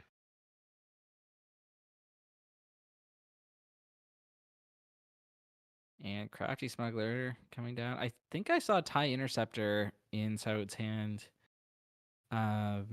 which would be a great answer to this red 3.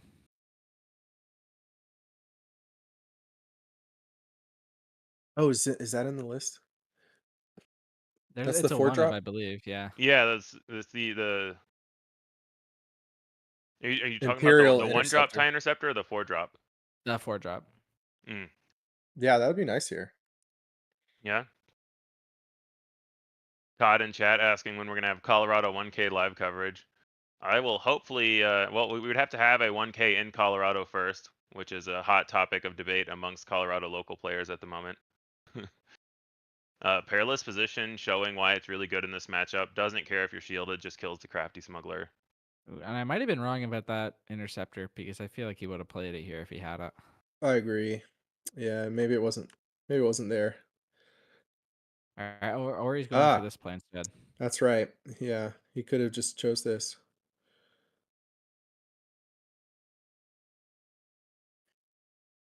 It's interesting. I still think I liked the Interceptor if he had it. Interesting.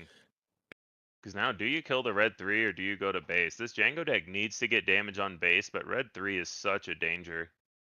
I'm probably going to base here. With no other units out, I think that's a safe bet. Yeah, I think I'm going to base as well. It's just always scary to leave a red 3 around. Yeah. All right, and that's what he does. I'm a filthy control player. I just my instincts tell me to kill the unit. See, I'm the opposite. My Sabine brain likes to see the number go up. That's all I Yeah, care yeah. about. Number go up, I feel good. I'm also a control Number go player, down. but I figure this must be you must have to do the opposite in this deck, you know? That's You're fair. just That's fair. gonna flip the polarity of your brain for when Yeah, you Yeah. pilot these decks. just do what my brain wants to do and do the opposite. All right, this is the Django flip turn.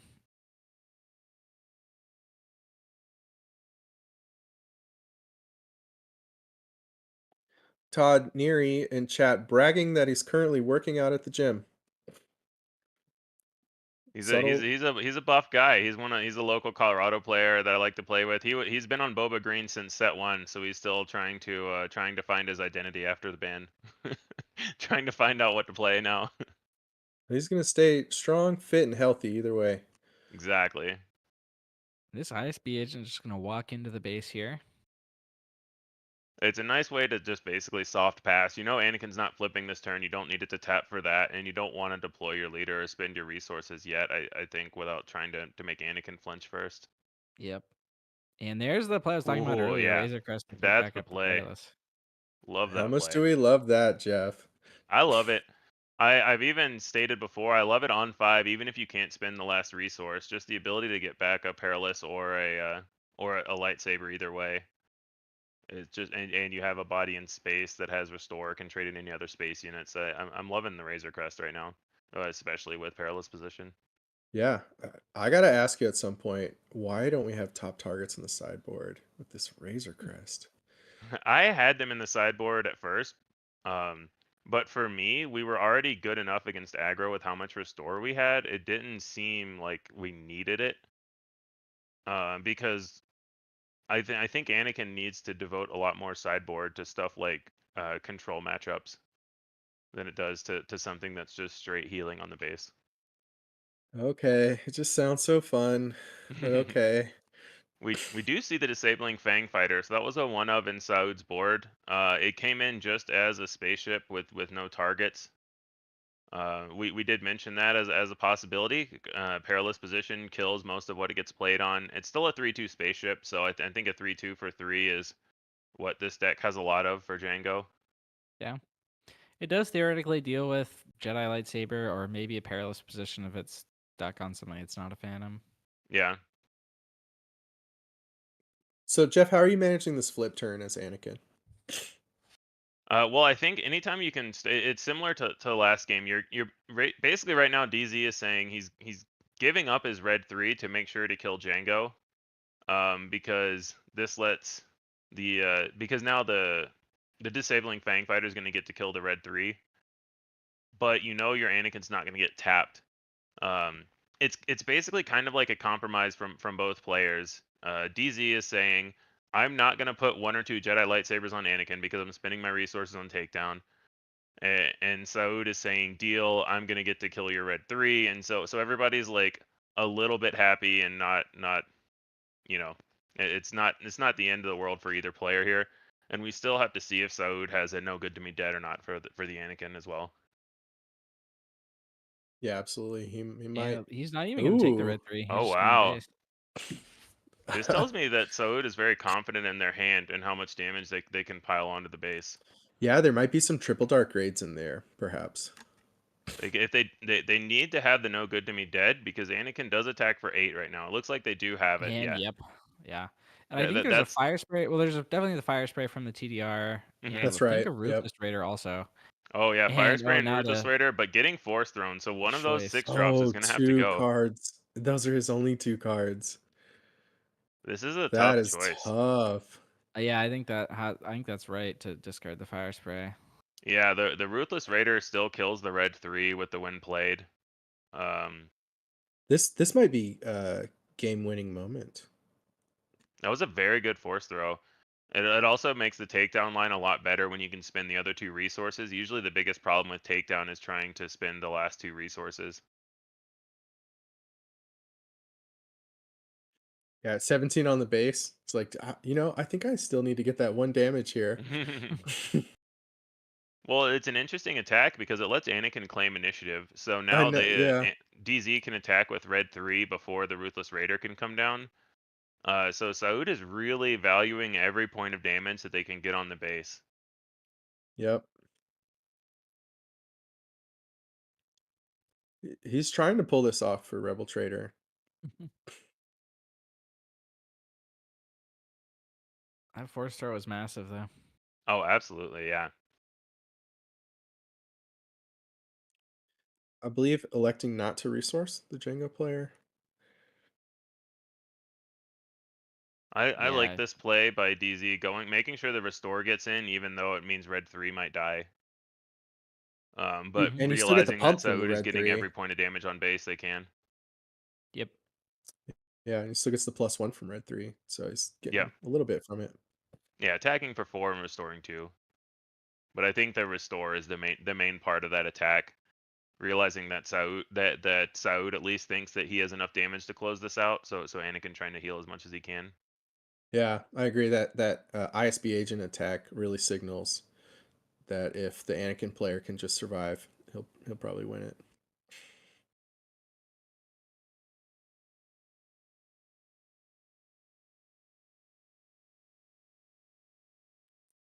He's going deep. Yeah, I'm really We're curious what submerging Saud could have here. drawn to make him think like this outside of just slamming the Ruthless Raider. He didn't resource, so he could have drawn 2 cards to play this turn Yeah. instead of the Raider. Yeah. Well, I mean, another possibility is what does he do if he Ruthless Raiders the red 3 and Anakin just claims and says, "Okay, I'm gonna hit you with Anakin now." Yep. Let's see, he's on 7. What do we see? Do we see a Luke? He had a Luke early game. I'm not sure if he still. It looks like he still does. So we're gonna see the Luke then. So I would imagine Luke. And then I'm curious what he kills. Yep. Yeah, Ruthless Raider is the easy call when you're already high up on base. ISB agent is just sitting there as a guaranteed tap for Anakin next turn, but then you still get in the hit with the Luke, so I think you're okay with that as well. And whoa. Okay, I think Is he he getting into claimed 1 damage Django. again? Okay, Yeah, you yeah. got a claim here. Okay. Because exhausting Luke is worth more than putting 1 on base. Yep. Yeah, exactly. Ooh, I think that's a flamethrower picked up for Saud. Much less good when it's not on Django leader. Yeah. I mean, looking at the Django list, this board state looks fully stabilized for the Anakin player. What can Django do? How do they get out of this? How do they win this game? I think a lot. Step 1 is more Ruthless Raiders. I think if their first step is play a Ruthless Raider, use that to tap down Luke and do 2 to base, then they can be in a spot where, maybe a surprise strike or something gets them there. What do you think, Rebel Trader? What's your boy gotta I do think here? that's a good one. Could be Triple Dark Raid is another one. Triple Dark Raid into Ruthless Raider. That's a B38's good start here. Still has enough resources left for a Triple Dark Raid into a Ruthless Raider. So that could be what he's hoping for next, but he didn't want to lean all in on getting the Raider. Which will be interesting since he's attacking with Anakin first.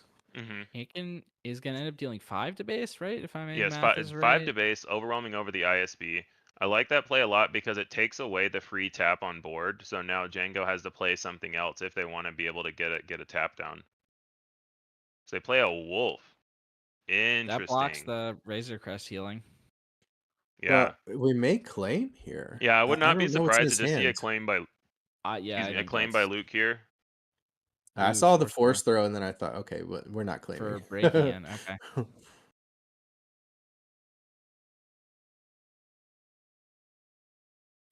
So, do we kill the wolf? I like killing wolf because you still have this free kill on the P38 in space, even though you can't we just claim. trade And it. now it's just an Absolutely. empty board against two immense units. Yeah, I think this might be it. He did miss the restore. He did miss the restore. The wolf was played, so there was no restore. So he did not miss the restore? All right, 3 restore units and 1 unit that attacks for 8.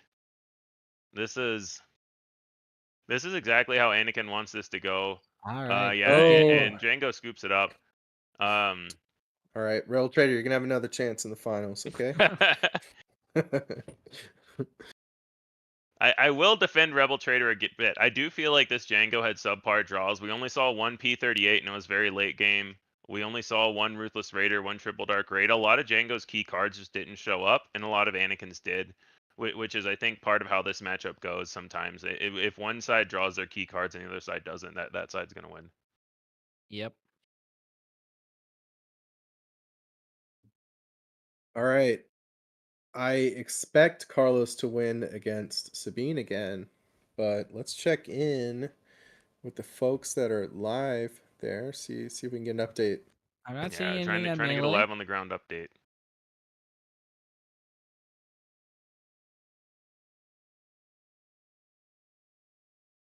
So we know Anakin is either going to play against Cad Red or Sabine Green, which the match, as far as we know, is still ongoing. So Anakin into Sabine. Do you like that? I think either way, it's going to be pretty tough for Anakin to take this down. Sabine has a lot of really good lines against Anakin, specifically Sabine ECL, because ECLing both Poe and Wrecker into Anakin are really good. You can also just use ECL the same way that all of these decks use Tarkin Talon, which is make sure that you don't get an early board presence and you keep Anakin on the back foot the whole game. I think both of those strategies are very sound, depending on how your hand is shaping out as the Sabine player. Anakin has tools to deal with it, but it's very dependent on getting Sentinels at the right time and playing around the possible ECL targets and cards like so. It's really tricky, I think, for Anakin into Sabine, but very possible. Yeah. Even the front side pump on Anakin, it can be a little deceptive because you might look at that and say, "Well, I don't ever want to do that against Sabine." But if you're taking out something that's about to hit you for more than Yeah. two, it's probably the right thing to do a lot of times. Yeah, absolutely, and that's one way that this deck can potentially stabilize after a very early ECL is if you get your Yodas out and all of a sudden your Yoda can kill a battlefield Marine and not die, which is something that doesn't usually happen, or your Yoda trades with a K2, something like that, where you're allowed to trade up and still keep the damage off your base, and that's something that Anakin can potentially do to try to regain board control. You guys hydrating? I don't see your water. You got water? My water bottle is Yeah. currently empty, so I need to Oh, refill it momentarily. you better do that. Yeah, I have been hydrating, which is why it is empty. Rebel Trader, what do you do on that keyboard there? I'm looking back because I remember there being a Sabine versus Anakin match earlier. I'm trying to find. Sabine trying to won remember 2-0. who won. Okay, Yeah. yeah. It Because that was a tracks really with my good. thoughts. I think Sabine is favored in that matchup, at least the green version. Yeah.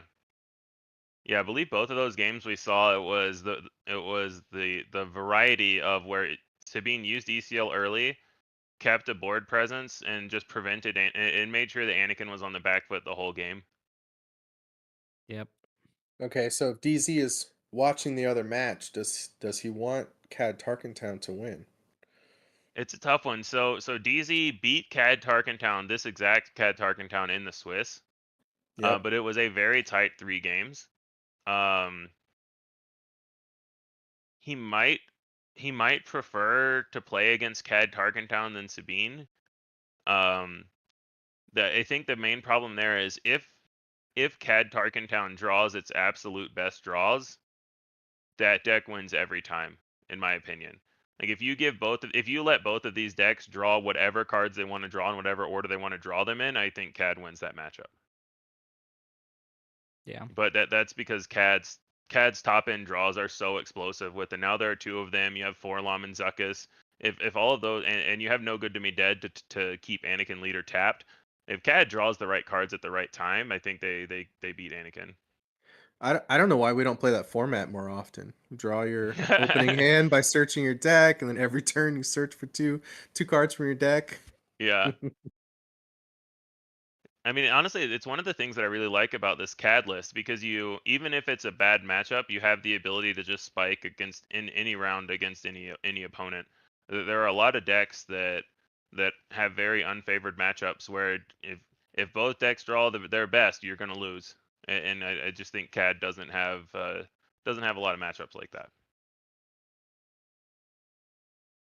I really like the CAD deck. I think it's great. I would love to see Carlos first DZ as our finals. I don't know the Sabine player. Maybe they're incredible, and that would also be an amazing finals. Yeah, I'm not sure of the Sabine player. I know I've heard Carlos and other people speak very highly of DZ. Sounds like they were also big in Destiny. Yep. So.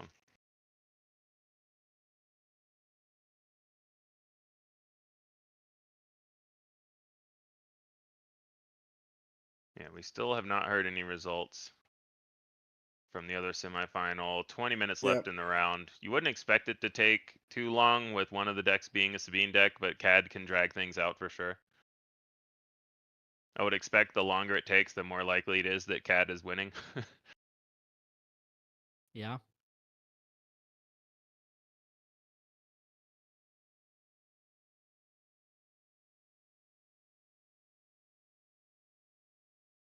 Well, while we are waiting for the last round of top 4, this is another chance to shout out Pastime Comics and Games in Chicago, where this Win a Case tournament is taking place. We're waiting now for the final matchup.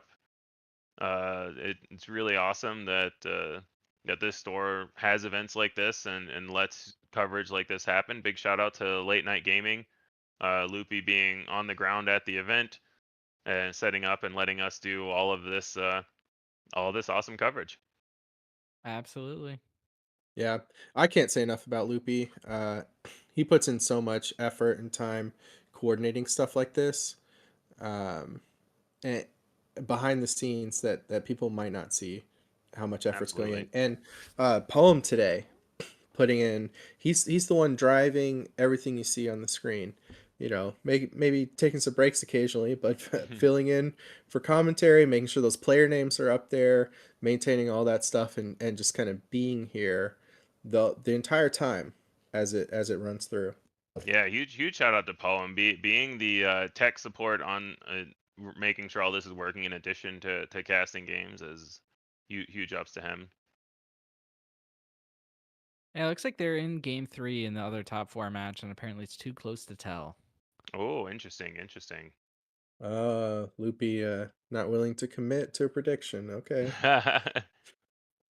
Too Well, close. we've seen how much we've seen how much we like to rib on people if they make a wrong prediction, so I don't blame him. Okay.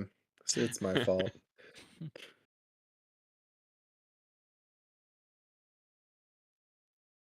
Winston saying, I was there today, 4-2 with Voss, Tarkentown. Fun event, lots of diversity with the leaders. Great to see.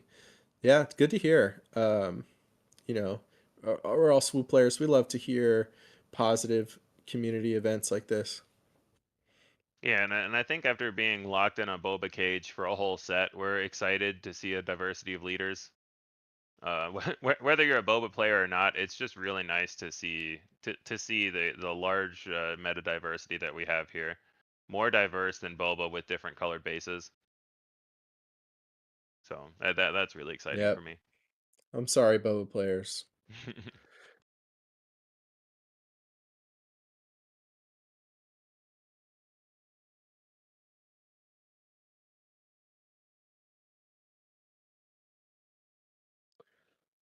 Too close to call game 3.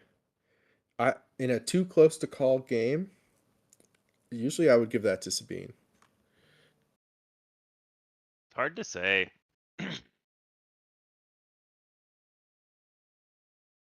One thing that's been interesting to me in general with this meta is it felt like in set 2, the set 2 cards were very prevalent, but the set 2 leaders not as much. And in set 3, it's the opposite. We're Yeah. outside of a couple of cards like Perilous Position and CAD Unit and P38 Starfighter. A lot of these decks are running set 1 and 2 cards, but we're seeing a lot of set 3 leaders, which I think is kind of cool. Set 2, I think at the beginning it was very similar. The decks were almost all set one cards. Yeah. There may be, it may just take some time for us to explore this set a bit more and figure out what we're missing. Yeah, I think that's totally fair, especially with the set 3 specific mechanics. We've already talked about this before, but trying to find the right deck for exploit and coordinate and things like that is probably going to take a little bit longer than it Yeah, is to yeah. We're not seeing it, are we? We're place not a beam. seeing like people trying to put a bunch of droids on the field. There's the core mechanics of the set we're not really seeing represented much. And we have an update from the other top 4 game that Cad deck won. So it's going to be Cad versus Anakin in the finals. Excellent. Two Oh. very, very high tier players, as we've seen both DZ and Carlos on stream multiple times. We've seen them play each other on stream in the Swiss. So this is a really exciting rematch for the final. Their Swiss match was incredibly close. Everything came down to a couple of hit points and a couple of actions. So we're really excited to get to see this this rematch for the finals.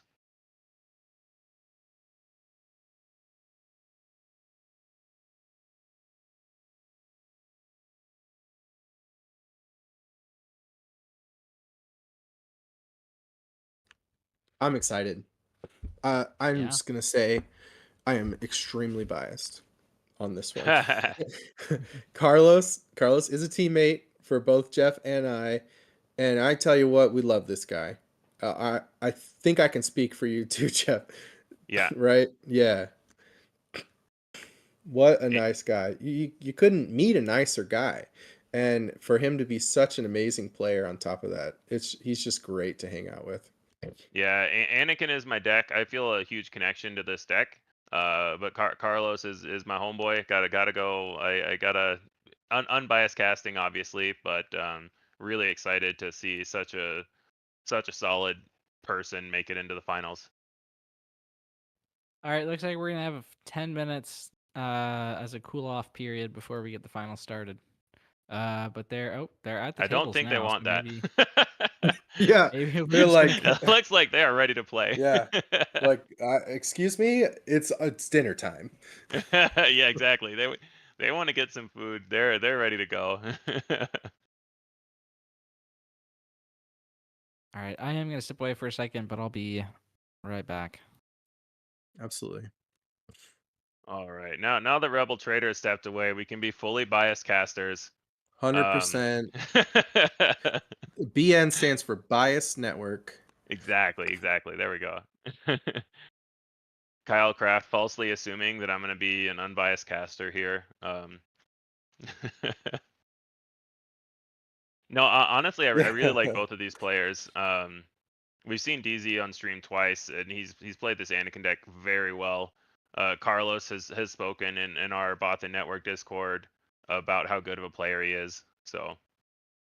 Oh yeah, he's already beaten Carlos today. If I'm not going to be surprised if DZ wins. He's shown he can do it. Absolutely, yeah. I wouldn't be surprised either way. I don't think there's a strong favorite in this matchup, which is really exciting to see. So. Now, deploying your leader at the start of the game, that's a strong tactic to the space arena. What about pile shuffling 6 piles? I do 5 piles. Well, you get a lot more options as long as you know how the piles add up. Pile shuffling is really just organized counting. Exactly. I don't even like to call it that's why I pile do shuffling. 5. It's not shuffling. You're pile rearranging in a known It order. could be an artifact of being a Magic player. Because here we Yeah. have 50 card decks, there you have 60 card decks. That gives you a really nice way to count your deck if you start a match with just one pile shuffle. Yeah. Kyle pointing out that if I'm casting him playing, he expects biased casting, and you get that. I casted your finals of the Utah PQ, and it was very difficult to remain unbiased. Kyle's another Colorado guy that I play with at locals. Another very excellent human being. Really excited that he was able to win the Utah PQ. Really love playing with Kyle. It's great to have that kind of strength in your local community too. Yeah. There are There's a some lot of really weeklies and cool play players amazing around here. players. hmm Looks like they are exchanging deck lists before the game, which is good. I think that was something that we didn't know going in if they were going to do that. It looks like that's what they're looking at, or looking at each other's deck lists. Yeah, does appear that way. All right, Rebel Trader's back. We've got to turn the bias back off. So completely unbiased. Who knows? Who knows what's going to happen? I'm okay with either one of these players winning this match. To be clear. So what do you think about this matchup, Rebel? I think it's pretty favorable for Anakin. Although it could be close. This CAD deck is running some tricks that the Django deck wasn't, but I think it may end up going a similar way. But I just don't think that the CAD deck is going to be much better than the Django one. Okay. But it's possible it is. Like, the Forlom Zuckuss shenanigans can get out of hand. Cad Bane could potentially swing the game. Mm-hmm. If there's a big value, now there are two of them, that can be difficult to come back from. But Yeah. otherwise, I think it's going to be favorable for Anakin. All right, well, I'm going to have to call it for Cad on this one because that's my homie. Best of luck, DZ. I definitely think Carlos is going to be out for revenge after losing in the Swiss. It was very tight. But what I expect is I expect both of these players to play very well, and I think it's going to be very close. I do think this CAD is a little bit better into Anakin than Django. It's a slower deck, where they can utilize that value and kind of build up over time. And the Forlom Zuckuss is very good in this deck because one of the keys against Anakin is being able to take him out on deploy.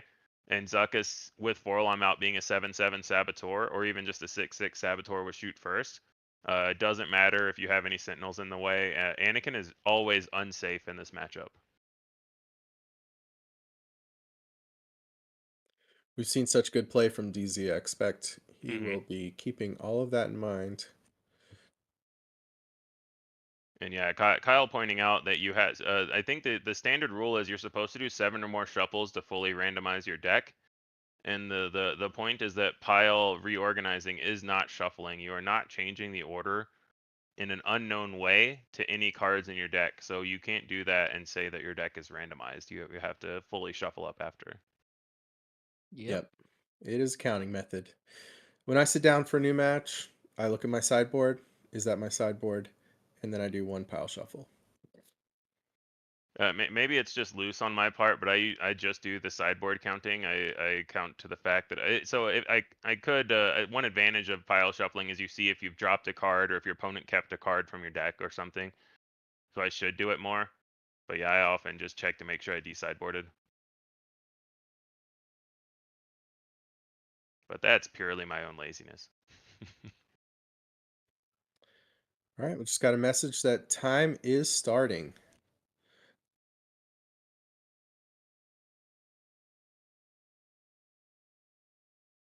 So they took that 10 minutes to review deck lists. They did take that time. Mm-hmm.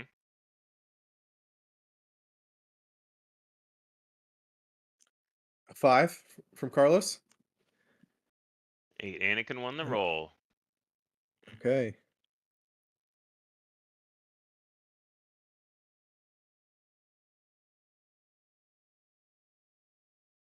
I think Carlos I think DZ may be telling Carlos to take initiative.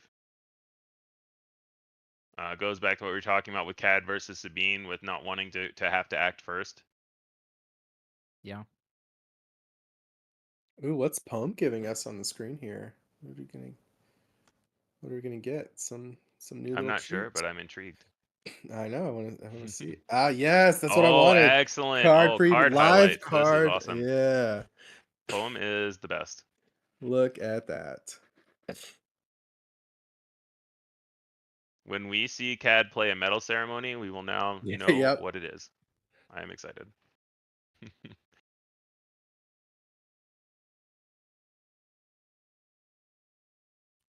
Did both players mulligan? Looks like Cad is definitely mulliganing, and I think Anakin is considering. I see a Jedi lightsaber for Anakin, which is, if Anakin survives, it's a very nice card in the matchup, but it can be so hard to have him survive. Force throw is very nice.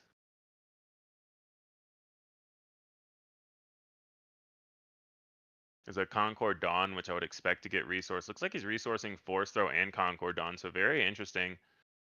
He must like the rest of his hand a lot. The Force throw is not going to be Yeah. around for a while, so it kind of makes sense to resource it. But once you get around that 4 or 5 resource turn, it's really nice to have. Yeah. Yeah, it probably is a sequencing decision because that is a very powerful card.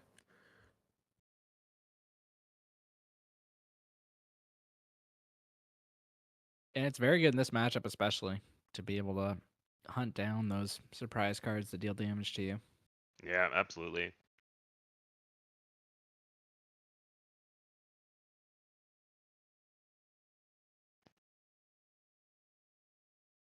All right, as Frank says, good luck. May the force be with you. Anakin is just starting out playing a Sabine, so is opening up to the Cad Tarkin Town. Also, the turn 1 drop Maclunky, sometimes you'll see Mm-hmm. with a 3 toughness unit.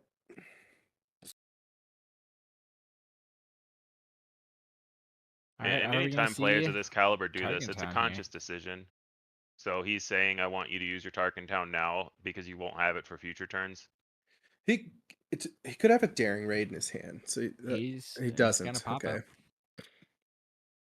Yep.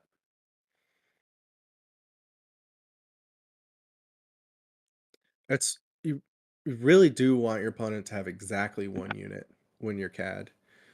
It's much more Yep. powerful that way. Looks like a couple of space units for this turn, potentially, that Anakin has to choose from. But the problem is they all die to Cartel Spacer plus a ping, so that doesn't feel great if your turn 2 play is a 2-drop space unit. So I think DZ may be it looks like, if we can see everything in his hand correctly, that he may be in for a less than stellar turn 2 here. We'll have to see how it goes.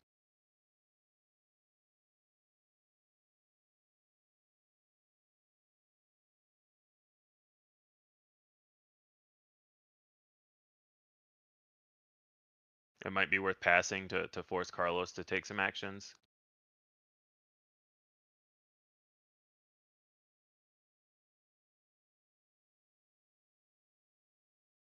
Looks like he did pass. Carlos accepts. And pays 3 resources for an A-Wing. Half out of aspect. You don't see that often. Yeah. Ooh, I Oh, don't he think he's does gonna have the realize it. Maclunky. So clean answer to the A-Wing. Leave the Cartel Spacer on board still.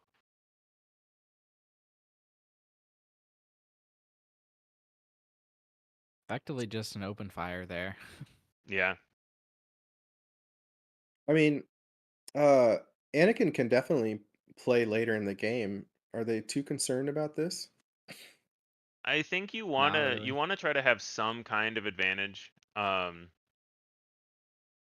It's always this turn and next turn I think are very critical. When we start getting into Forlom and Zuckuss range, because the problem with this matchup is you can't count on your Anakin living very long. And he's not gonna if he sets up the Forlom, he's not gonna have a way to get rid of it here. Exactly. So the fact that your first plays are all gone now mean that you're not gonna. And there is the Forlom.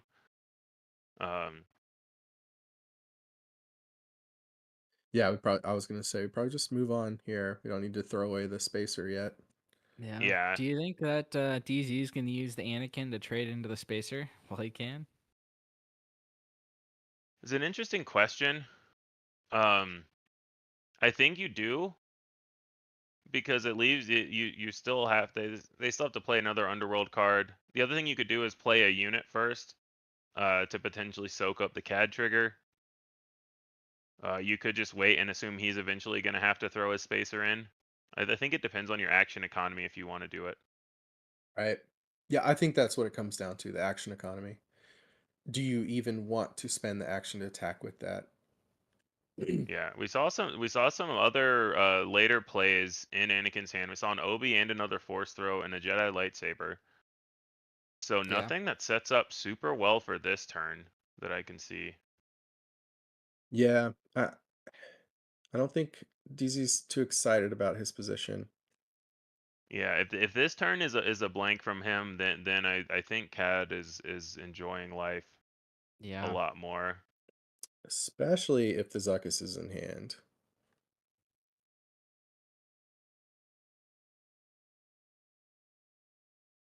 Ooh, I like Jabba a lot because even if Zuckuss is in hand, you don't have to play it right now. Right. Yeah, I like it too. And now the Concord Dawn is going to trade with the Cartel Spacer if nothing else happens. I'm wondering if we'll just see a naked Force throw. Ooh, now Did they're we see Probably it? not, because now there's easy fodder to discard for it.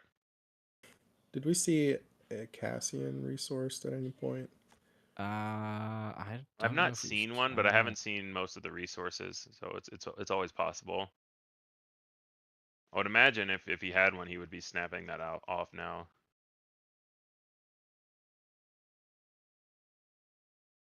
All right, and he gets the trade with the spacer anyway after going to base. And I don't think that's like a high value unit or anything. It's more about just keeping him down to 1 unit for the CAD pings. Yep. Mhm.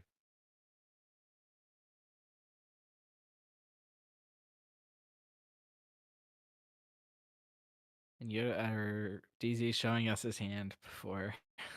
Yeah. Yeah, I was gonna say I think I can even see in DZ's body language that they're a little demoralized this game.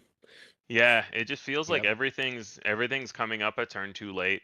Or they had a 2-drop on turn 3. They had the bunch of 6-drops in hand when you're on R5. It's just everything feels like it's been a resource off for them this game. They have a Luke in hand and a red 3, but just playing out Obi-Wan doesn't feel that good right now. The threat of Zuckuss means that you still can't flip Anakin. Or I guess Anakin just still dies even if you play the Obi-Wan. Yeah. Yeah. But at the same time, you're really far behind. So can you afford to play around it? Yeah, we talk about this. Sometimes you have to make your opponent have it. If you're just gonna straight up lose to a card, play as if they don't have it. Not always necessarily, but I'm just saying it's something to consider. Someone in chat named Rebel Resource saying they love my shirt. Yeah, I love this shirt as well. Anyone who is not involved in Rebel Resource, either his YouTube channel, Patreon, any way you can get content from that guy, highly recommend it. Excellent content creator for SWU. He plays the red 3. So I think I like this. It takes up an action. You have the lightsaber if Anakin doesn't immediately die.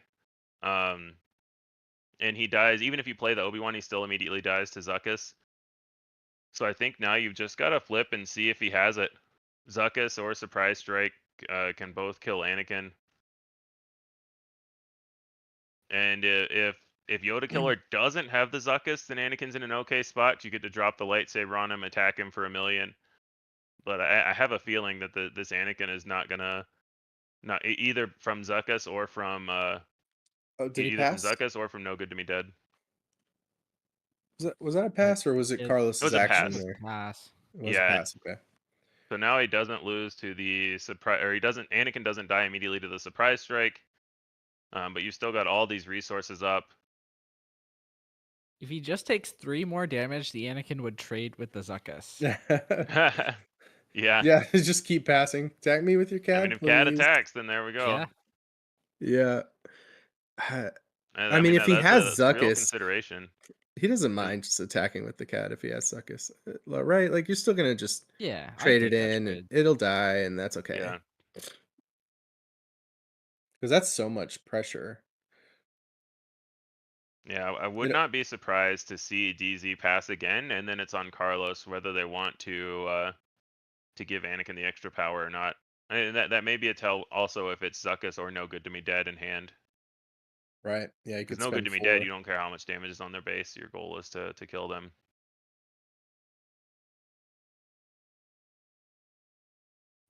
They are playing a game of chicken here. I would probably pass here if I'm DZ. I think so too. Because eventually you're gonna take that damage. If the players could please tap the table twice when they pass so that we have visual confirmation.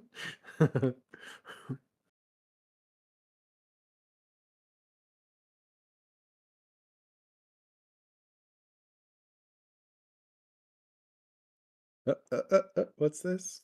This hot shot blaster maybe. That would be and that would clear the Yeah. way for Anakin if he does that.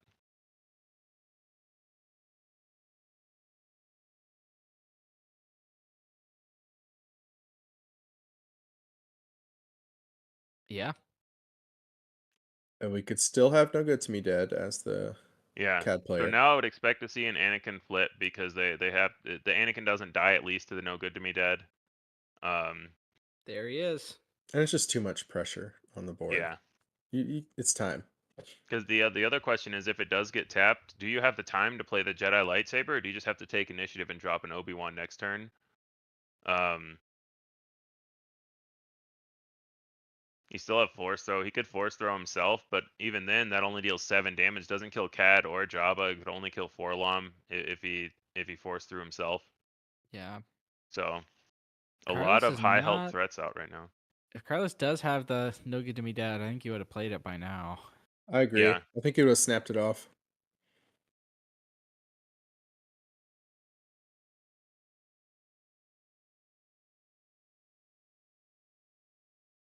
Crafty Smuggler getting the 2 damage from the Cad ping. And there's the lightsaber. Boom. Yeah. So now Anakin attacks for 11 Yep. and gives -2 on attack. So Cad would deal 2 damage back to him. Forlom would deal 2 damage back to him. The other ground units would deal nothing back. So he could kill the Crafty Smuggler for free if he wants. It's probably better to either kill Cad or Forlom. Forlom may be a consideration just so Zuckuss doesn't have ambush if that's the draw next turn. Yeah. Cad's also attacking for 6 and you're at 18, so there's some consideration for saving more Yeah. damage on your own base. I'm looking at killing CAD Leader. Yeah, Let's I see what he think Cad does. Leader or Let's see what he Forlom does. are the two. One of those I think is where you've got to go. Yeah, I can respect either of those decisions. Oh, another thing is it's because of the red 3, Anakin's actually attacking for 12. So if he goes to base twice uninterrupted, that is lethal. It should be 11, right? 3 damage from base up to Oh 7. no, 3 no, from the that's lightsaber right. for 10. Yeah. So just 11. So I think you do got to go into a unit here. And that's the other benefit to going for the Forlom is you overwhelm more damage to base. So you still get 9 damage on base by attacking the Forlom. So Carlos should be Yeah. going from 1 to 10 here. And yeah, he is. So Carlos should now we're at the also have a point dead where Forlom. if there's a Bravado, Bravado is just very close to lethal here for DZ. He can't afford bravado, can he? Not this turn, for next turn. Yeah, not Next this turn he turn. could Yeah. overwhelm over the Crafty Smuggler and Bravado for lethal. It's just something that Carlos has to keep in mind. There are 2 Bravados main. And do you keep the bravados in the? Oh no, we're in game 1. Yeah. But speaking post-board games, I think you do, because your main chance of Okay. winning is the slim chance that you keep Anakin alive, which he's been able to do this game. I think that's your one of your main paths to victory. I would at least keep one of them in, if not both.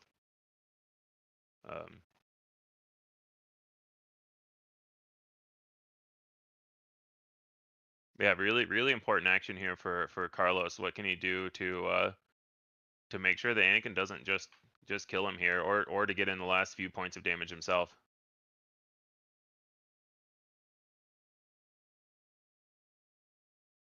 He's currently 2 damage Cad? short on board. Okay, doesn't the CAD leader kill it? Cad Leader Um, attacks for 6. So yes, Cad Leader would trade into Anakin right now. So he's got a way to keep his board clear Yeah. there, yeah. No matter what's in his hand, he had that Mhm. option there. Oh, and it stays on leader side or unit side. I like that. yeah, can deploy right back out. DZ's got Obi-Wan and Anakin, and Luke. Sorry, Yeah. I keep calling Luke Anakin for some reason, but both of those are good plays here. Yeah, there's not the best Luke target out right now, but just getting Luke out as a body is really good, I think. Yeah. If you It- go for Obi-Wan, you can play Force Throw also this turn, which is a consideration. I think I would still rather see the Luke, and then you could follow it up next turn with Obi-Wan into Force Throw. It just gets the bigger body out, and there's nothing out right now that you really want to Force Throw. Yeah. It's Turning gonna on be the that Luke. restore Yeah. 3 on Luke, getting that online is pretty big. Yeah, definitely.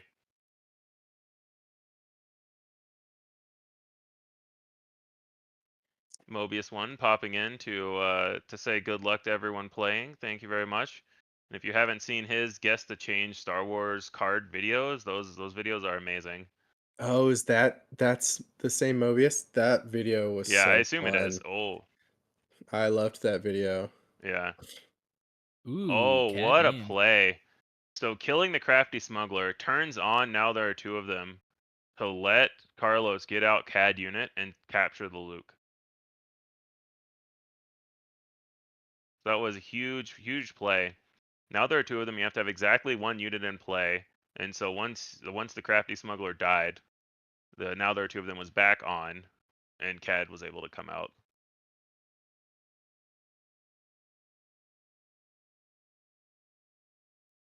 This is a dangerous position for Anakin. Absolutely. Mm-hmm. We know he has the Obi-Wan in hand for some Sentinel.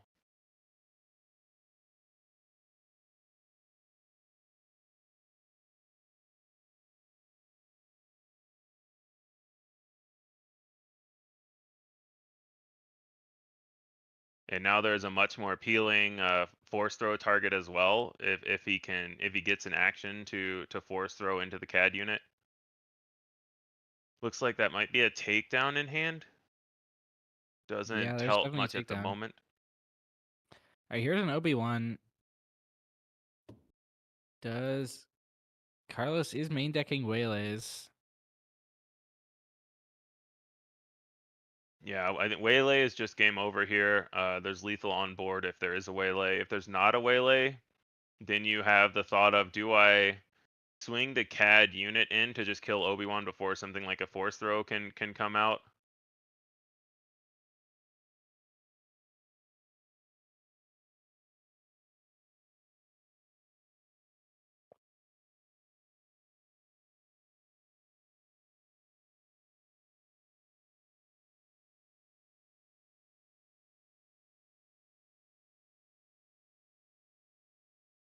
Bazine being the answer to force throw. So we see another Luke, force throw, and a takedown in hand.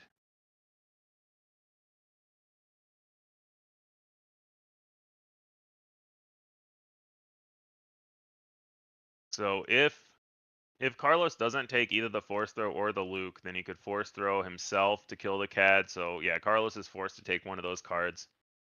He does leave the force throw in hand, which means he doesn't seem too scared for his own units if he gets force thrown. Watch him top deck this Luke. Oh, that's 70. Almost. Restored arc.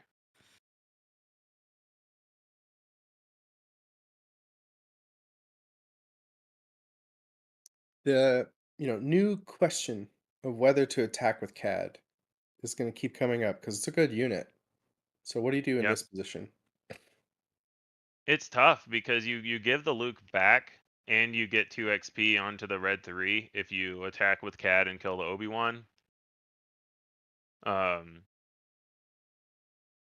I think that was the main reason for the Bayzine, to just try to get more information to see what's a smart play based on what's coming next. I'm guessing he's not planning to give back the Luke if he took the Luke out of hand. But maybe Carlos's thought is, by taking the Luke out of hand, the only way DZ gets one is if he rescues his own and gives Carlos 2 more cards. So I could see that going either way. What do you think, Rebel? Yeah, I'm not sure. I feel like you have to attack with Cad eventually. But doing so in this position does not feel great. Yeah. I think I attack in and kill it. So then I take 5, go to 18. The next 5's not lethal yet. But if I'm at 18, the Luke doesn't kill me in one hit either. I part of think it's I gonna like depend holding on the the Cad result of back this just flip this throw. turn. If you Yeah. attack the other 2 units into Obi-Wan, he only has 2 health left. So either this crafty smuggler or the Jabba could kill Obi, because then attacking with Cad is a much bigger threat, where you're saying, here's 7 damage, you go down to 3 health left on your base, and it's Yep. much closer to you being dead. Carlos just got force throwed, but we'll see if he has like a 2-drop to feed the force throw, then the Cad can survive the attack, and that makes it different. If he only has 3 or higher cards, or if he's only willing to discard a 3 or higher card, then that means that the Cad would die in battle with Obi-Wan, and I don't think I would attack if that were the case. Yeah, that definitely swings the scales for me, for sure, if your Cad would die, because then you won't even get the 2 cards. He'll just say, okay, no rescue, Cad dies, rescue the old-fashioned way.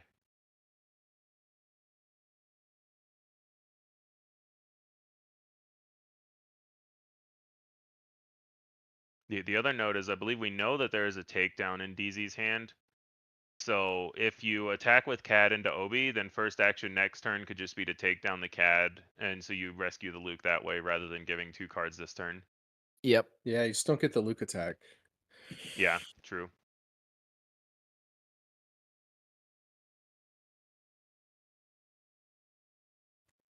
Tough spot. Whose action is it right now? We're still I deciding believe on they're the force deciding throw on the force throw. from. Yeah. Wow. So Carlos is deciding what to do. Ooh, discards no good to me dead. So that does let Cad survive the attack onto Obi. I would imagine he would have liked that no good to me dead for the Luke after it came back from Cad, if that ended up being how this game plays out. And it looks like we're not going to see a Cad attack here. Yeah, I agree.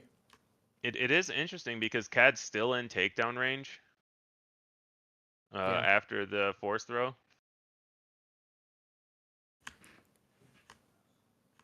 Do we have a way to kill the Cad? Yeah. We have a okay. Forlom to I kill meant- the yeah. Obi-Wan. Oh, that's Right. So mythic. this puts DZ down to 1 health on base after all of these attacks go through. So Forlom ambushing in to kill. This makes that attack make a lot of sense now. Yep.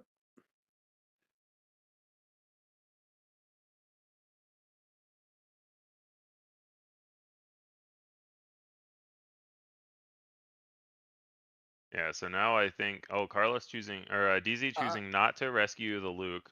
Interesting. I feel like I would have rescued it there because I feel like.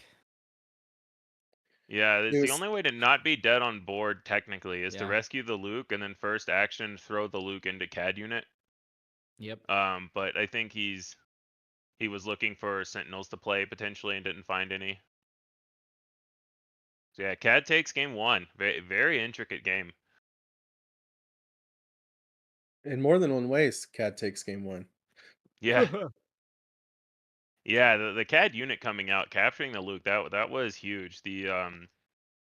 I think that's a line that people have to start thinking about a lot more, especially with these Cad decks. Is does my removal turn on the late game now there are 2 of them? Yeah, set 1 and set 2. I didn't really have any cunning villainous cards at the top end that I was very excited about. And now we have it. So I think we're Yeah. going to see a lot more of this unit. It's not really competing much in that slot, in that aspect. Yeah, and an interesting thing to me, I think Cad unit is really showing the the potential highlight of capture as a mechanic that we didn't see as much in set 2. The fact that you're getting around these when defeateds and not replaying the when playeds and giving the unit back exhausted. So at worst, the CAD unit is, I'm going to tap these 3 units and you have to have a way to kill my 7 drop.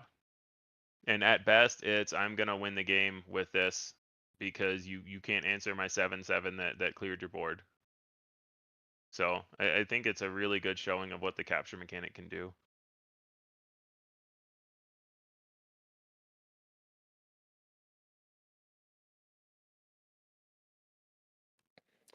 Yeah. All the best capture cards will come in later sets, not the set when capture is released.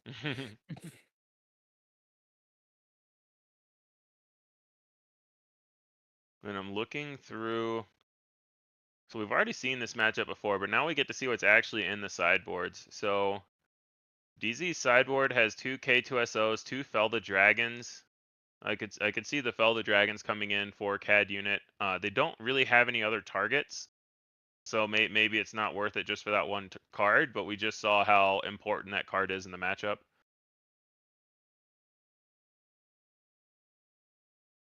There's 1 Daring Raid in the sideboard.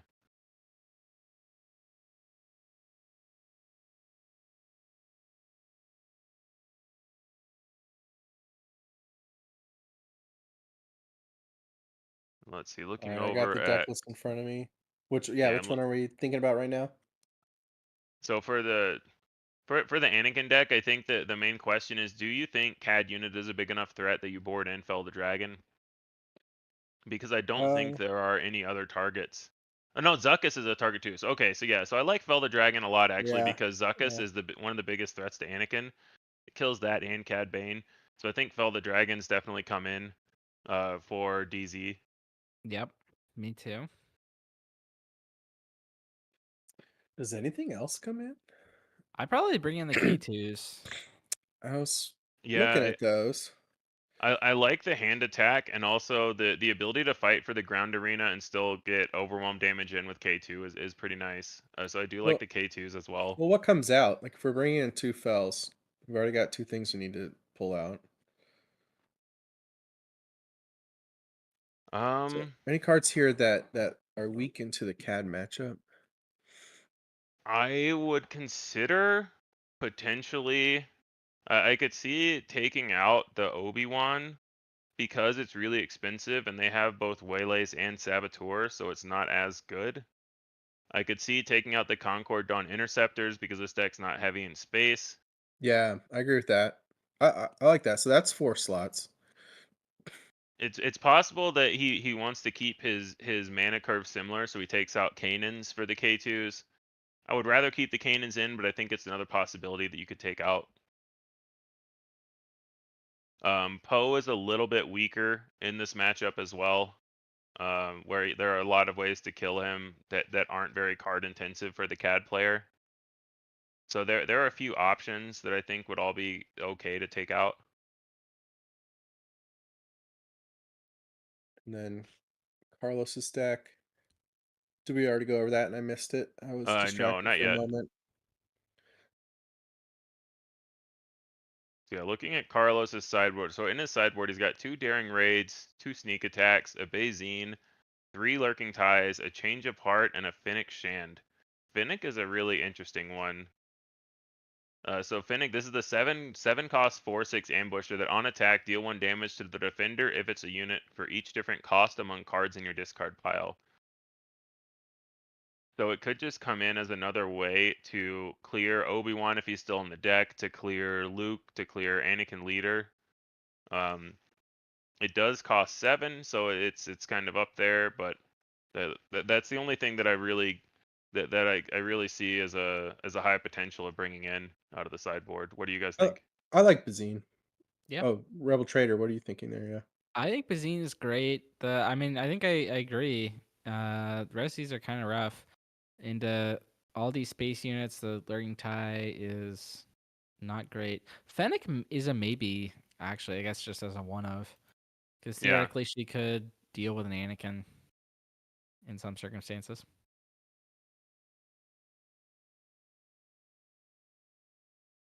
Yeah, and then looking again, trying to figure out what to bring out. Um, Whoa, that turn one was so fast I missed it. oh goodness, yeah. We're rocking and rolling. I was Did looking they at both do sideboards. nothing? Looks like for 2 rounds in a row, yeah. What just happened? What? They sideboarded all of their low plays out. Yeah, clearly that's what happened. I Yeah, wonder if that was agreed upon. It was just like, yeah, Yeah, we'll yeah. find out every 2. Like, hey man, you want to take out all your 1-drops? It must have been. I would imagine it was DZ passing to not have his turn 1 play against Wow. Harkentown, because I see a Queel in hand and a Yoda, and then Oh yeah, Carlos yeah. just claiming. Trying to be a little sneaky. And Carlos says, "Okay." We are in very high cost now. There are 2 of them range, with both the first 2 turns getting skipped. So we could Yep. see Cad unit next turn.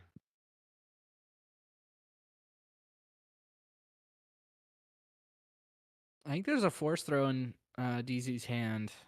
Yeah, That's yeah, excellent. definitely think you throw the force throw out there. Yep.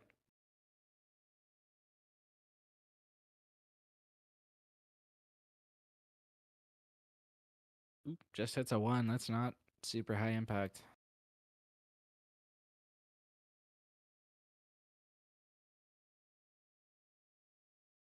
It is really nice to get the shoot first out of there though, because that is a huge threat to Anakin leader and to all your late game plays.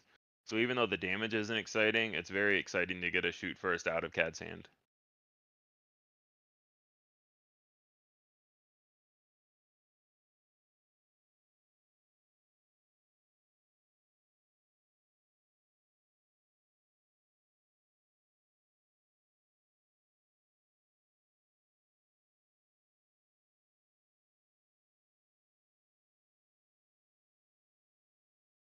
Okay. 5 resource turn. Okay. Forlom coming in to kill the Yoda. Okay, so now there are 2 of them, but is set up to potentially be able to Zuckus Anakin if there's no other replies here. Pretty good play there. Mm-hmm. I think that's a perilous position for DZ, which is a great answer to the Forlom. Yeah, And we I talked think I about like running clearing out the that guy perilous off the position board. now so that you can queel afterwards. DZ agrees. Queel, I mean, you can queel here, but it is still at risk of just getting ran over by Boba next round. Oh, absolutely. But then that takes the Boba attack out. I'm okay with the A-wing play as well. Yep, that's not vulnerable. Yeah.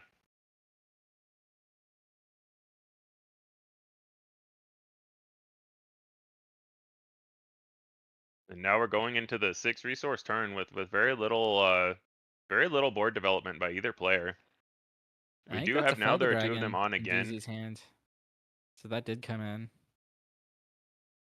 Yep. Which that card? makes sense. Fell Fell the the dragon. Yeah.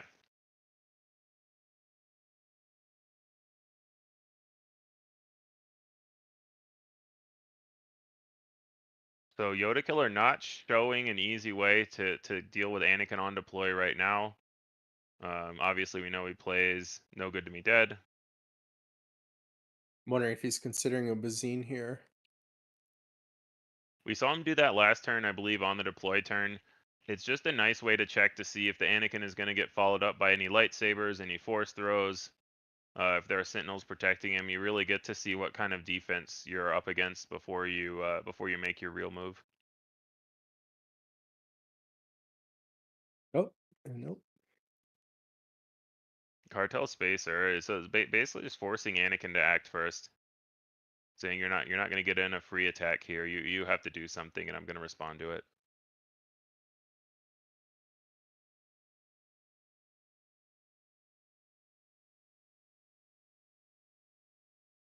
Bravado Very. and Jedi lightsaber in the hand for DZ. Oh. This could be an explosive turn if there's no good to me dead, and I think that's what DZ is contemplating is what are the odds. All right, he's just gonna play it safe here, not going for the crazy plays. I'm curious what he thinks the punish is for just flipping there, because if he has the no good to me dead, he has it either way. Yeah, and he still has his Cad Yep. flip. He could still surprise strike with Cad if you let him flip. Yeah. He might just be thinking that the Anakin's pretty weak. Like he's just Yeah. a 4/7. That line opens him up to surprise strike. Well, the thought behind flipping first is if he responds with Cad flip, you put on a Jedi lightsaber, and then he Right. doesn't die directly to the surprise strike. You'd have to also throw the boba unit into him. Yeah, I meant the line he chose opens him up to surprise strike. Oh, gotcha. Absolutely. Yeah.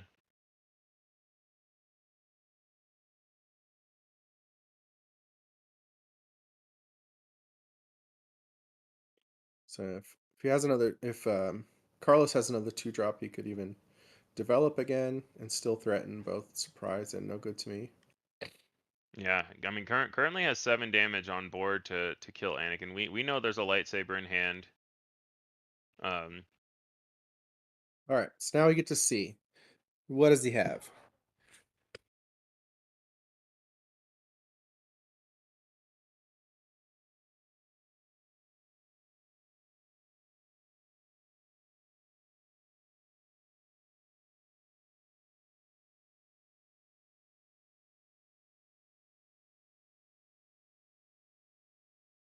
Is it 4? What they signaled 4? Did he I think signal that's 4 or 3? I his thought it was attack. 3 for resources left open. 3, 4. Could be Potentially. 4 for Anakin's yeah, attack 4 also. But yeah. or 4 for what is Anakin's power right now. All right, Does so have it's the no no good to good me to me dead. dead.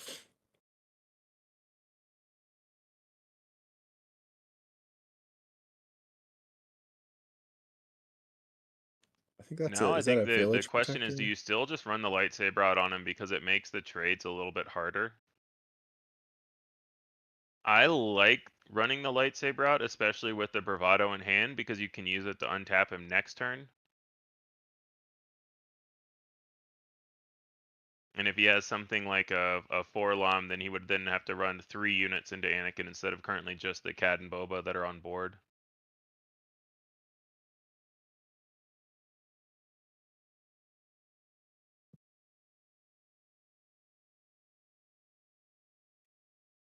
I thought I saw a village protector, but maybe it was a quill. As a Queel, yeah. So he has Okay. Queel in hand Okay. along with lightsaber, bravado, and Fell the Dragon. So it's probably either lightsaber or claim, right? Yeah. I think Target so. time used there to clear the A-Wing finally.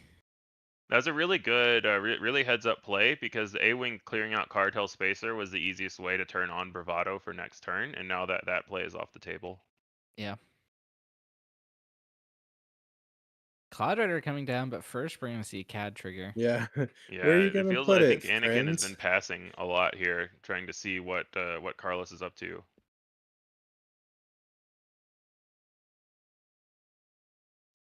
So if he puts it on Anakin, we're probably going into Anakin with the Cloud Rider.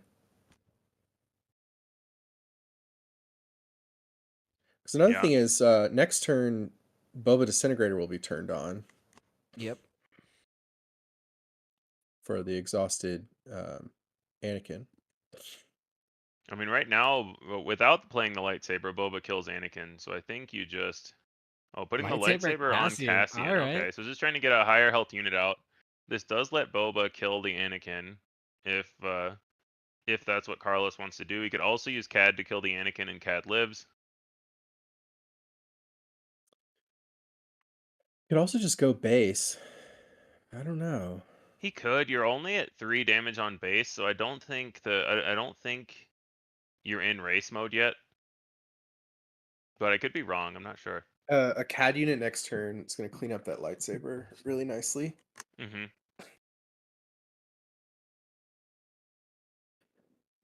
If I'm sitting there with a Cad unit in my hand, I'm thinking about claiming here.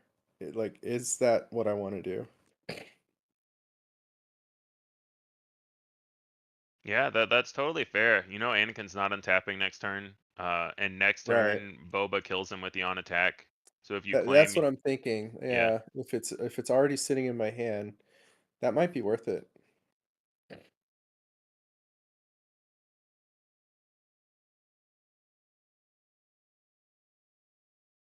Yeah, it looks like that's what happened. Okay, yeah. I think Yeah. he has it.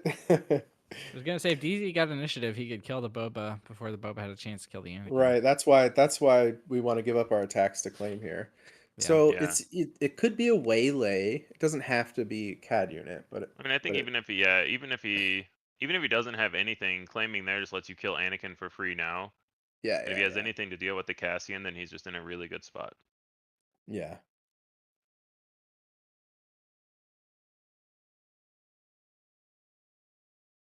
The if he uses CAD unit, it does not turn on Luke. Correct. Or is Luke left play or defeated? It's I defeated, believe right? defeated. Yeah. Yeah. Yeah, he takes the free kill on Anakin. That does turn on Luke. Mm-hmm. Yep. So the claim was to have that disintegrator available, not to immediately handle the Cassian. Yeah.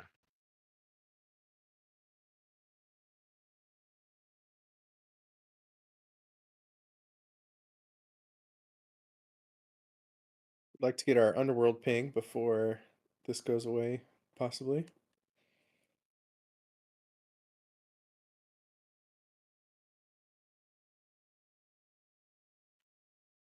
Well, we know right now Fel the Dragon is being awkward in hand. It's good for some of the later units, but it currently has no targets. Yeah, I mean, this is exactly why, even when you talked about that sideboarding option, you weren't sounding fully confident. Yeah, so there's 4-lom CAD trigger trade into Cassian.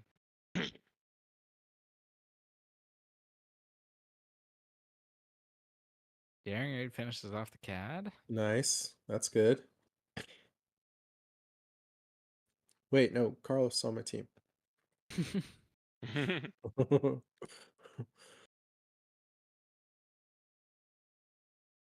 It looks like it might be a force throw, a Fel, and a Queel in hand for Anakin. So nothing, unless there's another Cassian in the resource row, which it looks like there is.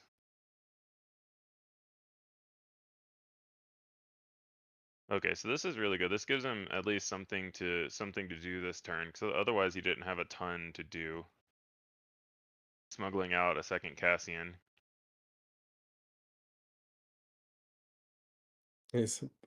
Please exhaust your leader.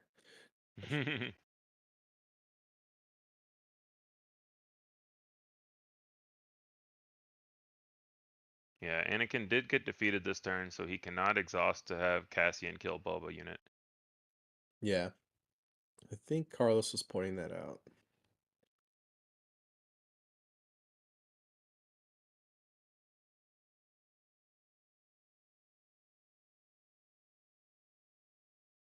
Still just puts 3 on him. Okay, nothing to spend our resources on there.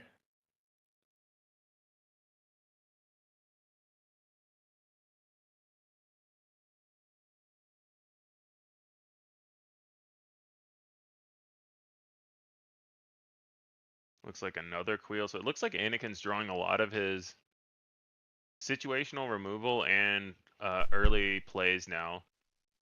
So maybe he just wants to get this Boba out of the way so he can land a Queel and try to draw some cards. Hey, producer Dan wondering why the Anakin didn't do the pump there to kill the Boba unit. The Anakin could not exhaust to kill the Boba because Anakin was defeated that turn. So Anakin okay. was Yeah. defeated and came back exhausted. Okay. It was an alright. invalid game state. That's what it made it look that way. Yes. Gotcha. I'll just go back into my cave. Good job. Well, thank you for making an appearance.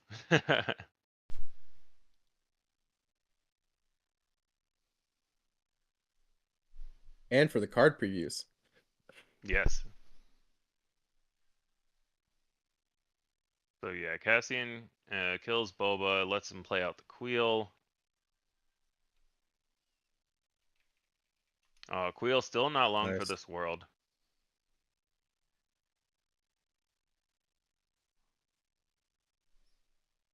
I think Man, DZ really he wants that Queel returns. to stick because he really needs to get into his Lukes and his higher cost units that he just has not been able to find this game. We haven't. I don't think we've seen any Maclunkies, so I'm kind of expecting one here. Yeah. Yeah, I wouldn't be surprised to see Claim into Maclunky potentially. Well, there's the first half of that. Yeah. DZ claims. And there it is. Yeah. And Queel twice in a round killed. Yeah. We may or may not have played a lot of this exact matchup. Looks like more force throws and bravados. And is that a Poe, I think I see? Or no, that's a... Might have been a spaceship. I couldn't tell which art that was. There's definitely a unit in hand. Sabine unit. Okay. And Carlos does need to mark his leader, just for the viewers, that Cad has deployed. Yes, Cad has deployed and been defeated. But Anakin is still not drawing into the late game that he wants to be seeing right now. Yeah, Cad puts a lot of pressure on your units, makes it really hard for you to use the pump to trade up. Mm-hmm.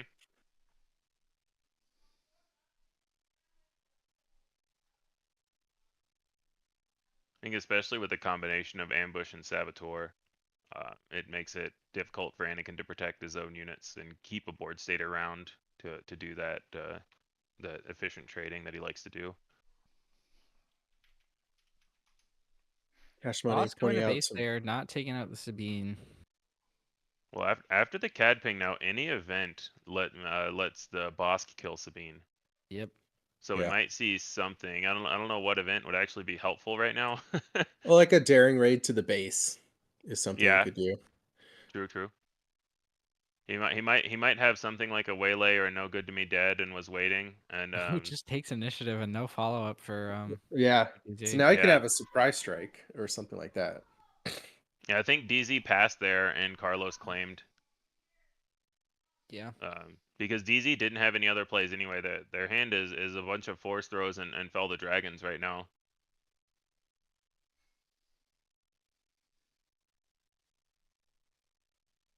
Perilous Position and Yoda were the draws. So 2 decent cards to potentially try to get him out of this. Raider.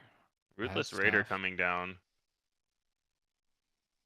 So I could see something like a Perilous Position on the Bosk and try to have Yoda to land for damage. To turn force throws on. But Cad seems very far ahead right now. Yeah. Yeah. So let's piece together the victory for Anakin. How does he come out of this?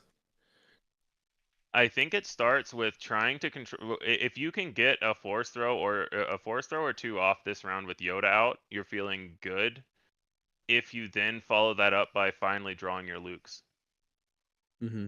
So I think the concern for DZ is he plays the Yoda and it dies. Much less likely to happen now with the blaster play. So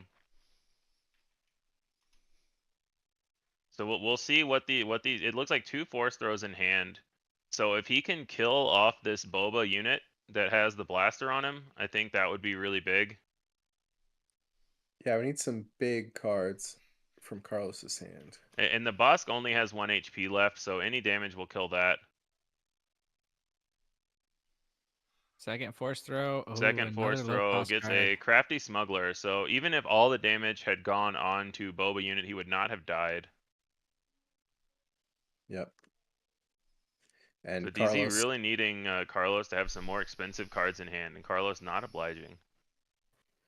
This Yoda, the Fel is active now on the Boba unit. But I would expect that to be the first attack for Carlos if he's trying to close out the game. He does know about the Fels in the sideboard, but obviously doesn't know for sure if they were brought in or not. I think that early claim with a lot of open resources earlier may have stranded those cheap cards in Carlos's hand and opened up that opportunity to not lose his big stuff. Yeah.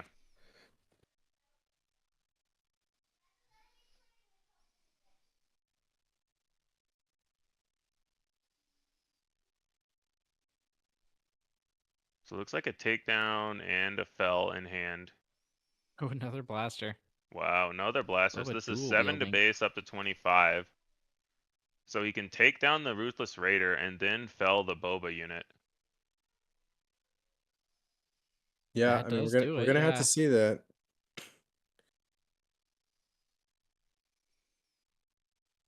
But he's rapidly approaching the point of dead to a stiff breeze here for this for the Anakin player. I was interested in the sneak attacks from Carlos's board. I wonder if he brought him in. This would be a great time to have one for Carlos. Yeah.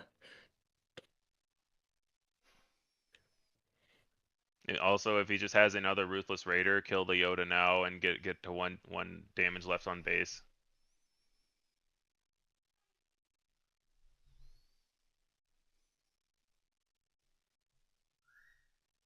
There's the Yeah, sneak there attack. it is. Sneak Oh, attack sneak Cad attack unit. Cad. All right. So there is the fell, but that is Yeah, that does not feel good because he can just claim and it's over. yeah. So Wow. Carlos takes the match and takes the tournament 2-0. Avenging his only Swiss loss on stream to this Anakin deck. In the So that's got, finals. yeah. Huge That's congrats exciting. to Carlos Yoda Killer for taking this down on Cad Red. Also, big props to DZ for the way that I feel like he piloted this Anakin deck very well. His draw seemed really awkward in that game too, but every time we've seen him play, he played really well. He played great. There's a 200-person tournament in Europe this weekend. Anakin was the top played deck, and nobody made it to top cut. Right, so it is not easy to convert necessarily with this Yeah. deck. Yeah. He played very well. Got a live, still not live at the moment, but a still photo of them battling it out. Yes, it was live at some point. Yes.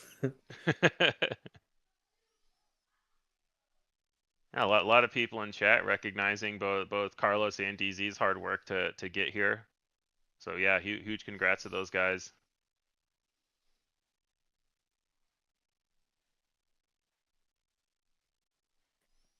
All right. And man, that the one thing that picture shows me is that looks like a cool store. So Yeah. one more shout out to Pastime Comics and Games in Chicago for hosting this event. This was a really cool event. Really glad to have gotten to cast it. Big congrats to Carlos for taking it down on Cad Red. Congrats to DZ for coming in second with Anakin Blue. And any final comments you'd like to make, Jonathan? I'm trying to see if we can get a winner interview. Oh, excellent. I'm asking, Yeah. can we get that real quick before we wrap up? But let's see. Well, yeah, let's do it. Okay. We're getting an interview. Nice. Winner interview with Carlos. Excellent. So it sounds like we'll have Yoda Killer himself hopping in momentarily into the call. Rebel, any final thoughts on the games before we get to the interview? I had a great time commentating. Those were some good games. I think there were, definitely points that they could have gone either way had a different card been drawn or something. So, very good games. And I think the meta, it shows that the meta is really healthy. We had, I think, 7 different decks in the top 8. Yeah. So yeah, I think the game's in a great spot right now. Yeah, that's a really good point. I totally agree.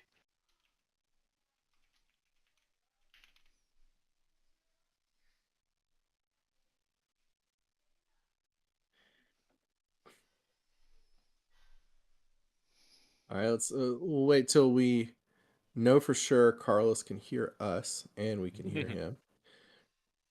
I don't know how loud that was for you guys, but I definitely got a jump scare when that when that jumped in very loud into Discord. A little bit, so hopefully it wasn't loud. too bad for the YouTube users out there. Still working on the winner's interview with Yoda Killer. Carlos should be coming in momentarily.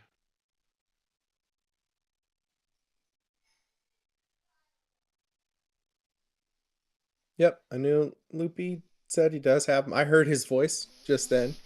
So they're just figuring out how to get us connected.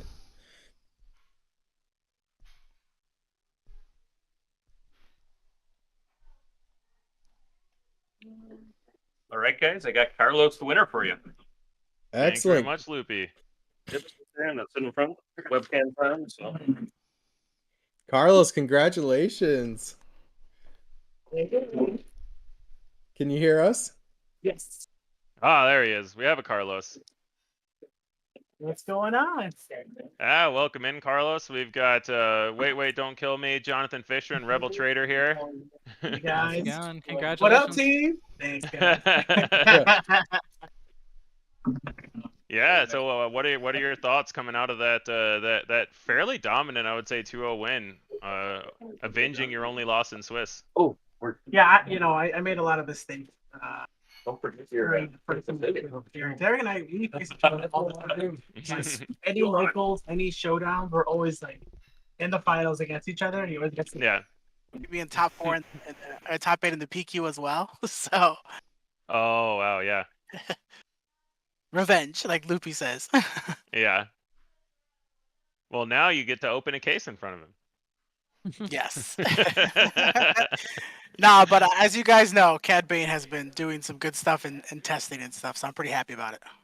Yeah, absolutely. For the listeners, Carlos, do you think you recommend people to pick this deck up, or should they be excited to try it out? Yeah, definitely. I mean, right now, like the Cad Bane pings, the Underworld, Zuckuss, all those cards are just great synergy with each other. It does well into Sabine. It does well into like aggro decks. I think it has to shore up the control deck, but like when you're playing 3 of Cad Bane unit, that guy wins games. Yeah, we definitely saw Cad Bane unit putting in work over a lot of your stream appearances today. Yeah, definitely. So give it a try. Rebel Trader, you got a question for Carlos? I've been trying to think of one. Let's see.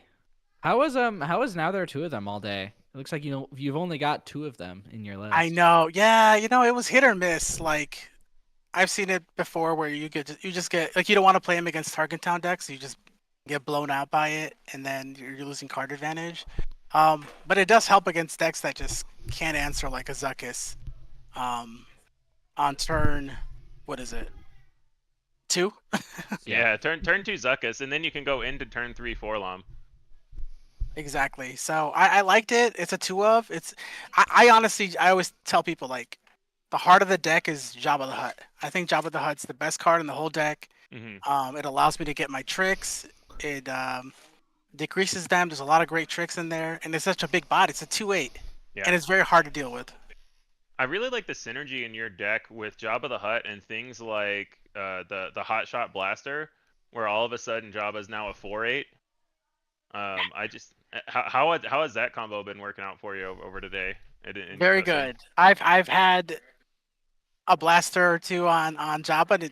What can you do? If your opponent invests resources into trying to kill it, I mean that's just good for me at the end of the day. So it's kind of hard to deal with. Mm-hmm. Yeah, absolutely. Carlos, how hungry are you? Dude, I'm starving. I have Popeyes waiting for me at home. Ooh, nice, it is nice. time. We'll try not to keep you too long, but the people just want to hear the winner interview, I'm just happy, that the testing paid off. I think that's the big thing. Getting a lot of reps for it the last few weeks. The work shows like in the decisions that you make and the cards you choose for your sideboard. So I'm pretty happy overall. Yeah. Definitely. Well, thanks so much. I think we should wrap it up. Anybody have anything last to add? I mean, the main last thing I want to add is the YouTube comments are also showing a lot of love to Carlos. I think everybody can recognize that series was really well played on both sides. So yeah, huge congrats to Carlos on taking down a very, very well fought tournament. Thanks, guys. I'll talk to you guys later. Yeah, enjoy your Popeyes. Yeah. I will. Bye, everyone. Thanks for watching. Fed. Good night. Good night. Loopy. Good night.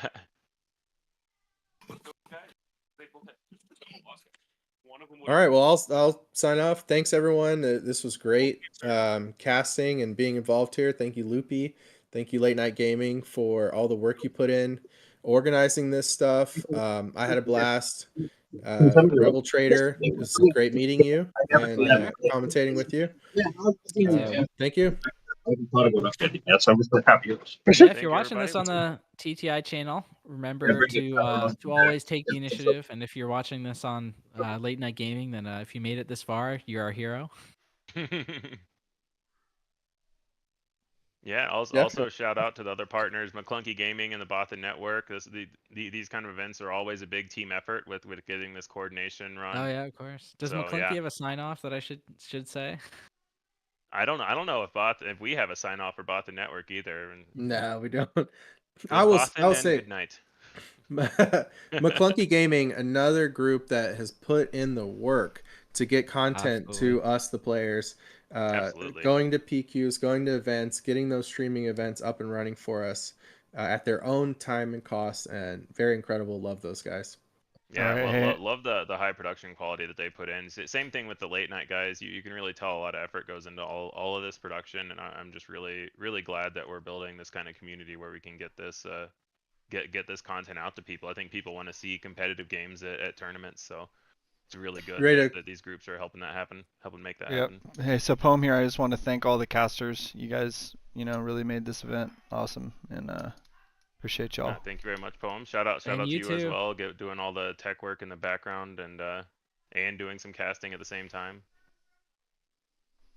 All right, everyone have a good night. Yeah, that ends it for us. Thanks for hanging out, guys.